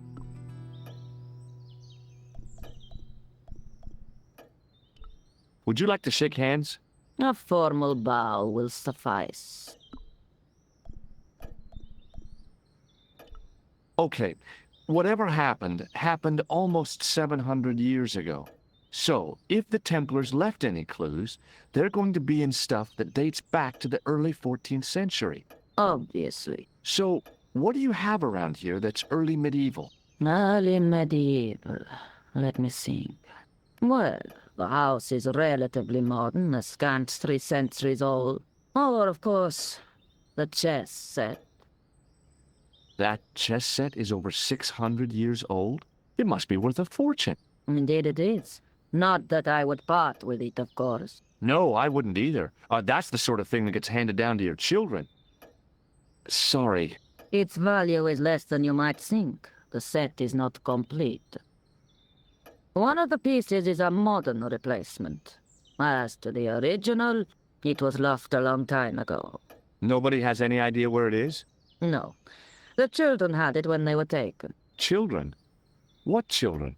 All in good time, Senor Stobbart. May I examine the chess set? Certainly, but do not move any of the pieces. Okay, thanks. Close up, the modern piece stood out like a sore thumb. There was something else odd about the set. All of the original pieces had irregular bases. My lady, I have to warn you, there's a... You!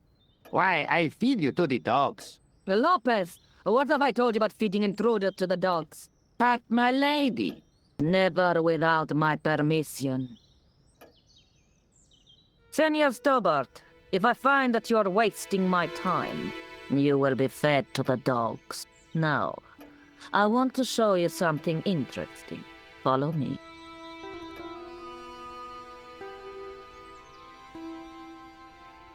Lopez, unlock the door, por favor. This is the only remaining structure on the estate contemporary with the Templars. Nice. What is it, a summer house?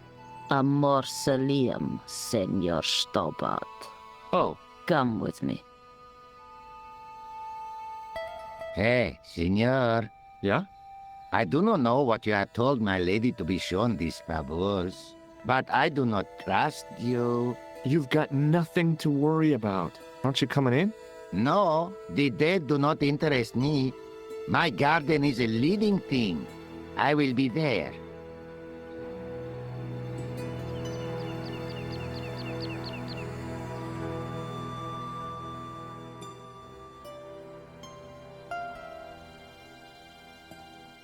Wow, this is old. It was constructed in the 13th century as the final resting place for the De Vasconcelos Templars. It's well maintained. These are my ancestors, and they deserve respect. I come here at least once a week to say a prayer for them. Mind if I have a look around? By all means.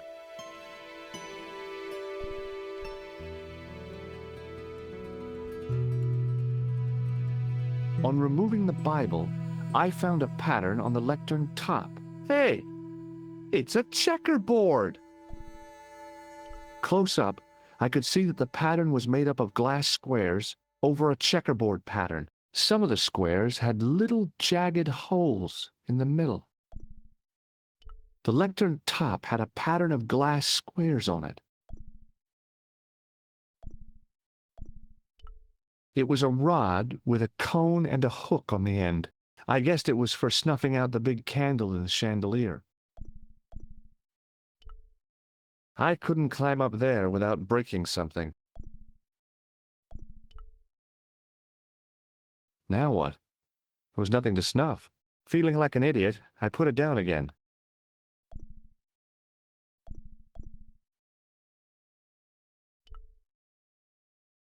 Close up, I could see that the pattern was over a checkerboard pattern. Some of the squares had little jagged holes in the middle. May I ask you something? You may ask. What's the story with the glass chessboard? Glass chessboard. Oh, the pattern on the lectern, purely decorative, I'm sure. There are pieces of glass missing from it.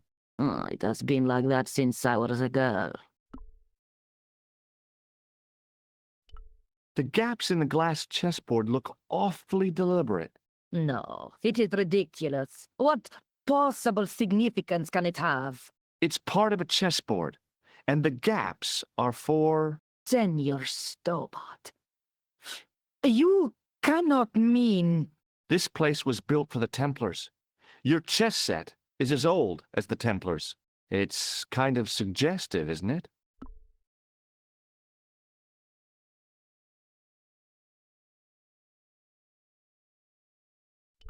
I think this must be it. This is what the manuscript is pointing to. This is extraordinary.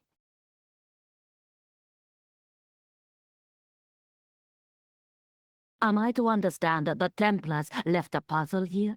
And in all of this time we failed to realize that there was a puzzle? It was wonderful to watch the Countess change before my eyes. Right. Well, no time for wallowing in self-pity, eh, Senor Stobbart? This mystery has had a good long run, but it ends here and now. All those years of fatalism were falling away from her. Lopez! Lopez! Put that hoe down and listen! Go to the house and get my chess set. Yes, the old chess set! Oh, damn the game! Now, hurry!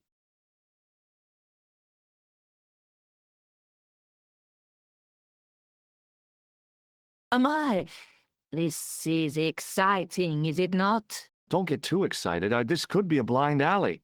Oh, I do not believe that for a moment. It's good to see you happy. Happy? You know, I think I am. You certainly know your history. What's your opinion of the Templars, Senor Stobbart? The Templars? Well, they seem no worse than a lot of the knightly orders. You are mistaken. Compared to the simpering politicians of the Hospitallers or the brutish Teutonics, the Knights Templar were the embodiment of chivalry. The filthy, money-grabbing French king and his pet pope did a great wrong. A bane settled upon my family at the whim of that self-seeking tyrant. It was all a long time ago. Some things don't die. Injustice is one of them.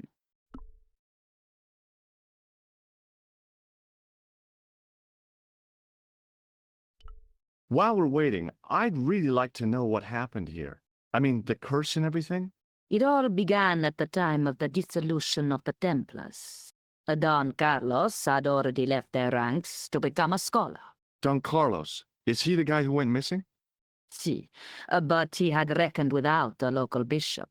The bishop envied of our lands and determined to use the papal edict as an excuse to destroy us. Don Carlos was on one of his scholarly journeys when the Inquisition arrived. When Don Carlos returned, it was to find his loyal manservant slain and his children gone. They took the kids? But why? Oh, we will never know. The bishop denied all knowledge of the children's disappearance. But witnesses had seen his men kill the servant who had been charged to protect them. What happened to Don Carlos? He swore he'd find his children if he had to go to the edge of the world. He put on his armor and took up his sword and shield and rode out alone. He was never seen again. Ah, Lopez, you have the pieces. Si, my lady, as you asked. Por favor, Senor Stobbart, would you be so kind? My lady. Calm yourself, Lopez. I believe Senor Stobbart's motives are pure. Very well, my lady. My lady seems to trust you. But you don't. No, senor.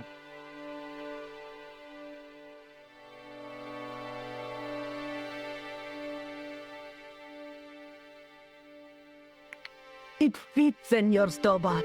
It fits. Working quickly, I found which pieces went into which holes.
Senor Stobbart, look! What is that? It's not the Holy Grail, is it? No, Senor Stobbart. It is the communion chalice of the De Vasconcelos, missing for almost 700 years. Wow! Well, go on. I cannot. I can hardly believe it is real. Go ahead. Live a little. Are you sure? This is your moment of triumph, Senor Stobbart. Sure, I'm sure. The possibility of death traps only occurred to me a few days later.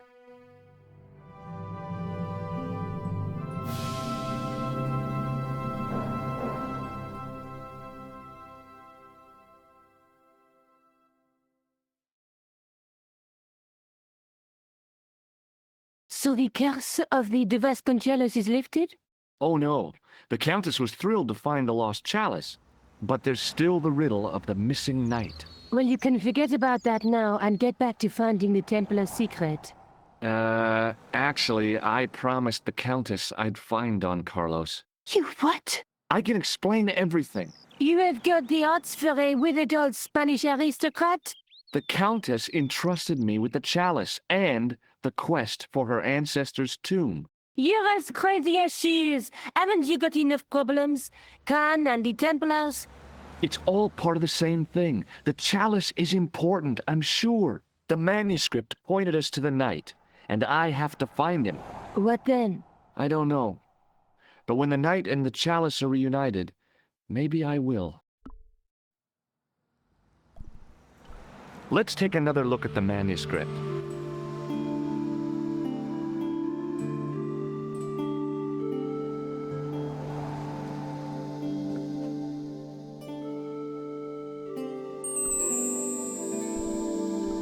That's the face of the statue I saw at the bull's head.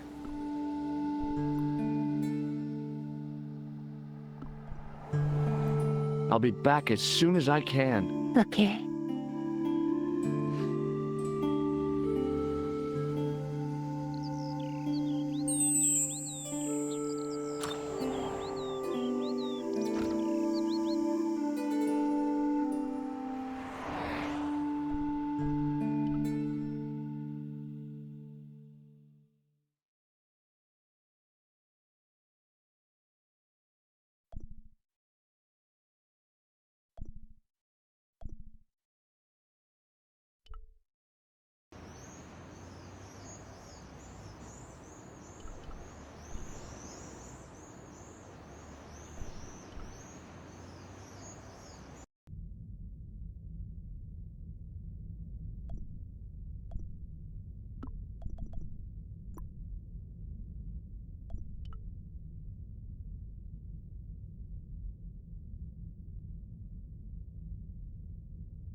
Hello again, Father.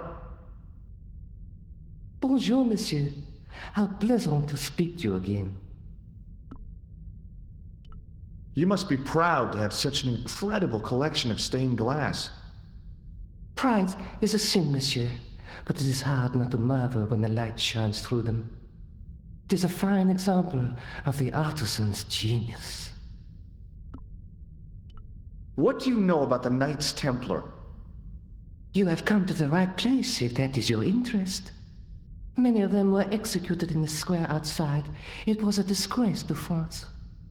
Well, the Pope was right behind it, though. Clement V was a man of memory, not of God. That's kind of forthright for a priest, isn't it? You think so? It is hard to be sure what happened. It is so long ago. How long have you worked here? Hardly work, monsieur. This is a calling. I have been helping Father Flambert for nearly 6 months now. I guess you don't know much about the history of this church, then. Just a little. You've got quite a shine on that candlestick. Ah, oui. Anything less than best would be an insult to the Almighty. I guess so. I never thought of it like that. What do you make of this chalice? It certainly looks very old. About as old as this church, I think. There seems to be an engraving on it. Yeah? What does it say? I do not know, it is very tarnished. With your permission, I could try polishing it. I promise I will be very careful. That'd be very good of you. This shouldn't take very long. Feel free to look around. Okay, thanks.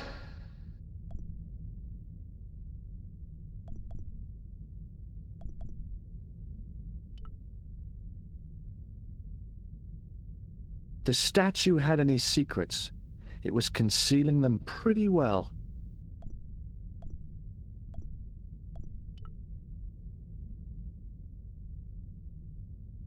The priest was still busy with the chalice, so I decided to have another look around the church.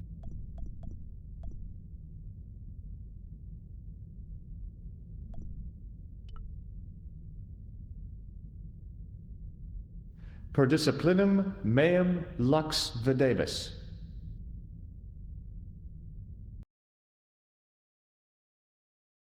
A bit of a stained glass window. Wow! Hoping for a big insight while squinting through a hunk of statuary had been pretty optimistic, I guess.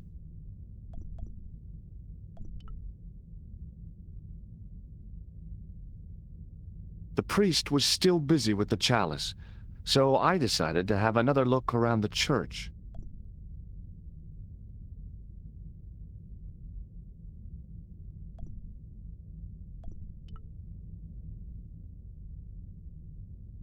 A statue of a knight holding a staff and a scroll. On the end of the staff was some kind of disc with a cross on it. Around the base of the disc was a hairline crack. Well, I could have just taken the end off the staff, but I wanted to be sure what I'd be getting out of vandalizing a church, other than deported.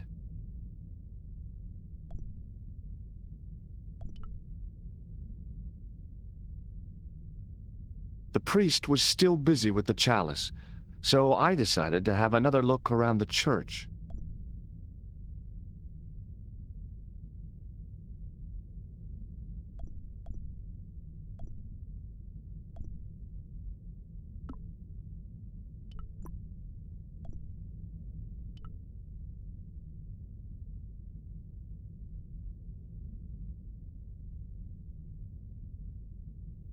The lens fitted into the end of the scroll like a hand into a glove.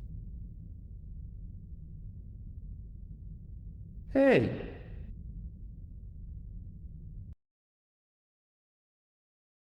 A Knight Templar burning at the stake, and a date. Let me see. MCCCXIV.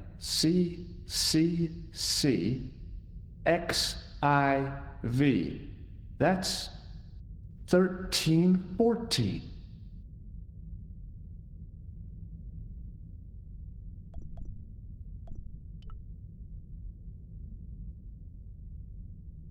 Hello again, Father. Hey, thanks. It is my pleasure, monsieur. What was the writing on the chalice? It was not writing, my mistake. It was a coat of arms.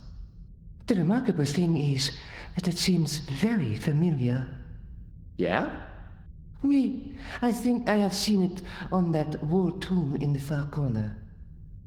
That winged horse is quite distinctive.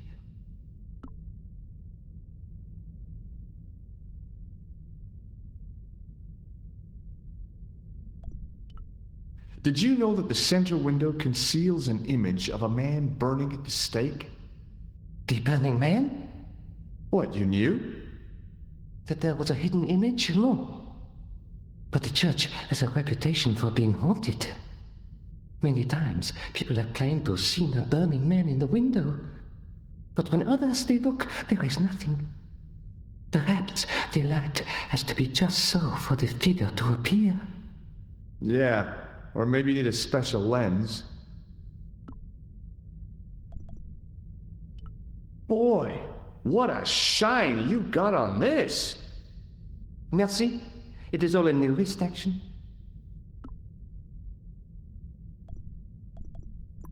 Catch you later. Au revoir, monsieur.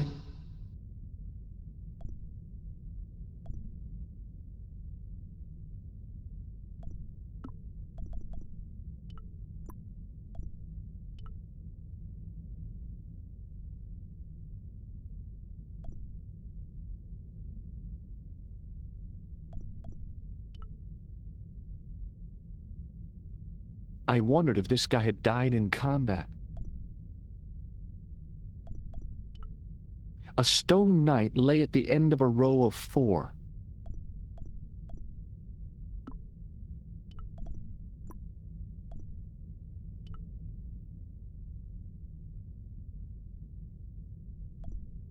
The Templars were demonstrating a pretty good grasp. If the dissolution hadn't happened, we'd have had cold fusion power last century.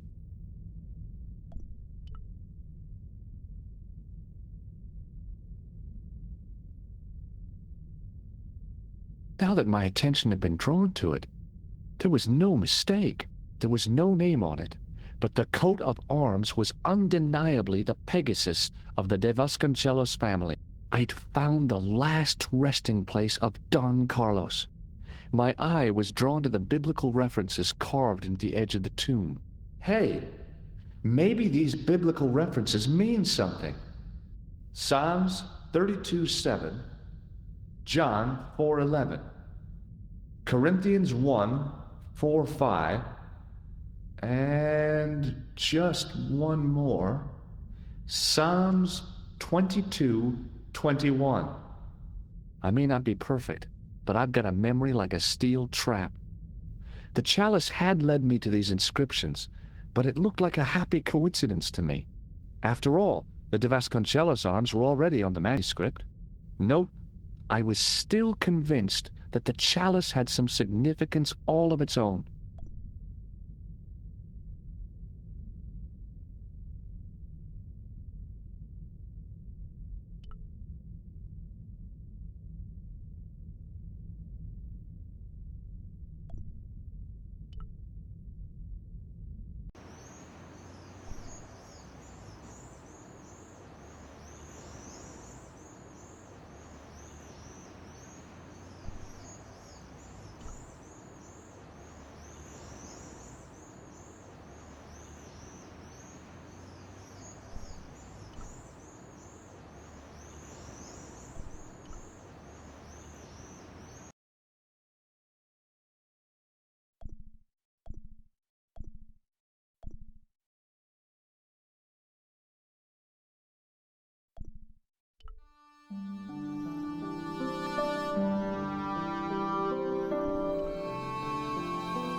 Hi, Andre. Hello, Georgie. While I was in Syria, I discovered a strange pagan statue. It was like a head with 3 bearded faces. Horrible. That sounds as if it could be Baphomet, the idol described by the Templars. The poor Knights of Christ had an idol that looked like that? Allegedly. The description of the idol came from the evidence extracted by the Inquisition. Mind you, not one statue or idol was ever found on Templar property. Until now, that is. Just last month, a statue of Baphomet was unearthed right here in Paris. Where? At the Institut Hermétique de Naval. The statue is beneath the foundations. It was discovered by some workmen while renovating the building. Can you tell me any more about the statue of Baphomet? It's a fearful image, even now. A bearded head. The base of the statue is carved with Templar symbols. One of the workmen noticed a curious stain at the base.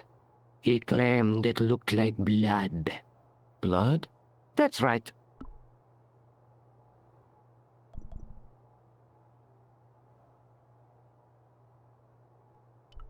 What do you make of this cup, Andre? It's a 14th century communion vessel. Spanish, probably. You sure know your onions. Thanks for your help, Andre. You're welcome.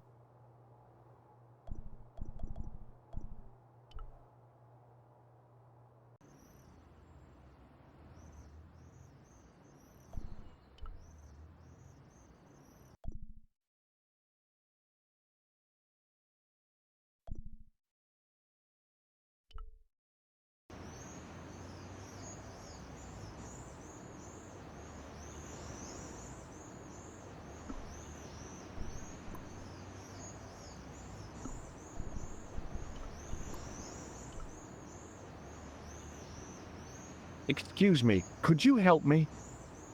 What is it? I've got a few questions. I was pretty sure the shaken shock had shot its bolt in Syria. Hi, it's me again. What now? What does the word Templar suggest to you? Templar? Nothing. Nothing. You're doing a fine job. Merci. I have my professional pride. I don't think I've ever seen a Gauloise smoked so stylishly. It's a natural talent. I'm being sarcastic. I'm being indifferent. You're very good at that as well. Merci. Vive l'indifférence. So, what are you doing here? I am having my break.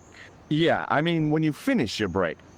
When I finish my break, an interesting concept, monsieur. You'll probably need to think about it. I could have another cigarette while I consider. Perhaps tomorrow too? Okay, let me put things differently.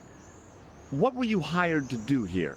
I was hired to keep the archaeological dig in the basement of this building clear of debris, and to touch up damage to the door frames with my little pot of paint. It's a very responsible job.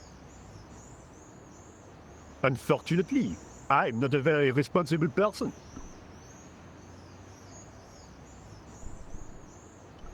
So what do you know about the excavation? I know they won't let me in to do my job. I would complain to my union, but you couldn't be bothered to join. Right. Tell you what, though. I'm surprised at the sort of people interested in this excavation.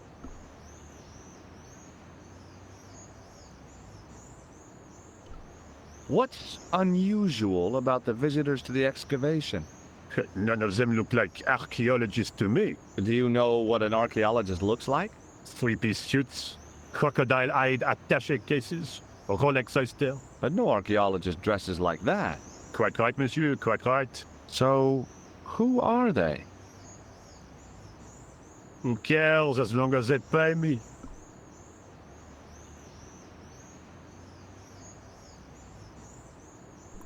Be seeing you. Au revoir, monsieur. The painter didn't seem to regard the painting as too important. Not as important as a cigarette break, anyway.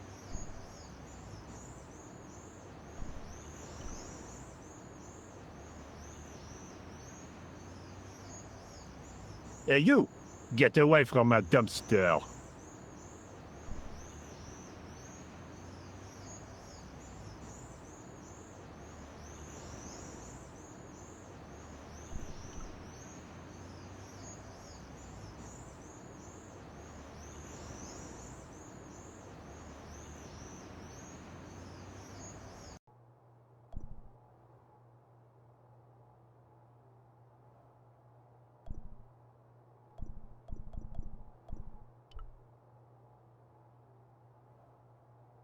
There was a closed door with toilet scratched into the cheap veneer. That door's locked, monsieur.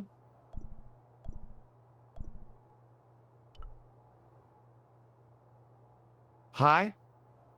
Excuse me? Oui? I was gonna have to get rid of this thing. It was dead. What do you know about the Knights Templar? There was a long pause during which the guard said nothing. Then he said, Nothing. Nothing at all? Is this a test? What, like a history pop test? No, like a test. Okay, yes, it's a test. Then I know absolutely nothing about the Templars. trying to get into a locked washroom. I had the strongest feeling of deja vu. I'd like to use the washroom, but the door's locked. Oh, that's no problem. You can have the key. Thanks. The guard was being amazingly evasive. It was going to take more than goodwill to get past him. So, what exactly are you doing here? I'm guarding. You expect to find me shearing sheep? Take it easy. I just didn't realize you were a guard.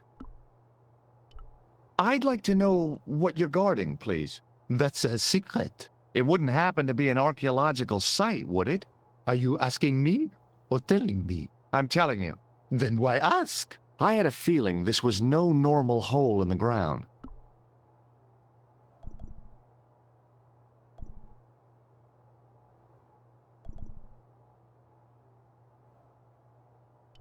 Here's the keys. Thanks. Merci, monsieur. I need to use the toilet again. Again? Already? I have this problem. How technical do you want me to get? Never mind. Here's the key.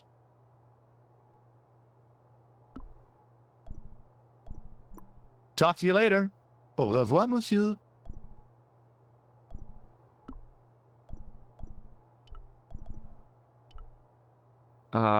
No.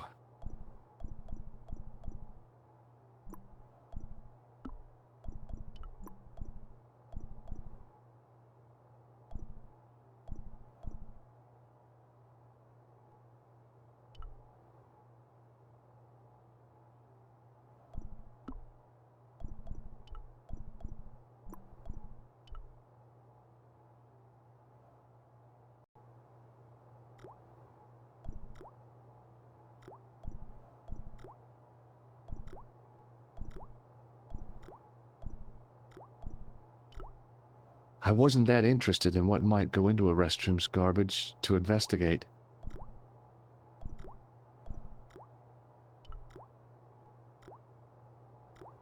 I didn't want to use that unless I really had to.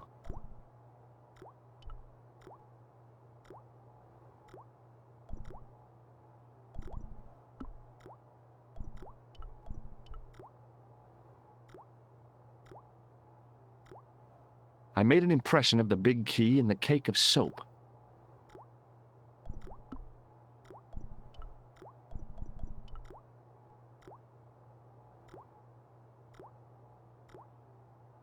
I carefully sprinkled the plaster into the soap mold I'd made of the key.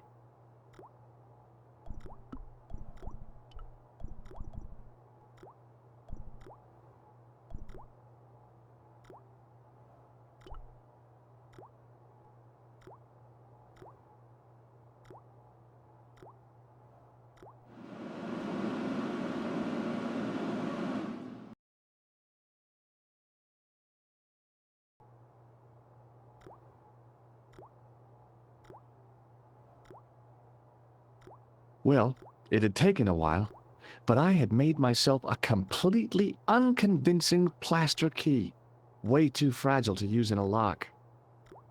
I'd have to substitute it for the real one. Trouble was, it looked like plaster and not metal. Then again, that plaster statue in Syria hadn't looked like stone until I'd been a bit artful with it. Maybe I could improve the key as well.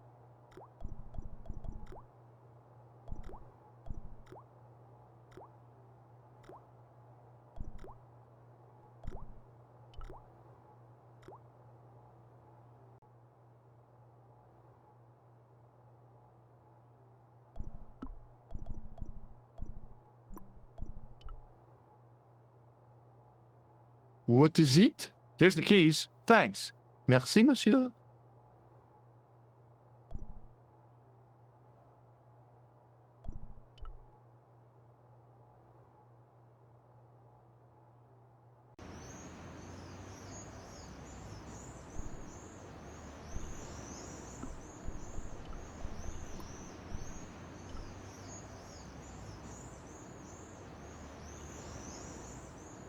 Hey, monsieur, get away from my paint pot.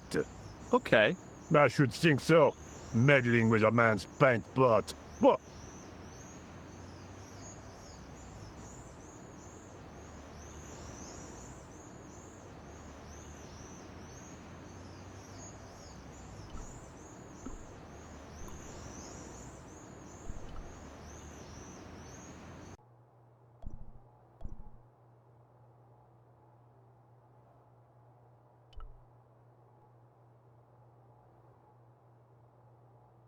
Do you mind if I use the phone? Be my guest. I'm paid to guard this door. The phone can look after itself. Collard! Hi, Nico. It's me. I'm at the excavation site. Hi, George. What's happening? I'm at the excavation, but they won't let me in. Damn! We need to know what's in there. Don't worry. I've got a scheme. I'm going to need your help, though. Okay, what do you want me to do? I want you to keep somebody on the phone for a while. Who? A painter. I need to get at his pot. Oh, okay. Stay on the line. I'll go and get him.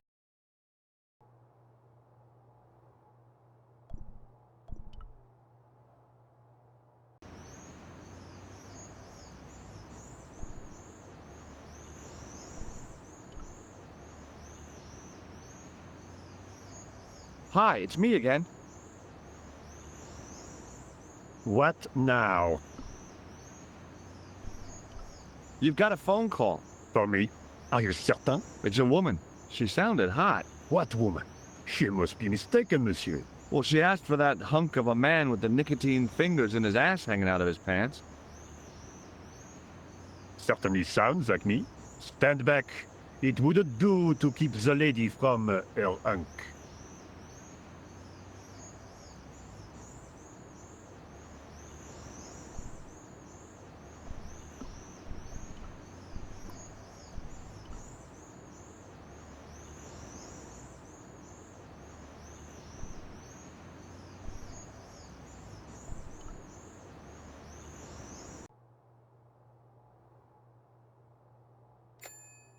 Well, monsieur, what a strange woman. She was all over me, and then suddenly, nothing but abuse. Really? What? Abuse? Ah, well, I had a cigarette to finish.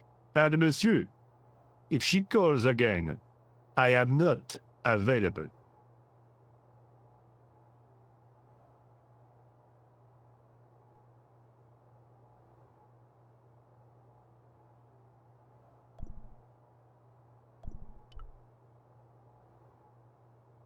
I figured I'd best not bother Nico again until I'd got a good reason.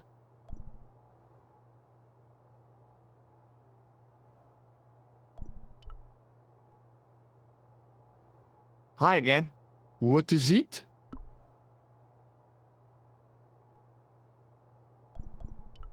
I need to use the toilet again. Again? Already? I have this problem. How technical do you want me to get? Never mind. Here's the key.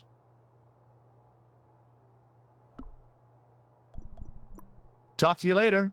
Au revoir, monsieur.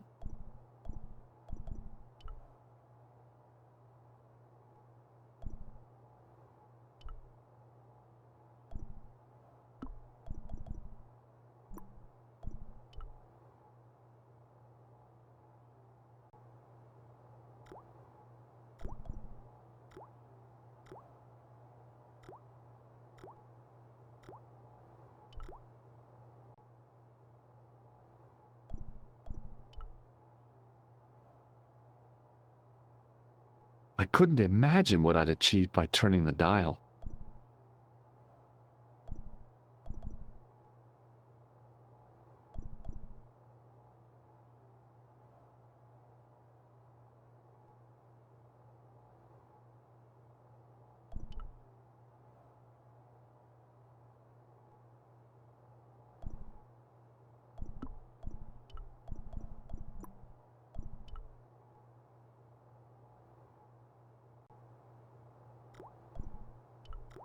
Being in a charming comfort station like this made me think fondly of the toilet in Syria. That place was kept in pretty good order. At least, it had been until I vandalized it. Still, it was all for a good cause.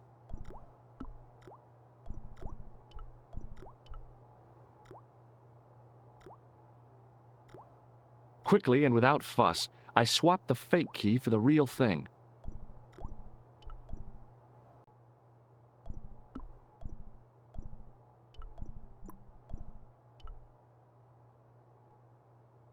What is it? I couldn't give him the keys. The false key looked pretty convincing, but it felt exactly like what it was.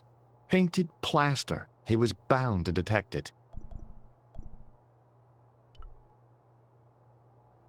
A thermostat was mounted over a radiator. The radiator was pumping out heat as the thermostat was cranked right over to full. No wonder it was warm in here, even with the door open to the chill of fall. I couldn't imagine what I'd achieved by turning the dial. The doorway led to an old utility closet that had lost its door. There was nothing interesting in there.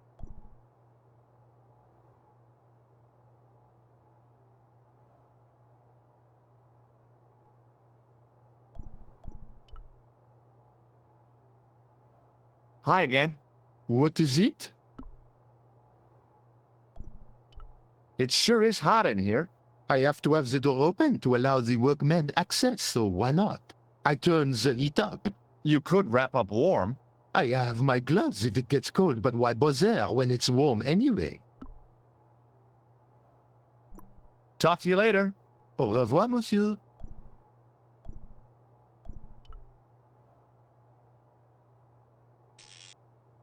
I turned the heating off.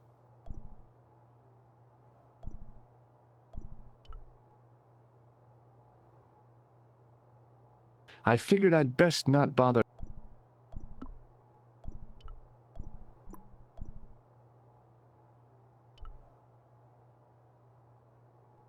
What is it? I held my breath and hoped that he wouldn't notice the substitution. Here's the keys. Thanks. Merci, monsieur.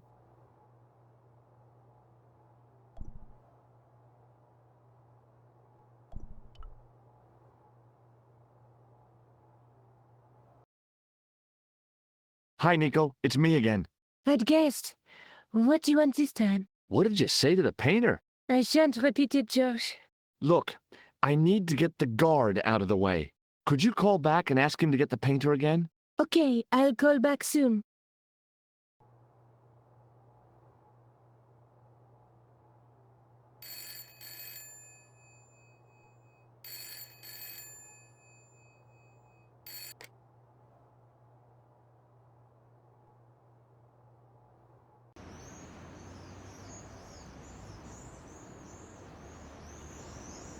This looked like a good place to watch things develop. Hey, you! It's the fun. Yeah? Who is it? How should I know? What am I, your social secretary? It's not a chick, is it? Yes, it's a woman. Are you going to answer it? Does she have a warm, sensual voice like molten chocolate? Yes, she has a really sexy voice. Now get a move on. I'm not talking to her. I can see that. You're wasting time talking to me. No, you don't understand. I refuse to talk to her. You refuse. You refuse. I'm wasting valuable time. But don't make me laugh. Your time valuable? You just stand around all day. I have a highly responsible job. Ha! Don't. Me, you elephantine oaf. My job is important. Impossible. They would have hired somebody competent in that case. Meaning what? Instead of which they hired a dismal rent-a-cop like you. All epaulettes and no brains. Why, you... This looked set to carry on for some time. It was too good an opportunity to miss.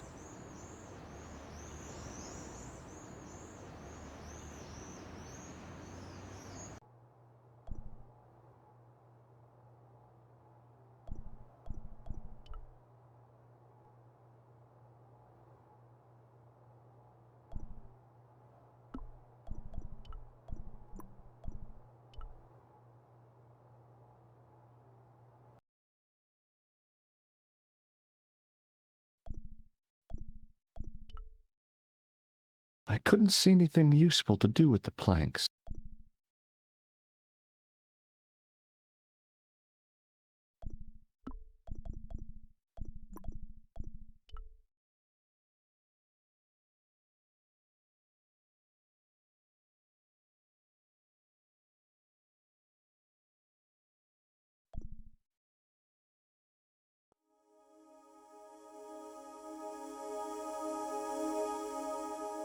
And there it was, decoded by the curves of the chalice, the image of a church.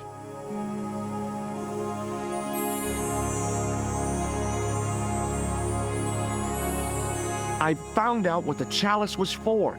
You've solved the puzzle? Yeah, there was a distorted picture at the Baphomet site. When I viewed it in the polished surface of the chalice, it changed. What did it show? A picture of a church with a square tower.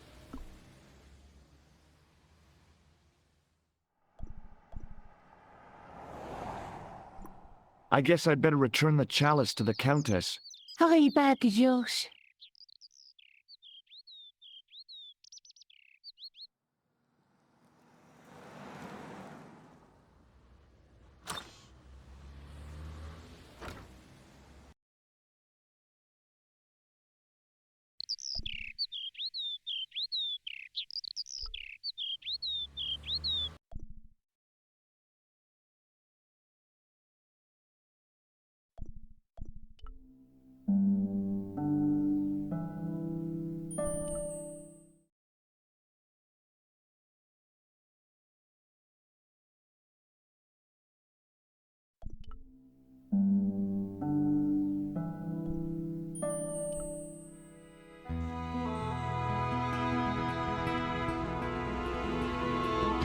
I'd been planning to return the chalice anyway, but I hadn't expected the trail to bring me here. The Villa de Vasconcelos was as picturesque as ever. The weather was still clear, and Lopez was still watering the damn lawn. I was beginning to suspect that he was surgically attached to that hose.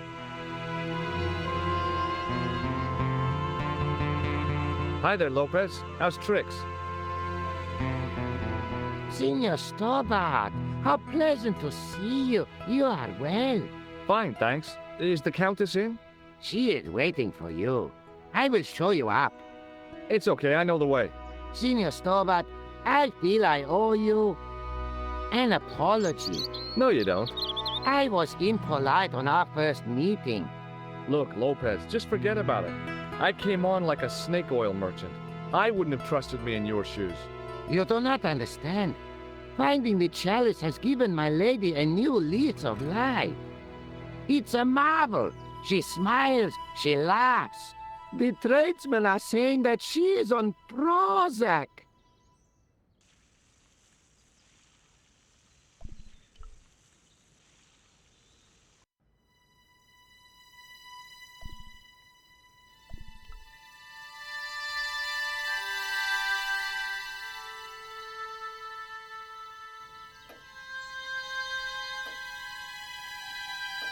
Senor Stobbart, oh, what a pleasure.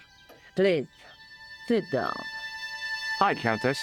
The pleasure's all mine. I brought back your chalice.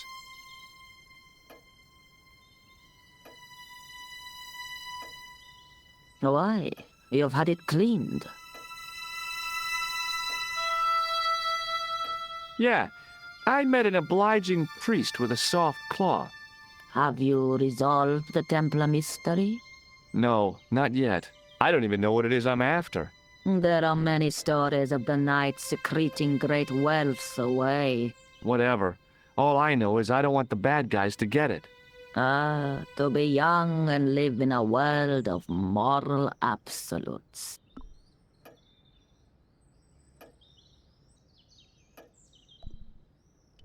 There's something else that I discovered carved on Don Carlos's tomb. Biblical references. What are the references, Senor Stobbart? Psalms 32:7, Corinthians. I am not a good enough scholar to know the Bible chapter and verse. I meant, what are the quotations? You know, I forgot to ask the priest. I discovered something amazing with that chalice. In Paris, I found a church where they recognized the coat of arms. I found the tomb of Don Carlos de Vasconcelos. You are sure? There can be no mistake? The coat of arms on the chalice matches the one on the tomb. Incredible. You have my most profound thanks. I must go there as soon as possible. Yeah? Well, I'd be happy to show you the city.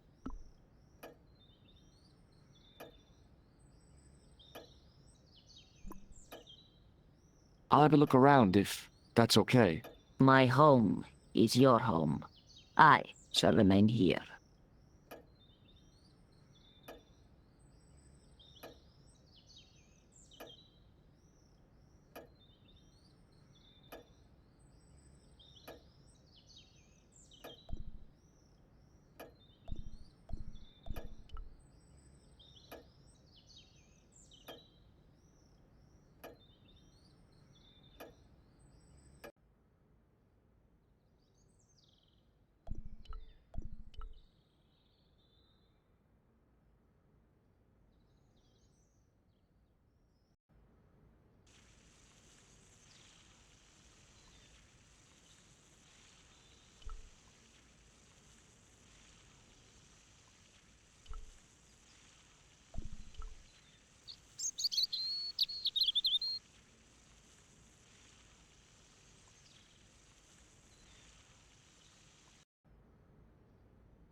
It was too delicate to move.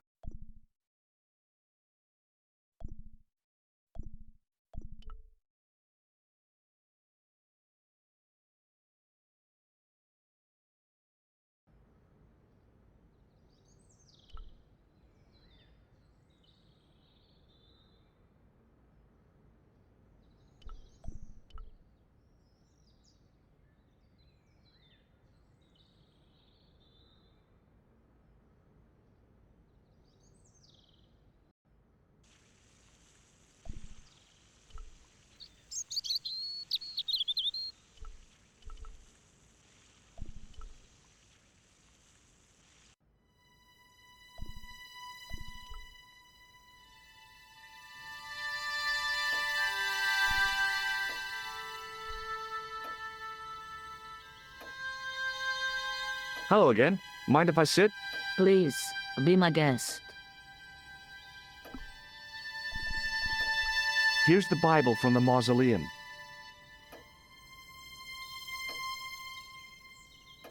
Very well. Let us begin. The first reference. Psalms 32:7. Thou art my hiding place. Thou shalt preserve me from trouble. Thou shalt compass me about with songs of deliverance. My hiding place. Don't get your hopes up too high. This might just be leading us to where we found the chalice. You are right, of course. The next. Okay, John 4:11. John 4:11. Here. The well is deep. The next. Quickly. Okay. Corinthians 4:5. Here it is. Will bring to light the hidden things. Any more? Just one. Psalms again. 22:21. Save me from the lion's mouth, for thou hast heard me from the horns of the unicorns. The last is confusing. Lions, unicorns, what's it mean? I can't guess. Salient points seem to be a hiding place and a deep well. In no sense is the mausoleum a well, Senor Stobbart. Is there a well in the grounds? I do not know. I suppose that there must have been once upon a time. Lopez is the man to ask about anything pertaining to the estate. I'll just have another look around. Very well.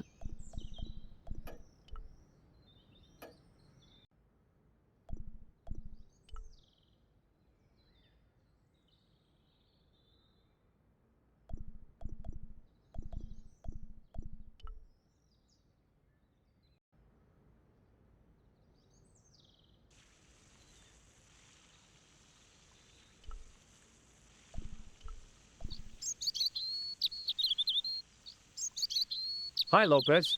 Got a minute? Certainly, senor. How can I help you? What's the story behind the chalice vanishing? When the Inquisition raided, in the absence of Don Carlos, it was believed that they had taken it. Naturally, they denied the charge, as they denied taking the children.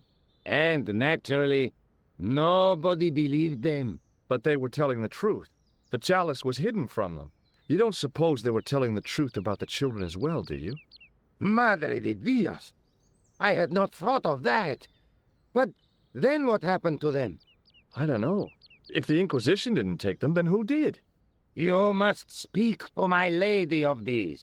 Count on it. So the Countess feels that the curse is lifted. I would not put it so strongly. Your discovery of the chalice was proof that the Templars never abandoned the de Vasconcelos. It counts for a great deal with my lady. You must know just about everything that there is to know about this place. See, I have lived my whole life here in the service of the de Vasconcelos. Do you know of a well anywhere around here? A well? Si, senor. This used to be a fortified villa. How can you last a siege without water? Great. So where is it? How should I know? The well was covered over in the last century. It was dangerous, you see. And you have no idea where it was? None. It was hidden even before my grandfather's time. Well, you must have a vague idea of where the well is. It must have been in the old house's courtyard, so that would put it around here. Here? Okay. Now, how do we find it?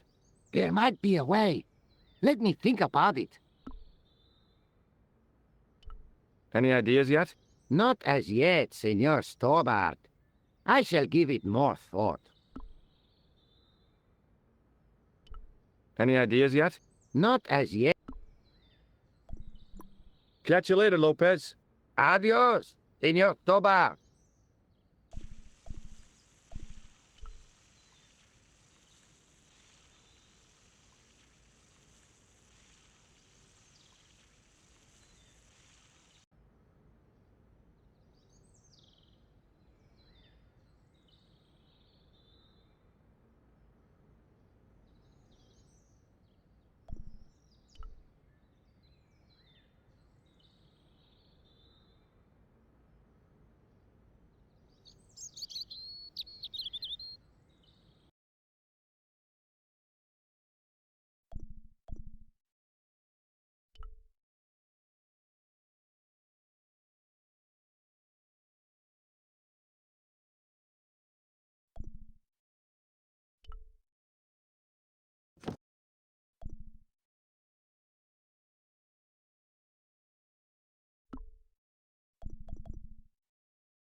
The candle had burnt brilliantly, but only for a couple of minutes.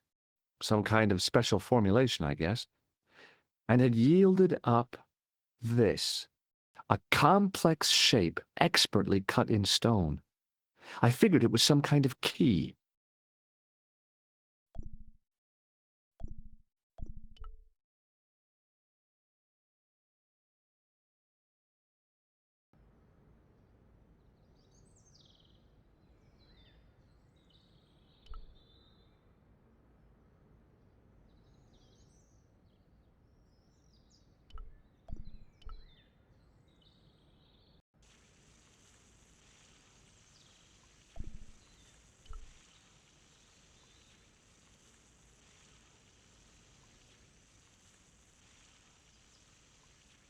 Hi, Lopez. Got a minute? Certainly, senor. How can I help you?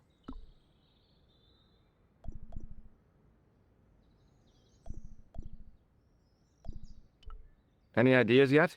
We are looking for a source of water, see? Yes? For generations, the Spanish country folk have had a secret way of locating water, even if it is meters beneath the ground. Ah, you're not talking about water dousing, are you? Eh? You know, you get a stick and walk around until the stick twitches and dig there. Oh, you've heard of it. Yeah, I think most of the planet has. Okay, let's get a stick. Uno momento. It must be a special stick. A Y of hazel. Right. Do you have any hazel trees? See, here. That is hazel. Catch you later, Lopez. Adios, Senor Stobbart.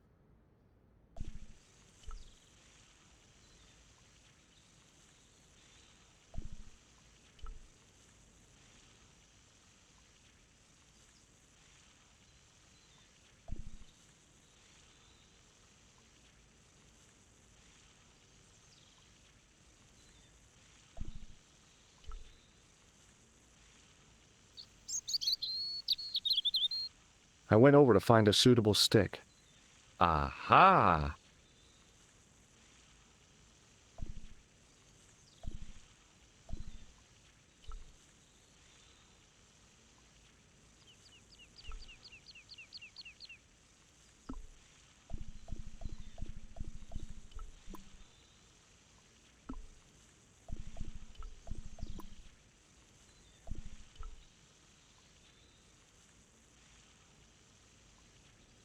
Hi, Lopez.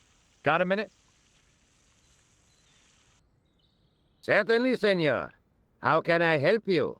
Well, I got my divining rod. Now what? Simplicity itself, senor.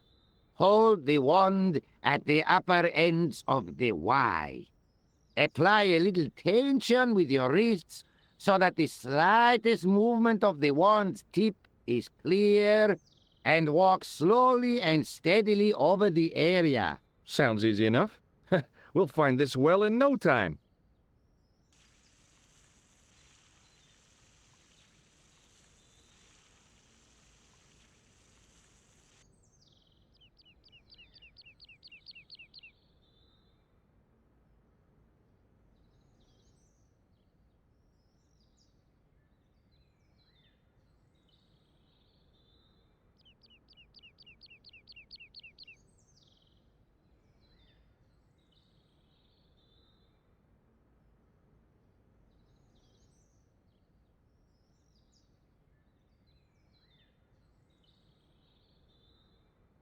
Senor Stobbart, you've found something.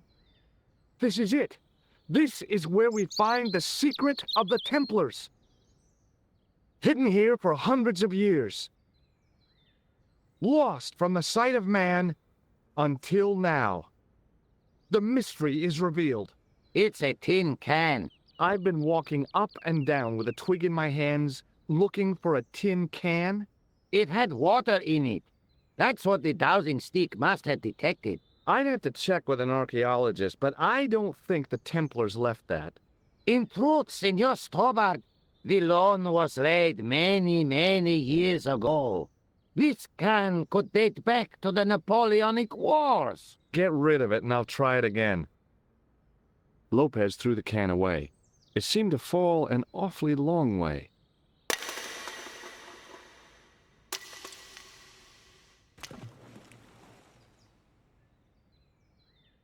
The splash at the end confirmed what we both suspected. Well, I'll be a monkey's uncle. It has been here all the time. All those years and nobody found it. Stood in awe for a moment, marveling at the secrets all around us. I could have fallen down that.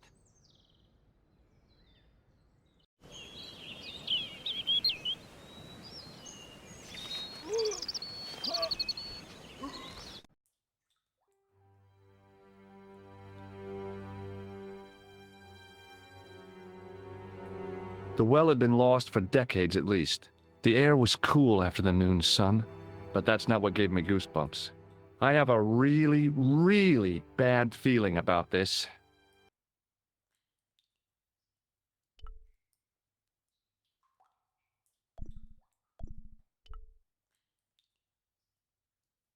Thinking back to how long it had taken the can to fall to the bottom, I stayed as far from the edge as I could.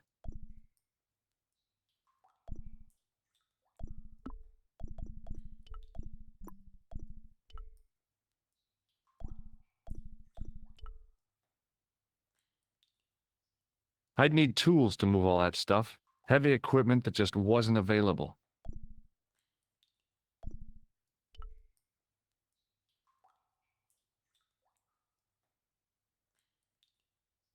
From a distance, the lion's head had been impressive. Close up, it was frightening. Hey, one of the fangs is a separate piece.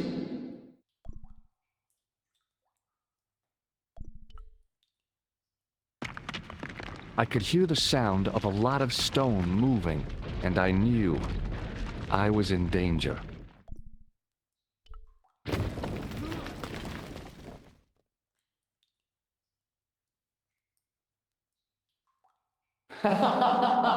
Oh, very funny, you psychos! Signor Collard! Signor Collard! Are you all right? It's okay, Lopez, I'm fine. Hey, tutto mi alzata! You gave me a scare! Nice try, Templars.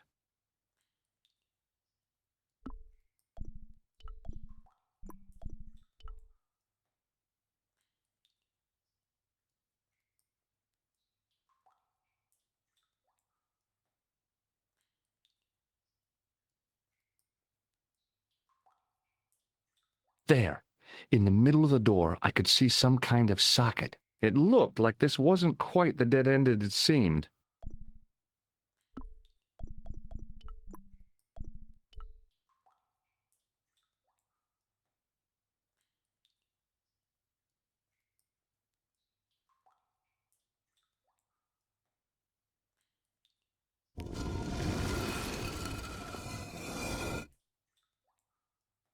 Open sesame! Another secret door!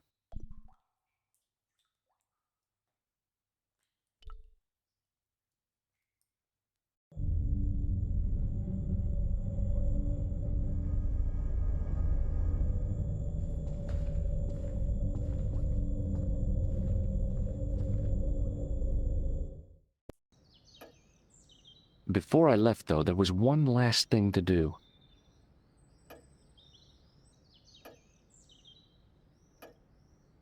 You won't be needing that replacement piece anymore, Countess. I found it with the children. You'll probably want to be alone for a while. I'll be out in the garden with Lopez.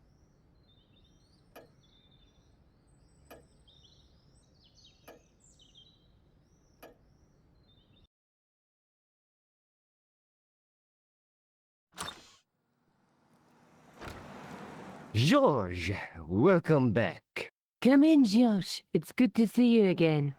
Is it? Sure. What did you find in Spain? Without Longplay, we wouldn't have got this far, George. Yeah, I know.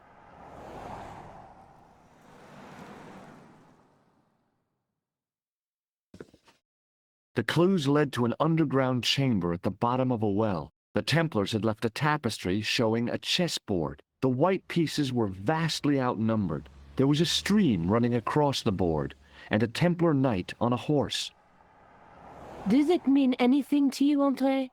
No, nothing. Maybe we should tell Andre what else you found, George. There's a map and a Latin inscription to the west at the edge of the world. George found that in a cave in Syria. Yeah, where the assassin almost killed me. Then we've got the burning of Jacques de Molay and the date, 1314. From the window of the church in Montfaucon Square, one of the few places where nobody tried to kill me. Then we have the image of a church that George found at the excavation. I don't recall anyone trying to kill you there either, George. And finally we have the tapestry in Spain. Did I mention I almost got killed there? Not yet, but I'm sure you're about to. It was only my cat-like reflexes that saved me from certain death. Cat-like reflexes, eh? And while I was risking life and limb, where were you, Andre? Getting your glasses fogged up over an Etruscan vase? That's enough, boys. Can we get back to saving the world? Of course. My apologies. He started it. Well, the Latin phrase are the words of Julius Caesar. He was describing the island of Britain. Are you sure? The map didn't look much like Britain. How come Caesar described Britain as being at the edge of the world? To the Romans, the Mediterranean was the center of the universe. Britain was a remote, unfriendly place, inhabited by blue-painted savages. It hasn't changed much. They've stopped painting themselves blue. Except when they go to a football match. They used an extract from a plant called woad, Icetis tinctoria. The Scots were using it until fairly recently in their wars with the English. Fairly recently? I don't recall the Scots being at war with the English. How recently are you talking about? I believe William Wallace's men used it in the 13th century. They might well have been using it as late as... You can't remember, can you? 1314. Ah, we're back onto that, are we? Andre, what is it? What do you mean? 1314 in Scotland. The Battle of Bannockburn. That would explain the stream on the chessboard. That's what a burn is. Right, Andre? As in Bannockburn? Right, George. And it gets better. Tradition has it that the Scots were helped by a shock force of, well, can't you guess? Knights Templar? Yes, a group of outlawed Templars. They are said to have turned the tide for the Scots. And it all ends at a church in the Isle of Britain at Bannockburn in a church. What are we waiting for? I'll call a cab.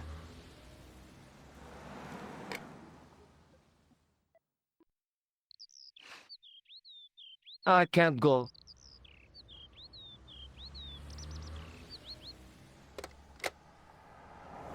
Andre, you've been loads of help, but... What George is trying to say is that you shouldn't feel guilty.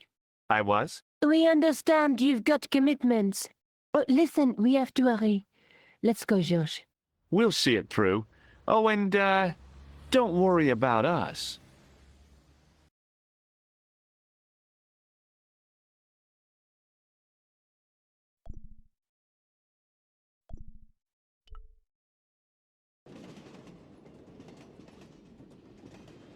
It must be done. Oh, I guess so. And we must be nearly there. Somewhere, out there in the dark, is Scotland. We've come a long way together to get here. Yeah. Let's hope it was worth it. Hard to believe this thing saved my life. I'll buy you a new one when we get back.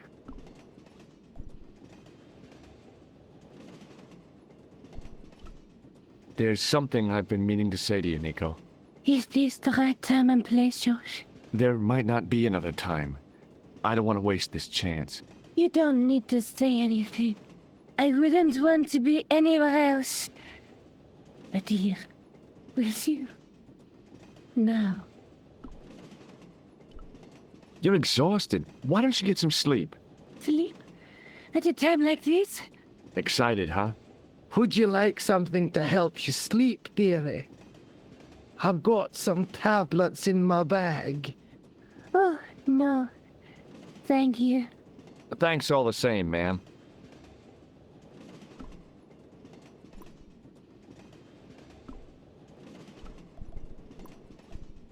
Pardon me? Yes, my dear. Do you know what time we're due in Stirling? 6:15, but we're running 8 minutes late. Do you know what this is? Yes, I do. A young friend of mine shook my hand with one just the other day. Yeah? Well, that's outrageous. He should be shot. Perhaps. Still, his intentions were good. Pardon me? Yes, dear. Have you ever seen anything like this before? A manhole lifting key. You knew that? Of course. I never leave home without one. You're joking. What use would an old lady have for such a thing? Seriously, how did you recognize this? I've had a full life. Would you believe that this clown's nose led us to being on this train tonight? I would indeed. No, honestly, You would? Certainly. You have an honest face. Yep. That's a nose with a history, all right. So you said. Have you ever seen this man before? An interesting-looking fellow. Interesting? He's a killer. And that's not interesting?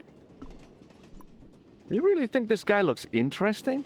He looks like a driven man. I'm sorry that you've been zapped by one of these things. You shouldn't be. Does the name Merlin mean anything to you? Merlin, a master of illusions. Oh, you said Merlin? Then No, nothing. Do you know Sterling well? Yes, I do. Is that where you two lovebirds about? Yeah, It's one of the places we thought we'd stay on our holiday. Be sure to visit the castle, won't you? Oh, I'm sure it's a neat place, but we are not really interested in history, are we, George? No. I suppose espresso bars and boogie-woogie are more your cup of tea. That's right. There's nothing George enjoys more than a good boogie. Is there a church called St. Ninian's at Sterling? Yes, there is, and I know why you're going there. You do? Of course I do. It's obvious you're in love. You're eloping, and they say romance is dead. What's the book you're reading? Oh, it's something I picked up at the station. A medieval detective story. Quite well written for that kind of thing. It's been out of print for years. What's the title of the book? The Crooked Crusader Caper by Molly Pegram. I assumed the author was a woman, but apparently not. His real name is... Professor Nigel Pegram. That's right. Do you know him? No, I never met him. George is a great fan of these, though.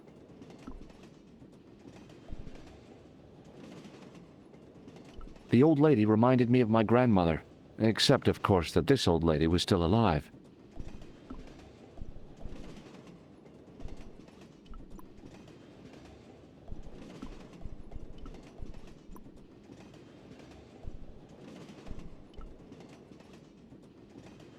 Where are you going, George? Do I need to spell it out? Don't snap at me! If you're going to take a leak, why don't you say so? Okay, I'm going to take a leak. L-E-A-K. Tickets, please. Oh, hi. That's a standard full-price peak return. Don't you have a senior citizen's rail card? I rarely travel by train. My ticket is perfectly valid, is it not? Well, yeah, but you could have saved up to a third of the cost. I do not need to indulge in puffling thriftiness. Blimey, you're a funny old bird and no mistake. Tickets, please, sir. Here.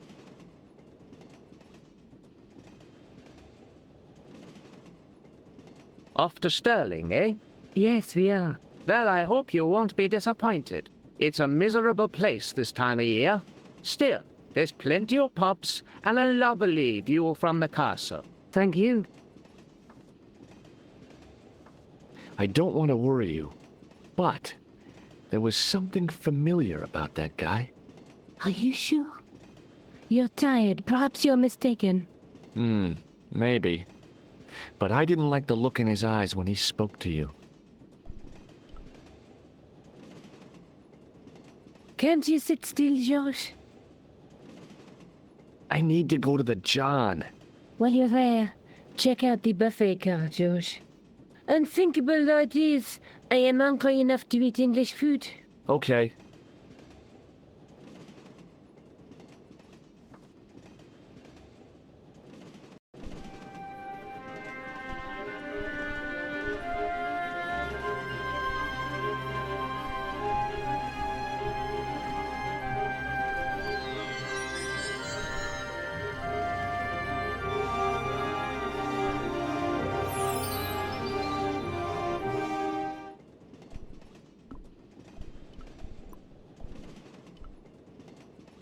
Hi.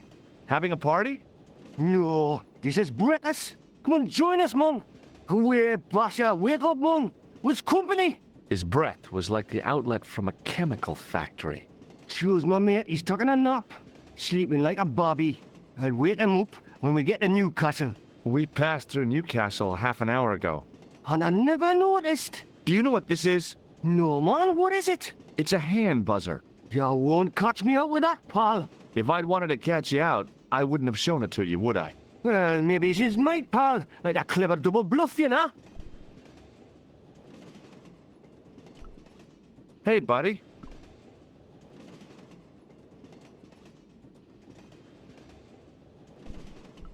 What is that stuff you're drinking? It smells like gasoline.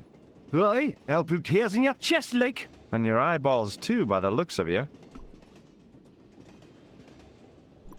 See you later. I didn't want to wake him. To be frank, without a cold water hose, I didn't think I could wake him.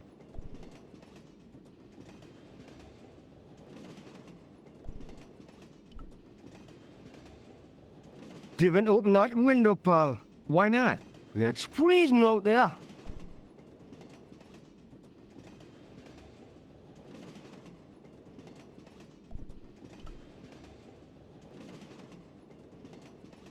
Hey, buddy. Have you ever seen this man before? Hi, man. He's chalky white and I claim my 10 quid, like. No, he's an international assassin, and he goes by the name Khan. Well, man, but I was close, you know? Does the name Merlin mean anything to you? Merlin? King Arthur's queen? Forget it.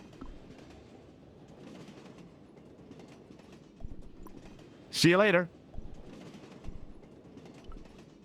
The windows seemed to have been sprayed with tiny flecks of froth.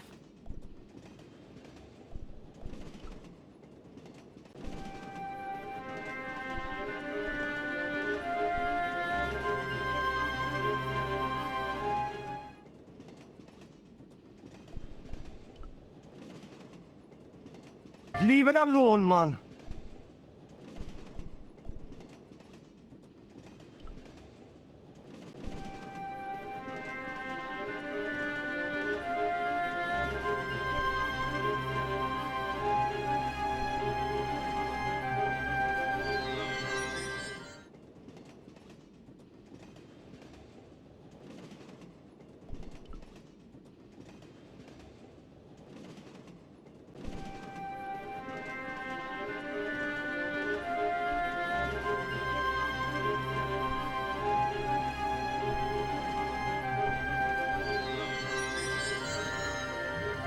The door was locked.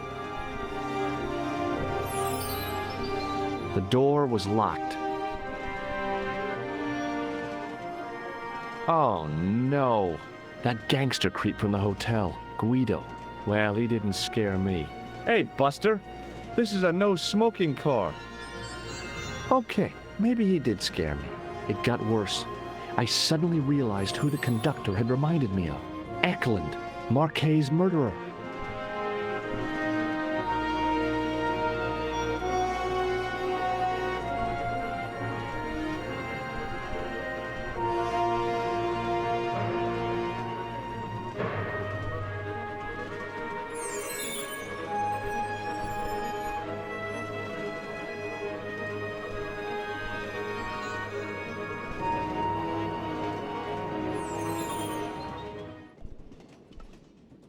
Hey, buddy. Listen, I need your help. What's the matter? There's a guy on this train who's trying to kill me. Relax, man. You wouldn't try nothing with us in Basseria. We are veterans, like, so action at Brightlingsea. I don't recall the British Army being involved in a conflict at anywhere called Brightlingsea. Well, you just take it from me, pal. You're in safe hands. See you later. Leave it alone, man. I didn't want to wake him. To be frank, without a cold water.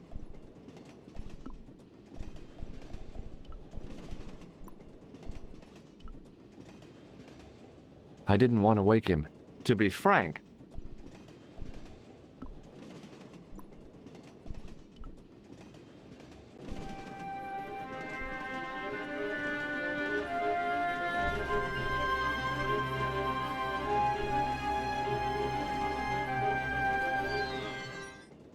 I should have known better than to leave Nico and the old lady alone.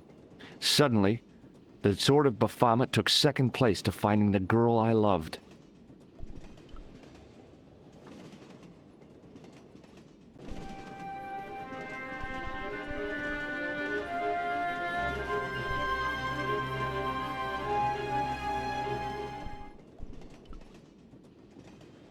Hey, buddy. Did you see what happened to the young woman in the next compartment? No, pal, I didn't. Have you lost her, like? She's disappeared. The old lady, too. I think they're in trouble. Oh, wait, man, an old lady, too? Yeah. You gotta help me. Maybe they went to the toilet, like? I don't think so. They never go on their own. Always in pairs, you know? No, she's been abducted, I'm sure. I've got to go look for her. What's stopping you, pal? The conductor. He's not what he seems. You want to avoid him, like? That's about it, yeah. No problem. See you later. Don't do it, pal. Don't jump. I don't intend to jump. I'm going to climb on top of the train. You're kidding, aren't you? Just watch me.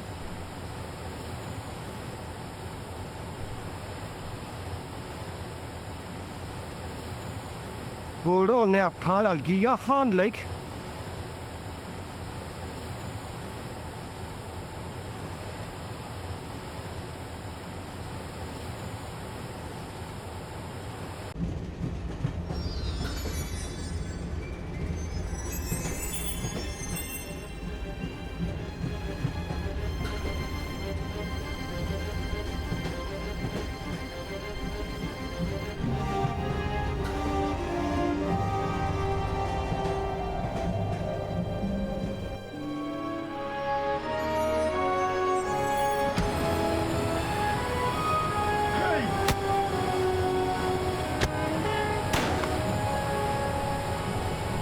I'd always wanted to stop a train, and now was my chance.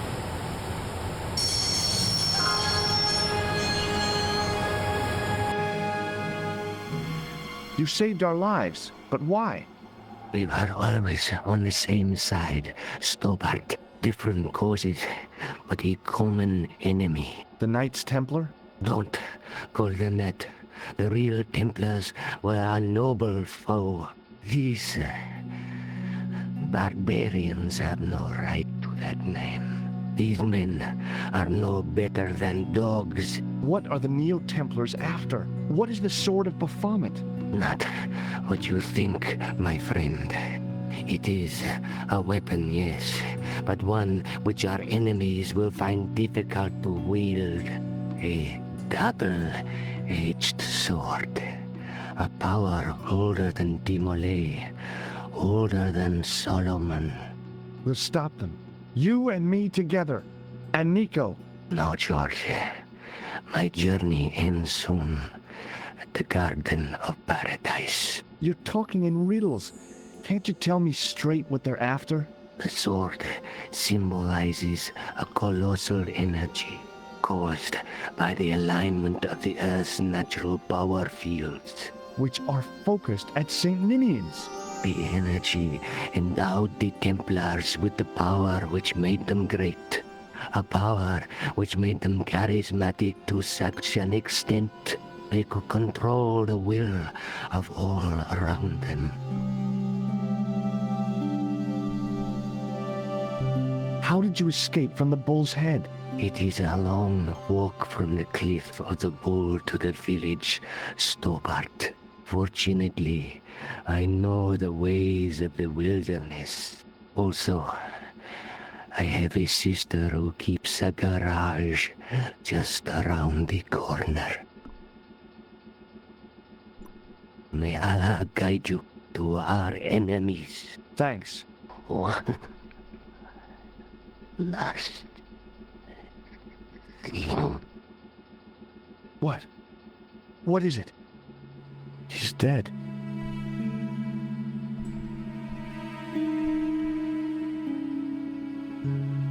Don't even think about it, George. What? Who? Look me straight in the eye and tell me you weren't thinking of using that axe on Eklund. Don't be foolish, woman. I was gonna use it on you. Don't even think. What? Who? Look! Don't be... I was gonna use it on you. Underneath that heap of tumbled crates was Eklund. I wasn't about to help him out.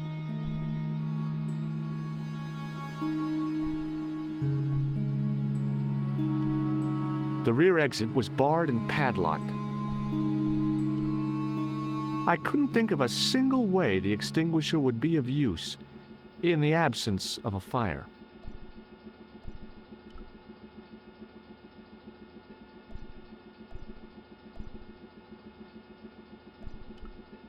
I still thought it a good idea to take the axe to Eklund while he was down. The rear exit was barred and padlocked.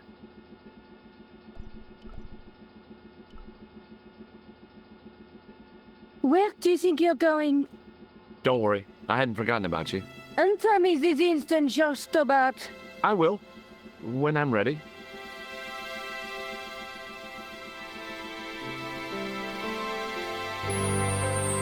That's not fair, George. No. You took advantage while my hands were tied. When Eklund pointed that gun at me, I thought I was gonna die. I thought of all the things I'd never get to do, and kissing you was at the top of my list. George? Uh-huh. George, we've got to get off the train. Eklund could recover at any time. So what are we waiting for?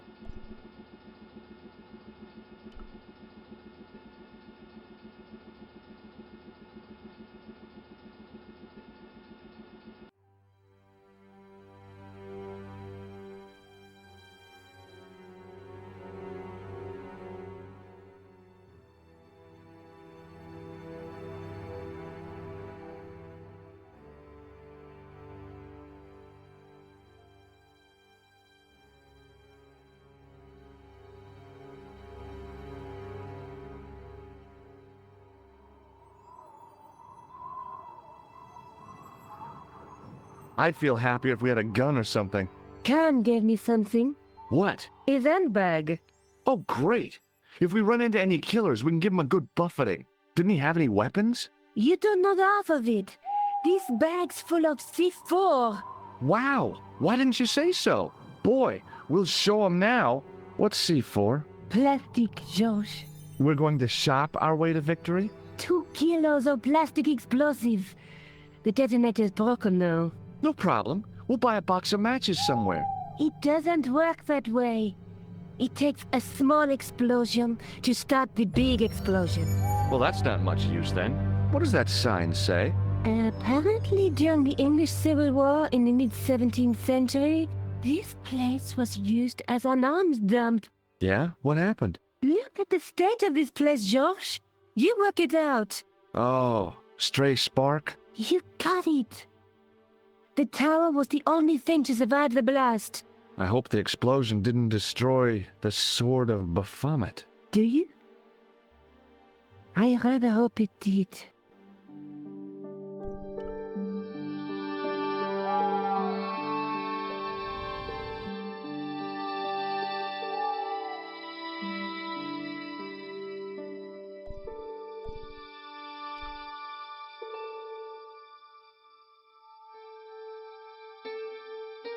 The wheel turned reluctantly with a creak of complaint. There was no obvious way of removing the wheel from its housing.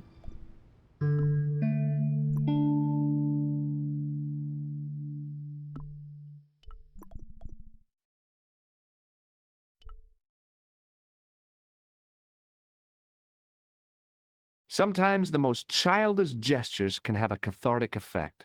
The transformation of the demon to a clown did just that for me.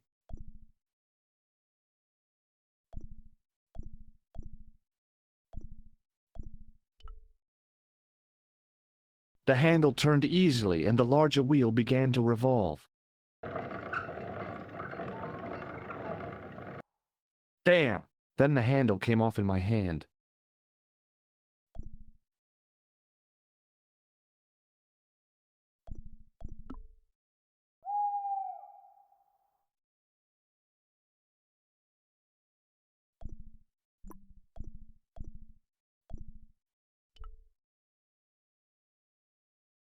Now that the handle was gone, it was easy to remove the cog and spindle.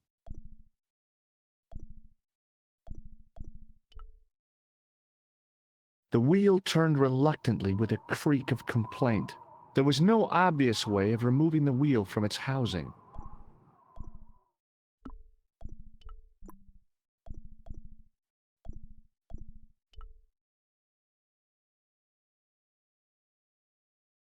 The cog slipped neatly into the eye socket.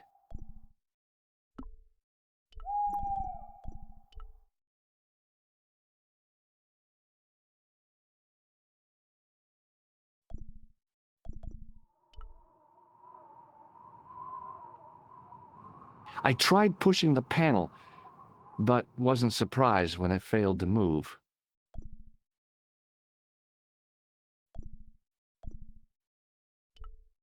Nico? Uh-huh.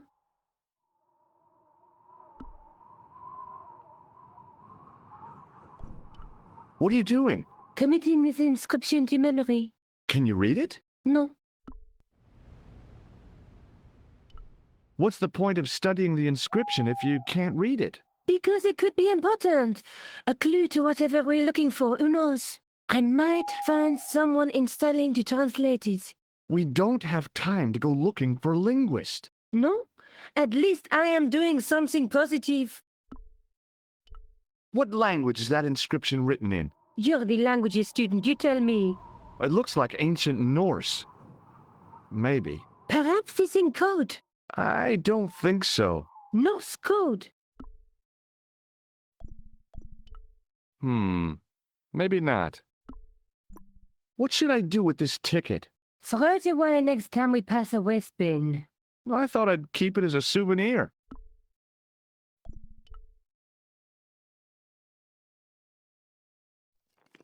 I scrabbled around in the rubble and found an old clay pipe with a broken stem.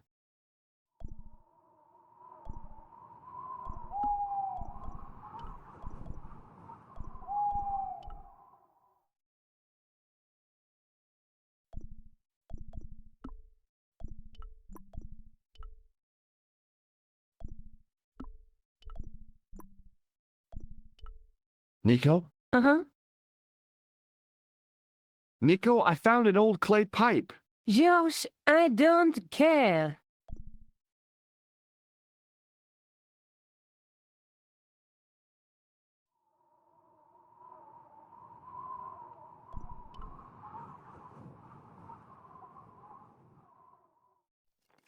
Under one of the stones, I found a metal coin which was green with age.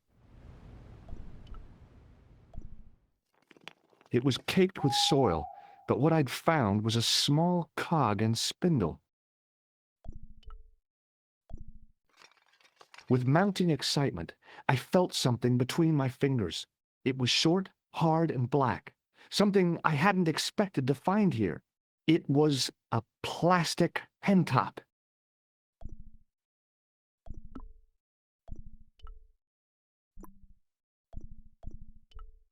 Nico? Uh-huh. Look! I found an old coin! You think it's worth anything? George, focus on the situation at hand, please.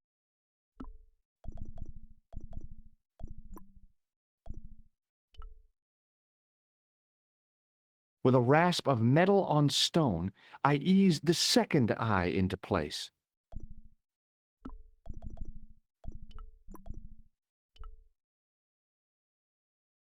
I pushed the handle into the demon's mouth.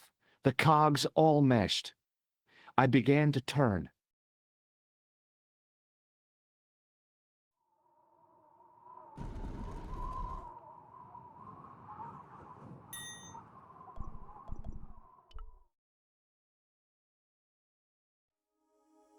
As soon as I saw the flickering torches, I realized the bogus Templars had beaten us to the sword. But where were they now? And why was it so quiet? Nico? Uh-huh. It looks like the Templars got here first. We might not be too late. There's still a chance. I wish I had your optimism. So do I, George. Sometimes you're so negative. Look what I found buried in the rubble. It's a plastic pen top. Yeah, amazing, isn't it? Finding something so mundane in a place like this. Astounding! Let me know if you find any paper clips.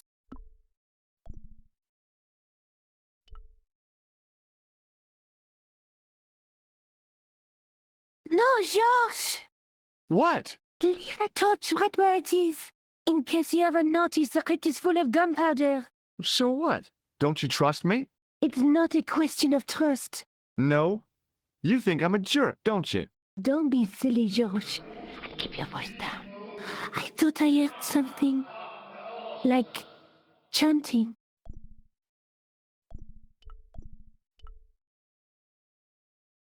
Listen, I can definitely hear chanting. You're right. I hear it too. What do you suppose they're doing? It wouldn't surprise me if they were holding some kind of satanic sex ritual. So, what are we waiting for? Shh!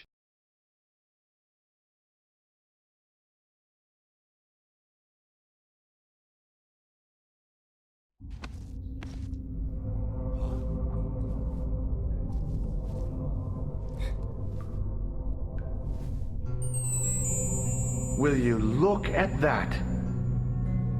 Baphomet. Labino was right. This place was ancient even to the Templars. This whole place? This is Baphomet? Finally, the truth. The Templars had never worshipped this graven image, no more than they'd worship a rainbow. But, like a rainbow, they regarded it as a symbol of a covenant with God, who'd revealed this place to them.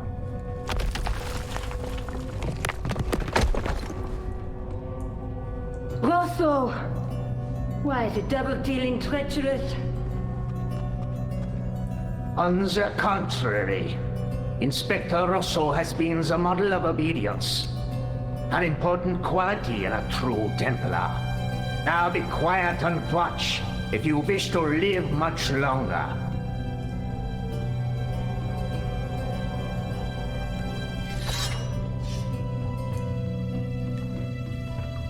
Brothers and sisters, we are gathered here to witness the reforging of the sword that was broken. Here before God's sentinel, Baphomet.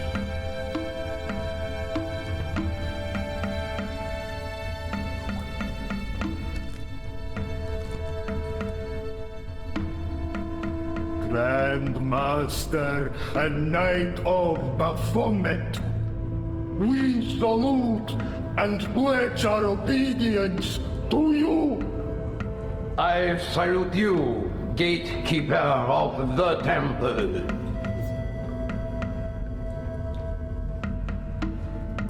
Seven centuries ago, our greatest weapon, the sword of Baphomet, was lost to us.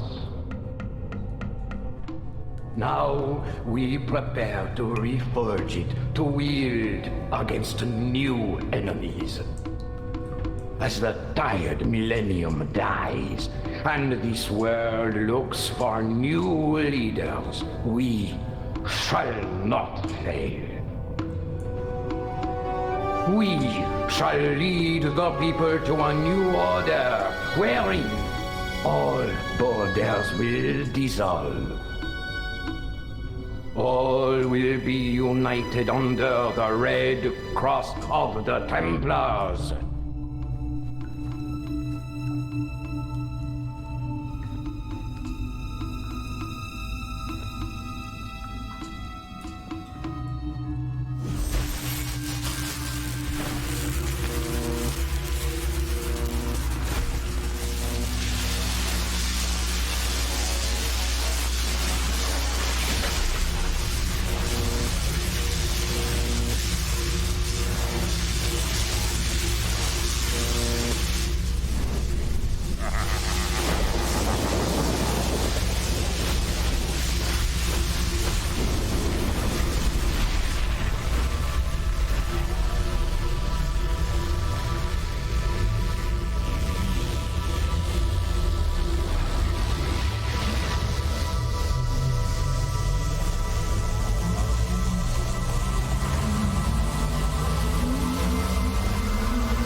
George, we have watched your efforts to stop us with respect. But surely you realize that you have been misled by our enemies. Both of us want a better world. Fortunately, no harm has been done. We need determined, resourceful men like you. Join us, George. Join us in true brotherhood. Yeah. True. Wait. Brothers? What about Marquet? What about Pegram and Klausner? You didn't look on them as brothers, only as failures. 3 men dead, and you don't give a damn! George, you know that sacrifices are necessary. Every great undertaking. Join you? I'll see you in hell first. Oh, George. I had great hopes for you. C'est la guerre et l'on kill him.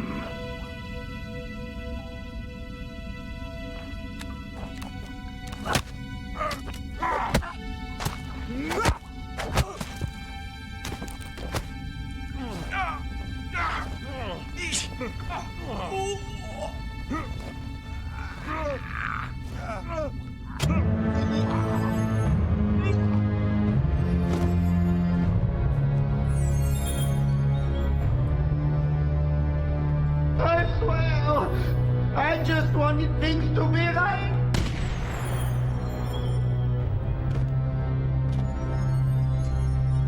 Take them. Kill them.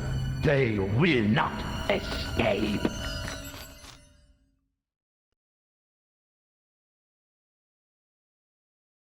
Well, well. If it isn't the great detective and his beautiful assistant, it's going to be a pleasure killing the pair of you. George, what are we going to do?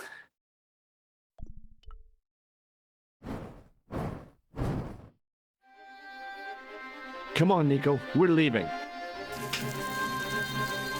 You fools! You cannot escape us. Guido! Stop them. But master, the powder! That powder is from the English Civil War. You fool. It's over 300 years old. How explosive do you think it can be? I thought it was all over, but Nico had one last trick up her sleeve. Or in her handbag, to be exact. A handbag full of plastic explosives. Maybe, but this stuff is brand new. Oh, dear.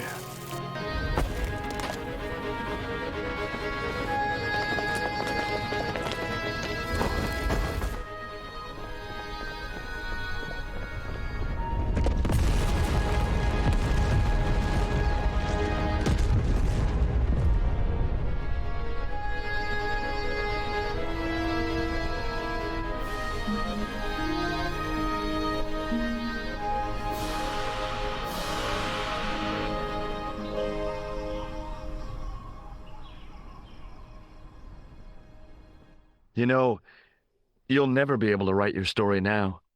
I don't care. I've got what I want. Huh? Just tell me one thing, George. Is our life together always going to be this crazy?